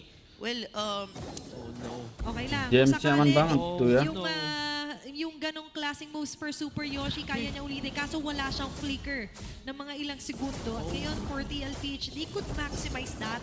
Or pwede rin naman nilang laruin in the way na sila muna yung mag-counterplay. Yeah, tulad niya, pwede na ulit. So sa tingin ko, wala yung TLPH. I know, TLPH na i-go nila yun dahil kulang sa resources ang Smart Omega, but now still pinapahaba yung Lord Dance ng dalawang team na to. Kapaan, talagang mainip talo sa mga ganitong klaseng sitwasyon. Mainip talo. And Omega, or di committing yung kanilang flicker para kay Super Yoshi. Adan ko na. Naiko na team. Nakanay ko na. Almost level 15, almost maxed out. First Lord pa lang yan. Ang hirap ng sitwasyon kung sakali. Pero pwede matapatali kung sakali man na ma-zone out dito na James sa ibang mga members. Kaso hindi niya yata kayang brusco, hindi niya kayang Net ski. Sa Strat Retry ang magwawagi, makukuha ni Ryzen yung Lord. Sabay Mamba out ng kupunan ng Omega. Okay, real quick lang. Go for the Lord. Kaso sa ngayon, susugal pa yata natalo si James. Lumabas ng bakod si James at pinutak din ang damage ng Rhapsody mula doon kay Oheb. Parang ano yun unnecessary jump na yun. Unnecessary jump for sure para sa Omega just to defend ito nilang mid lane. Understandable. But at the same time, TLPH yan pwedeng mapunish. Eventually, matutulak din naman talaga. Kaya napasama palalo para dito sa Omega. But how about that? Retribution mula kay Ryzen. Napakaganda paggamit ng Praisers at combo. TLPH quick to defend though. Nakikita natin yun yung very snappy, improvising moves na meron for TLPH. And alongside with that, kailangan for Smart Omega is they have to be very conscious sa mga ganong talon, especially for James kasi siya yung additional na pabronta here alongside with Super Yoshi. Pero Carteezy with a chase, clearing off the last bits of minion waves sa may bandang gitna. At ngayon, back to square one tayo. Might wait for the next Lord para sa laban na ito. Naka-blade armor na by the way dito si Sanford. Yan ang hinihintay niyang blade armor. Same goes with Daddy JP na meron na rin. Medyo tahimik pero masakit na rin si Oheb. Oo, umahabol na eh. May konting stacks actually ito kay Sky Person niya. This is difficult with the halberd na available na ngayon para kay Oheb. Maybe detrimental para dun sa sustain. Uy! Okay, so yun. Napigilan nga lang yung kanyang Phantom Execution, pero patay pa rin si Netsky Sanji with a follow-up. Pero aabante. Ako muna ng OMG, may iwan si Ryzen. Maghahabol si Daddy JP. Naka-free hit si Oheb. Tumama yung Deadshot nata sa mukha ni Ryzen. Si James ay magpupuling Starman palayo. Sa likod naman pumipirma si Carl Dizzy. Torn Rose na taplisan. Nagalusan si Yoshi at si Oheb. Ang kukuha ng clean up 3 members down for OMG. More stacks para sa Sky Piercer ni Oheb. And then the catch doon kay Netsky. Cartesi, pinatugulang, pinapula lang si Netsky. Tinapos ni Sanji. Never mind na mamamatay siya doon. Oy! Si Sanford, pinakalingon! Nangalaga si Haji. James harap. Nakitira para dumipensa. Mabubuhay ni si Netsky. Sinundo hanggang kabilang barangay. Etong si Haji. Biruin mo. Nakakano na, may tori pa. Nakalak pa yung barangay. Sinundo, pinasok. Grabe na, nadadala rin ako ng emosyon sa ganong klase mga play here for TLPH. Pero that's just how it is. Being the Predator and all, afford nila yung ganong klase mga flashy na mga moves dito sa mapa. We get the eye of the Predator din. Naaamoy nila kung kailan pwedeng i-dive yung backlines with Haji. Not having any teammates to save him doon. At itong si James, hindi na nila pinapansin yung Esmeralda ng TLPH. Knowing na pwede nila kontra. Radiant Armors, the dominant ice na available para sa kanila. But most importantly, itong sacrificial plays wala kay Sanji. Hindi ito yung first time na nakita kong ginawa ni Sanji to. Basta mapaulan na niya yung marksman ng kalaban. Okay lang. Ryzen. Okay, ready to jump? Yes, sir! Nakita natin ngayon. Sabay-sabay na hampas. Pero ngayon medyo masakit din ang mga hampas. Sanford na pinupuruhan na. Glorious pathway follow-up si JP. I-isolate si Netsky. Pero pupunta sila doon kay Super Yoshi. May iwan si Daddy JP pero Carl Dizzy with a puncture door. Inabot pa rin si Netsky pero hindi na nga nakalabas ng buhay doon si Carlito. Gold for the jungle. Hindi pa tapos. May final slash. Si Obek tatamahan pero may flicker na gagamitin palabas. Doon sa may purple pit. Lalabas din ang kumpanan nila Ryzen kasama doon si Haji. Mag-iiba ng direksyon ang magkabilang barangay. 1-for-1 palitan. Jungle para sa gold. At napaka-importanteng pick-off doon kay Cartesi. But he sacrificed himself para makuha yung kill doon kay Netsky. Tinanggal yung malaking damage output ng Omega. If you recall doon sa draft, sinasabi ko dito na itong irritan lang ang magiging sandalan ng Omega when it comes to dealing the damage. And you would understand why Cartesi went for that play. Alam nila na hindi ganun kataas ang DPS ng isang Fredrin, ng isang Jushin, at ng isang Esmeralda.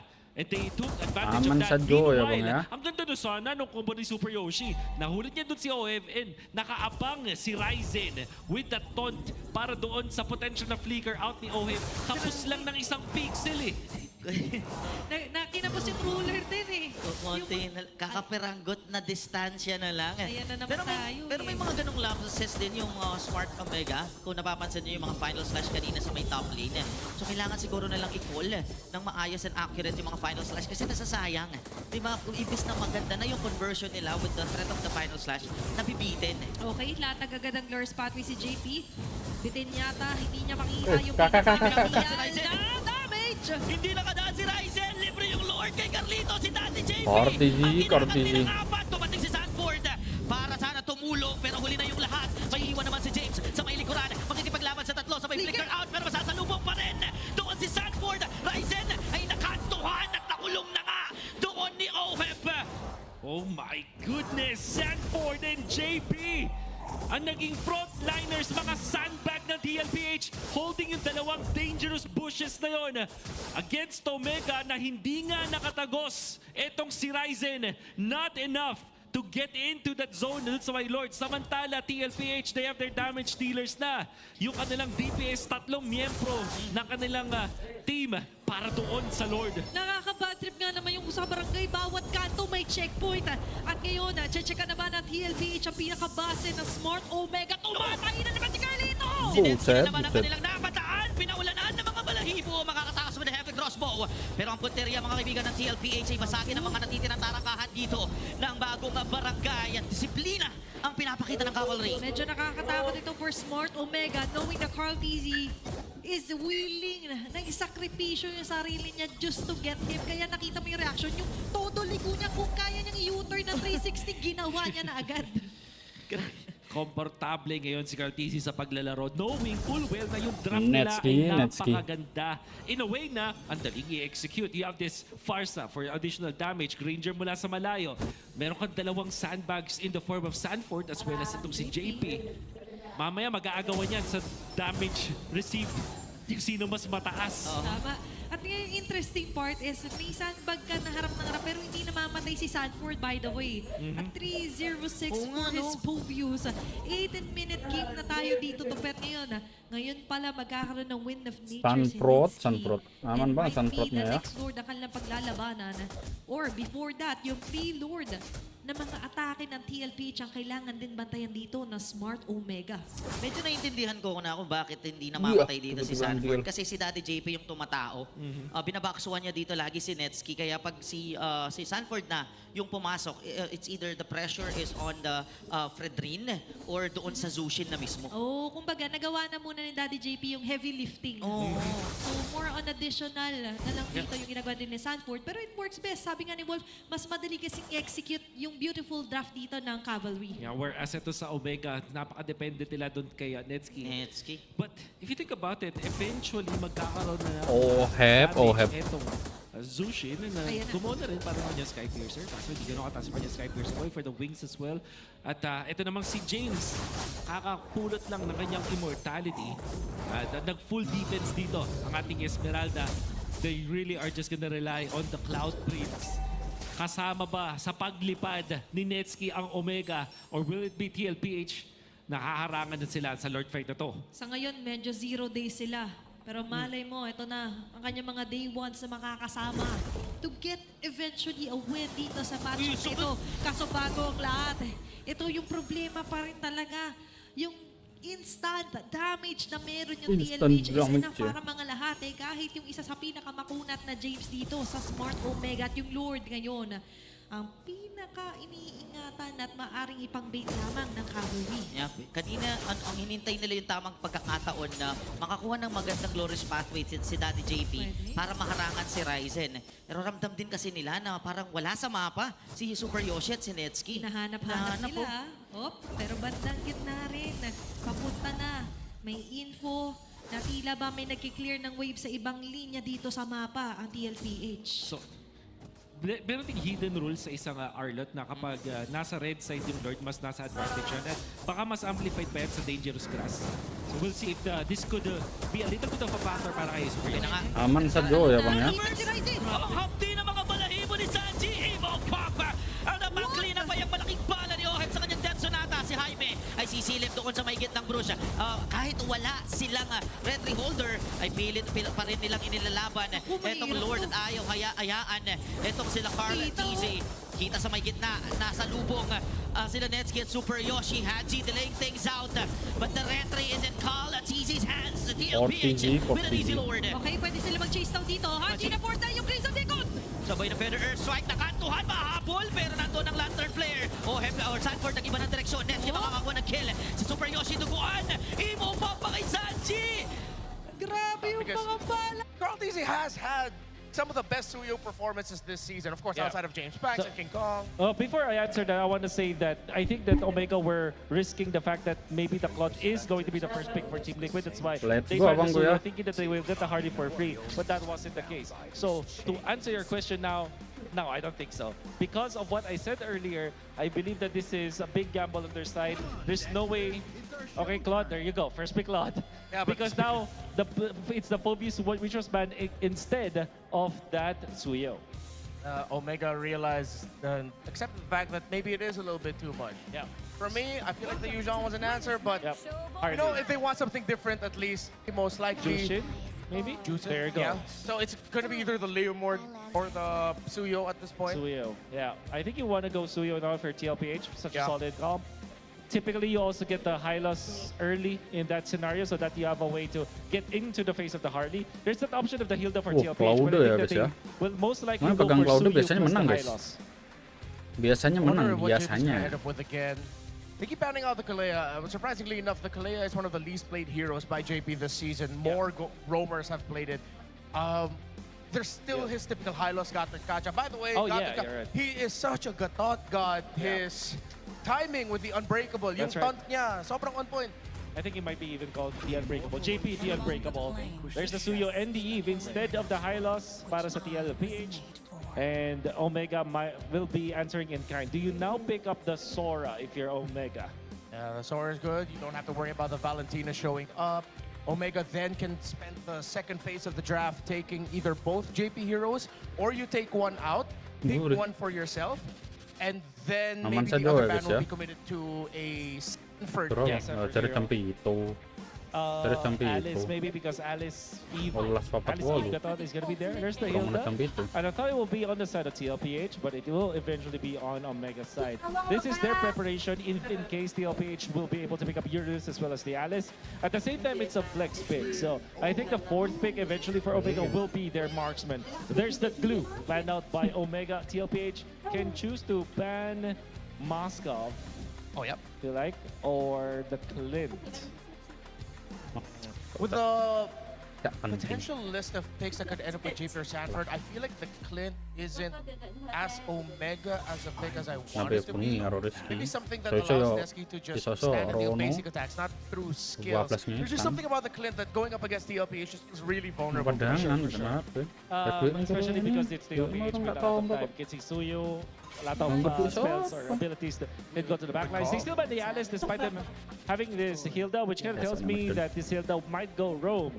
Fourth pick for Omega is highly likely going to be their marksman. Without the Clint in mind, I think the Moskov is the only other option.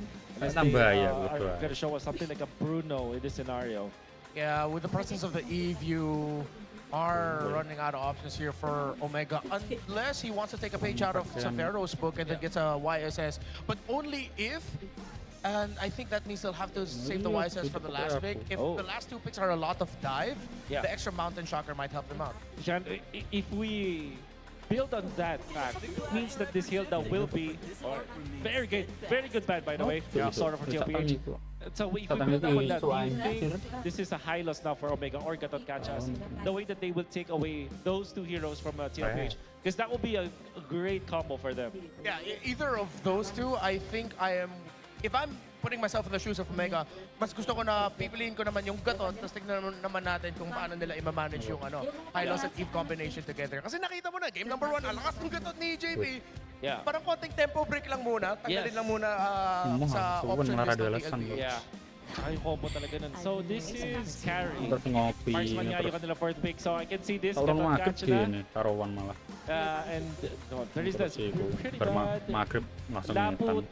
And lapu-lapu yung Gatot for TLPH. Tatagal ka na rin doon para kay James. Pag ginawa nila lapu-lapu. Kasi Omega, kaya kulang pa din sila ng access talaga doon sa Eve. Kung magro-roam yung Hilda, sobrang awkward in the sense na meron kang roamer na, of course, alam naman natin yung impact ng Hilda, pero sino yung magda-dive? Sino yung magiging parang katawan para makakain ng damage? Yes. Lapu-lapu and CC na nakita natin para sa TLPH. What if Lapu-lapu? Bakito! Siyempre! Bakit nga naman natin makakalimutan? Usong-usong ngayon, there's the Kacha. So Hilda XP, Kacha for Omega. Hilda XP. You asked me about this no game number 1 na kung gusto ko ba ng mas aggressive na movements from Omega, and I think the answer is yes for me, and the answer is also yes para sa Omega with this Kacha carry last 2 picks for them. Alam naman natin yung combo ng burst nila, they can pick off and they can surprise TLPH. But it's still liquid, man.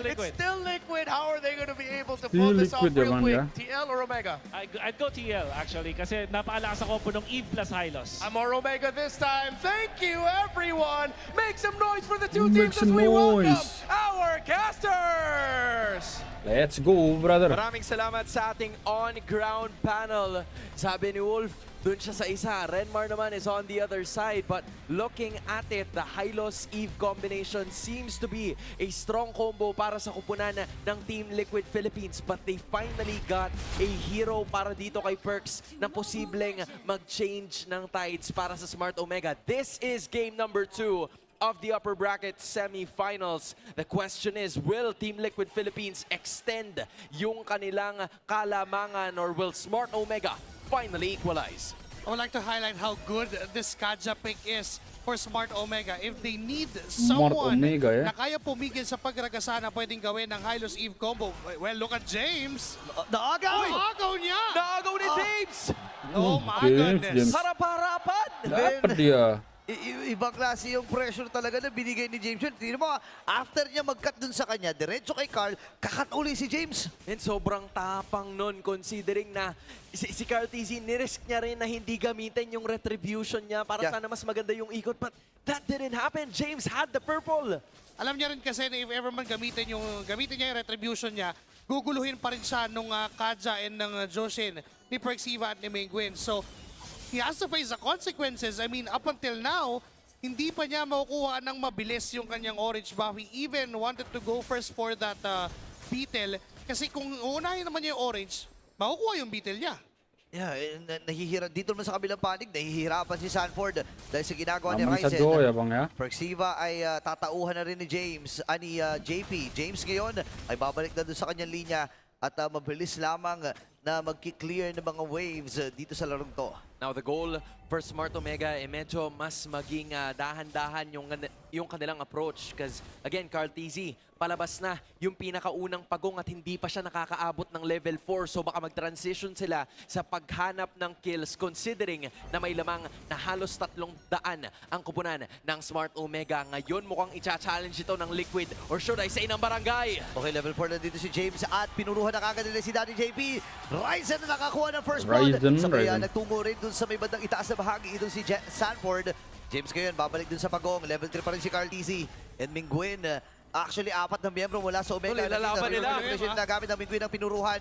Pero sasama na rin si Nensky dito sa party. At si Sanji ngayon ang kanyang pinupuntahan. Nakakuha na ng kill ni Sanford. At sasama na rin si Teddy.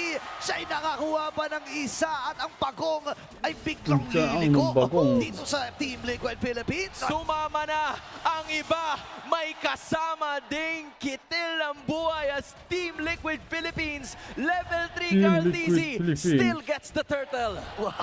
Isa lang ang trabaho ng Team Liquid Philippines doon, istall ng bahagya yung turtle. And by the time na na-stall nila and tinawag bigla si Teddy, Teddy, kailangan namin ng ekstrang tulong dito. That blazing duet plus the flicker really show off the members of Smart Omega. But for Team Liquid Philippines, magandang bagay yon para ma-regain yung control and possession for that turtle. Man, sino ba naman ng katangi-tangi tao na may lakas ng loob na kapag level 3 ka lang, makikipaghatakan ka dun sa Lord as a turtle, di ba? It's just, again, the communication na meron yung TLPH na sige, Netsky, since sumama na yun, Teddy, ikaw din, dapat kasama ka na, pero dapat makakuha ka ng kill. And this gives him a little bit more advantage. Kasi si Netsky, nung sumama siya, wala siyang nakuha, pero mas nagpaigting palalo yung items na meron nitong si Teddy because of this 101 KDA. Ito yung mga best part pagdating sa mga Cloud users. Yung do-double lane ka lang sana, yung makikitulong ka lang, pero nakakuha ka pa ng kill. Uy, tatlong umaaligid. Pero sa kabilang panig, namatay na naman. Or namatay finally itong si Netsky. Oh my gosh. gosh. Si Sanford, dumirigo-rigo lang. Failed attempt para dito sa Omega. Tol, nagchacha sa ilalim ng torre. This is a real cooling beast move. Handcam by the GOAT and the Infinix GT50 Pro. I mean, ganyan pala dapat yun. Oo nga eh. Ganyan pala dapat yun. Hindi ko kasi masyadong nagagalawan ng ganyan eh. Pero ano kaya yung itsura niya nung level 3 siya? Kasi 2 minutes later, 7 na agad at pantay na sila ni Ryzen. Imagine yung kaninang naagawan ng Purple. Ngayon, siya pa yung threat para sa Smart Omega. The moment again na mag-spawn yung turtle, it would be... Nahatak na at mabilis din nilang tinunaw dito si Teddy. Pero ang magiging kapalit noon ay ang pagong willing ang Omega na i-risk iyon. Kasi nga naman nakauna na itong si Teddy no? Again, this is the same recipe na ginagawa ng Smart Omega mula kanina. Puruan si Teddy pero si Sanford naman ngayon. Nako, sinasabayan na niya yung dalawa. Ang tanong kakayanin niya ba? Tinututukan pa rin siya ng flashlight dito ni Mingguin. At talagang binabantayan itong si Sanford, mabibit-bit. Siya'y mapapatay rin. At tagumpay ang barangay sa kanilang pinlano. Those are 2 kills na nakuha ng barangay on the side lanes. Medyo tumagal lang ng bagya yung kay Sanford, but the good thing is for Smart Omega, Wait, alam nila pa. na kaya nilang pumatay! May ipit pang gagawin dito si JP. At si Carlito, abot kagad ang nagtungo doon sa may bandang ibaba. And finally, mapapatay muli dito ni Carlito. Habang si JP ay binibibit lamang ni Mingguin. Atras muna sila. At may chance pa nga mabasag tong baba, pre. Again, yung mga counter-attacks na ginagawa ng Team Liquid Philippines, sinisiguro nila na sila yung mananalo every time na sila yung mag-engage. Hitting 2 birds with 1 stone. Una, papatayin si Netsky, mapipigilan yung pag-scale up. Pangalawa, mapapabilis yung item, yung pag-farm ni Teddy dahil binigay din sa kanya ng buong-buo yung Torre doon sa baba. Pero nakakuha naman si James ng Torre sa taas. Pero still, TLPH got the better part of that trade. Alam mo, parang sabi ng Team Liquid Philippines, Omega, baka nakakalimutan nyo, best hero ni Teddy yan, nagpapa-MMR yan, at ngayong gamit. Sinabi niya talaga yun? Sinabi na yun. Sabi ko na nga ba, sasabihin mo yun. Pero totoo yan, kaya ako nagkatotoo rin ang plano dito ng Smart Omega na patayin itong si Teddy, second death ng gold laner ng Team Liquid Philippines.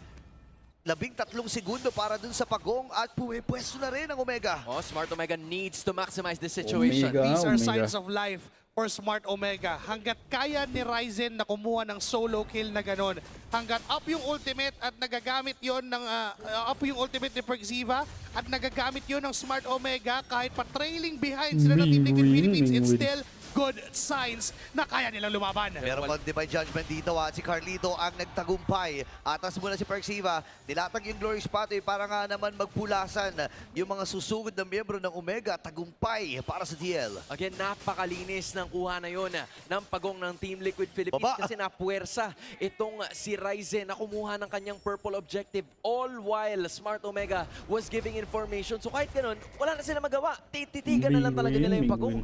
Kailangan na give up yun kasi if ilalaban ulit nila, if they would just repeat yung mga mistakes nila kanina nung game number 1, forcing a team fight, pwede silang lamunin dito ng Team Liquid Philippines. The moment na nakakapag-decide sila, nakakapag-think through sila sa mga ginagawa nila dito sa mapa, it is good sign for Smart Omega. Pero ang tanong, hanggang kailan good signs lang?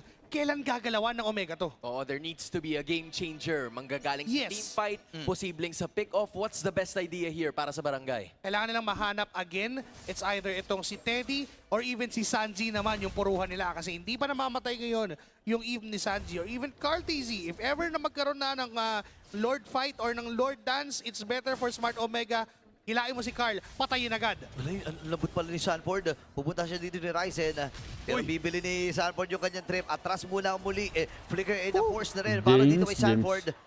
And dahil nga doon sa pag-force na yon ng Ryzen ay may pagkakataon sila na rumekta na kagad kung saan nila patungong gusto. So magsisimula yung Lord na walang flicker itong si Sanford pero sandamakmak naman yung dashes ng hero na yan. So kahit papano makakawala pa siya kung kinakailangan talaga si JP na mataan. And ang JP kagad ang kanilang bibigyan pero nagamit yung Grace Pathway. Ang problema lang may pagbitbit pa na gagawin dito si Mingguin with Lantern. Pero may hub na magaganap. Representation na gamit ni James. Tatapos ng sideline pero may ipit din si Perxiva dito. Pumasok na si Teddy sa may PMI din. Buti na lang may follow-up si Sandy sa tatakas na Perxiva at parang malulugi pa sila doon kasi may Lord ng pabuhay. Sila pa yung nadali doon sa gusto nilang gawin. Ang ganda sana ng pick-off. Yes, nakuha nila ito si Daddy JP.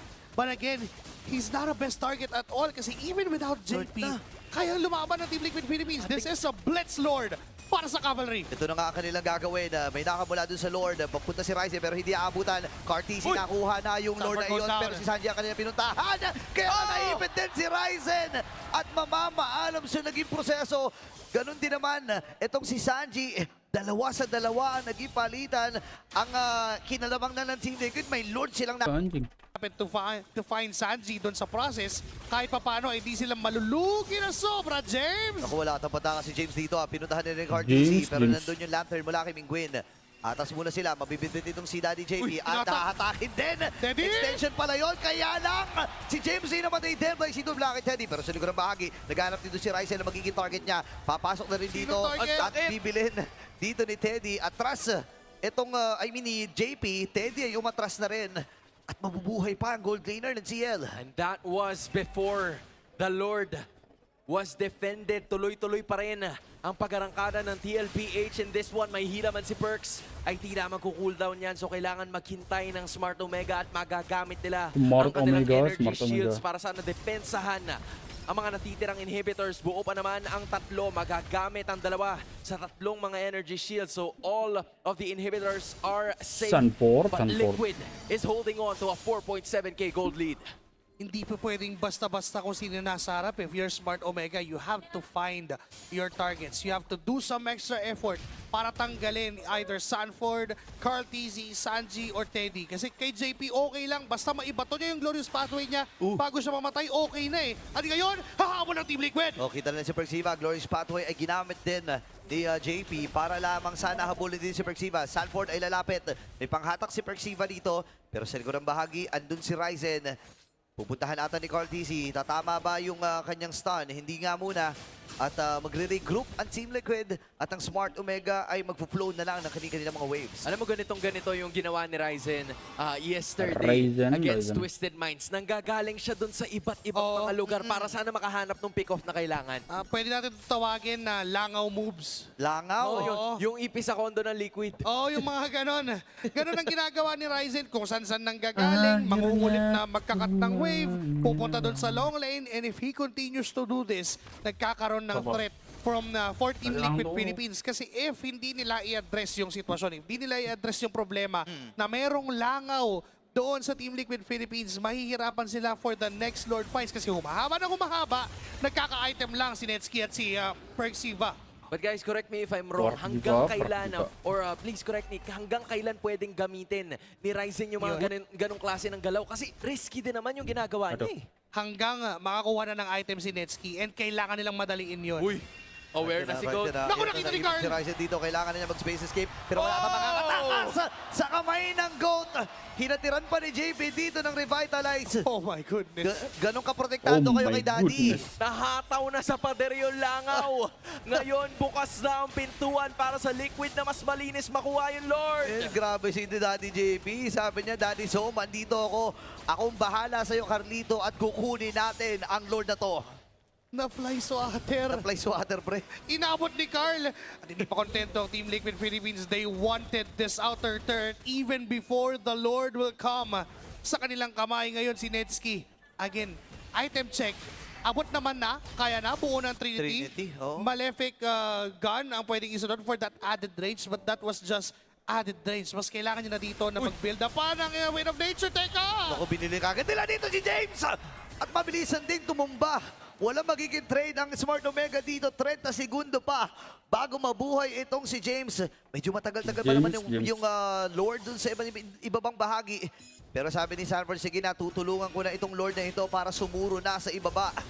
Matik na 4v5 situation, glorious pathway, binitawan na ni JP para sana makapag-engage sila doon sa may bandang gitna na tore. Yung Lord ay nasa baba at mababasag ang isa sa mga inhibitors. 8.1k ang hawak ngayon ng TLPH. Paano ito madedepensahan ng Smart Omega kasi katok ng katok at ang dadabog na ang Liquid. Tingnan natin na ngayon yung Lord muna ang kanilang pinupuntirya. Medyo mapapalalim natin si Liquid. Kailangan niya mag-flicker dito and yung beacon ay nagamit na rin niya. Reroll pa rin natin kay Sanji. At ready na katapusin ito na si Liquid Philippines at sila ay match point na! Just domination! Match point! Ang Team Liquid Philippines!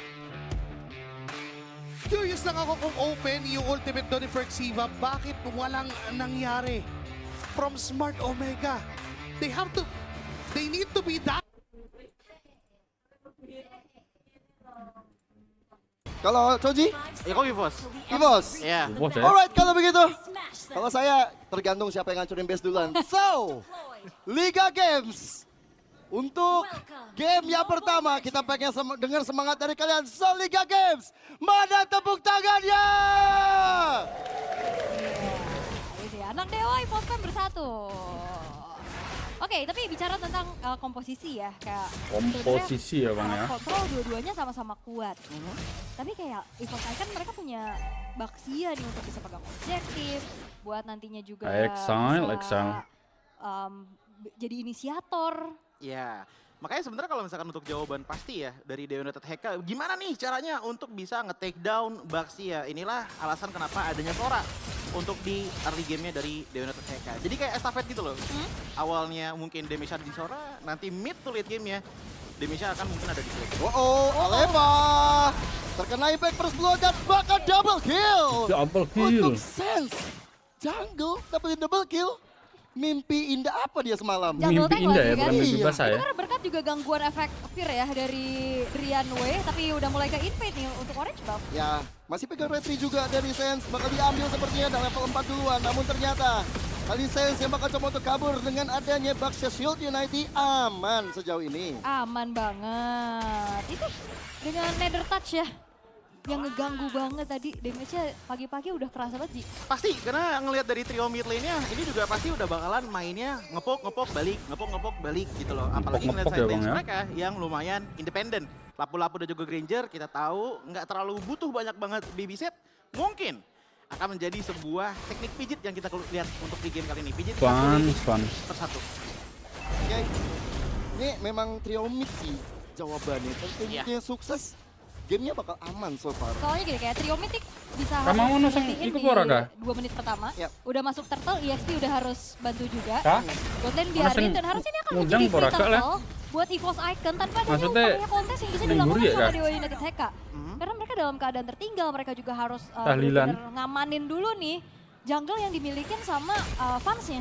Iya, ini 3 syarat serem di awal udah dapet. Memanggil Gabriel dari fansnya, hanya gertakan saja kepada Sense rupanya.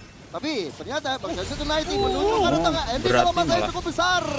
Golden Hour. Dan masih bisa menyelamatkan nyawa dari Andy. Aman loh Andy barusan. Andy aman karena ada Exile juga kan yang langsung copy ke Golden Hour.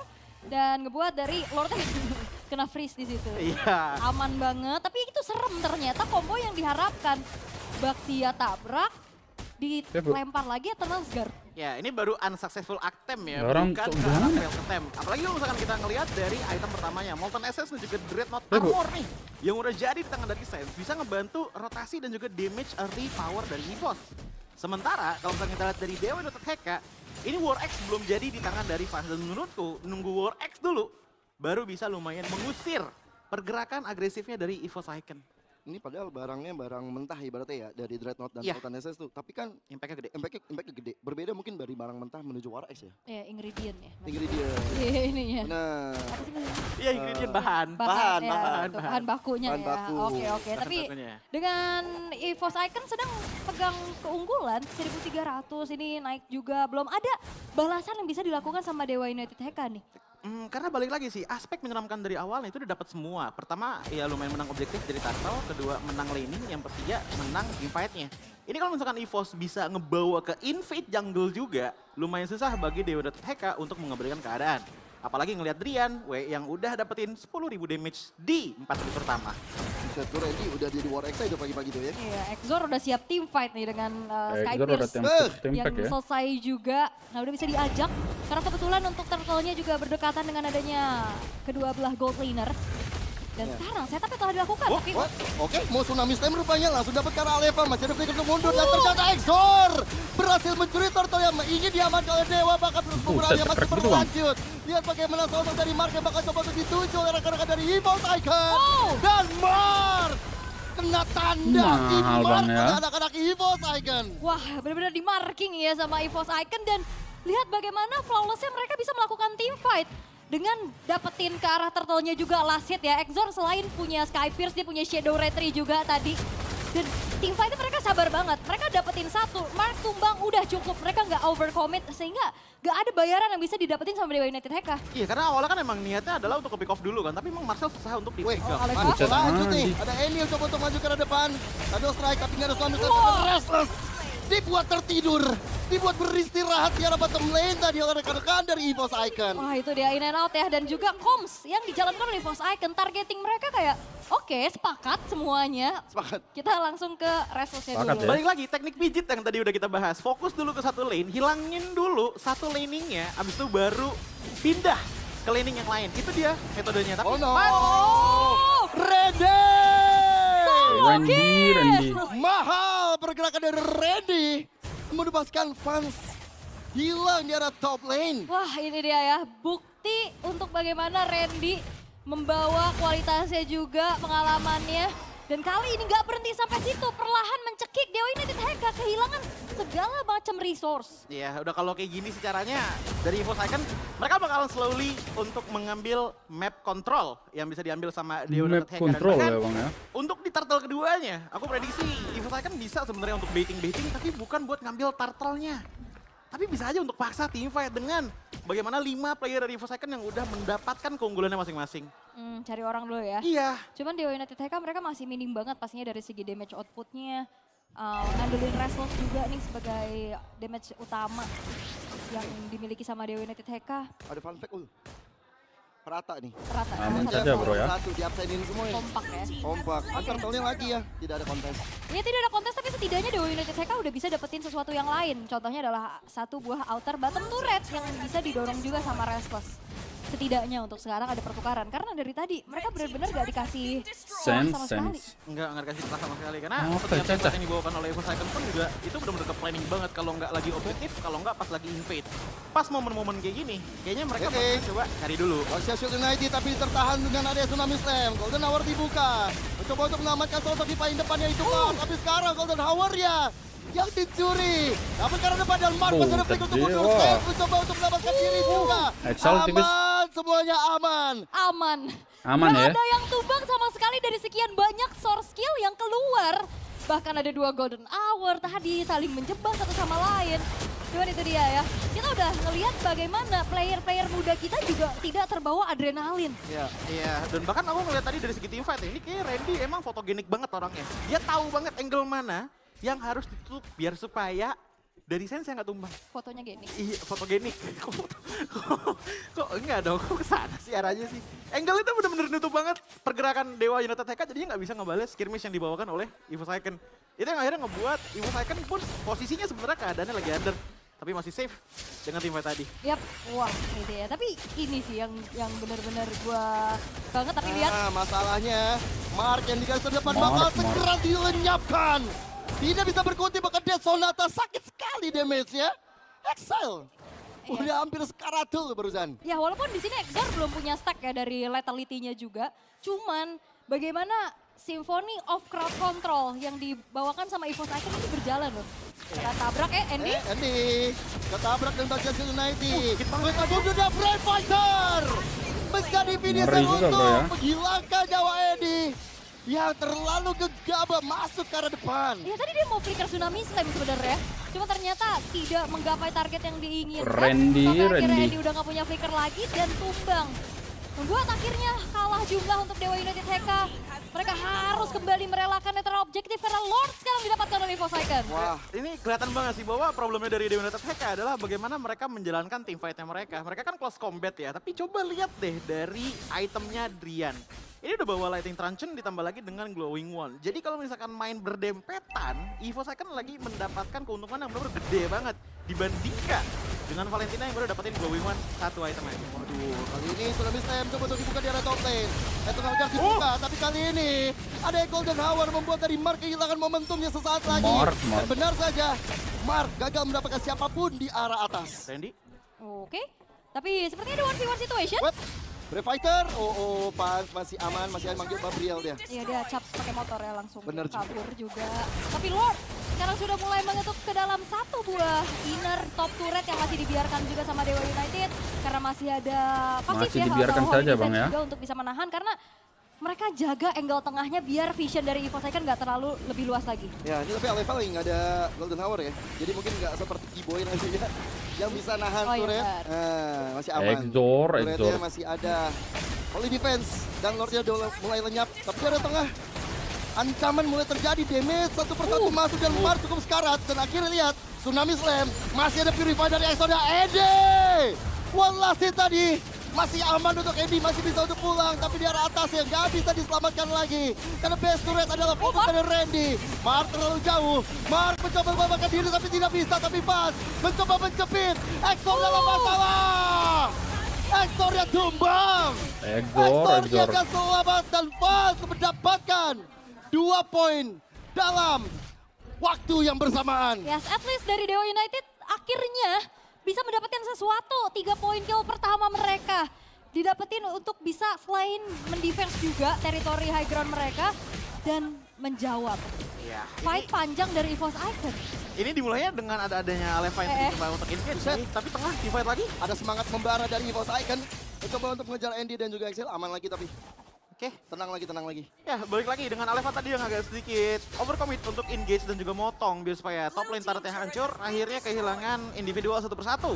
Membuat EVOS Icon kehilangan Exor juga dan juga Drian tadi. Tapi kalau misalkan kita lihat untuk Dewa United HK, untung nggak? Untung. Tapi apakah rugi banget buat EVOS Icon? Menurutku belum. Karena Sense yang megang kill streak paling banyak itu belum pecah. Ya. Dengan 5 poin kill di tangan. Nah, pertanyaannya adalah Dewa United HK. Mereka lumayan harus dependent dengan clean dari Restless. Hati-hati Mark, Harming gimana nih? Hati-hati ya, ini belum ada bounty yang pecah juga sebenarnya. Belum ada bounty yang shutdown pecah di ya Bang arah ya. Randy dan juga Sen. Itu yang lagi dicari tapi, wah nah ini cicilan damage dari Restless udah mulai ngebuat dari Aleva. Harusnya kembali berpikir doang untuk masuk kayak tadi. Dan ini memang kunci dari Exo adalah rondonya dia ya. Karena kan dia nggak pakai flicker nih. Ya. Bahaya kalau Andy tiba-tiba mau masuk atau fans kayak tadi melakukan sandwich gaming. Iya gak apa-apa kayak fans, Andy bisa trigger Purify. Kayak tadi pas udah gak ada Purify, makanya fansnya masuk. Iya. Baru kejar. Bisa sih dilakukan lagi tuh kalau berhasil ya. Iya.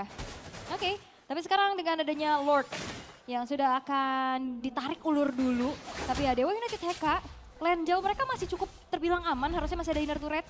Jadi ya kalau misalkan emang mau ada team fight, 5v5, ini masih sangat possible untuk diladenin sama Dewa United. Kayaknya dari Dewa United HK emang kelihatannya pengen coba untuk counter setup sih pergerakannya dari EVOS Icon gitu loh. Apalagi dengan melihat bagaimana untuk di top lane kedorong tipis-tipis juga kan. Jadi Minion emang udah pasti menang. Tapi kalau misalkan ada show satu, dia bisa di-commit sebenarnya sama EVOS Icon. Tarik ulur lagi Lordnya, Lord Dance-nya, tapi masuk ke arah depan dengan Basel United. Ada yang tertangkap. Mana ada bro, buset, fans. Pencuri handal dan didapatkan Lord tersebut. Radiator shutdown. Tembakan sekarang lihat bagaimana Fast berjuang seorang diri di depan. Hampir saja mendapatkan ke arah Aleva. Momentum barusan menciptakan harapan untuk Dewa United HK. Wah, nafas dari Dewa United HK semakin panjang sekarang karena semakin panjang ya Bang ya. Dilakukan oleh fans. Karena momentum retri, Coji. Iya, karena kalau misalkan kita ngelihat tadi ya bagaimana pengambilan yang bisa didapatkan. Itu benar-benar pas banget dengan Leomot dari fans yang keluar dari rembutan tiba-tiba langsung menekan ke arah retribution-nya. Dan bahkan tadi Aleva golden hour-nya kurang optimal. Aleva udah mulai kena warning barusan kamu ya. Damage dari Exile juga lumayan menyakitkan beserta dengan Restless.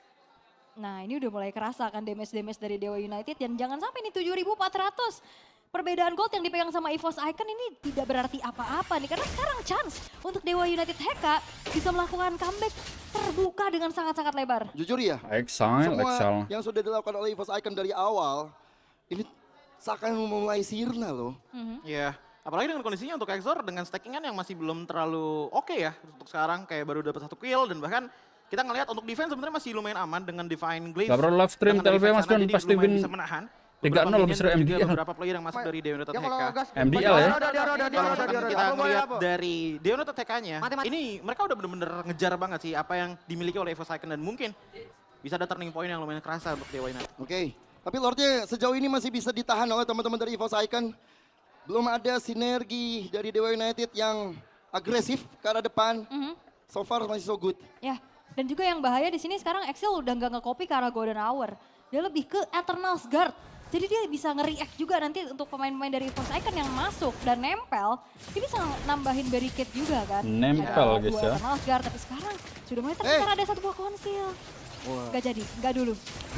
Mohon maaf gak dulu Bang ya. Ya karena mapnya juga masih belum terlalu terang ya dan kita tahu sendiri bagaimana ancaman dari Kalia ini bisa benar-benar tiba-tiba meng-knockdown EVOS Icon. Apalagi ngelihat untuk menit game time berjalan, Restless harusnya udah punya damage yang lumayan oke untuk seenggaknya nge-poke sense sampai bisa dihabisi oleh player yang lainnya. Ini bahaya banget sih, positioning dari Dewa United bagus banget. Dia taruh Mars sama Exil yang benar-benar jadi mata-mata barusan. Dan mereka harusnya ngelihat ada 5 player dari EVOS Icon. Oke. Atau enggak sih, kayak tadi di rumput soalnya kan. Belum Tapi tadi kelihatan ya. pas mereka berjalan ke sini kelihatan ya harusnya. Oke. Tapi ya masih mencari momentum satu sama lain pastinya. Karena sesaat lagi juga Lord akan menjadi zona peperangan harusnya, cuman ternyata pergerakan dari keduanya lebih berfokus untuk menuju ke arah bottom lane dulu. Marknya udah ancang-ancang.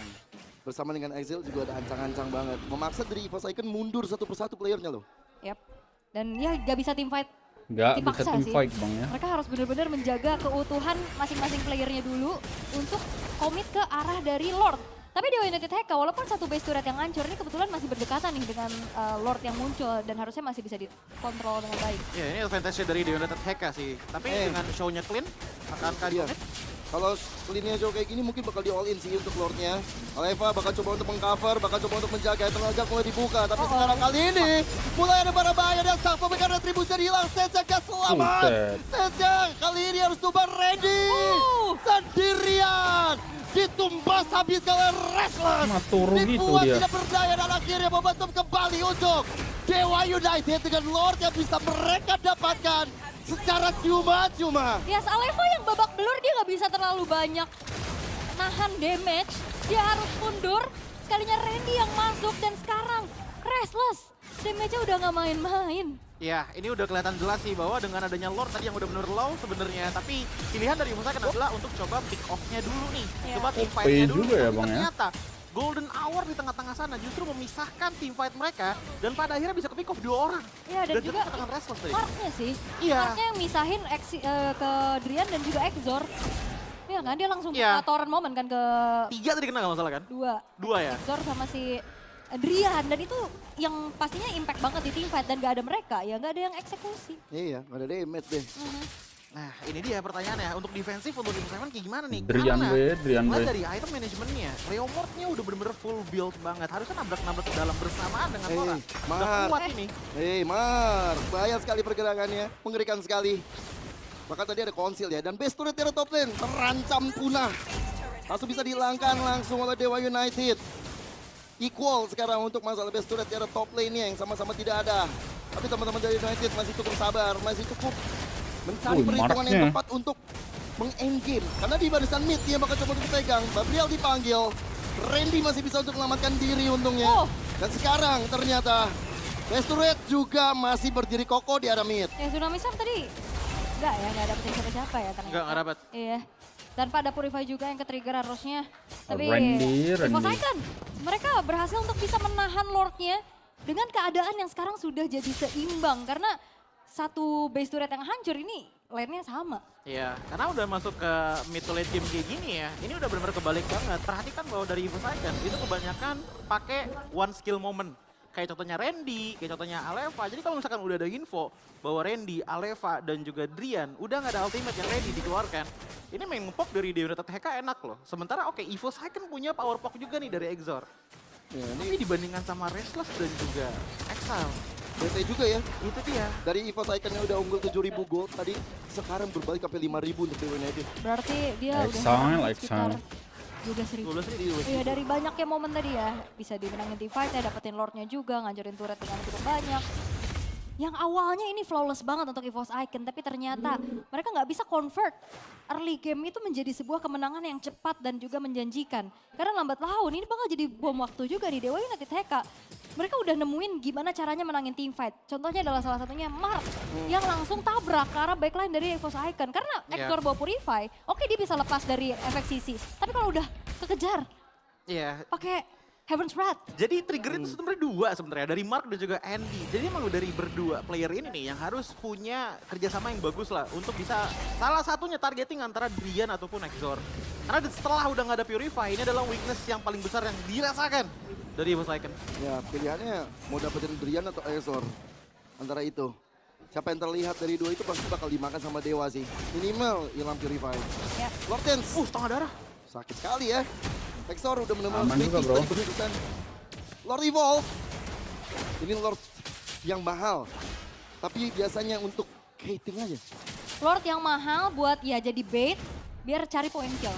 Karena spawn time di atas menit 20 ini udah kurang lebih 1 menit. Itu pasti bakal jauh lebih penting untuk nyari point kill dulu. Tapi ya yang perlu diperhatikan di sini juga damage dari Exile. Iya, dan bahkan pakainya internal guard lagi untuk sekarang ya. Nggak ngambil ke Golden Hour. Andy udah di depan, Andy udah siap. Mars juga, dan mungkin bakal all in pada Mars. Secara depan ya, tapi ternyata kali ini Exile masih bisa menyelamatkan diri. Mars dalam masalah. Immortalnya pecah. Saya juga pas masih beradu dalam akhirnya. Mars gak selamat. Mars yakin lagi Immortal, tapi Randy di area berbeda. Masih siap dengan Brave Fighter. Gila dengan ada status Skyfish yang bisa di Restless. Bahkan di Evo Cycle kembali mendominasi. Lord Evo mereka dapatkan. Ya, tadi banyak hal yang terjadi ya. Pertama Mark yang ternyata mencoba untuk nempelin ke arah Exor. Exornya masih purify karena kenanya satu target dan akhirnya Marknya terjebak. Dan juga Restless yang dikejar sama Randy, tapi Restless langsung bikin ke arah Immortal tadi kan pecah. Iya. Bahkan tadi Exornya ya sebenarnya pas tadi udah mulai ada suara yang masuk, Mark yang masuk. Dia tuh belum pakai purify, dia pakai purify pas kedorong sama Leomord-nya Fans tadi. Dan dengan item yang udah bener-bener komplit kayak gini, terus kita juga bisa ngelihat bahwa untuk damager masing-masing tim juga udah full item banget. Jadi kelihatan bahwa every mistake itu bisa ngebuat satu perubahan yang sangat-sangat besar. Dan mistake tersebut adalah dari Mark dan juga Fans yang tadi maju duluan, tapi nggak ada yang bisa follow up dan bahkan tumbang dua-duanya. Gue nggak bisa bilang itu mistake sih. Iya, miss aja sih. Miss aja, karena Randy Dan akhirnya musuh nggak pakai tag. Iya, Randy-nya nge-tag di belakang. Iya, nge-tag ya. Jadi gimana ya, mau follow up juga susah. Dan thanks to WON sih untuk Kaisor sebenarnya, menghindari Fans. Yap, tapi ini dia Lord Evolve yang di slow push sama EVOS Icon. Mereka akan mengawal harusnya. Memanfaatkan power dari Lord Evolve ini untuk naik ke arah high ground dari Dewa United. Dengan Lord Evolve, mereka coba untuk hantam garis depan. Markia yang menjadi tumbal pertama. Maka sekarang Eddie trigger ke depan sudah bisa didapatkan, tapi Fans menjadi bulan-bulanan dari Exo triple kill. Di game yang pertama, base turretnya terbuka lebar menuju ke arah Mediak untuk Exor. Dan bahkan kali ini Exor tersiantar, tapi tidak dengan base. EVOS Icon mengaum di game pertama. Yap, itu dia. Mengaum gitu bang ya. Momen balik dari Dewa United Haika, tapi EVOS Icon akhirnya berhasil untuk bisa secure poin mereka di game yang pertama ini. Yes. Mana cuk ini? Cantiknya. Kita natin in the upper bracket Pas banget anjir. semifinals. This is game number 3. DLPH already at match point. What is gonna be the major difference ngayon with some modifications na ginawa ng parehas na teams pagdating sa draft? Sa pagtanggal ng high loss ng Smart Omega and pag-agaw ng Gatot Katsa away from Daddy JP, kahit paano nabawasan yung prowess ng hero na gamit niya para manggulo ng manggulo. But then, this is still a glue. Although, mas punishable to compared to dun sa glue and dun sa Gatot Katsa kasi hindi naman to revitalize bearer eh. Hindi ka naman mag-glue para kumuha ng revitalize. It's a flicker. So kahit Lagi sih harusnya ini 3-0 guys, sesimpel itu guys. From Smart Omega and even yung priority nila with this Harit para kay Netsky, kailangan mo kasi ng someone na kayang lumaban sa isang clone, may it be double laning or even doon sa lane mismo. Yeah, and sakto din, no? Isa to sa mga paborito ding hero niya. Balita, alam ko na napanood ko to one time sa isang podcast, no? Mula kay Mr. Kay Sammy Pes na Pueto, aka Wolf.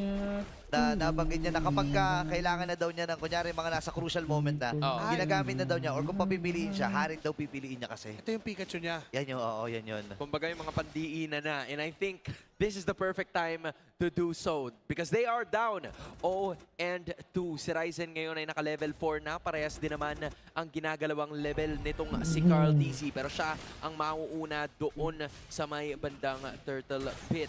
In fact, kumuha pa nga siya ng green camp doon sa may bandang bot lane bago siya magpunta dito to have a bit of a bar advantage pagdating doon sa levels with the Omega jungler. Now, the Turtle has finally spawned. Yung mga purple buff ay unti-unti na rin lalabas. So, the junglers are gonna have to make a choice here. Are they gonna go for it? And apparently, si Ryzen ay magdi-deal ng damage pero magbaback away ang parehas na teams. Yeah, kalahati HP dito ni JP.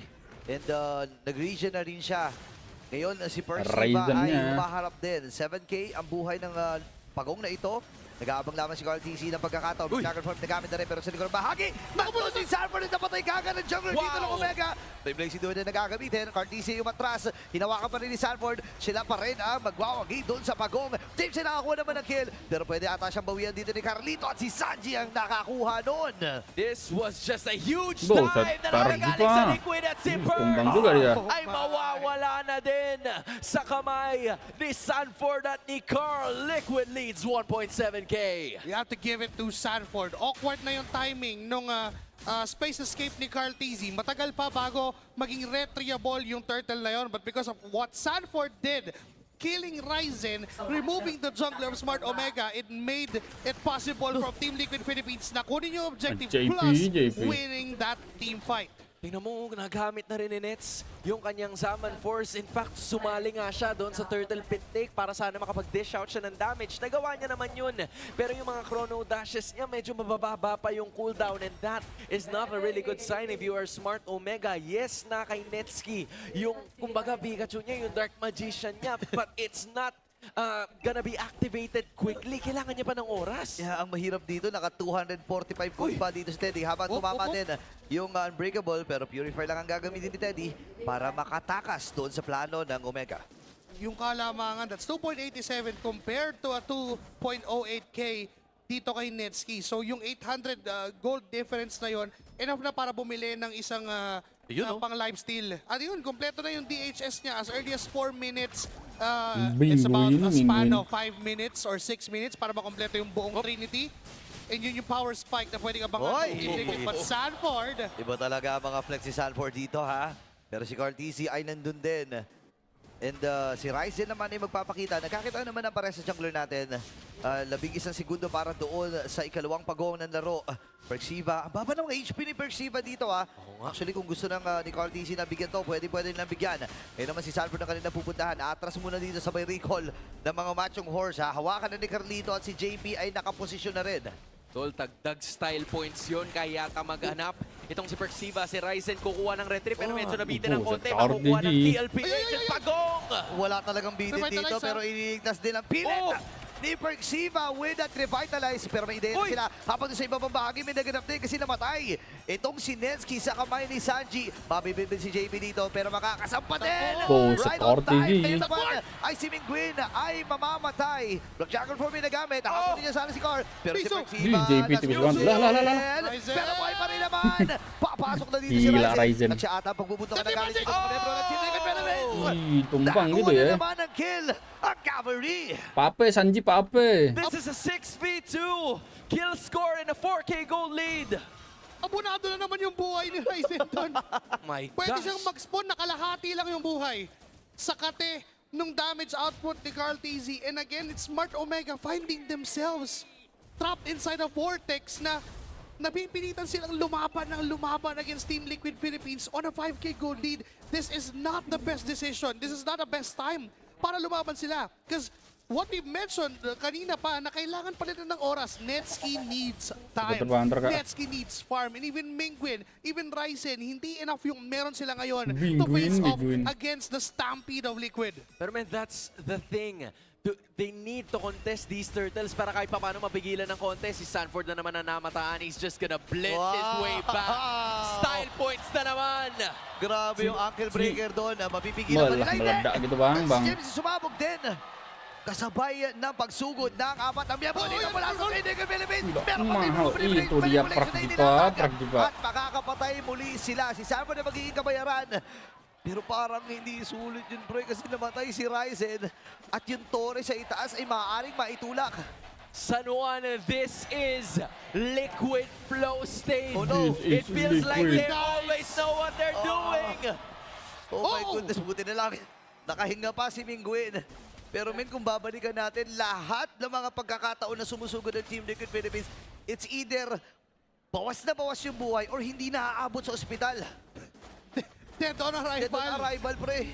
Ang hirap din kasi isipin, if you're Smart Omega, gigil ka na makapatay, gigil kang makabawi kahit papano. Kasi kung titignan mo yung lineup ng Team Liquid Philippines, malambot yung Pakito, malambot yung Harley, and even yung Eve, and even JP, wala siyang revitalize tulad kanina. But because of those desperate measures, Nakakapitalize pa ng Liquid lahat ng bagay, even Ryzen. Sa loob na ng tore yun. Tol, imagine, sobrang kunat na nitong si JP. It took 4 hits mula dun sa turret. Kalahati lang inabawa sa HP niya. Blazing duet, lolo, James. Dah, malah digituin aja. Si James ang James. Habang yung river manipulation, nilatag si Sanji para lang magkaroon ng pagkakataon ng Team Liquid. Nakunin na lang ng mabilisan itong touring ito. Yung mga sapak dito ni Sanford ay talagang nanunood. Oh my goodness. Maski siya, hindi na rin umabot sa ospital.